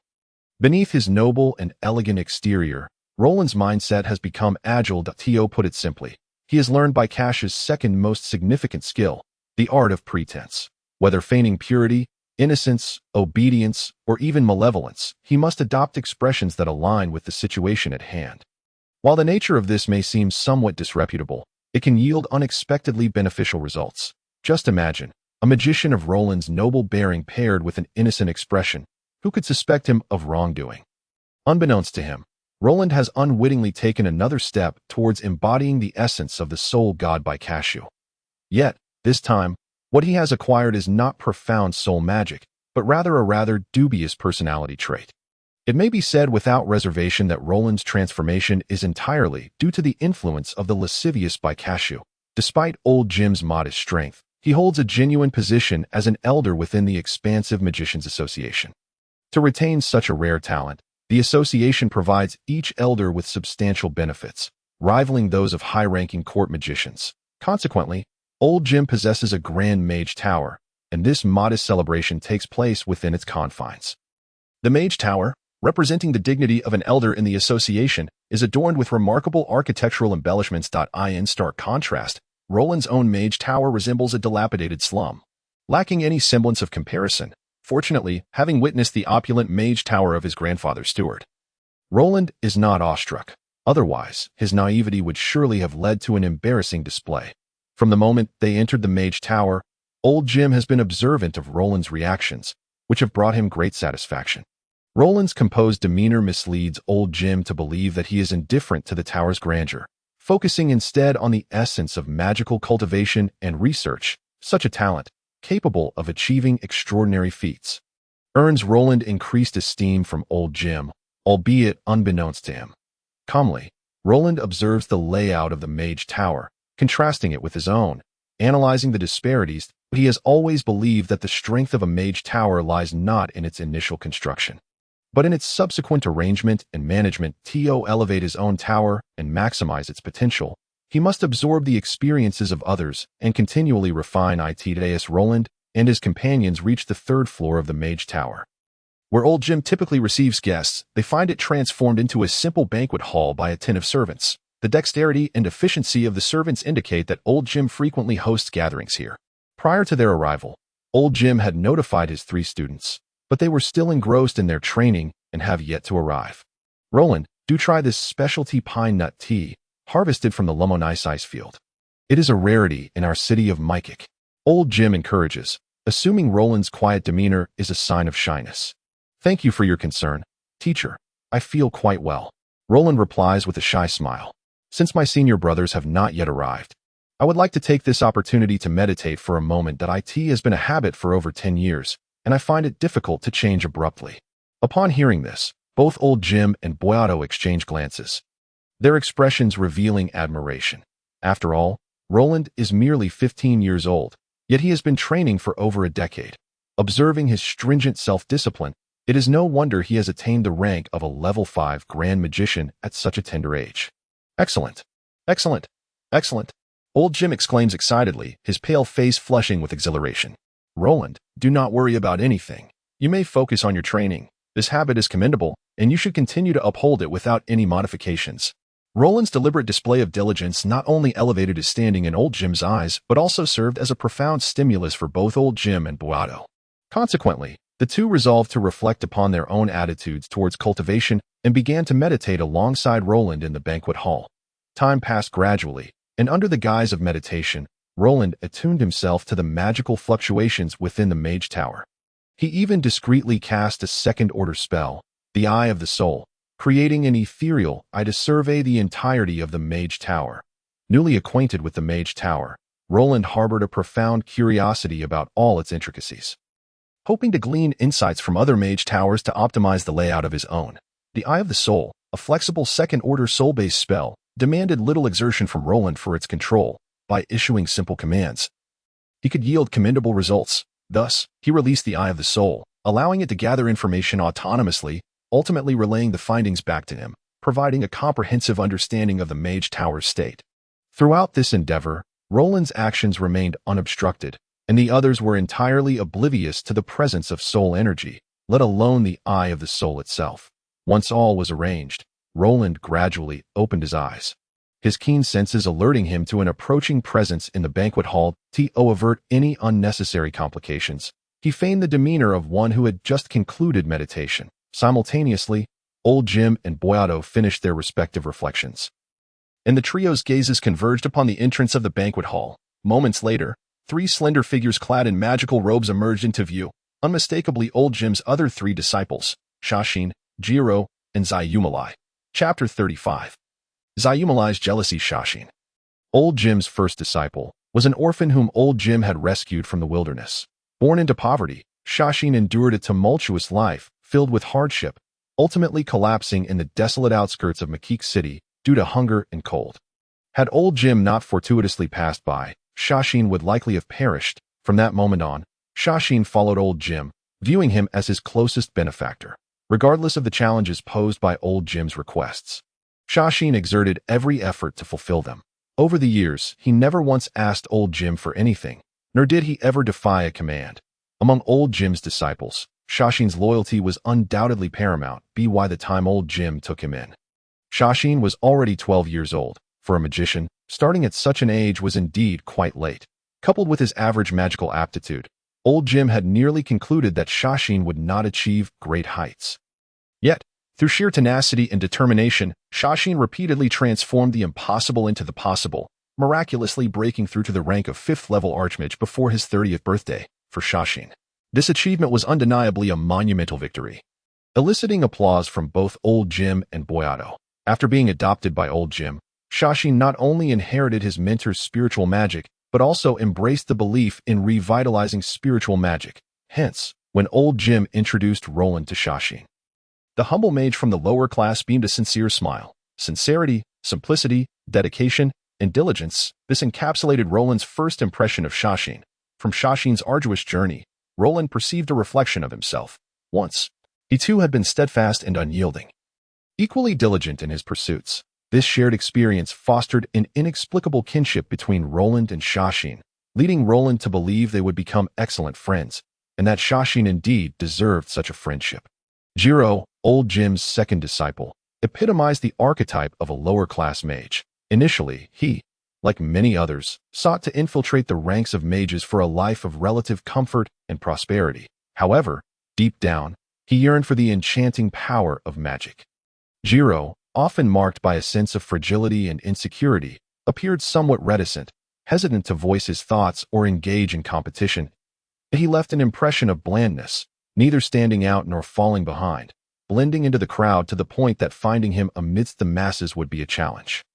In terms of aptitude, Jiro surpassed Shashin slightly, yet he lacked the same level of diligence. His average talent, coupled with an unremarkable attitude towards cultivation and a conventional approach to life, rendered him a typical, unremarkable mage. Even old Jim, Jiro's mentor, failed to detect the subtle inferiority complex lurking within Jiro's heart. As a member of the lower class, Jiro perpetually felt inferior, having buried any notions of ambition after witnessing the tragic fates of those who rose to prominence. He constantly reminded himself to eschew the pursuit of fame and fortune, to avoid vanity, believing that as long as he diligently practiced and lived modestly, he could lead a peaceful life. Moreover, as a mage, Jiro enjoyed a respectable status and income, aligning perfectly with his inner aspirations. Under these multifaceted influences, Jiro steadily drifted towards mediocrity. Upon encountering Roland, Jiro's insecurities became even more pronounced, observing the noble aura that emanated from Roland. Jiro wore a humble smile. Concurrently, he drew an impenetrable divide between himself and Roland, perceiving them as beings from entirely different worlds, laden with too many disparities to ever become true confidants. Jiro's somewhat awkward smile did not escape Roland's keen gaze. Possessing the energy of the soul, Roland discerned the true essence of Jiro's spirit, a composition of timidity, inferiority, fear, and doubt, radiating strong negative emotions. Roland was nearly certain that if things continued on this path, Jiro would face a bleak future, having long lost the most crucial asset of a formidable individual, confidence. When old Jim introduced his third disciple, a flicker of intrigue sparkled in Roland's eyes. He sensed a palpable hostility emanating from Zayumalai. Roland could not overlook the deep-seated resentment concealed beneath Zayumalai's gentle smile. The animosity Zayumalai harbored towards Roland was not without reason. Unlike his two elder brothers, Zayumalai hailed from a noble lineage. His father, Viscount Ratton, was a well-known aristocrat in Makik City. The story of Viscount Ratton was itself somewhat legendary. He rose from humble beginnings, leveraging his astute intellect and keen political intuition to establish himself in the imperial capital. Through numerous ventures and gambles, he fortuitously emerged victorious, ultimately laying the foundation for his family's legacy. As the eldest son, Zayumalai basked in his father's adoration from a young age. Upon learning of Zayumalai's desire to practice magic, Viscount Ratton provided unwavering support. With a low affinity for elemental magic, Zayumalai had no opportunity to become an elemental mage. He could only resort to studying spiritual magic to realize his dream of becoming a mage. To facilitate Zayumalai's mastery of spiritual magic, Viscount Ratton spared no effort in ensuring he became a disciple of the esteemed Elder Jim, a master of spiritual magic. Zayumalai did not disappoint his father's expectations, winning over Master Ram with his intelligence and diligence, eventually becoming one of his most cherished disciples. A noble, Zayumalai held his two brothers in contempt. Had there been any conflict of interest, he would have shown them even less regard. In his mind, he was the chosen one, a prodigy destined to shine, eclipsing all others. Elder Jim's most favored disciple, Zayumalai fancifully believed he would inherit all that Elder Jim possessed, including the coveted star ring, a priceless magical artifact. In his fervent desire to gain Elder Jim's endorsement and the star ring of his dreams, Zayumalai exerted himself relentlessly in his studies, even feigning a commitment to revitalizing spiritual magic to enhance his standing in Elder Jim's eyes. As for his two brothers, Zayumalai paid them no heed, never considering them worthy competitors. However, Roland's arrival disrupted all of Zayumalai's plans and shattered his long-held aspirations. He could hardly fathom that his mentor, Elder Jim, would bestow upon Roland the star ring, a treasure he held dear, gifting it to this newly initiated youth. When Zayumalai beheld the star ring adorning Roland's hand, chaos erupted within his mind. An emotion known as jealousy swiftly enveloped his inner world. In an instant, a surge of hatred welled up within Zayumalai's heart. He loathed his mentor, Elder Jim, despised his two senior brothers, and harbored a profound resentment towards Roland, the one who had taken everything from him. Yet, in the presence of his mentor, Elder Jim, he dared not display this animosity too overtly. Had Roland not possessed the ability to harness soul energy, he might have been oblivious to Zayumalai's true feelings, and should he have been deceived, he would undoubtedly fall victim to Zayumalai's schemes, although it was merely their first encounter. Roland was already able to discern Zayumalai's character with clarity. He was a willful, arrogant, self-serving, and ungrateful individual, a true scoundrel who bore grudges. Roland had no doubt that Zayumalai regarded him as his greatest enemy. Yearning for his demise in the days to come, Zayumalai would undoubtedly seek ways to make Roland's life difficult, even resorting to petty acts of revenge. With a faint smile, Roland gracefully greeted Zayumalai. entirely dismissing such a trifling character. Given Li's lineage and abilities, he posed no real threat to Roland. He was akin to a pompous clown, amusing Roland with his clumsy pretense. Suddenly, an exhilarating emotion surged within Roland, nearly compelling him to burst into laughter. As his power grew day by day, Roland's demeanor gradually aligned more closely with that of Baikashio, even without such provocations. Roland would harbor no fondness for Li. The mere thought of inciting his ire brought him great amusement. With a glint in his eye, Roland was struck by a mischievous notion to toy with his opponent. Thus he smiled and addressed Li.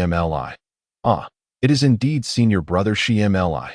The teacher has spoken of your esteemed name on numerous occasions, praising your exceptional talent, declaring you a genius among geniuses. Now that we meet, it is clear that meeting in person surpasses mere reputation." Roland's words were exceedingly courteous, rendering it difficult for Li to express any displeasure. He could only force a response. "Junior brother Roland, you flatter me. Such praise is unwarranted. My abilities are rather ordinary." Though he uttered these words, Li could not help but display a hint of pride. In truth, he was somewhat slow to grasp that Roland's seemingly flattering remarks were, in fact, a veiled self-congratulation. Consider this. If Li, at the age of 22, had attained the rank of a 5th-level mage, how should one regard Roland, who achieved the same at merely 15? Clearly, Roland was merely having fun at his expense. Realizing that his opponent had failed to comprehend his underlying intention, Roland felt a wave of exasperation. How can such a fool aspire to be a genius? It is utterly ridiculous. The lack of cooperation from Li thwarted Roland's plan for irritation, leaving him somewhat disheartened. However, he soon observed another matter. Li was, either intentionally or unintentionally, fixated on his left hand. Lowering his gaze, Roland suddenly realized that the star ring was adorning his left hand. "You think you can covet my star ring with such limited intellect? How foolish!" Roland thought to himself with a fierce determination.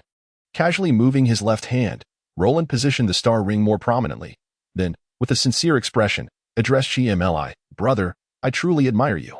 To forsake a life of privilege as a noble and instead devote yourself to the rigorous study of mental magic is truly remarkable. You flatter me. Junior brother, it is but my duty." Despite his deep-seated hatred for Roland, this compliment momentarily lifted Li's spirits. "This star ring, it is most suited as a gift for you." "Senior brother," Roland proclaimed earnestly. Struggling to contain his excitement, Li inquired, "What do you mean, junior brother? Originally, I should not have accepted such a fine magical artifact, but having just become the teacher's disciple, I could not refuse his generous gift. To do so would risk incurring his displeasure, which would be unbecoming of a student," Roland lamented. "No need to worry. The teacher is most magnanimous and would never hold it against you." The expression on Li's face suggested he was eager to snatch the star ring from Roland's hand and adorn it upon his own. Alas, perhaps it is best to let it be. The teacher is in high spirits today. It would be unwise to provoke him. There will be ample opportunities in the future to discuss this. Roland pretended to ponder deeply before making his decision. Upon hearing Roland's determination, Li felt a pang of anxiety, yet found himself at a loss for how to proceed. He could only watch helplessly as Roland gradually withdrew his left hand and leisurely strolled aside, engaging in friendly conversation with Li. Occasionally, Li could hear the sounds of laughter emanating from Roland and Li's vicinity. Sitting alone, the more Li contemplated, the more he realized that Roland's earlier words had merely been at his expense. Humiliation, anger, hatred, and jealousy, these intensely negative emotions flooded Li's heart in an instant. At that moment, in his mind, Roland had risen to the status of his greatest foe. Even flaying him alive would not suffice to alleviate his profound hatred. Li's foul mood persisted throughout the entire banquet, while others laughed heartily. He could barely muster a forced smile. Yet, his gaze towards Roland grew increasingly cold and piercing. Sensing the shift in Li's emotions, Roland inwardly smirked with disdain, while maintaining an outward display of graceful warmth. Chapter 36. The new transfer student Elder Jim's celebratory banquet for Roland continued late into the night. Aside from Li, who was consumed by his own bitterness, the others appeared to be thoroughly enjoying themselves. Particularly, Exen, the host, became fast friends with Roland, aided by the influence of fine wine. Even the self-conscious Jiro temporarily shed his inhibitions, bravely succumbing to intoxication. However, Jiro was not the only one to succumb. Exen sprawled beneath the table in deep slumber, and Elder Jim, who sang joyfully, became the evening's dazzling stars. Only the disinterested Shemli and the teetotaler Boato remained unchanged, most astonishingly, Roland, despite having consumed copious amounts of wine, retained a clear mind. Aside from a slight blush on his cheeks, there were no visible signs of inebriation. After assisting Boato and the others in settling Elder Jim, Roland finally rose to take his leave. At that moment, he noticed that Shemli had already vanished without a trace. At some point, this disgraced young noble had chosen to depart quietly. Yet, Roland could easily imagine that the petty Shemli would not let this matter rest. The days ahead promised to be anything but dull. As he walked under the starlit sky along the streets of Magic City, Roland felt a profound sense of tranquility. For him, this day was one worth commemorating, as he had obtained what he had long desired through his own strength. On the path of his dreams, Roland had taken a significant step forward. Simultaneously, the day's gains brought him unexpected delight, whether it was Elder Jim's magical journal, the precious star ring, or the insights into the structure of the Mage Tower. All were invaluable treasures. This joyful mood dispelled any fatigue from his body and mind, allowing him to relish the tranquility and serenity of the late night as he strolled leisurely. It seems I haven't walked under the moonlight in quite some time. Gazing up at the radiant moon, Roland felt as though his spirit had been elevated. Immersed in the refreshing and comforting glow of the moonlight, Roland made his way towards his Mage Tower. After an indeterminate period, Roland finally returned to the grounds of the Sodier Magic Academy. The familiar surroundings appeared as if a battalion of steadfast soldiers was lined up to welcome his return. From a distance, he was astonished to see that the lights of the Mage Tower still flickered in the deep of night. It's so late. Yet the lights are still on. Are they waiting for my return? Gazing at the distant lights, a smile involuntarily graced Roland's lips. Generally, the illumination in Mage Towers consists of specially crafted magical lamps. However, Roland's Mage Tower was somewhat unique. Due to budget constraints, he had always refrained from utilizing those expensive magical lamps. Instead, he relied on his extensive magical knowledge to create simple magical lighting. Of course, not all elemental magics could be employed for this purpose. Only fire and light possessed the capacity for illumination. The most critical aspect of creating magical lighting was the fire and light elements. But with the addition of the Hughes siblings, extracting these two magical elements was no longer a problem. Furthermore, with the assistance of those free-spirited light mages serving as labor, Roland's Mage Tower had never faced challenges regarding illumination. The magical lamps Roland crafted were not without flaws, particularly in terms of their operational duration, which was considerably shorter than that of purchased magical lamps. Such was the reality. Those magical lamps were meticulously crafted by master alchemists, achieving an impressive level of precision in many details. Even Roland, no matter how gifted he was, could not replicate such works, for the conditions at his disposal were simply too limited. Each time the magical lamp extinguishes, it necessitates the intervention of Heir and others to replenish its energy. They merely need to infuse their own magical elements into the lamp, allowing it to resume its illuminating function, should the energy restored be of the flame element. The lamp emits a crimson glow, whereas infusing it with the light element causes the lamp to radiate a sacred white light. During his journey to the Mage Tower, Roland witnessed one such process of energy replenishment. Following the brief interruption of light, it once again burst forth in a pure white radiance. From this occurrence, Roland deduced that the little girl Heir must still be within the Mage Tower. As expected, upon entering the tower, he was greeted by Heir's sweet smile. Not only that, but beside her sat the little witch, Alicia, patiently awaiting Roland's return. "Ah, master, you're back," Heir exclaimed joyfully upon seeing Roland. In contrast, the little witch's expression was considerably more petulant. She shot a fierce glare at Roland and sulkily muttered, "You little Roland, where have you been sneaking off to? How dare you return so late? If you don't explain yourself today, just wait and see how I'll deal with you." Suddenly, Alicia's voice trailed off, clearly having noticed the magical robe adorning Roland. Simultaneously, Heir's expression morphed into one of intrigue. Her mouth agape as she struggled to find words. After a moment, it was Alicia who first regained her composure. Pointing at Roland's magical robe, she stammered, "Little Roland, returning so late. You haven't been stealing, have you? Where did you get this magical robe? You can't just wear it casually." As Alicia questioned him, Heir eagerly nodded in agreement. Unsurprisingly, both were utterly taken aback by Roland's new attire. Enjoying their startled expressions, Roland felt a small surge of pride. However, he quickly launched into the explanation he had meticulously prepared. It was nothing particularly extraordinary. merely a recounting of his years of relentless effort, overcoming countless obstacles, and finally gathering his mental energy, which enabled him to pass the Mage Association's rigorous examination and become a true mental mage. Though these reasons appeared rather commonplace, they possessed a high degree of credibility.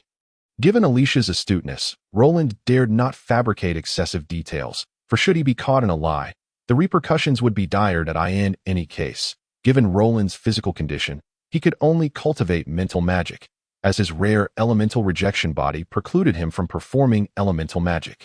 Little Roland, you truly have become a mage, Alicia murmured in disbelief after a lengthy pause. Of course. Behold, this is my very own magical robe. What do you think? It fits perfectly, doesn't it? Roland replied with a grin. Master, it's not just a good fit, it looks absolutely magnificent.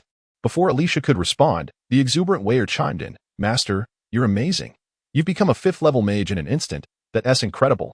However, being the little witch she was, her capacity for emotional intensity far surpassed that of others. Before Roland could boast again, she charged at him, grabbing his ear and exclaiming, Little Roland, have your wings stiffened?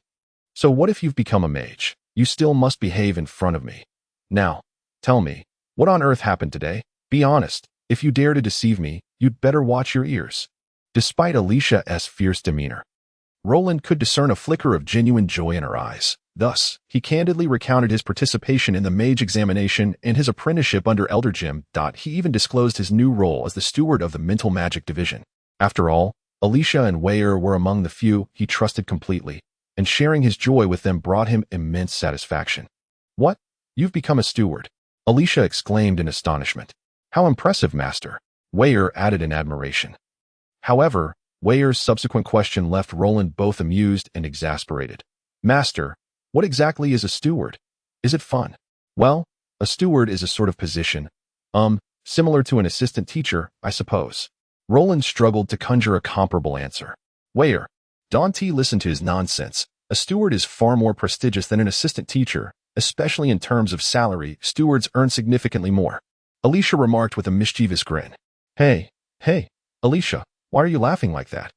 I can't shake this ominous feeling, Roland said, rubbing his forehead wearily. Alicia's train of thought was notoriously erratic, and after lamenting Roland's newfound status, her focus shifted to financial matters, habitually patting Roland's head. She chuckled. Little Roland, have you suddenly become wealthy? With allowances and salaries, you'll have quite a few gold coins. Since you seem to have no other expenses besides managing the Mage Tower, why not cover my drinking expenses? Finally, I can drink freely without worry, ho. Upon hearing this, Roland's eyes widened in alarm. It wasn't the gold coins he was concerned about, but rather the thought of Alicia's drunken antics. The reason Alicia was dubbed a little witch was undoubtedly tied to her personality. Few knew just how poor her tolerance for alcohol was. Whenever she drank, she transformed into a battle-crazed fiend, challenging anyone in sight. On the occasions Roland witnessed her in such a state, she left destruction in her wake, instilling fear in those around her, who regarded her as a terrifying demon. Thus, whenever he drank with the little witch, Roland had to strictly monitor her consumption to avoid troublesome situations. Now, with Alicia's declaration, how could he not be apprehensive? If he allowed her to indulge, he feared he might soon find himself bankrupt. Despite the late hour, the trio was in high spirits, with no intention of sleeping. Hence, at Alicia's suggestion, they all pitched in to prepare a lavish midnight feast, chatting and celebrating Roland's induction into the ranks of mages. The feast lasted an extended period, and as a result, they all overslept the following morning, finally stirring when the sun was high in the sky. Fortunately, none of them had classes that day. Otherwise, Heir's absence as a student might have been excusable, but for Alicia and Roland, serving as a mentor and assistant teacher, skipping class would have been far less amusing. After Alicia and Heir departed, Roland took the opportunity to rest for a day in his mage tower. The soul eye he had retrieved the previous day provided him with a wealth of useful information. Roland dedicated a portion of the day to meticulously documenting these vital insights for future reference as he sought to reorganize and enhance his mage tower. After a night of deep sleep, Roland awoke revitalized and eager, as he needed to prepare for the upcoming elective course, Advanced Fundamentals of Magical Theory, to provide the students focused on foundational knowledge with the most enriching experience. Roland always exerted great effort in his preparations, hoping to showcase his utmost capabilities in his role as an assistant teacher Roland's performance had been commendable. He had never been late or absent, and each lesson left his students feeling enlightened. Thanks to Roland's diligence, enrollment in this foundational course had steadily increased, transforming what had once been a sparsely attended class into a bustling environment. However, today's situation seemed to have shifted once again. Upon entering the classroom, Roland was taken aback to find an exceptionally sparse attendance, with the number of students present reduced by more than half compared to normal. Strangely, every student in attendance was female, with not a single male student in sight. This exceedingly peculiar scenario left Roland perplexed as he stood at the lectern, pondering the reason behind this phenomenon. Moments later, Hughes and Heir entered the classroom, marking the arrival of the first male student. "Hughes, Heir, what is going on here? Where have all the male students gone?" Roland inquired, intrigued. "Humph, don't even mention those infatuated fools, Master. Let us just get on with the class," Heir responded, her disdain evident upon the mention of the male students. "Oh, what is going on?" Roland's curiosity was piqued by Heir's expression. "I heard that a transfer student has joined the intermediate class for dark magic, and they've all gone to gawk at her," Heir explained, her tone tinged with annoyance. "A transfer student?" Roland exclaimed, taken aback. "What does that have to do with them?" "Absolutely nothing, but I heard she's a stunning beauty, which is why they flock to her like flies." As she spoke, Heir shot a fierce glare at Hughes, who clearly harbored similar intentions of joining the crowd. Hughes awkwardly cleared his throat and struggled to find words. Unable to speak up, amused and bemused, Roland turned back to the lectern and officially commenced today's lesson. Chapter 37. The Saintess of the Night. If one were to inquire about the most popular figure within the esteemed Sorcerer Academy of Magic, it is likely that all would offer a singular, unanimous response. The intermediate class of the Dark Magic Department, a staggering 99% of the male students have congregated here, enveloping the entire intermediate class of dark magic. What could possibly account for such an extraordinary phenomenon? The answer is quite simple. This morning, a transfer student graced the intermediate class of dark magic, her arrival sending ripples of excitement throughout the Sorcerer Academy, particularly among the fervent youths who, like frenzied wolves, gathered recklessly, eager to catch a glimpse of this legendary beauty renowned across the Sauce continent. Carol sat indifferently by the window, basking in the sunlight's warm embrace. Behind her stood 4 devoted maidens, poised and ready to respond to her every beckoning. As the petite princess of the Duchy of Sunia, Carol possessed an innate affinity for darkness, marking her as an exceptionally rare prodigy. Across the Sauce continent, she is universally acknowledged as the most promising candidate to become a master of the dark arts. At the tender age of 15, Carol had ascended to the pinnacle of a level 5 sorceress in dark magic. On the verge of breaking through to the realm of a level 6 magus. It is well known that among all elemental magics, the mastery of dark magic is the most arduous. However, it also possesses unparalleled offensive and supportive capabilities to achieve such a status at merely 15. Carol is indeed a true prodigy, her name echoed in admiration even in the most remote corners of the Sauce continent. Yet, the admiration for Carol extends beyond her exceptional magical talent. Her chilling elegance and breathtaking beauty have captivated many. Numerous bards have sung her praises, further amplifying her fame until it reverberates throughout the entirety of the Sauce continent. Nevertheless, the most fervent admirers hail from the Duchy of Sunia, where Princess Carol has long been a source of national pride, earning her the melodious moniker of the Saintess of the Night. At present, Carol finds herself in a state of vexation. Throughout her life, no matter where she ventures, she is perpetually followed by a swarm of infatuated admirers, from which she cannot escape. Over time, she has grown indifferent to these frivolous admirers, concealing her true feelings behind a facade as cold as ice. Not long ago, Carol's father, the king of the Duchy of Sunia, engaged her in a clandestine conversation. It was then that she learned of an engagement arranged even before her birth. As a sovereign, her father's choice of a family to ally with could only be one of the illustrious houses of the Sauce continent.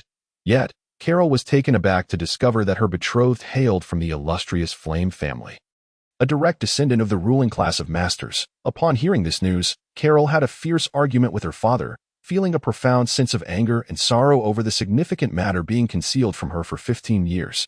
To be fair, she held no interest in an arranged marriage. As a magical prodigy, her sole aspiration was to hone her dark magic to its utmost potential and to become an invincible master of darkness. As for her inexplicable fiancé, She harbored no interest whatsoever. What did the prowess of the Flame family have to do with her? However, matters were not as simple as Carol envisioned. Her father, as a ruler, naturally prioritized the affairs of the state. From any perspective, an alliance with the Flame family would be a monumental boon. With the Flame family's formidable reputation, her father's throne would be all the more secure. Thus, he insisted that Carol journey to the Empire of Cursevale, enroll in the Sorcier Academy, and attempt to engage with the Flame family. After all, it was common knowledge that the headmaster of the Sorcier Academy is invariably the patriarch of the Flame family.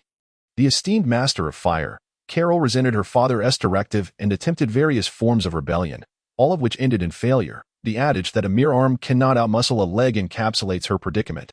Reluctantly, she departed the Duchy of Sunia with her 4 maidens, traversing the distance to the imperial capital of Cursevale, the city of magic, where she successfully enrolled in the Sorcier Academy as a transfer student in the intermediate class of dark magic. The process of Carol's arrival at the Sorcier Academy was relatively smooth. Upon reaching magic, she made no stops and headed directly to the academy. Following her father's instructions, her first course of action was to seek an audience with the headmaster of the Sorcier Academy. The illustrious master of fire, Stuart. Securing Stuart's support would mean that Carol had achieved half of her father's goal.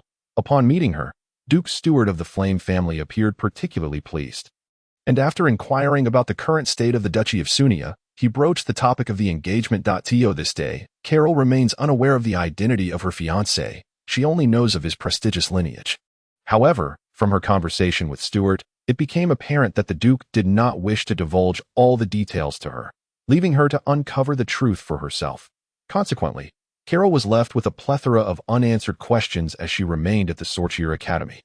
Perhaps due to Carol's overwhelming fame, the news of her joining the intermediate class of dark magic as a transfer student swiftly caused a sensation throughout the entire academy. From that moment onward, she became inundated with a myriad of distractions, further aggravating her already tumultuous emotions and rendering her expression even more frigid.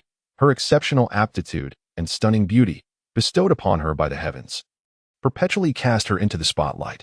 Even the instructors of the Sorcier Academy were taken aback by the magnitude of the commotion triggered by Carol's presence. If the infatuated male students were a source of annoyance for Carol, the envious glares from her female peers were even more disheartening. Regardless of the time or place, the nature of women's jealousy remains unchanged. Encountering a remarkable girl like Carol naturally incites a united opposition from other female students. Thus, on the very first day of her arrival in the intermediate class of dark magic, Carol found herself entirely isolated by her female classmates. Fortunately, she was accompanied by her 4 maidens, sparing her from the depths of despair. Given Carol's pride and aloof demeanor, she dismissed the envious female students as inconsequential. Bring her maidens along as a transfer student was unprecedented within the Sorcier Academy, a rare exception granted solely by the headmaster himself, with the approval of the instructor of the intermediate class of dark magic. However, Carol's 4 maidens were not ordinary girls. Each possessed the credentials of a dark magic sorceress, in the vast Duchy of Sunia. Selecting 4 suitable maidens was not an insurmountable challenge. Moreover, the opportunity to accompany the renowned Princess Carol into the Sorcier Academy thrilled those aspiring young sorceresses. Consequently, during the selection process, candidates flocked to showcase their abilities. Eager to impress. As a result, the 4 maidens chosen each possessed the qualifications of a level 3 dark sorceress. Furthermore, they each excelled in various practical skills, meeting all the requirements of an ideal maid.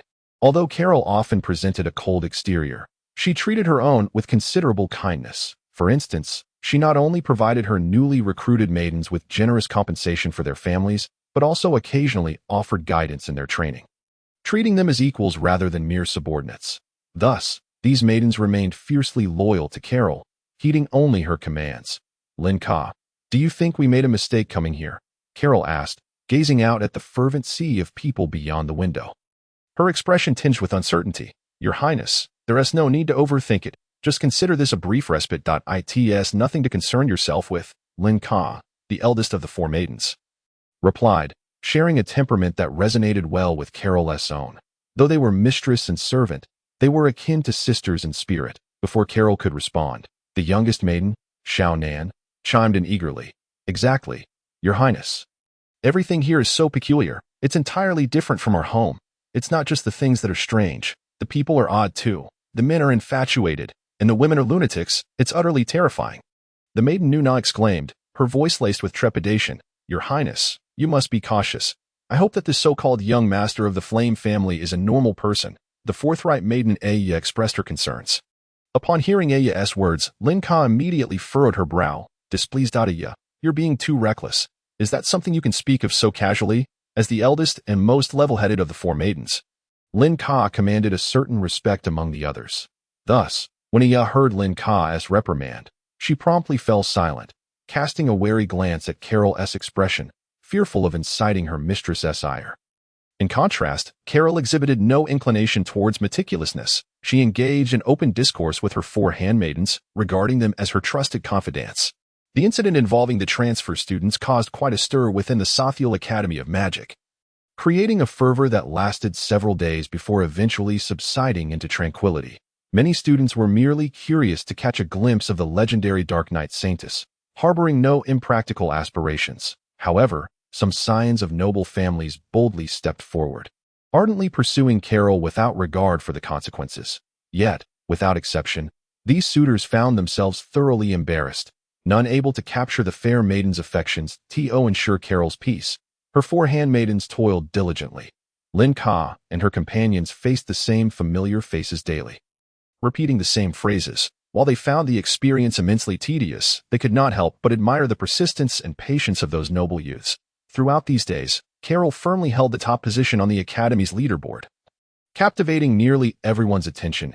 If there were truly individuals who remained oblivious to this spectacle, it could only be the single-minded Roland and his companions. Recently, Roland's days had been exceedingly packed, his schedule meticulously arranged, leaving little room for leisure from dawn till dusk. In addition to preparing for his mandatory elective courses, he devoted considerable time to imparting magic lessons to Vale and others. The Freelight mages had already made up their minds to linger in Roland's mage tower, treating it as their personal domain. Moreover, the information regarding the mage tower that Roland acquired through the Soul Eye required extensive organization, which he then integrated with his own knowledge for assimilation. Only after completing this step could he begin his experiments to discover ways to improve the structure of the mage tower. Furthermore, Roland did not neglect his training. The magic journal gifted to him by old Jim had been thoroughly perused. Based on his own needs, Roland selected several practical mental magic spells from it, which he then transformed into his own pseudo-soul magic through enhancements from the Soul Book. During the process of refining spells, Roland was astonished to find that utilizing the Soul Book to enhance magic could increase the soul energy within the soul light. Although the improvement was not immediately apparent, over time, it accumulated into a significant figure. The more he dedicated himself to his training, the more Roland felt the constraints of time. He wished he could divide each day into 10 portions, unwilling to waste even a moment. From morning till night, he had no time to concern himself with trivial matters. For Roland, the arrival of a transfer student, or even several powerful beings, was of no consequence. He was even unaware of the Dark Knight Saintus' name, making him an exceptionally rare case within the Academy. The little witch Alicia, whenever unoccupied, would appear in Roland's mage tower, as many of his experiments required pure wind elemental energy. Thus, Alicia found herself transformed into one of the laborers forcibly conscripted by Roland. Consequently, within the laboratory on the 3rd floor of the mage tower, one could frequently hear the disgruntled complaints of the little witch, while the intermittent sounds of explosions served as reminders that Roland was once again tinkering with some peculiar concoction. Chapter 38, Defense Magic Array, Activate. Long ago, Roland had delved into numerous texts regarding mage towers, possessing a rudimentary understanding of their basic structure. Now, utilizing the Soul Eye, he had uncovered relatively comprehensive information about the mage tower and, by comparing it to his own tower's condition, he could easily discern the differences. According to ancient tomes, the earliest mage towers were not merely edifices. More importantly, they were the weapons wielded by the mages. A well-constructed, well-equipped mage tower could withstand an army's assault unless faced with mages of a higher caliber capable of resolving the troubles presented by the tower. Such formidable mage towers were only briefly mentioned in some ancient texts that have survived the millennia. After countless years of magical evolution, the contemporary mage towers have fundamentally transformed. To speak bluntly, today's mage tower resembles a unique amalgamation of a residence, laboratory, and library. Architecturally, it leans more towards conventional structures, unlike the original mage towers, which were entirely composed of magical devices. Nevertheless, the mage towers that have persisted to this day still inherit some characteristics from ancient times. Almost every mage tower conceals intricate magic arrays, and once activated, the entire tower is enveloped in protective enchantments. Unfortunately, Roland's mage tower is an exception. No matter how thoroughly he searched every nook and cranny, he could not uncover any trace of a magic array. Reluctantly, Roland had to accept this reality.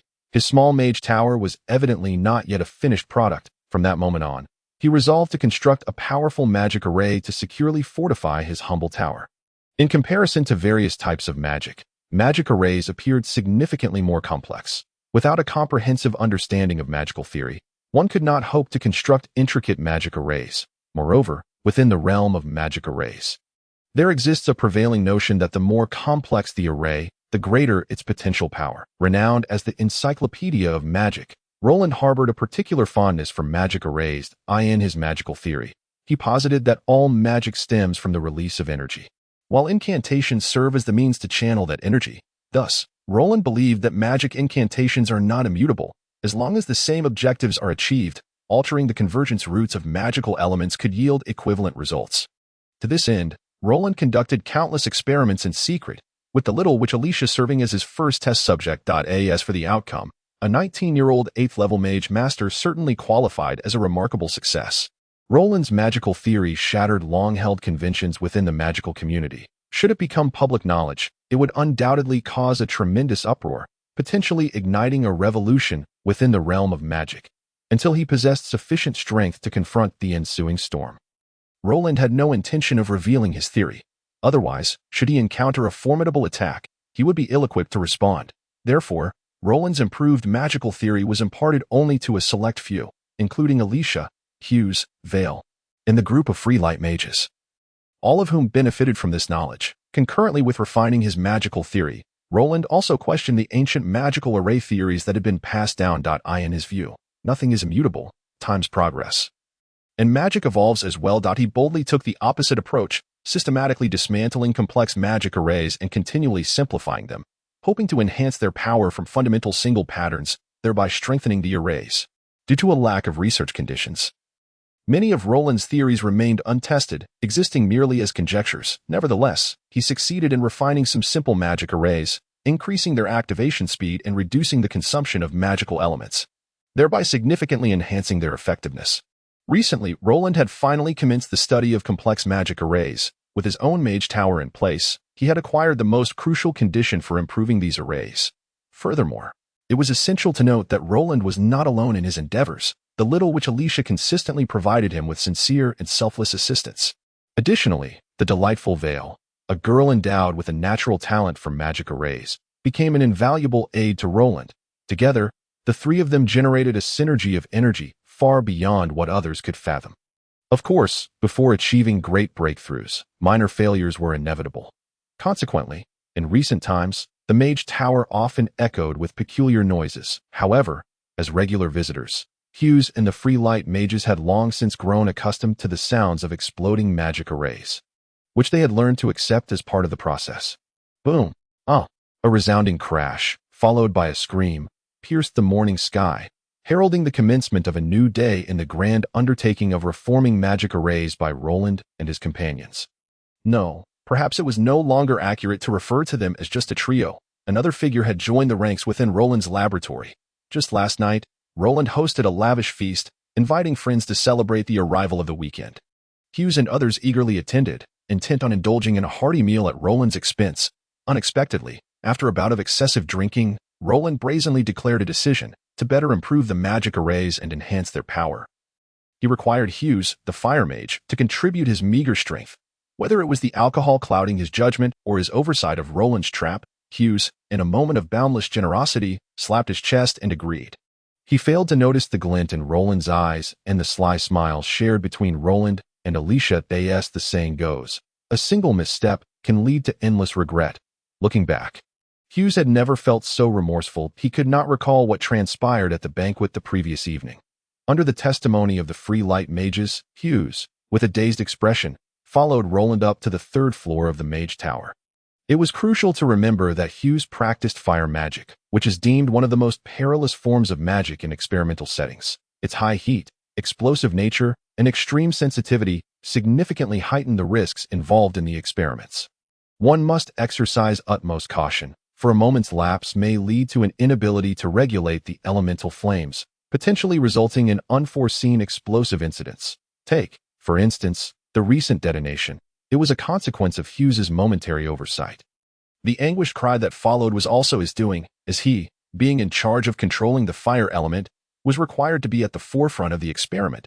Should an accident arise, he would inevitably bear the brunt of the repercussions. Reaping the fruits of his negligence. Ha ha ha ha, brother, you look absolutely dashing like this.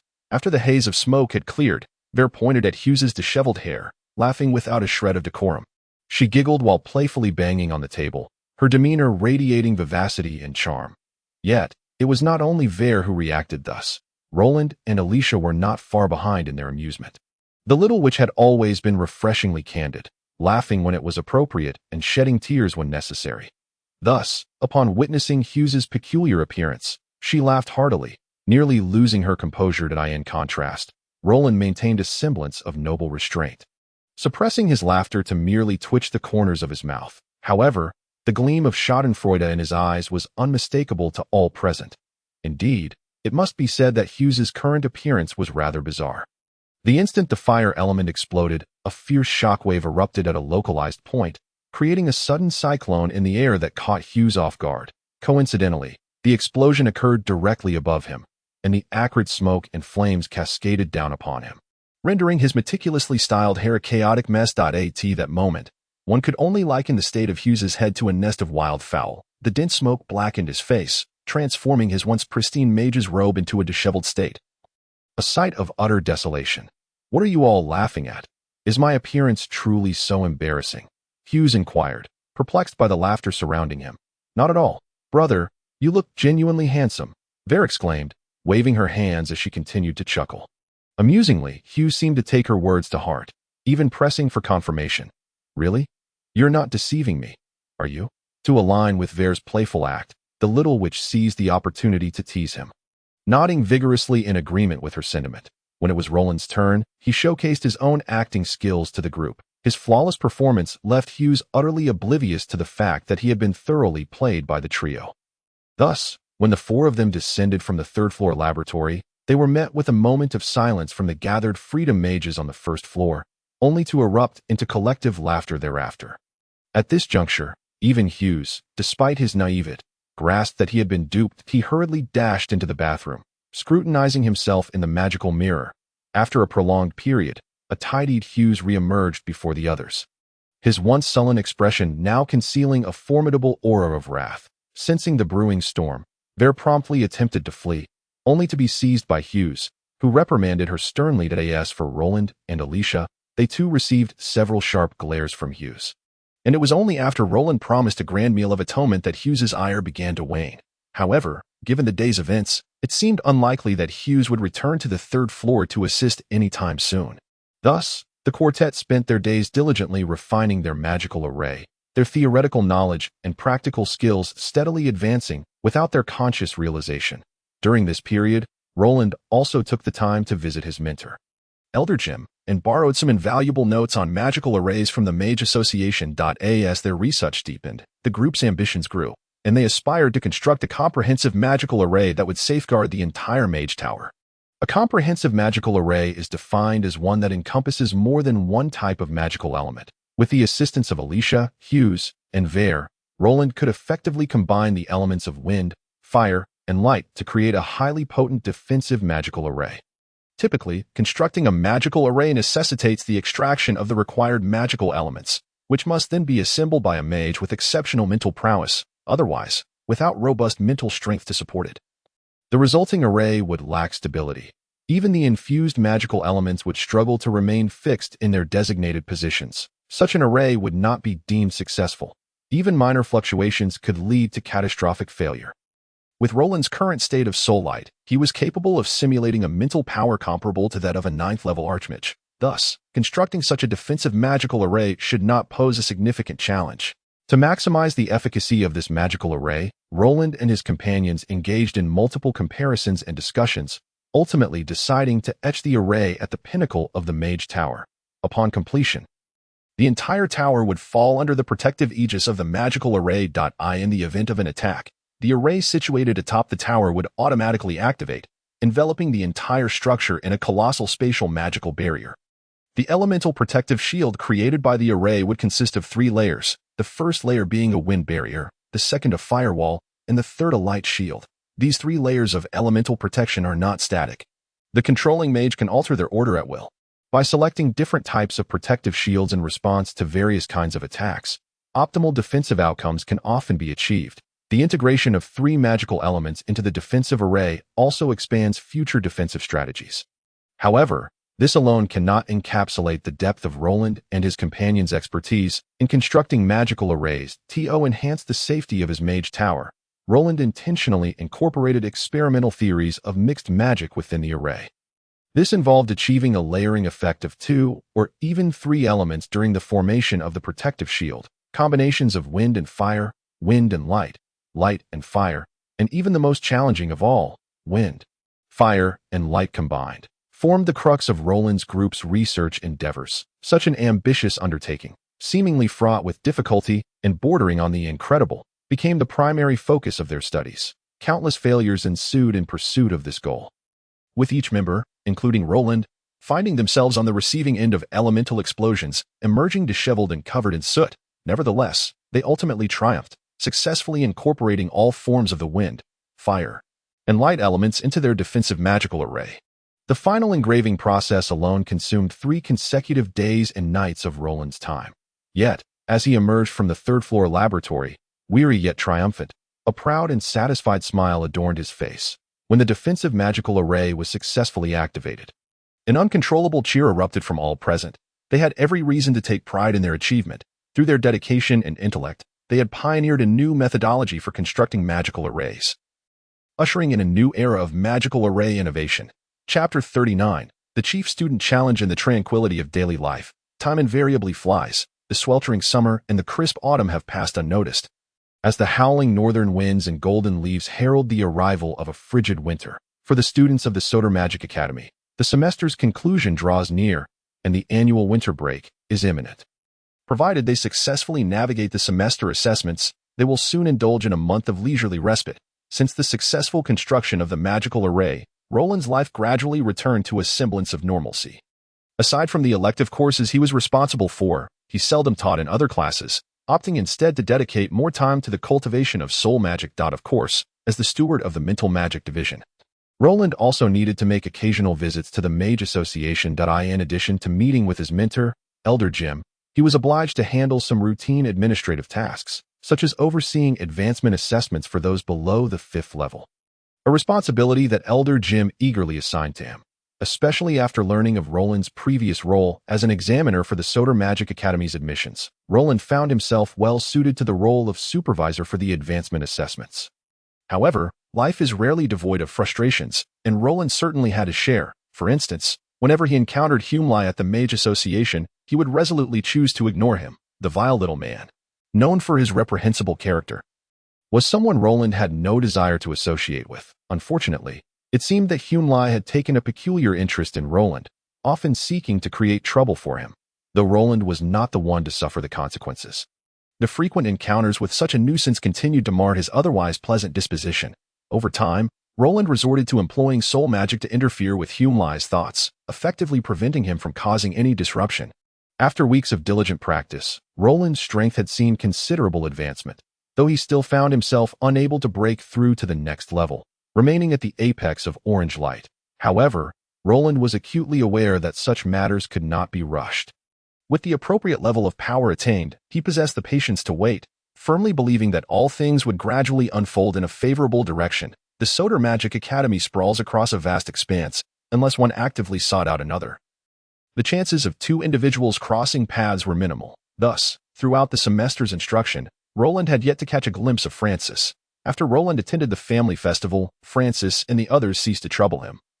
And even Bowie, who had suffered a significant loss, did not dare to show his face. This outcome left Roland perplexed. Knowing his relatives, he was certain they could not possess such magnanimity.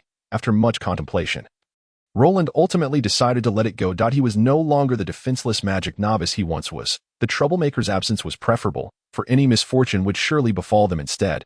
After careful thought, Roland chose to confide in his grandfather, Stuart, about his current circumstances. He primarily discussed his emergence as a mental magic practitioner, so as to avoid any confusion in the event of unexpected situations arising in the future. To his surprise, Stuart reacted with great enthusiasm, expressing his delight and indicating plans to restore Roland's status as his legitimate heir. Naturally, Roland could not support such a proposition, having barely extricated himself from the mire of the Flame family. He feared that plunging back into that whirlpool of power would lead to his relatives devouring him whole, leaving not even a trace behind. Aside from Roland's unexpected situation, the little sorceress Alicia and others were faring quite well. Heir and Hughes had reached the pinnacle of 5th-level Grand Sorcerers, and once their mental strength broke the 6th-level barrier, they would immediately ascend to the rank of 6th-level Mage. To this end, Roland even took the initiative to impart to them 2 6th-level spells in advance, preparing them for any unlikely events. Meanwhile, the Free Light Mages, led by Florentino, had all reached the 5th-level Grand Sorcerer status. Unbeknownst to them, the Free Light Mage group was steadily growing stronger, and when encountering individuals like Rick from the Radiant Church, they would no longer suffer the same level of bullying as before. However, despite their collective advancement to the 5th level, substantial disparities in strength remained among them, especially when facing Heir. Even the strongest Florentino could hardly hold out for long. As Roland's disciple, Heir had long since absorbed his teachings. The magical advancement theories she learned were specifically tailored by Roland for her, allowing her to grasp them effortlessly. In terms of magical control and transformation, Heir was far ahead of her peers. After concluding the final elective class of the semester, Roland gathered his materials and prepared to leave the Sotel Magic Academy. Just as he arrived at the practical training area for the beginner class, he heard a familiar voice calling out from behind him. Brother Roland, it's been so long." Turning around, he immediately spotted the familiar figure of the long-missed little girl, Finny, who leapt onto him like a koala.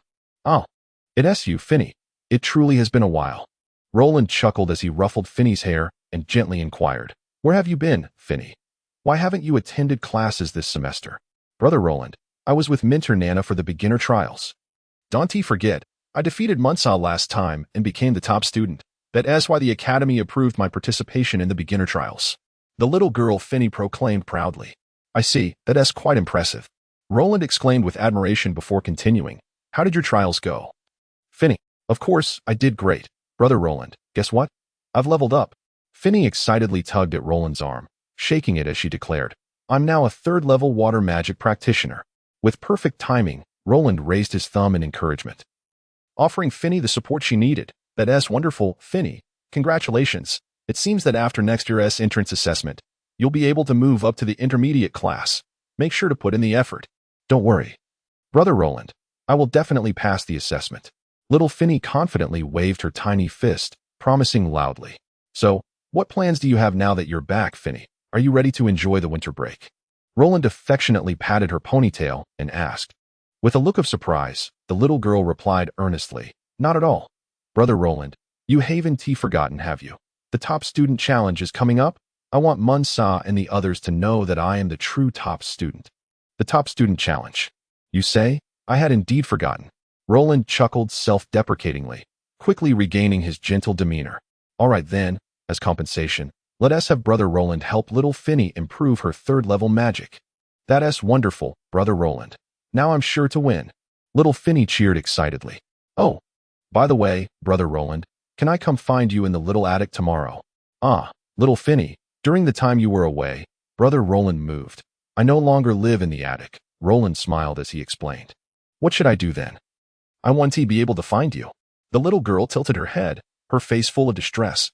Gently pinching Finny's nose, Roland softly suggested, "How about this? Tomorrow, I'll come to the beginner class to find you. And then I'll take you to see Brother Roland's new home. How does that sound?" "It's a deal, Brother Roland. You mustn't lie. I'll be waiting for you." Finny cheered with excitement before bidding Roland farewell and dashing off towards the water magic beginner class. Watching the bouncy little girl leave, Roland furrowed his brow slightly. The top student challenge, huh? Hughes and Veer will be participating as well. The IT seems it's time for some intensive training. Upon returning to the Mage Tower, Roland indeed found Hughes and Veer, who informed him about the Top Student Challenge. At the Soul Magic Academy, there was an unwritten rule that a Top Student Challenge would take place before the end of each semester to determine the new top student. The rules of the challenge allowed any student within the same class to challenge the previous top student. If successful, they would earn the title of the new top student. This ensured that the position of top student was not permanent. Anyone who put in the effort had the chance to attain this highest honor. Moreover, being the class's top student came with numerous special benefits, further igniting the enthusiasm of the students to train. Everyone was keenly eyeing the coveted title, unwilling to relinquish the glorious title to another. Typically, the Top Student Challenge would be held during the last week before vacation. It could last anywhere from 1 day to 7 days, depending on the number of challengers and their strengths. With the current timeline, there were approximately 10 days until the Top Student Challenge, providing Roland ample time to organize a small-scale special training session to elevate Veer and the others' abilities. The effects of such short-term training were significant. Hughes, Veer, and Florentino had all participated in previous sessions. Moreover, after these training sessions, their strengths had markedly improved, even if they did not meet the requirements for advancement. They had nonetheless reached a level of skill they had never experienced before. The only aspect that instilled fear in everyone was the intensity of these training sessions. Whenever special training was mentioned, Hughes would feel a shiver down his spine, and he even dubbed it the Hellish Demon Extreme Challenge. This clearly illustrated how unique Roland's special training sessions were. Yet, despite this, Hughes and the others never missed a single session, as such opportunities were exceedingly rare. Only during specific times would special training be conducted, allowing for rapid improvement in strength. If utilized too frequently, the benefits would diminish, and the body would suffer immense strain, rendering it more detrimental than beneficial. Has Veer decided to participate in the challenge? Roland inquired with a smile, observing Veer's eagerness. Of course. Master, I've been waiting for this for ages. Every time I see that group of idiots led by Rick, I want to teach them a good lesson, now that I finally have this excellent opportunity. How could I let it slip by? Veer exclaimed, shaking her tiny fist with a fierce demeanor, causing Hughes to feel a chill. Excellent. I believe with Veer's strength, you are more than capable of claiming the position of top student in the light magic intermediate class. Roland nodded with a smile. However, do not let your guard down. While you are making progress, so are your opponents. Even against the weakest adversary, you must give it your all. Do you understand? Roland's words of guidance left Veer feeling somewhat disheartened. She pouted and complained. All right. Master, why are you so naggy like my older brother? Shaking his head lightly, Roland chose to ignore Veer and turned to Hughes, asking, Are you going to participate as well? Yeah, I want to give it a try. But I'm not sure if I can do it. Hughes hesitated before responding. Hughes, lacking confidence once he do. Roland frowned slightly, speaking with a serious tone. A great flame controller is always filled with unwavering belief in victory. If you wish to follow in his footsteps and forge ahead, you must demonstrate that resolve. Roland's words struck Hughes like thunder, instantly awakening him from his confusion. In an instant, Hughes seemed to have transformed entirely, exuding an invigorating aura of confidence. O great sovereign of control, your devoted follower Hughes stands before you, vowing to vanquish all adversaries and claim the title of champion of the Flame Intermediate class. Brother, you are indeed naive to change so dramatically in such a short span, Veer said, her hand pressed against her forehead, her expression one of exasperation, clearly accustomed to Hughes's sudden transformations. Well, since you are all participating in the challenge, I need not say more. With time still on our side, let us embark on a week-long intensive training session, Roland proclaimed, gazing at Hughes and Veer. The Hellish Devil Extreme Challenge, you say? I can hardly contain my eagerness. For the honor of the Sovereign of Control, I, the Flame Mage Hughes, shall not falter. Bring it on. Inspired by the glory of the Sovereign of Control, Hughes appeared to be ablaze with fervor. In contrast, Veer maintained a more composed demeanor, merely sticking out her tongue playfully, a glint of mischief sparkling in her eyes. This special training session at this juncture is truly to my liking. Chapter 40. The Hellish Devil Extreme Challenge. Though only the siblings Hughes and Veer were competing in the Champion Challenge, the participants of the special training far exceeded their number. All the free light mages, including Florentino, as well as the little sorceress Alicia, had crucial roles to play. And let us not forget the adorable little Loli. Fanny, who was set to face the challenges posed by the water magic beginners in just 10 days. The following morning, Roland arrived at Fanny's class, bringing the delightful little loli to his new home. Upon seeing Roland's mage tower, Fanny was rendered speechless in awe. After regaining her composure, she joyously cheered and dashed towards the towering structure. It was evident that the charming little loli was captivated by Roland's mage tower. Darting up and down from the first to the third floor, exploring every nook and cranny. Once everyone had gathered, Roland introduced little Fanny to the group. Both the little sorceress Alicia and the sibling duo Hughes and Veer were instantly taken with the lively little creature. However, among them, the most delighted was Fanny herself. She had not only toured the fascinating mage tower, but also met many older brothers and sisters, receiving numerous gifts. Little Fanny was positively ecstatic, her melodious laughter echoing throughout the mage tower. Once everyone was assembled, Roland proposed the commencement of the special training. With the champion challenge looming, everyone was eager and ready. Even those like Florentino, who were not competing, were brimming with excitement, having long awaited the day Veer would triumph over Rick. Now that the opportunity was at hand, how could they not feel exhilarated? In Roland's plan, this special training was of utmost importance. With Hughes, Veer, and little Fanny as the primary trainees, the little sorceress Alicia was to take on the role of the devilish coach, while Florentino and the other free light mages would serve as the best sparring partners. Ever ready to withstand the fierce onslaughts of the trio. Of course, their role was not limited to mere support. They would also need to launch comprehensive harassment attacks at strategic moments, creating challenges for Hughes, Veer, and Fanny. This would enhance their responsiveness and unleash their potential. Previously, Roland would have worried about securing a venue for the intensive training, but now, as an attendant of the Mage Association, he had the authority to borrow training facilities from within. Thus, the special training could be conducted at the Mage Association, alleviating concerns about safety and confidentiality. After everyone had finished preparing, Roland led the group towards the Mage Association. True to its reputation as a premier organization, the efficiency with which the Mage Association operated exceeded everyone's expectations. Leveraging Roland's position, they effortlessly secured a relatively secluded training venue, under the fortified defenses of a sage-level expert. This magical battleground appeared exceptionally secure. The reason this special training was dubbed the Hellish Devil Extreme Challenge was not without merit. Throughout the training period, participants would undergo 3 distinct phases. The first phase entailed a relatively intense magical training, requiring them to rectify their casting flaws as per Roland's directives, thereby enhancing their magical control abilities. While this training sounded simple in theory, it was exceedingly challenging in practice. Transforming one's casting habits into instinctive actions necessitated countless repetitions. However, the time for training was limited, resulting in a brutal intensity of practice. The second phase involved endurance training, where the little sorceress Alicia, as the devilish coach, would take center stage, under her imposing presence as an 8th-level mage. All trainees would be compelled to resist her pressure. Their sole task would be to endure, striving to hold on until their mental energy was completely depleted, leading to unconsciousness. This extreme challenge would not only facilitate significant advancements in their mental fortitude, but also enhance their willpower, proving invaluable in future battles. The third and final phase was the most critical, wherein Florentino and his fellow sparring partners would play an indispensable role. Roland's instructions to them were straightforward: to collaborate and launch attacks on the trainees without regard to time, place, or method. At this juncture, Roland emphasized the need for surprise in their attacks, even if it meant incurring a dubious reputation.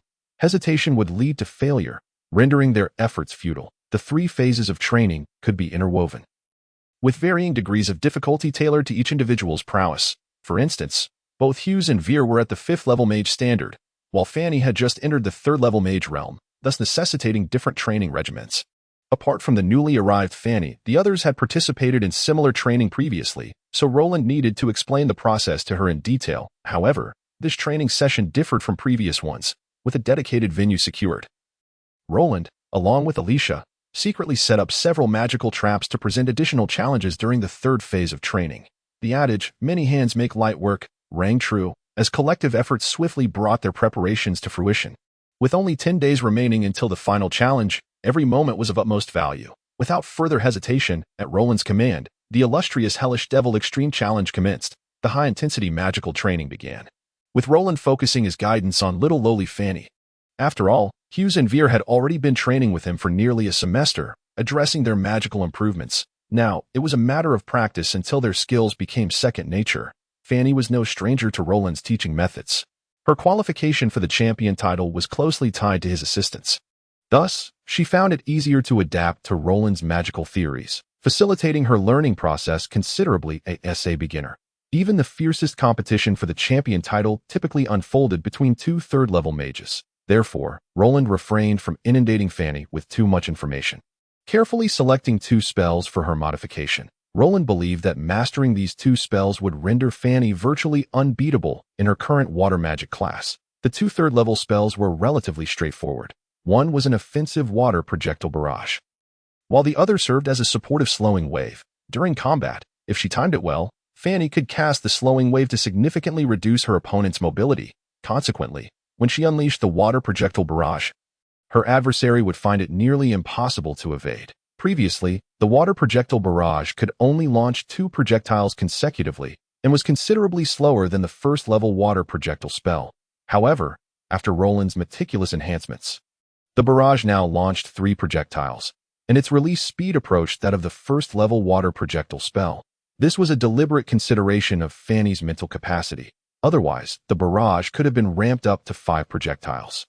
As Fanny's strength grew, she would eventually be able to cultivate the complete version of the water projectile barrage, catching even higher-level mages off guard and potentially leading to significant setbacks for them.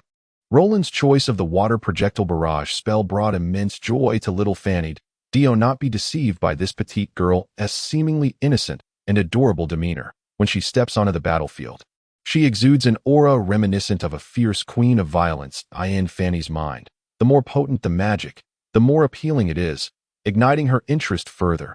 Upon witnessing Roland's upgraded water bomb combo, little Fanny could hardly contain her excitement, bouncing around with glee, likely envisioning a scene where she triumphantly brings her longtime rival, Munsa, to her knees, utterly incapable of retaliation.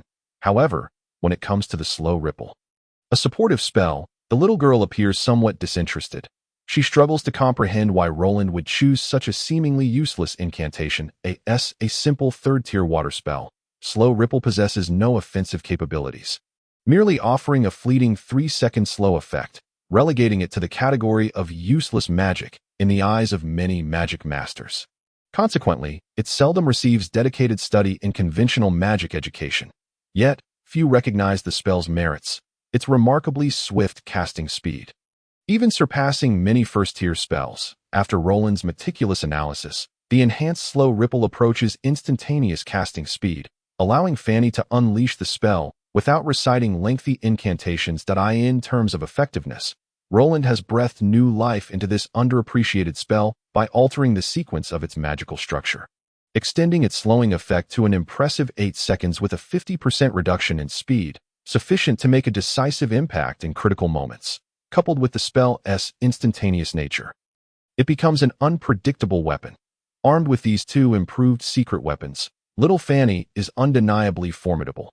Roland finds it hard to imagine any of the current novice students standing against her onslaught. After thoroughly explaining the intricacies of these 2 enhanced spells to Fanny, Roland leaves her to practice alone on the training grounds. For Fanny, what she needs now is merely repetition. Other considerations are not for her to ponder. Meanwhile, Hughes and Veer have just completed the first phase of their training and are enduring intermittent harassment from Florentino and others. Following Roland's prearranged interspersed training method, they must withstand at least 4 more hours of exhausting bombardment. Florentino and his companions, being free-spirited light mages, find it somewhat challenging to engage in ambush tactics. Reluctantly, Roland steps in to provide guidance. He instructs them on when to harass, when to ambush, when to launch a fierce attack, and when to bait the enemy. A myriad of cunning tactics flows from Roland's mind, not only causing significant trouble for Hughes and Veer, but also genuinely shocking Florentino and his group. Only now do they realize how deviously cunning Roland truly is. Beneath his noble exterior lies a terrifyingly lewd soul. Almost simultaneously, Florentino and his companions resolve to avoid provoking Roland at all costs. Otherwise, given his master-level tactical prowess, retribution would be exceedingly effortless. However, as the ambushes progress smoothly, Florentino and his companions surprisingly discover a newfound fondness for these underhanded tactics. with no danger of direct confrontation and no predictable patterns for the enemy to decipher. They move like the wind, lurking in the shadows, just like the legendary assassins. This group of free-spirited light mages never imagined they could execute such lewd assault patterns. Throughout, they maintain the initiative, and no matter how diligently Hughes and Veer strive, they can only be led by the nose, passively defending themselves. Finally, Florentino can no longer contain his admiration. What kind of underhanded ambush tactics are these? This is pure artistry, true combat artistry. While diligently fulfilling their roles as sparring partners, Florentino and his companions also strive to learn. They are determined to firmly remember the tactics Roland imparts. Thus, when they next encounter the zealots of the Radiant Church, they can unleash this artistic combat style, enveloping their foes in endless panic and despair. As time passes, Florentino and his companions become increasingly adept at their underhanded tactics. While Hughes and Veer's ordeal grows ever more arduous at last, they endure until the training concludes. Collapsing to the ground like limp rag dolls at that moment, they lay eyes on the one person they least wished to see, Alicia, the devilish instructor. Without a moment's respite, endurance training commences, amidst two lamentable cries. Hughes and Veer brace themselves for the most daunting of challenges. Chapter 41. The end of training and the beginning of challenges. Roland's hellish, devilish ultimate challenge aims to extract every ounce of potential from the trainees daily. Due to her youth and low level, Petite Fanny receives special consideration from Roland, enduring only 1/5 the training intensity of Hughes and Veer. Yet even so, Fanny struggles to adapt during the initial 2 days, not finding her rhythm until the 5th day, when she gradually acclimates to the excessive training regimen. However, as is often the case, effort and reward are intrinsically linked. After this grueling special training, Fanny has firmly established herself as a third-tier magician, with her practical combat abilities soaring to a whole new level. In contrast, the primary subjects of the training, Hughes and Veer, feel as though they are enduring hell itself. Each day's training stretches out endlessly, requiring them to continuously cast spells, engage in battle, and withstand the mental pressure exerted by the little sorceress Alicia. Each aspect of their training inflicts considerable discomfort upon them. It is no exaggeration to say that each day ends not through conventional means. Hughes and Veer invariably exhaust their last vestiges of mental energy, collapsing into a deep slumber at that point. Roland and Alicia carry them back to their quarters, aiding in their massage to expedite their mental recovery. Day 1, Day 2, Day 3. For 7 consecutive days, Hughes and Veer have not managed to last until the end of training, always succumbing to unconsciousness. Yet, unbeknownst to them, their endurance is gradually increasing, the intensity of their training steadily rising, and even the sparring partner's skill levels have improved significantly. Taking all aspects into account, a stark contrast in Hughes and Veer's abilities before and after the special training becomes evident. Among everyone, the most pronounced sense of change is felt by Florentino and his fellow sparring partners. At the beginning, under Roland's guidance, they held the upper hand, mercilessly tormenting Hughes and Veer for 3 days. However, by the 4th day, the siblings seemed to have undergone a sudden awakening, becoming far more cunning. Florentino found their ambushes increasingly difficult to execute, and traps seemed to lose their effectiveness. By the final day, they were humiliatingly driven out, ultimately forced to confront Hughes and Veer directly. The outcome of this confrontation is, of course, unnecessary to elaborate upon. The siblings emerged victorious, thoroughly defeating Florentino and his companions. This battle was exhilarating, instilling Hughes and Veer with unwavering confidence while allowing them to vent their frustrations from the past days of arduous training. Thus concluded the 7-day special training, whether as the organizer Roland, the trainees Veer and Hughes, or the honorary guest Alicia and Florentino, everyone endured a severe trial. Over the course of these 7 days, no one enjoyed a restful night's sleep, each person persevering through exhaustion. Therefore, when Roland announced the training's conclusion, a collective sigh of relief washed over everyone, their bodies feeling utterly drained. In such a state, engaging in the upcoming Chief Student Challenge, let alone normal activities, would pose considerable difficulties. At this moment, they all understood the meticulous thought behind Roland's decision to set the special training duration to 1 week. At least they would have 3 days to restore their physical states. After bidding farewell, everyone departed the Mage Association, returning to their respective homes. At that moment, their sentiments harmonized perfectly. They would set aside all other matters and indulge in a well-deserved slumber. 3 days flew by. And in the blink of an eye, the time for the Chief Student Challenge arrived, a traditional event held once each semester at the Soul Magic Academy. The challenge draws the attention of all students and instructors. Interestingly, this challenge does not have a designated venue. Instead, each class determines its own. After all, the participants in the challenge are students from the same class, and the qualifications for becoming chief stem solely from within that class. Besides this semesterly chief challenge, the Soul Magic Academy hosts a college-level magic competition every 2 years, where students from all departments compete on the same stage. The ultimate victor will be crowned as the chief student of the entire year. Each of the beginner, intermediate, and advanced classes will have their own chief student, representing the strongest among them, and serving as a role model for all students. However, before this can occur, each class must first determine its own chief student. Serving as the initial selection for the true college competition, during the Chief Student Challenge, the most leisurely role belongs to the teaching assistants like Roland. They can utterly relax and leisurely appreciate the high-level magical contests. It is said that the Academy places great emphasis on the Chief Student Challenge, which occurs once every semester, with each class dispatching dedicated mentors for supervision. However, the entire process of the contest is under the Academy's control, ensuring that no violations occur. Otherwise, not only will one's own results be annulled, but they may also face expulsion, according to the Academy's regulations, within the 7 days leading up to the challenge. All students in a class have the right to challenge the chief student. If successful, they can replace the incumbent chief and become the new strongest contender at that time. The newly appointed chief must also face challenges from other students. However, the Academy stipulates that each student may only challenge once. If they fail, they must wait until the next semester to challenge again. To ensure fairness, students will have designated mentors who carry restorative potions to aid participants in regaining their strength, thus ensuring that the victorious chief can continue to face challenges. The final and most crucial rule states that during the Chief Student Challenge, attacking an opponent who cannot retaliate is strictly prohibited, and inflicting harm on an opponent's life is absolutely forbidden.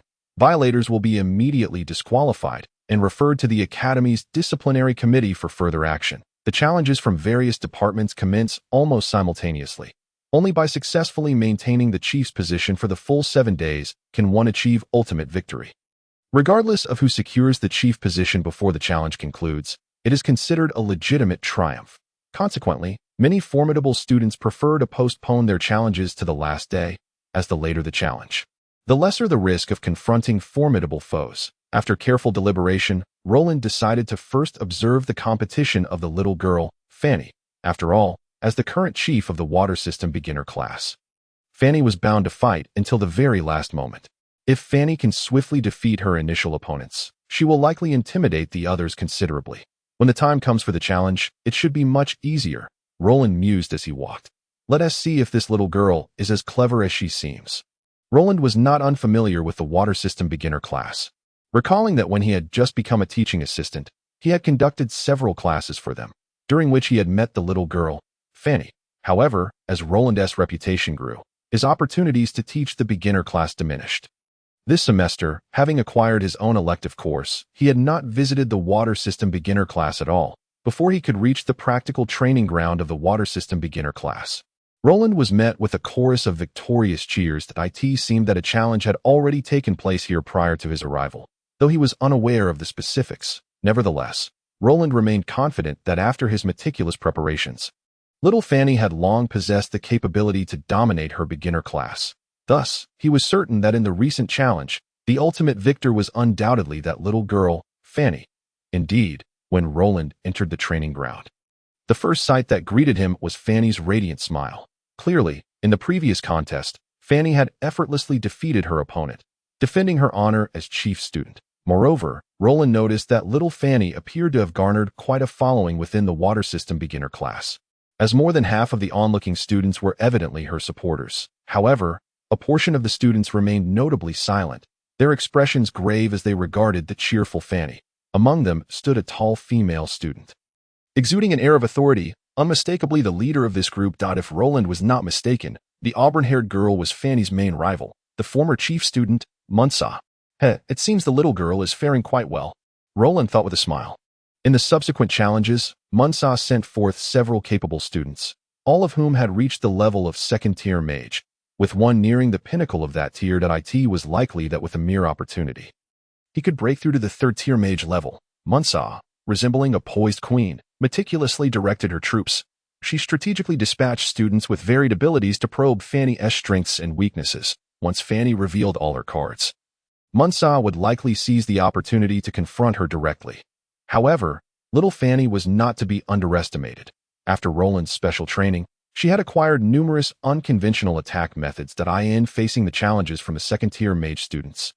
Fanny did not even unleash her true power, effortlessly brushing them aside with a few simple second-tier spells. Munsa, if you have what it takes, come up yourself. Don't hide behind your subordinates. It's quite embarrassing, the victorious Fanny remarked. Her gaze fixed on Munsa amidst the crowd, her eyes radiating unreserved disdain. Munsa, clearly a girl of considerable composure, remained unfazed by Fanny's brazen demeanor, exhibiting no intent to challenge. Humph, Fanny, don't get too cocky. It's still early, and we have ample time to determine the victor. Oh, a rather composed girl. She seems somewhat formidable. Roland observed closely, then mused aloud. Fanny has indeed found herself a worthy opponent. Quite interesting indeed.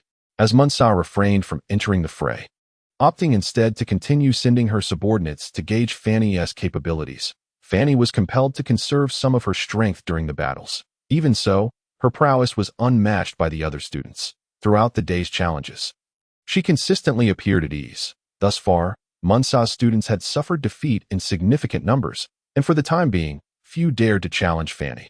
According to Academy regulations, once no further challenges were issued from the sidelines, the day's contest would be declared concluded. Consequently, Fanny, as the chief student, could enjoy a respite until the challenges resumed the following day. Fanny had prepared for a long haul, knowing that 7 days was a considerable span, and there was no need for haste. Only those who could endure to the end would truly become chief students. Observing Fanny return to her camp, Roland understood that today's challenges had reached their conclusion. Before departing, he took a moment to assess Munsa's expression. To his surprise, Munsa remained composed, reassuring her defeated comrades without betraying the slightest hint of disappointment. Watching as Munsa and her group gradually departed, Roland fell into contemplation for a moment before donning a smile and approaching the celebrating Fanny. Fanny, you performed splendidly today. Keep up the good work. Roland called out to the little girl with a wave. Smiling, Brother Roland, you came to watch my match. Fanny exclaimed with delight upon seeing Roland, jumping excitedly and leaping into his embrace. Habitually ruffling her soft hair, Roland affectionately said, but you mustn't become complacent. All right, tomorrow, you must strive just as hard. Brother Roland, I understand. I worked really hard today, battling several matches, so you must reward me. Fanny pouted, shaking Roland's arm while employing her tried-and-true charm offensive. Faced with such an adorable little girl, even the most brutish of men would find it difficult to resist, let alone Roland. Reluctantly, he surrendered, gently pinching Fanny's little nose as he said, All right then, let us invite Heir and the others, and we'll celebrate with some barbecue. Yay, Brother Roland is the best. Upon hearing Roland's plan, the excited little girl cheered without restraint, as if she could already scent the aroma of roasting meat, her little stomach chiming in with eager growls. Thus, Roland led little Fanny towards the intermediate light system class where Heir was located. Chapter 42, Heir's Battle in the Morning, within the dormitory's bathroom. Heir gazed at her beautiful reflection in the magical water mirror and made a playful face at herself. Then, with an air of unwavering confidence, she tied her long, lustrous hair with colorful ribbons. After several days of relaxation, Heir's physical and mental state had returned to its peak condition, coupled with the mental training secrets imparted by Roland. Heir gradually nurtured her mental strength to the pinnacle of the 5th level. Today is a wonderful day, Heir. You can do it. She vigorously pumped her fist, cheering for herself. She had been eagerly anticipating today's chief student challenge. Ready to stand before everyone and reclaim the dignity of the free light mages through her own strength, to facilitate her magical studies, Heir had opted for a more expensive single dormitory, allowing her greater freedom in her daily life without needing to consider others' feelings. Upon stepping out of her dormitory, she was greeted by a throng of people gathered outside, all adorned in the sacred robes of light mages, their faces alight with expectant smiles. Indeed, it was none other than the free light mages, led by Florentino, who stood quietly before Heir's door, awaiting her appearance. Today, they would stand as Heir's staunchest supporters. Witnessing her ascend to the throne of chief student, they firmly believe that the glory of the luminary mages will be revived in the hands of Heir, and that no one can impede their progress. Nor can anyone shake their conviction. Those selfish and hypocritical individuals from the Radiant Church shall become the stepping stones for their ascent. What we have lost will ultimately be reclaimed by our own hands, Florentino declared with unwavering determination. When Heir first led this group of luminary mages to seek out Roland, he had playfully remarked that Heir resembled their big sister. Thus, from that moment on, Heir truly solidified her title as Big Sister. The luminary mages would often utter this title to express their loyalty to Heir. Reporting. Big Sister.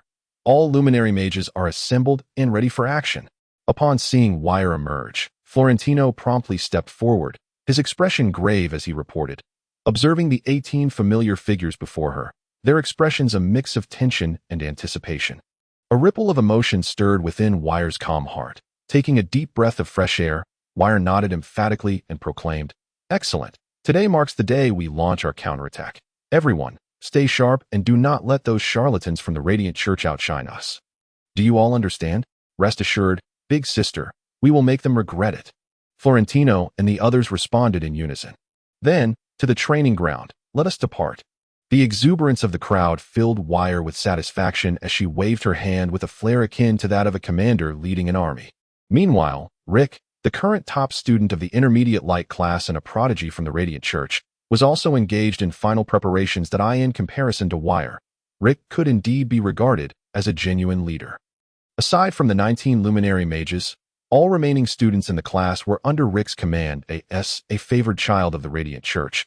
Rick's journey in cultivation had been remarkably smooth, with exceptional innate talent and the finest conditions for training. Rick had always enjoyed the best environment, the most esteemed mentors, and the most advanced magical artifacts. Supported by these advantageous circumstances, Rick had produced impressive results. Since the onset of his magical training, the title of Genius had been a constant companion. Over time, Rick had come to habitually consider himself the greatest genius in the world, convinced that no one could surpass him. Unbeknownst to him, this arrogance had morphed into a sense of pride and disdain for those he deemed weaker, labeling anyone who opposed him as an enemy, subjecting them to relentless suppression. Upon entering the intermediate light class, Rick shamelessly began to expand his influence, effortlessly securing his position as the top student and naturally becoming the leader of the Radiant Church's faction. Aside from Florentino and the luminary mages, all other students had submitted to Rick's authority. Thus, Rick harbored a deep-seated animosity towards luminary mages like Florentino, for they cherished freedom, valued peace, and would never yield to him, thereby tarnishing Rick's pride, which led him to create obstacles and even maliciously oppress them. Before Heir's arrival, the luminary mages had held no standing whatsoever. Not only Rick, but even his subordinates often sought excuses to provoke and bully them, deriving immense pleasure from it. "Boss, it's the top student challenge again today. How prepared are you?" One of Rick's lackeys inquired, a broad smile plastered across his face, with an annoyed glare at his subordinate. Rick replied nonchalantly, "Nonsense. Do I need to prepare? What is there to prepare for? Yes, it was my mistake. With the boss's strength, there's no need for preparation. He will undoubtedly sweep the entire class." Upon seeing Rick's displeasure, the lackey quickly wiped the sweat from his brow and changed his tone to one of flattery. Before Rick could respond, another lackey sneered, "Mole, you truly are shameless, always fawning over the boss without using your brain. No wonder the boss looks down on you."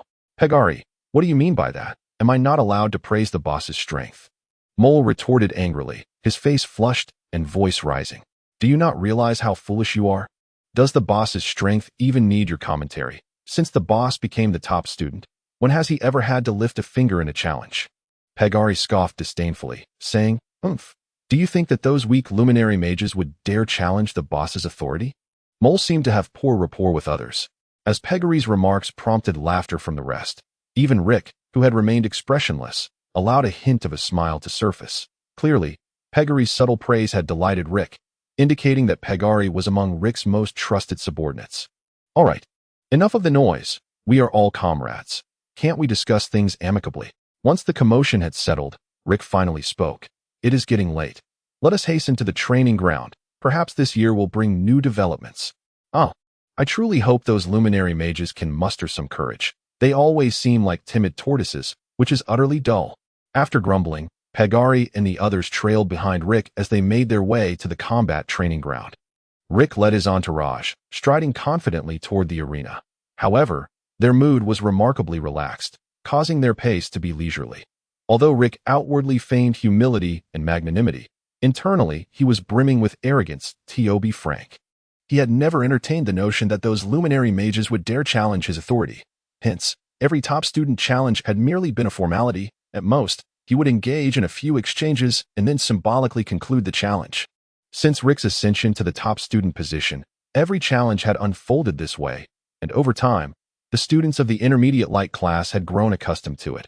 Thus, Pegari's earlier flattery contained a kernel of truth, as it made Rick feel more agreeable and reinforced his prominent standing among his lackeys. However, this time was destined to leave Rick and his cohorts disappointed upon their arrival at the competition venue.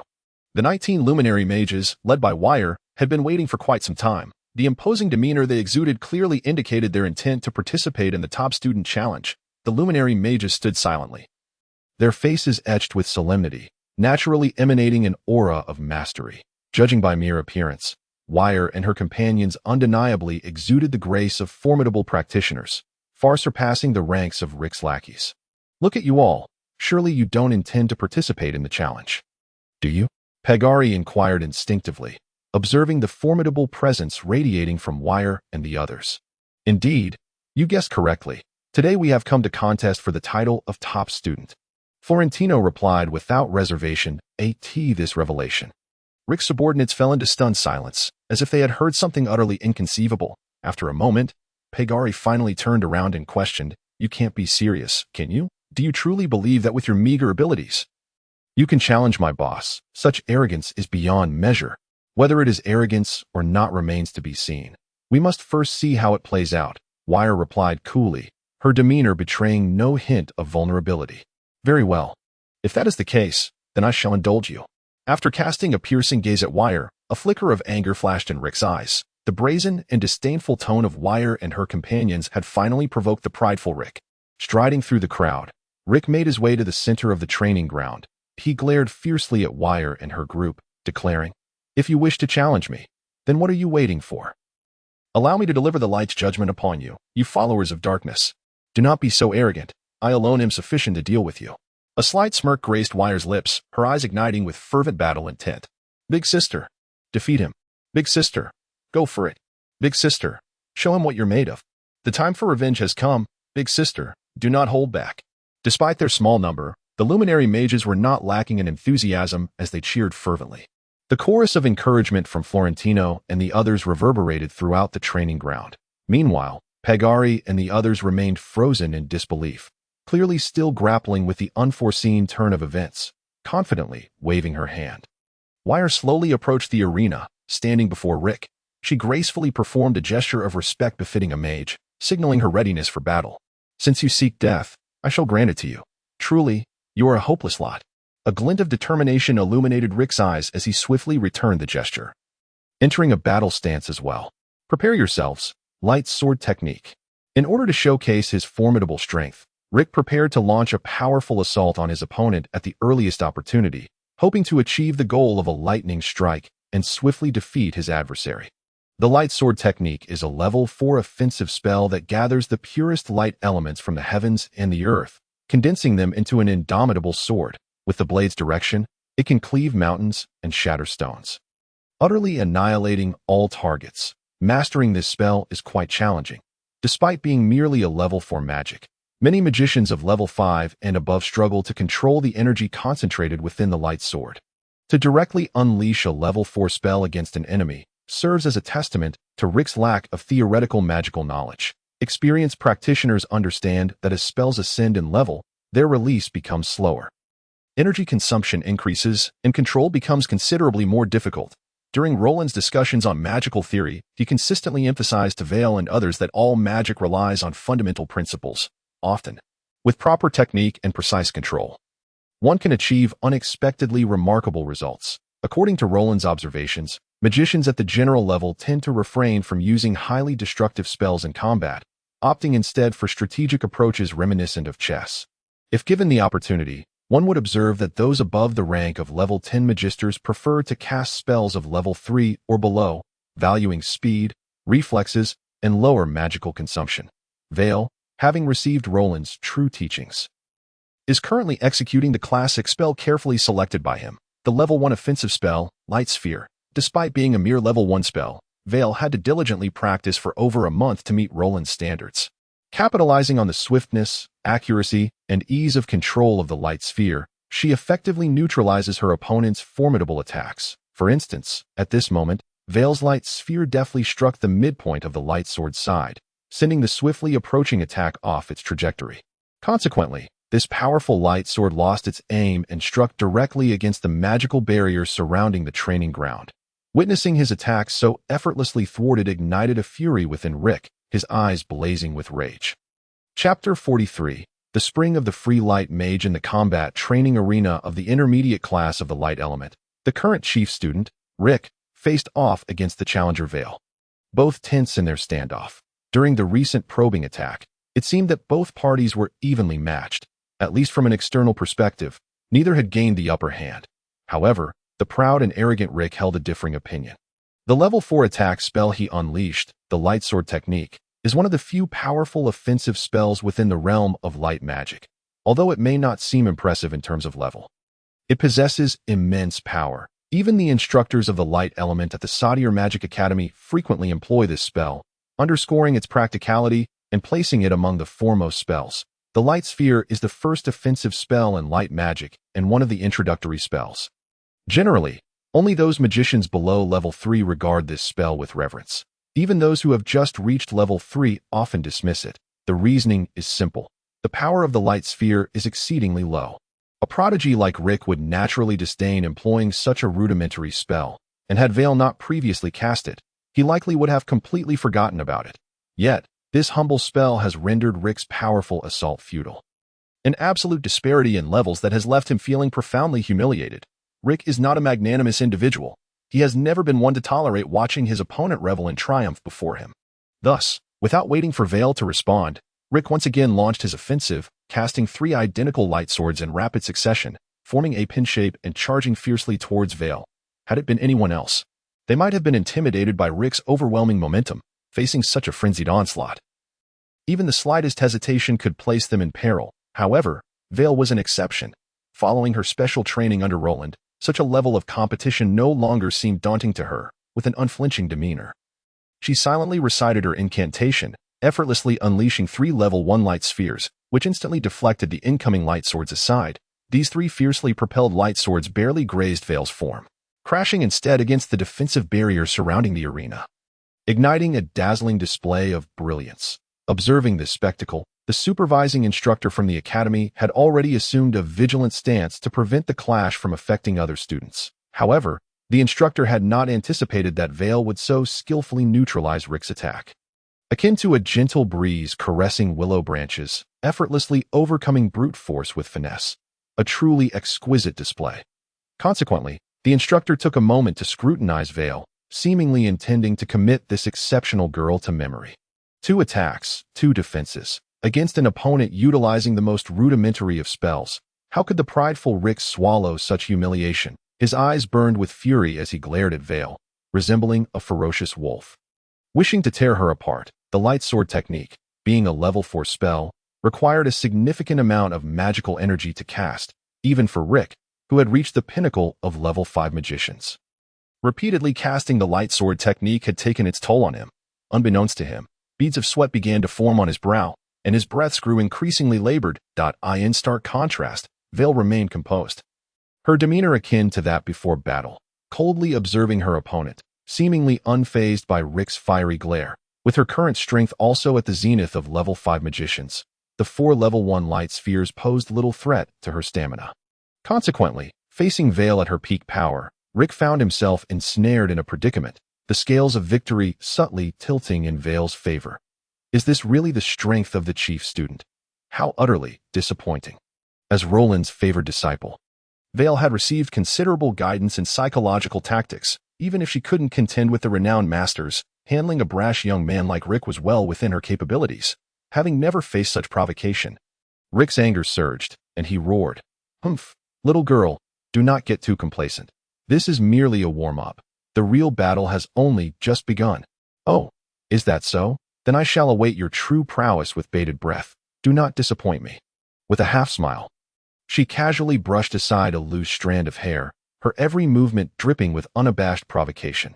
Witnessing Vale's disdainful demeanor, the Freelight mages spectating erupted in fervor. Go, leader. That pretty boy is on his last legs.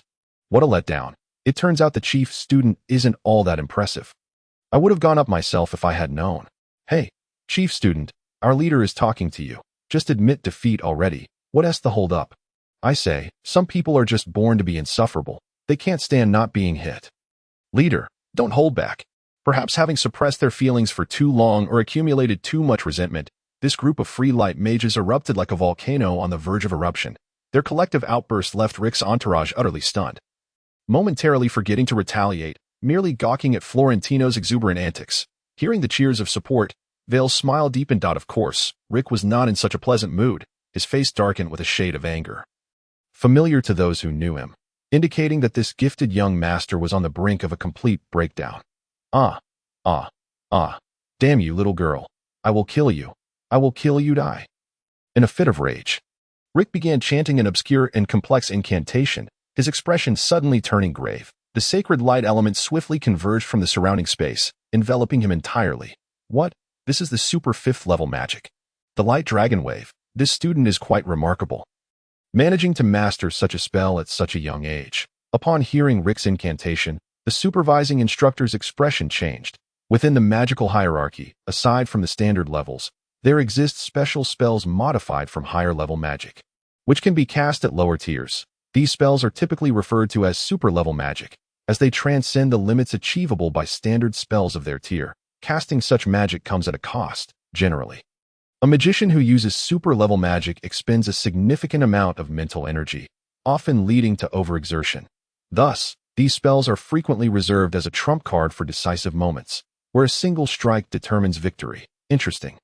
He has unleashed super level magic. How will this little girl respond? I am truly curious. To prevent any unforeseen circumstances, the supervising instructor had long been prepared. However, he remained keenly interested in Vale's method of countering, hoping she would provide him with some extraordinary surprise. Upon witnessing Rick's incantation of a transcendent 5th-tier spell, even the previously boisterous Freelight mages were rendered silent.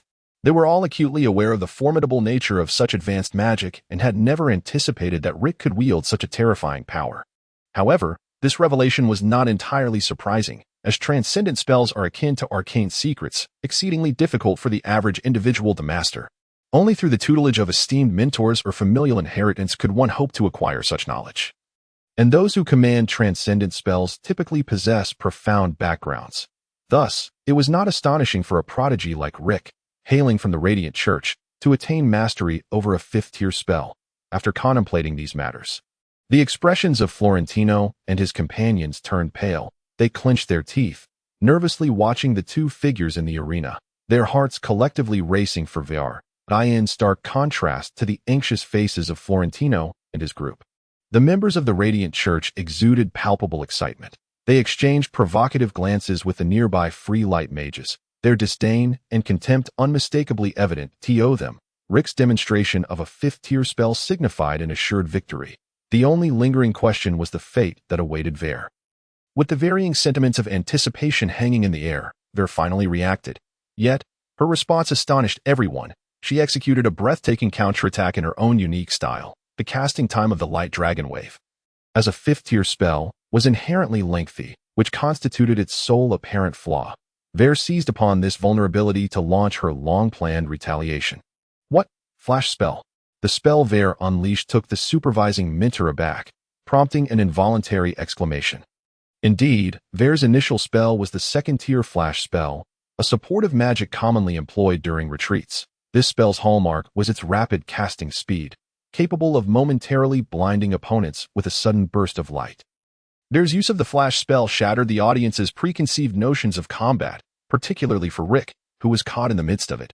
The abrupt brilliance rendered Rick instantaneously blind, causing his mind to waver and momentarily interrupt the incantation he was nearing completion of. In such an unforeseen circumstance, Rick merely reacted in the most human manner possible. However, it was this very ordinary reaction that sealed his fate for the day, seizing the moment of Rick's spell interruption. Heir's subsequent offensive magic was already primed. Following Roland's modifications, Heir's incantation speed surpassed that of ordinary practitioners, providing her with the crucial advantage for her lightning strike, with hundreds of opponents to contend with. Heir held nothing back. She unleashed a similarly fierce light sword technique that struck Rick squarely in the chest. A resounding bang echoed as Rick's body was propelled into the air from the impact of the light sword.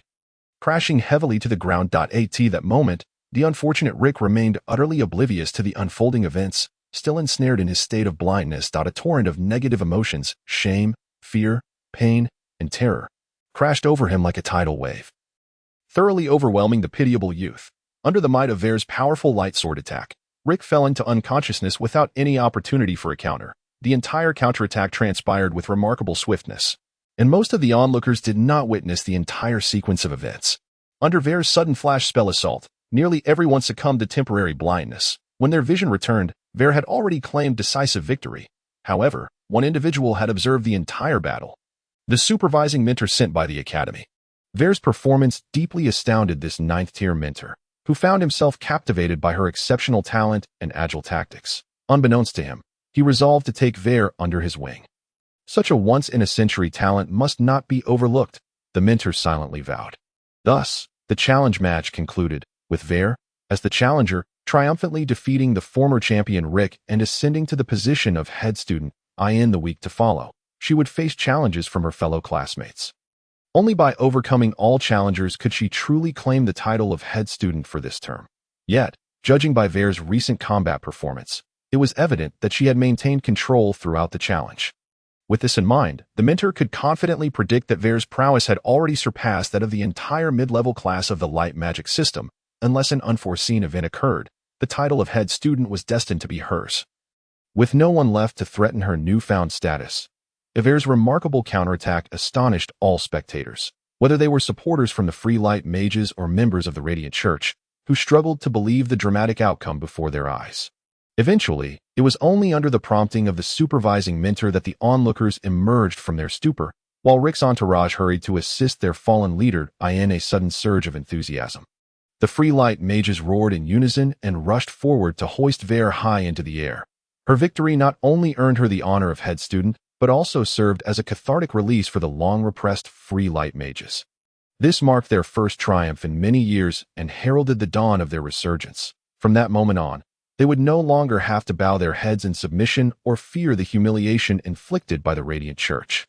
At that moment, in the hearts of Florentino and his companions, Heir emerged as a true hero, an angel sent by the god of light to save them. The golden sunlight bathed Heir's sweet visage. Reflecting an aura of unparalleled sanctity, she resembled a sacred snow lotus, quietly blooming amidst the joy of her victory. Chapter 44. The dust settles. Roland and Feeney arrived too late. By the time they reached the challenge match venue, Heir had already secured her victory. They regrettably missed the showdown, witnessing only the jubilant celebrations of the Free Light Mages. However, both Roland and Feeney were elated with the outcome. Among the trio participating in the special training, two had now ascended to the position of head student. Unless something unforeseen occurred, maintaining this status until the conclusion of the challenge match should not pose a significant issue. The only contender remaining was Hughes. "Master, why did you arrive so late? The match is already over," Heir exclaimed upon spotting Roland and Feeney amidst the festivities, her indignation palpable. "It's still you, Master. Not even a thought for me, humph." Well, faced with Heir's inquiries, even Roland's adeptness at improvisation faltered momentarily. After all, it was his misjudgment that led to him missing Heir's decisive battle, yet he could not admit this truth, lest he become the subject of ridicule. In a moment of quick thinking, Roland replied with a smile, "Oh, come now. I was simply ensuring your well-being. With your current strength, there are but a handful of opponents in the entire mid-level class who could pose a serious challenge." The battle for head student in the light magic system was hardly suspenseful. It would be more interesting to observe Feeney's fight instead. As he spoke, Roland spread his hands in a gesture of nonchalance. His words, resonant and firm, only served to further distress Heir. Indeed, after Roland's explanation, her expression gradually softened. "Congratulations, Sister Heir. head student of the light magic mid-level class. How impressive. Feeny beamed, addressing Heir with a cheerful smile, gently ruffling Feeny's ponytail. Heir laughed playfully. Oh, Feeny, the head student of the water magic beginner class, did you come here to mock your sister? With that, Heir swiftly tickled Feeny under her ribs, prompting the latter to squeal for mercy. Ha ha ha. Sister Heir, spare me. I promise I won't do it again. Feeny cried out, dodging Heir's playful assault. The two young women, one tall and one petite, soon became a lively spectacle in the somewhat spacious training ground. After a time of merriment, Heir and Feeny gradually calmed down. Although it was merely the first day of the challenge matches, for Heir, the battle for head student had already concluded, having triumphed over Rick. No one within the class could challenge her position, and Rick's followers had already slinked away from the training ground. Thus, in the days to come, Heir would receive no further challenge requests, affording her ample time to prepare for her celebratory feast. In contrast, Feeny's path to head student appeared to be more complicated. After all, her most formidable opponent had yet to reveal her true capabilities. Nevertheless, Feeny was acutely aware that the final showdown would arrive on the last day before the challenge match concluded. Rather than dwell on excessive considerations, she resolved to focus on optimizing her own performance. Feeny possessed unwavering confidence, as evidenced by the radiant smile that suggested she had already secured victory in her grasp. At noon, during the meal, Roland and his companions gathered around the campfire, intending to treat the victorious ladies as a reward for their triumph. Roland promised them a sumptuous feast as the weather grew increasingly chilly. Barbecued meat emerged as the quintessential choice for entertaining guests. Watching the meat gradually turn a golden hue and inhaling the tantalizing aroma wafting through the air, the stomachs of Roland and his companions began to rumble in unison. Now we just await my foolish brother. I wonder how things are faring in the intermediate fire class. For reasons unknown, as she gazed at the delectable barbecued meat, Vale's first thought was of her brother, Hughes. It was puzzling how a connection could exist between Hughes and the grilled delicacy. The little girl Fanny remained her usual optimistic self, seemingly unfazed by any obstacles. Don't worry, Sister Vale. Brother Hughes is incredibly capable. There's bound to be no issue. In Vale's eyes, anyone who could endure the harsh and grueling specialized training would undoubtedly be a master, and would not be daunted by such a level of challenge. However, Roland understood that it was indeed an arduous task for Hughes to aspire to become the top student of the intermediate fire class. The fire department was the most formidable faction at the Soul Magic Academy, serving as the very emblem of the institution. Under the renown of the Flame Controllers, countless gifted individuals from across the Sauce continent flocked to join the academy, all hoping to be part of its prestigious fire department. Thus, the competition among the prodigies within this sector was unimaginably fierce, with nearly every student possessing their own unique talents. Roland, hailing from the illustrious Flame family, was acutely aware of the strength of the fire department at Soul Magic Academy. Although Hughes had reached a relatively high level of power, he did not possess an overwhelming advantage, not to mention others. Roland's prodigious cousin, Prince Francis of the Empire, was indeed one of the many talented individuals.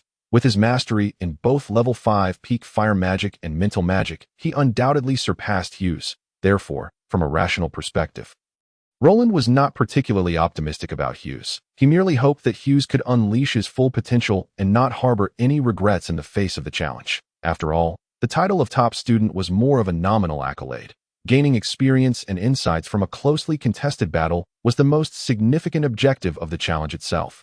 Thanks to his profound understanding of magical theory, Roland's speculations regarding magical prowess invariably approached the truth, a unique skill that even many seasoned mentors admitted they could not rival. This time, Roland's predictions were similarly validated. As Hughes indeed fell short of defeating Francis in the challenge match, regrettably missing out on the title of top student. Nonetheless, the battle was fiercely contested, with both combatants nearly exhausting themselves before a victor emerged. After numerous specialized training sessions with Roland, Hughes had gradually grasped the essence of magical combat. To maximize effectiveness while minimizing expenditure, this principle, consistently emphasized by Roland, had become a habit for Hughes, enhancing his endurance and battle to new heights. Had he not faced the genius Francis, Hughes would undoubtedly have claimed the final victory. Sadly, Francis's formidable mental magic often left Hughes overwhelmed, ultimately leading to his defeat due to a slight misstep. The victorious Francis, however, did not find his triumph effortless. After securing his victory, he collapsed onto the ground, utterly spent, and remained seated for quite some time. Meanwhile, Hughes, once unremarkable, gained fame through his valiant battle, and his loss to the brilliant Francis did not tarnish his reputation. Rather, it rendered his name increasingly sought after. After all, few fire magic students could contend with Francis to such an extent. Consequently, the mentors of the fire department enthusiastically exclaimed, "We've discovered yet another prodigy." The supervising mentor etched Hughes's name deeply into his memory. Aside from Hughes, the little sorceress Alicia was also quite busy during the week of the challenge. She had been temporarily dispatched to oversee the junior class, thus unable to attend the intermediate class's challenge duel. Let us not forget that Alicia was also the mentor of the intermediate wind class, where her students were vying for the title of top student. The academy typically mandated that the class mentor must be present at the challenge venue to maintain order, ensuring the smooth conduct of the top student competition. The sole reason for Alicia's assignment elsewhere was that the challenge match for the intermediate wind class had concluded before it even began. After breaking through to the 6th level of mental prowess, House spent an additional 3 months solidifying his strength within this domain. At this point, House had acquired the qualification to enter the advanced class and awaited the entrance examination of the upcoming year to commence higher-level studies and training. No one could deny that House possessed unparalleled power in the intermediate wind class. Under such absolute level disparity, any technique became utterly insignificant. Familiar with House's capabilities, the other students were certainly not foolish enough to engage in a guaranteed losing challenge, making House the only top student across all classes to achieve victory without a fight, allowing the academy to confidently assign Alicia elsewhere. The most vibrant spectacle, however, was the challenge match in the intermediate dark class. Upon the entrance of Carol, known as the Saintess of the Night, all eyes were instantly drawn to her. Possessing an innate dark body, Carol had surpassed all her predecessors in her comprehension of dark magic, yet remained at the peak of the 5th level due to insufficient mental strength. Even so, the formidable prowess she exhibited left the audience in awe. The former top student of the intermediate dark class offered little resistance before being easily defeated by Carol, who usurped his position. Unlike other departments, Carol's overwhelming strength did not intimidate the other challengers, particularly among the male students. Even those with only 3rd-level abilities unabashedly submitted their challenge requests. These individuals were not concerned about the title of top student. They simply yearned to experience the thrill of battling Carol firsthand. Being in close proximity to admire Carol's stunning beauty was a desire shared by nearly all the male students. Furthermore, the vast majority of spectators present had come to witness Carol's performance. Had it not been for her participation, such a multitude would never have gathered for the challenge match. To prevent any unlikely mishaps, the academy had dispatched 3 mentors to oversee the event. Barely managing to maintain control of the situation, frustrated by the relentless advances of the male students, Carol could no longer contain her anger, leading to a complete eruption. In the heat of battle, she held nothing back, treating every opponent, regardless of their level, with utmost seriousness. Consequently, those challengers with ulterior motives found themselves in dire straits. They were left dazed and battered by Carol's relentless magical tactics. Fleeing in utter disarray, those at the 5th level fared slightly better, suffering only a humiliating defeat. However, those below level 5, even those at level 3, were left severely injured and unable to rise. This series of decisive tactics effectively instilled a sense of dread. In an instant, the once chaotic challenge venue fell into profound silence, where one could almost hear the sound of heartbeats. The formidable Carol, the fearsome Saintess of the Night, had made her character unmistakably clear through such intense displays of power, captivating countless innocent youths with her coldness and ruthlessness. The 7 days passed swiftly, and before long, the top student challenge match reached its conclusion, yielding a mixture of joy and sorrow. On the final day of competition, Fanny decisively defeated Mansa with an overwhelming advantage, safeguarding her title as top student and firmly establishing her authority. Meanwhile, after a prolonged wait, Vale finally reaped the fruits of victory. Hughes's situation was also commendable, although he did not emerge victorious or claim the title of top student. He garnered recognition from the academy and was chosen for further development as a goal-oriented student. This brought him closer to his aspirations, marking a satisfactory outcome. Following the conclusion of the challenge, Roland laid out a lavish banquet in the Mage Tower to celebrate Vale and Fanny's achievements. This gathering also marked the final event of the term, as the winter break was imminent.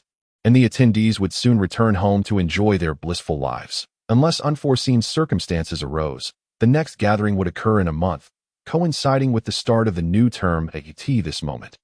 Having concluded a semester of rigorous studies and thrilling challenges, everyone present could finally relax and savor a warm dinner. That night, nearly everyone indulged to the point of inebriation. Some cried, others laughed, some sang, while others howled. Under the intoxicating influence of alcohol, all expressed their emotions in their unique ways. Thus, the night passed. As the sun rose again, the Mage Tower, now in disarray, echoed with the sounds of snoring. Chapter 45. Despair of Hues. The annual winter break had finally arrived. After the extravagant celebration, Roland's Mage Tower gradually fell into a state of desolation. The first to depart were the Hughes siblings, who received an urgent summons from their family to partake in certain special familial rites. Following them were the Free Light Mages, led by Florentino, who sought to seize this rare opportunity to embark on adventurous quests while simultaneously testing the fruits of their training.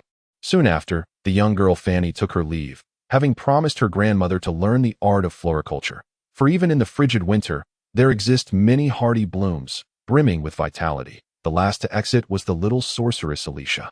Since her ascension to the role of mentor at the Soul Magic Academy, she had never returned home. However, this time, her departure was resolute, with no explanation offered. The only hint she divulged was that she must spend this holiday at home. As it pertained to her future prospects, once the company had dispersed, Roland found himself alone in the Mage Tower. Accustomed to the lively atmosphere, the quietude of the room felt somewhat alien to him.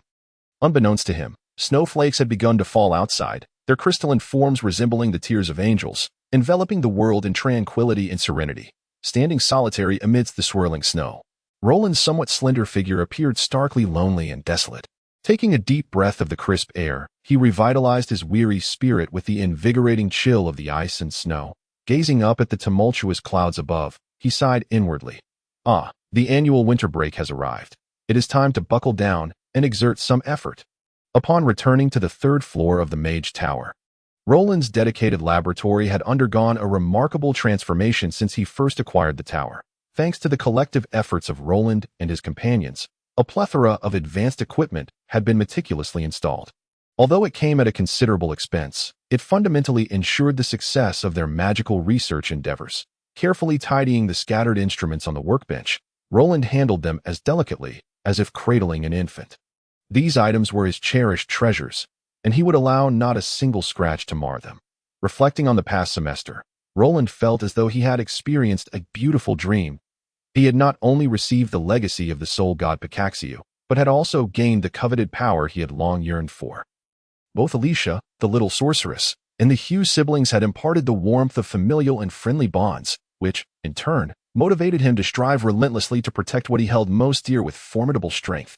After joining the Spiritual Magic Division, Roland's financial situation had significantly improved, allowing him to undertake experiments that had previously seemed inconceivable. Through a period of arduous effort, he not only acquired a wealth of knowledge, but also amassed invaluable experience, which he now sought to document to maximize its potential value. During the Academy's holiday, Roland ceased to frequent its halls. His days were consumed by solitary study and research within his Mage Tower, occasionally taking time to visit Old Jim, the only other place he ventured. Nevertheless, even in this seclusion, Roland experienced notable changes. Most strikingly, the faint lavender glow on his magic robe had, unbeknownst to him, multiplied to 6. That indeed, under Roland's deliberate guidance, he had smoothly met the criteria for professional advancement, successfully entering the ranks of 6th-level spiritual mages before his 16th birthday.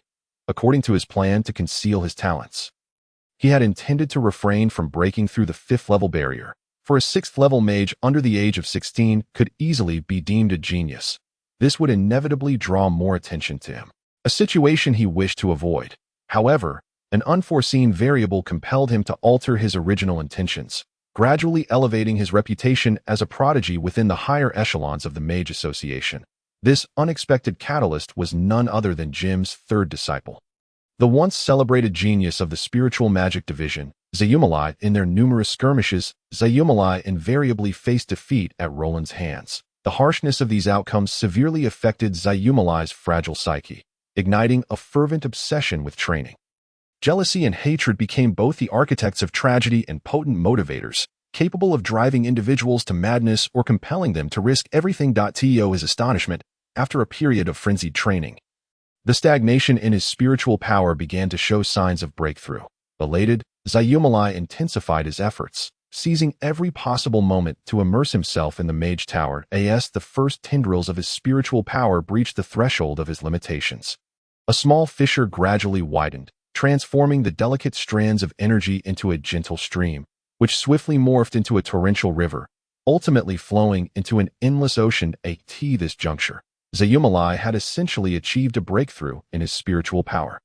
Stepping one foot into the realm of 6th-level spiritual mages, suppressing his elation, Zayumalai diligently reinforced his newfound prowess through specialized meditation techniques. Meditation, inherently a tedious endeavor, cultivates a resilient spirit in those who persist.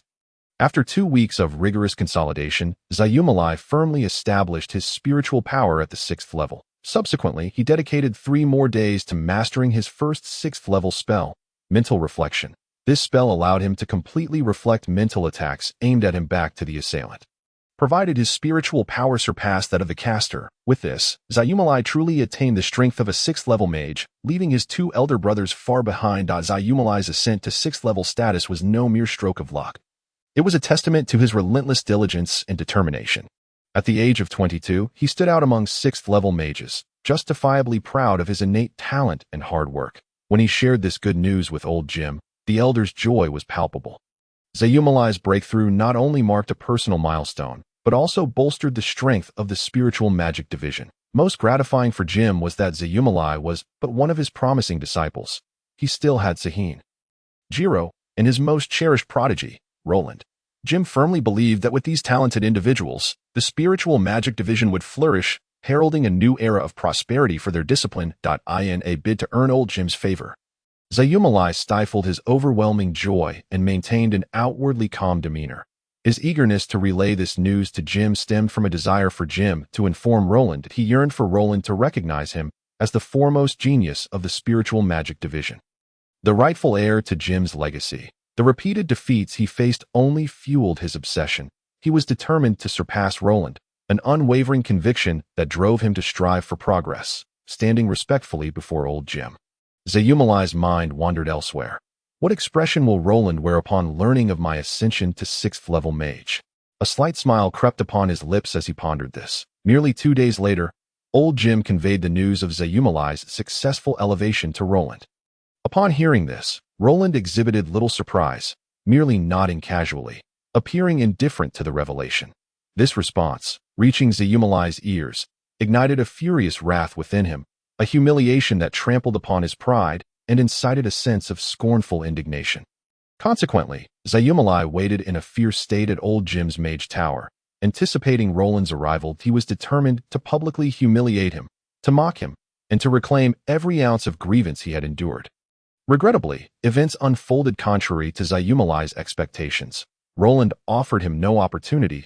He boldly stood before Zayumalai, unabashedly submitting an application for advancement. At that moment, both Zayumalai and old Jim were rendered speechless, their eyes wide with disbelief. To challenge the title of 6th-level mage at such a young age, Zayumalai was convinced Roland had lost his sanity. Indeed, he must be mad, Zayumalai mused. This fool must have been provoked by my success, unable to withstand such a blow, hence his foolishness.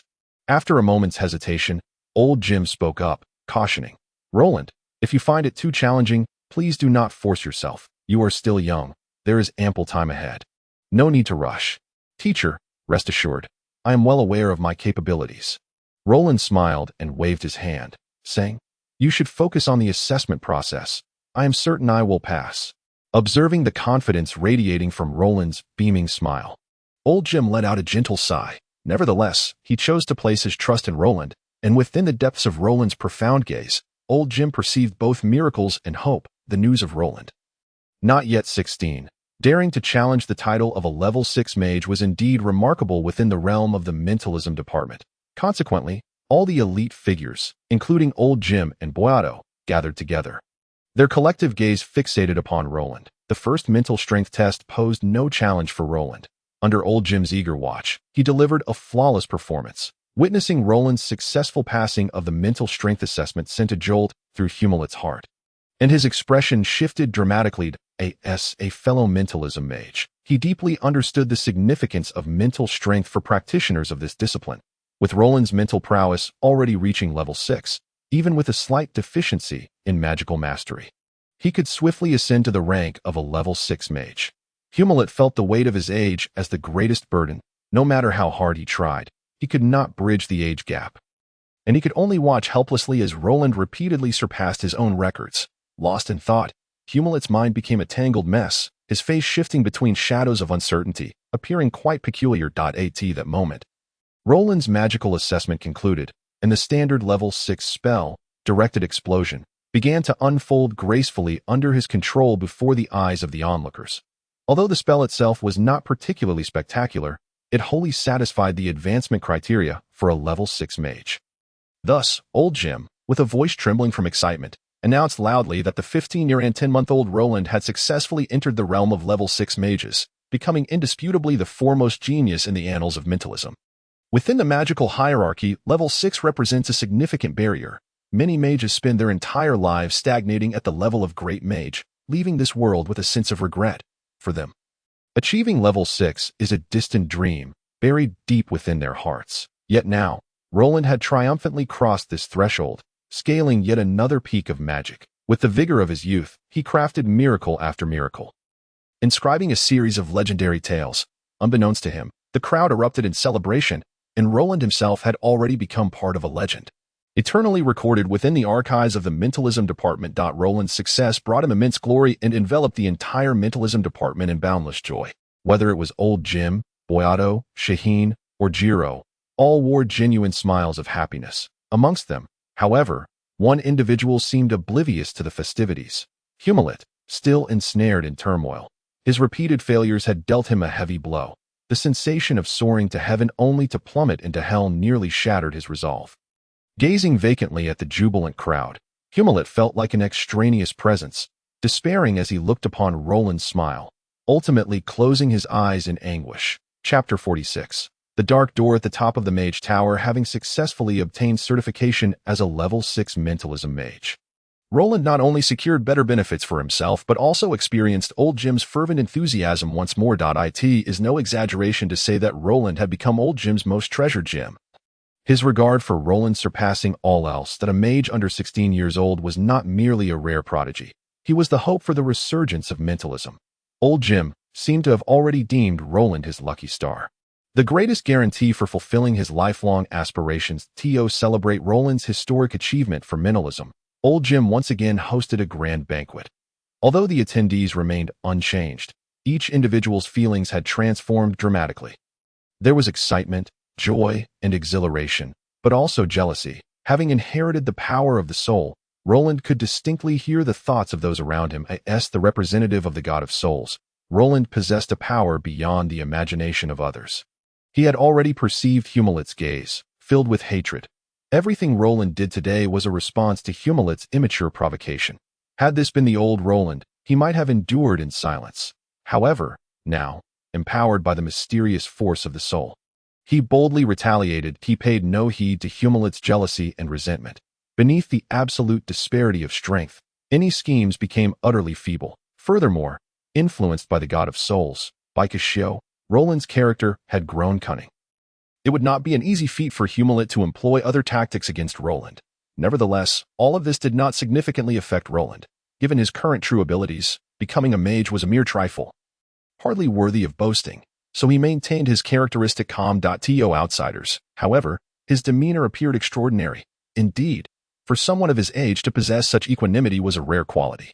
Perhaps Roland himself did not realize that his unintentional display of composure elevated old Jim's assessment of him to a new level.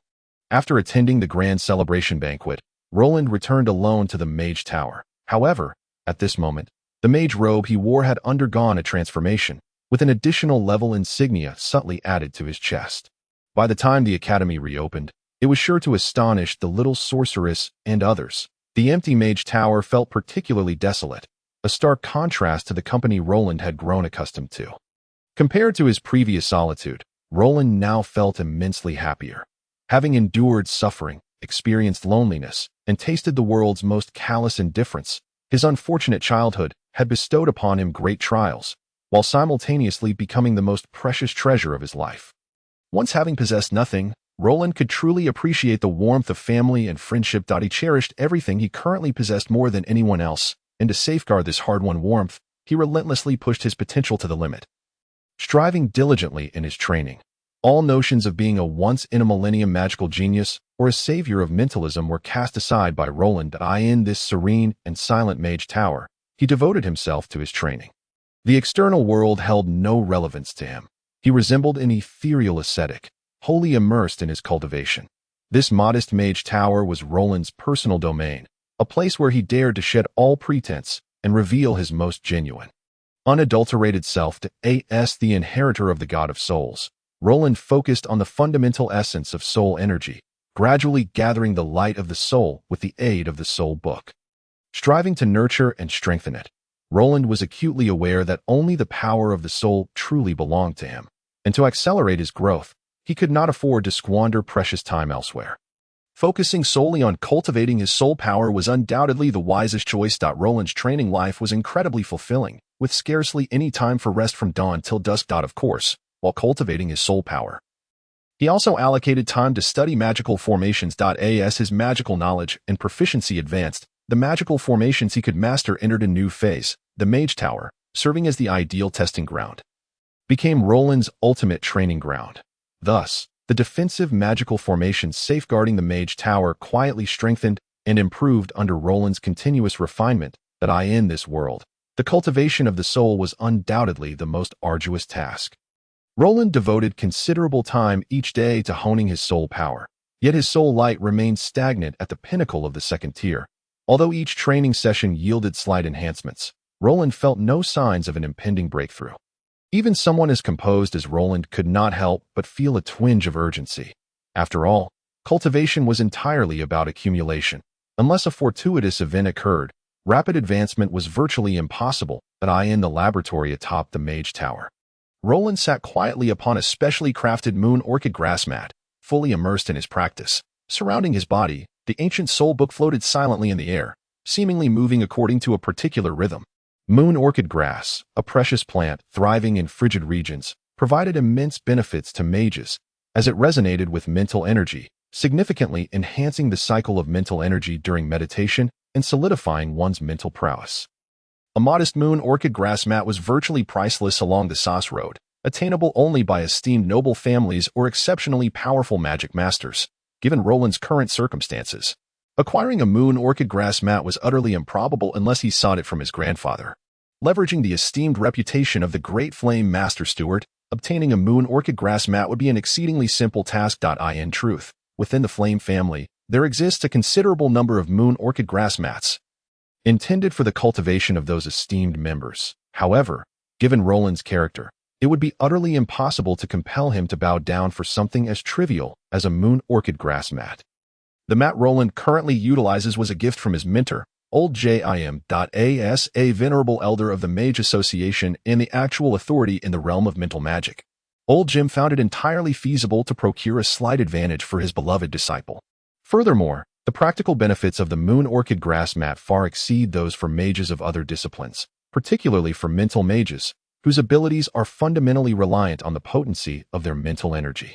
Thus, Old Jim possessed ample justification to petition the Mage Association for an additional moon orchid grass mat to enhance the capabilities of the mental magic division. Consequently, leveraging Old Jim's influence, Roland indulged in a minor act of corruption, acquiring this valuable item without expending a single gold coin. Initially, Roland was not particularly invested in this moon orchid grass mat. After all, the soul magic he practiced diverged significantly from traditional mental energy cultivation. Yet, when he first sat upon the moon orchid grass mat to meditate, he was astonished to discover that the remarkable effects of this magical mat far surpassed his expectations. During his meditations, the rate of soul energy condensation improved by at least 30%, and the volume of soul energy acquired increased by nearly 20%. In comparison to the enhancements provided for mental energy cultivation, the efficacy of the moon orchid grass mat concerning soul energy was vastly superior. Perhaps it was due to the fact that soul energy represents a higher echelon of energy form. allowing the mat's extraordinary powers to be fully realized. However, such considerations were not within Roland's purview. He was wholly immersed in the unexpected delight of the mat's astonishing amplification capabilities, reveling in the prospect of accelerated progress in his future cultivation. Roland firmly believed that with the aid of the moon orchid grass mat, he would swiftly transcend his limits and attain a higher tier of soul illumination that a rich orange radiance enveloped his being, emanating from the energy of the soul light. Had a soul mage been present, they would have distinctly perceived Roland's vibrant and robust soul light gradually growing in a slow yet steady manner. With each movement of the Book of Souls, Roland's soul light underwent corresponding transformations. Within this intricate and enigmatic energy, there also resided an indescribable force, the amplification power derived from the moon orchid grass mat. Roland's cultivation adhered to a strict rhythm, as his soul light progressively filled the entire chamber before gradually being drawn back into his being. Throughout each session of meditation, Roland's focus was on allowing the soul light to expand freely, only to subsequently compress it infinitely, rendering it more solid and dense. This method of cultivation stemmed from Old Jim's guidance, as Roland drew inspiration from the ultimate secrets of mental energy cultivation and applied them to the mastery of soul power. Once Roland perfected the compression of his soul energy to its utmost limit, even if he had yet to break through to a new realm, his inherent strength would still be enhanced by at least tenfold. Since acquiring the moon orchid grass mat, Roland had diligently adhered to this method of cultivation. Although the time was relatively short, he had already begun to grasp its profound intricacies in a state nearing unconsciousness. Roland skillfully controlled his soul light, precisely following a unique rhythm to gradually draw all the compressed soul energy into his being. This process was exceedingly protracted, with each of Roland's movements executed with utmost caution. As the complexity and potency of soul energy posed significant dangers, a moment's inattention could lead to uncontrollable mishaps. Finally, once he absorbed the last vestige of compressed soul energy, Roland gently opened his eyes. A fleeting glimmer of brilliance flashed within them, signifying a renewed elevation of his prowess. Seemingly nonchalant, he waved his hand, causing the floating Book of Souls to vanish in an instant, compared to when he had just inherited the soul energy. Roland was undoubtedly much more seasoned now. During these recent days, Roland had maintained a daily connection with the Book of Souls, understanding that this was essential for increasing their synergy, thereby eliciting a greater resonance from this artifact. According to the revelations of the Soul God, by Cashew, to harness the Book of Souls' full potential, one must elevate their compatibility to an exceptionally high level, a feat requiring considerable time and effort to achieve. In light of this, Roland had no alternative but to steady his resolve and methodically persist in his cultivation, believing that one day he would reach that legendary realm and become the true master of soul energy.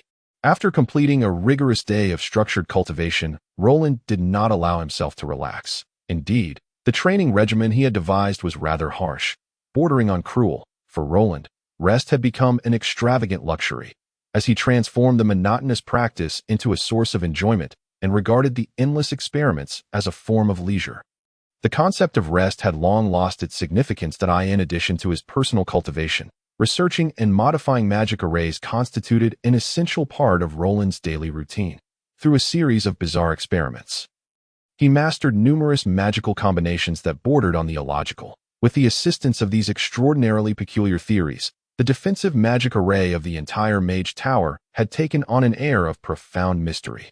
As usual, Roland was busily engaged in the laboratory atop the Mage Tower, meticulously sketching a small magic array that possessed a distinctly unique flair in its execution. He held immense confidence in his design, believing that even the most renowned masters of magic arrays along the Soth Road would find it challenging to critique his work. The rationale was simple. The energy he employed in crafting the magic array stemmed from the enigmatic essence of soul energy. The array he was delineating had never before graced the Soth Road. Approximately 2 hours later, Roland concluded this intricate drawing flawlessly, and the magic array began to operate precisely as he had envisioned.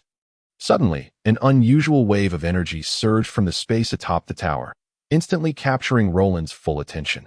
Furrowing his brow in observation, he cautiously released a surge of soul energy, forcefully injecting it into the upper space of the tower. Moments later, a sound akin to shattering glass erupted, causing Roland's eyes to widen in astonishment. Unbeknownst to him, A faint blue hidden door had materialized at the pinnacle of the mage tower, and it was evident that this was an undiscovered space, shrouded in mystery, with no one privy to what lay concealed behind that door. After the initial shock, a composed Roland quickly descended into contemplation, while the entire mage tower once again fell into a profound silence. Chapter 47. The relics of the necromancer. Upon discovering the hidden door atop the tower, two concepts instinctively emerged in Roland's mind: treasure and danger. Typically, the things that mages deliberately conceal fall into two categories: that which they hold most dear or that which they dread most. As for which of these scenarios lay behind the hidden door, Roland remained utterly unaware. Following a tumultuous internal struggle, curiosity ultimately prevailed. Did not a great mage once proclaim that curiosity is the key to unlocking success? Thus, after calming his thoughts, Roland silently summoned the soul energy within him and gently pushed open the concealed door. That a gentle azure glow flickered, as if ethereal ripples unfurled within the space, and Roland's form vanished as though he had never existed. When Roland reopened his eyes, he found himself in an entirely unfamiliar realm. This was an alternate space isolated by spatial magic, and to wield such sophisticated spatial magic required at least the mastery of a magic saint. Clearly, the architect of this space was an exceptionally accomplished spatial magic saint, rather than the previous master of the mage tower, that formidable fire mage. Within this alternate space, there was nearly no light to be found, compelling Roland to rely on the power of his soul light for illumination. If the soul god Baikasha were to learn of this, he would undoubtedly deride and mock Roland, for a mage who treated soul light as a mere magical lamp was, if not unprecedented, at least without peer in history. Nevertheless, the illumination provided by the soul light was indeed remarkable. The orange glow ascended gently, instantaneously illuminating the entire alternate space. Upon closely inspecting the arrangement of this space, astonishment washed over Roland's face. In truth, this hidden alternate space at the tower's summit was not particularly expansive, merely twice the size of Roland's bedroom. Yet, what left him utterly astounded was the grotesque configuration of this alternate space. Unreservedly, it resembled an interrogation chamber of a prison, filled with chilling and terrifying instruments of torture that instilled a sense of dread. Scattered across these implements were dark purple and black stains, which, if Roland's deductions were correct, were remnants of blood. However, due to the passage of time, these traces had merely crystallized into desiccated marks. Upon reaching this point, a cold sweat had already begun to bead upon Roland's brow, and a chill coursed down his spine, as if the temperature of the entire space had plummeted by 3 degrees. "Oh, heavens, what manner of place is this?" he murmured weakly to himself, a hand pressed against his forehead. As the weight of the scene before him bore heavily upon his heart, unconsciously, he moved forward, seemingly intent on scrutinizing the entirety of the space. Suddenly, Roland stumbled over something, lurching forward a few steps before barely managing to regain his balance. At that moment, a sound akin to shattering echoed from beneath his feet, as if something had been crushed by his inadvertent kick. When he turned to examine the source of the noise, he nearly lost his lunch from the sight before him. What had tripped him was none other than a skeletal remains of a long-deceased being. Under Roland's unintentional tread, this ancient skeleton, having endured the passage of years, could no longer withstand the burden and had completely fractured. The ghastly skull had been reduced to fragments, its features utterly obliterated. Closing his eyes, he composed himself, and soon returned to a semblance of normalcy. Having inherited the energy of souls, Roland was no longer the frail youth he once was. Along with his newfound strength, his willpower had likewise been fortified. Slowly opening his eyes, he resumed his usual demeanor, his gaze calm yet profound, reminiscent of a frigid spring in winter, inscrutable to any who might gaze upon it. His exquisite features radiated an unparalleled confidence, a perfect amalgamation of composure and acuity, forming a unique aura within him. Once he set aside his superficial fears, he began to perceive the deeper layers of information surrounding him. Amidst the shattered bones lay scattered instruments of torture forged from fine iron, unmistakably the work of dwarven smiths. Given the exquisite craftsmanship, illuminated by the light of the soul, the iron tools glimmered, emanating an inexplicable wave of energy. Unable to restrain his curiosity, Roland reached out and brought one of the instruments closer, examining it with great care. Indeed, upon the instrument, he discerned a series of intricate and profound magical arrays, what appeared to be a set of anti-magic formations. These formations were a powerful legacy passed down along the Soth Road, originating from mysterious and potent spatial magic, designed to sever the flow of other magical elements. Once inscribed upon certain objects, these extraordinary arrays would render the bearer incapable of wielding magical energy. However, it was said that this enigmatic formation had been lost to time, and Roland could scarcely believe his fortune in encountering it here. Regardless of what the outcome of his exploration might be, he would not depart empty-handed. The discovery of such a long-lost magical array was more than sufficient to satisfy him. If nothing unforeseen arose, Roland could boldly assert that the owner of this skeletal remains was assuredly the individual whom this torture chamber had meticulously entertained. Carefully selecting the instrument, he treated it as a precious treasure, placing it within his storage ring. Just as he was about to rise, a sudden escaped his lips, prompting him to crouch down once more. Among the heap of fragmented bones, he uncovered something rather intriguing, a femur, marred with cracks, evidently the very bone he had just shattered. There was nothing particularly odd about this, yet Roland's keen eye caught sight of something nestled within the fissures, suggesting that other items were concealed within the bone itself. Suppressing his intrigue, he gently cleared away the shattered fragments. From within the femur tumbled forth 3 objects: a finely crafted iron shard the size of a thumb, a blood-red sphere the size of an eyeball, and a shapeless mass of pitch-black substance. What on earth is this? Astonishment painted Roland's face. He had never imagined someone would hide items within their own leg bone. Setting aside the peculiarity of the objects, the mere sight of such an eerie tableau sent shivers down his spine. Yet, one thing Roland could ascertain was that the 3 items concealed within the femur were undoubtedly of great value. From the present circumstances and the horrific instruments of torture, one could surmise that the fate of the skeletal owner was likely deeply intertwined with these 3 objects. With no time to investigate what these items might be, Roland quickly placed them into his star ring. Once he had left this foreboding space, he would have ample opportunity to examine them. The ominous atmosphere surrounding him was fraught with danger, and Roland had no intention of lingering longer than necessary. He would not tarry even a minute more if it could be avoided. Having already shattered the bones and unearthed peculiar items, he felt liberated to scour the limited space further.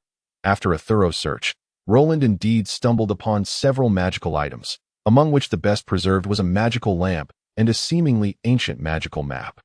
The design of the lamp was remarkably archaic, unmistakable as a relic from a bygone era, albeit the stored magical energy had been depleted, requiring a new magical core to function again.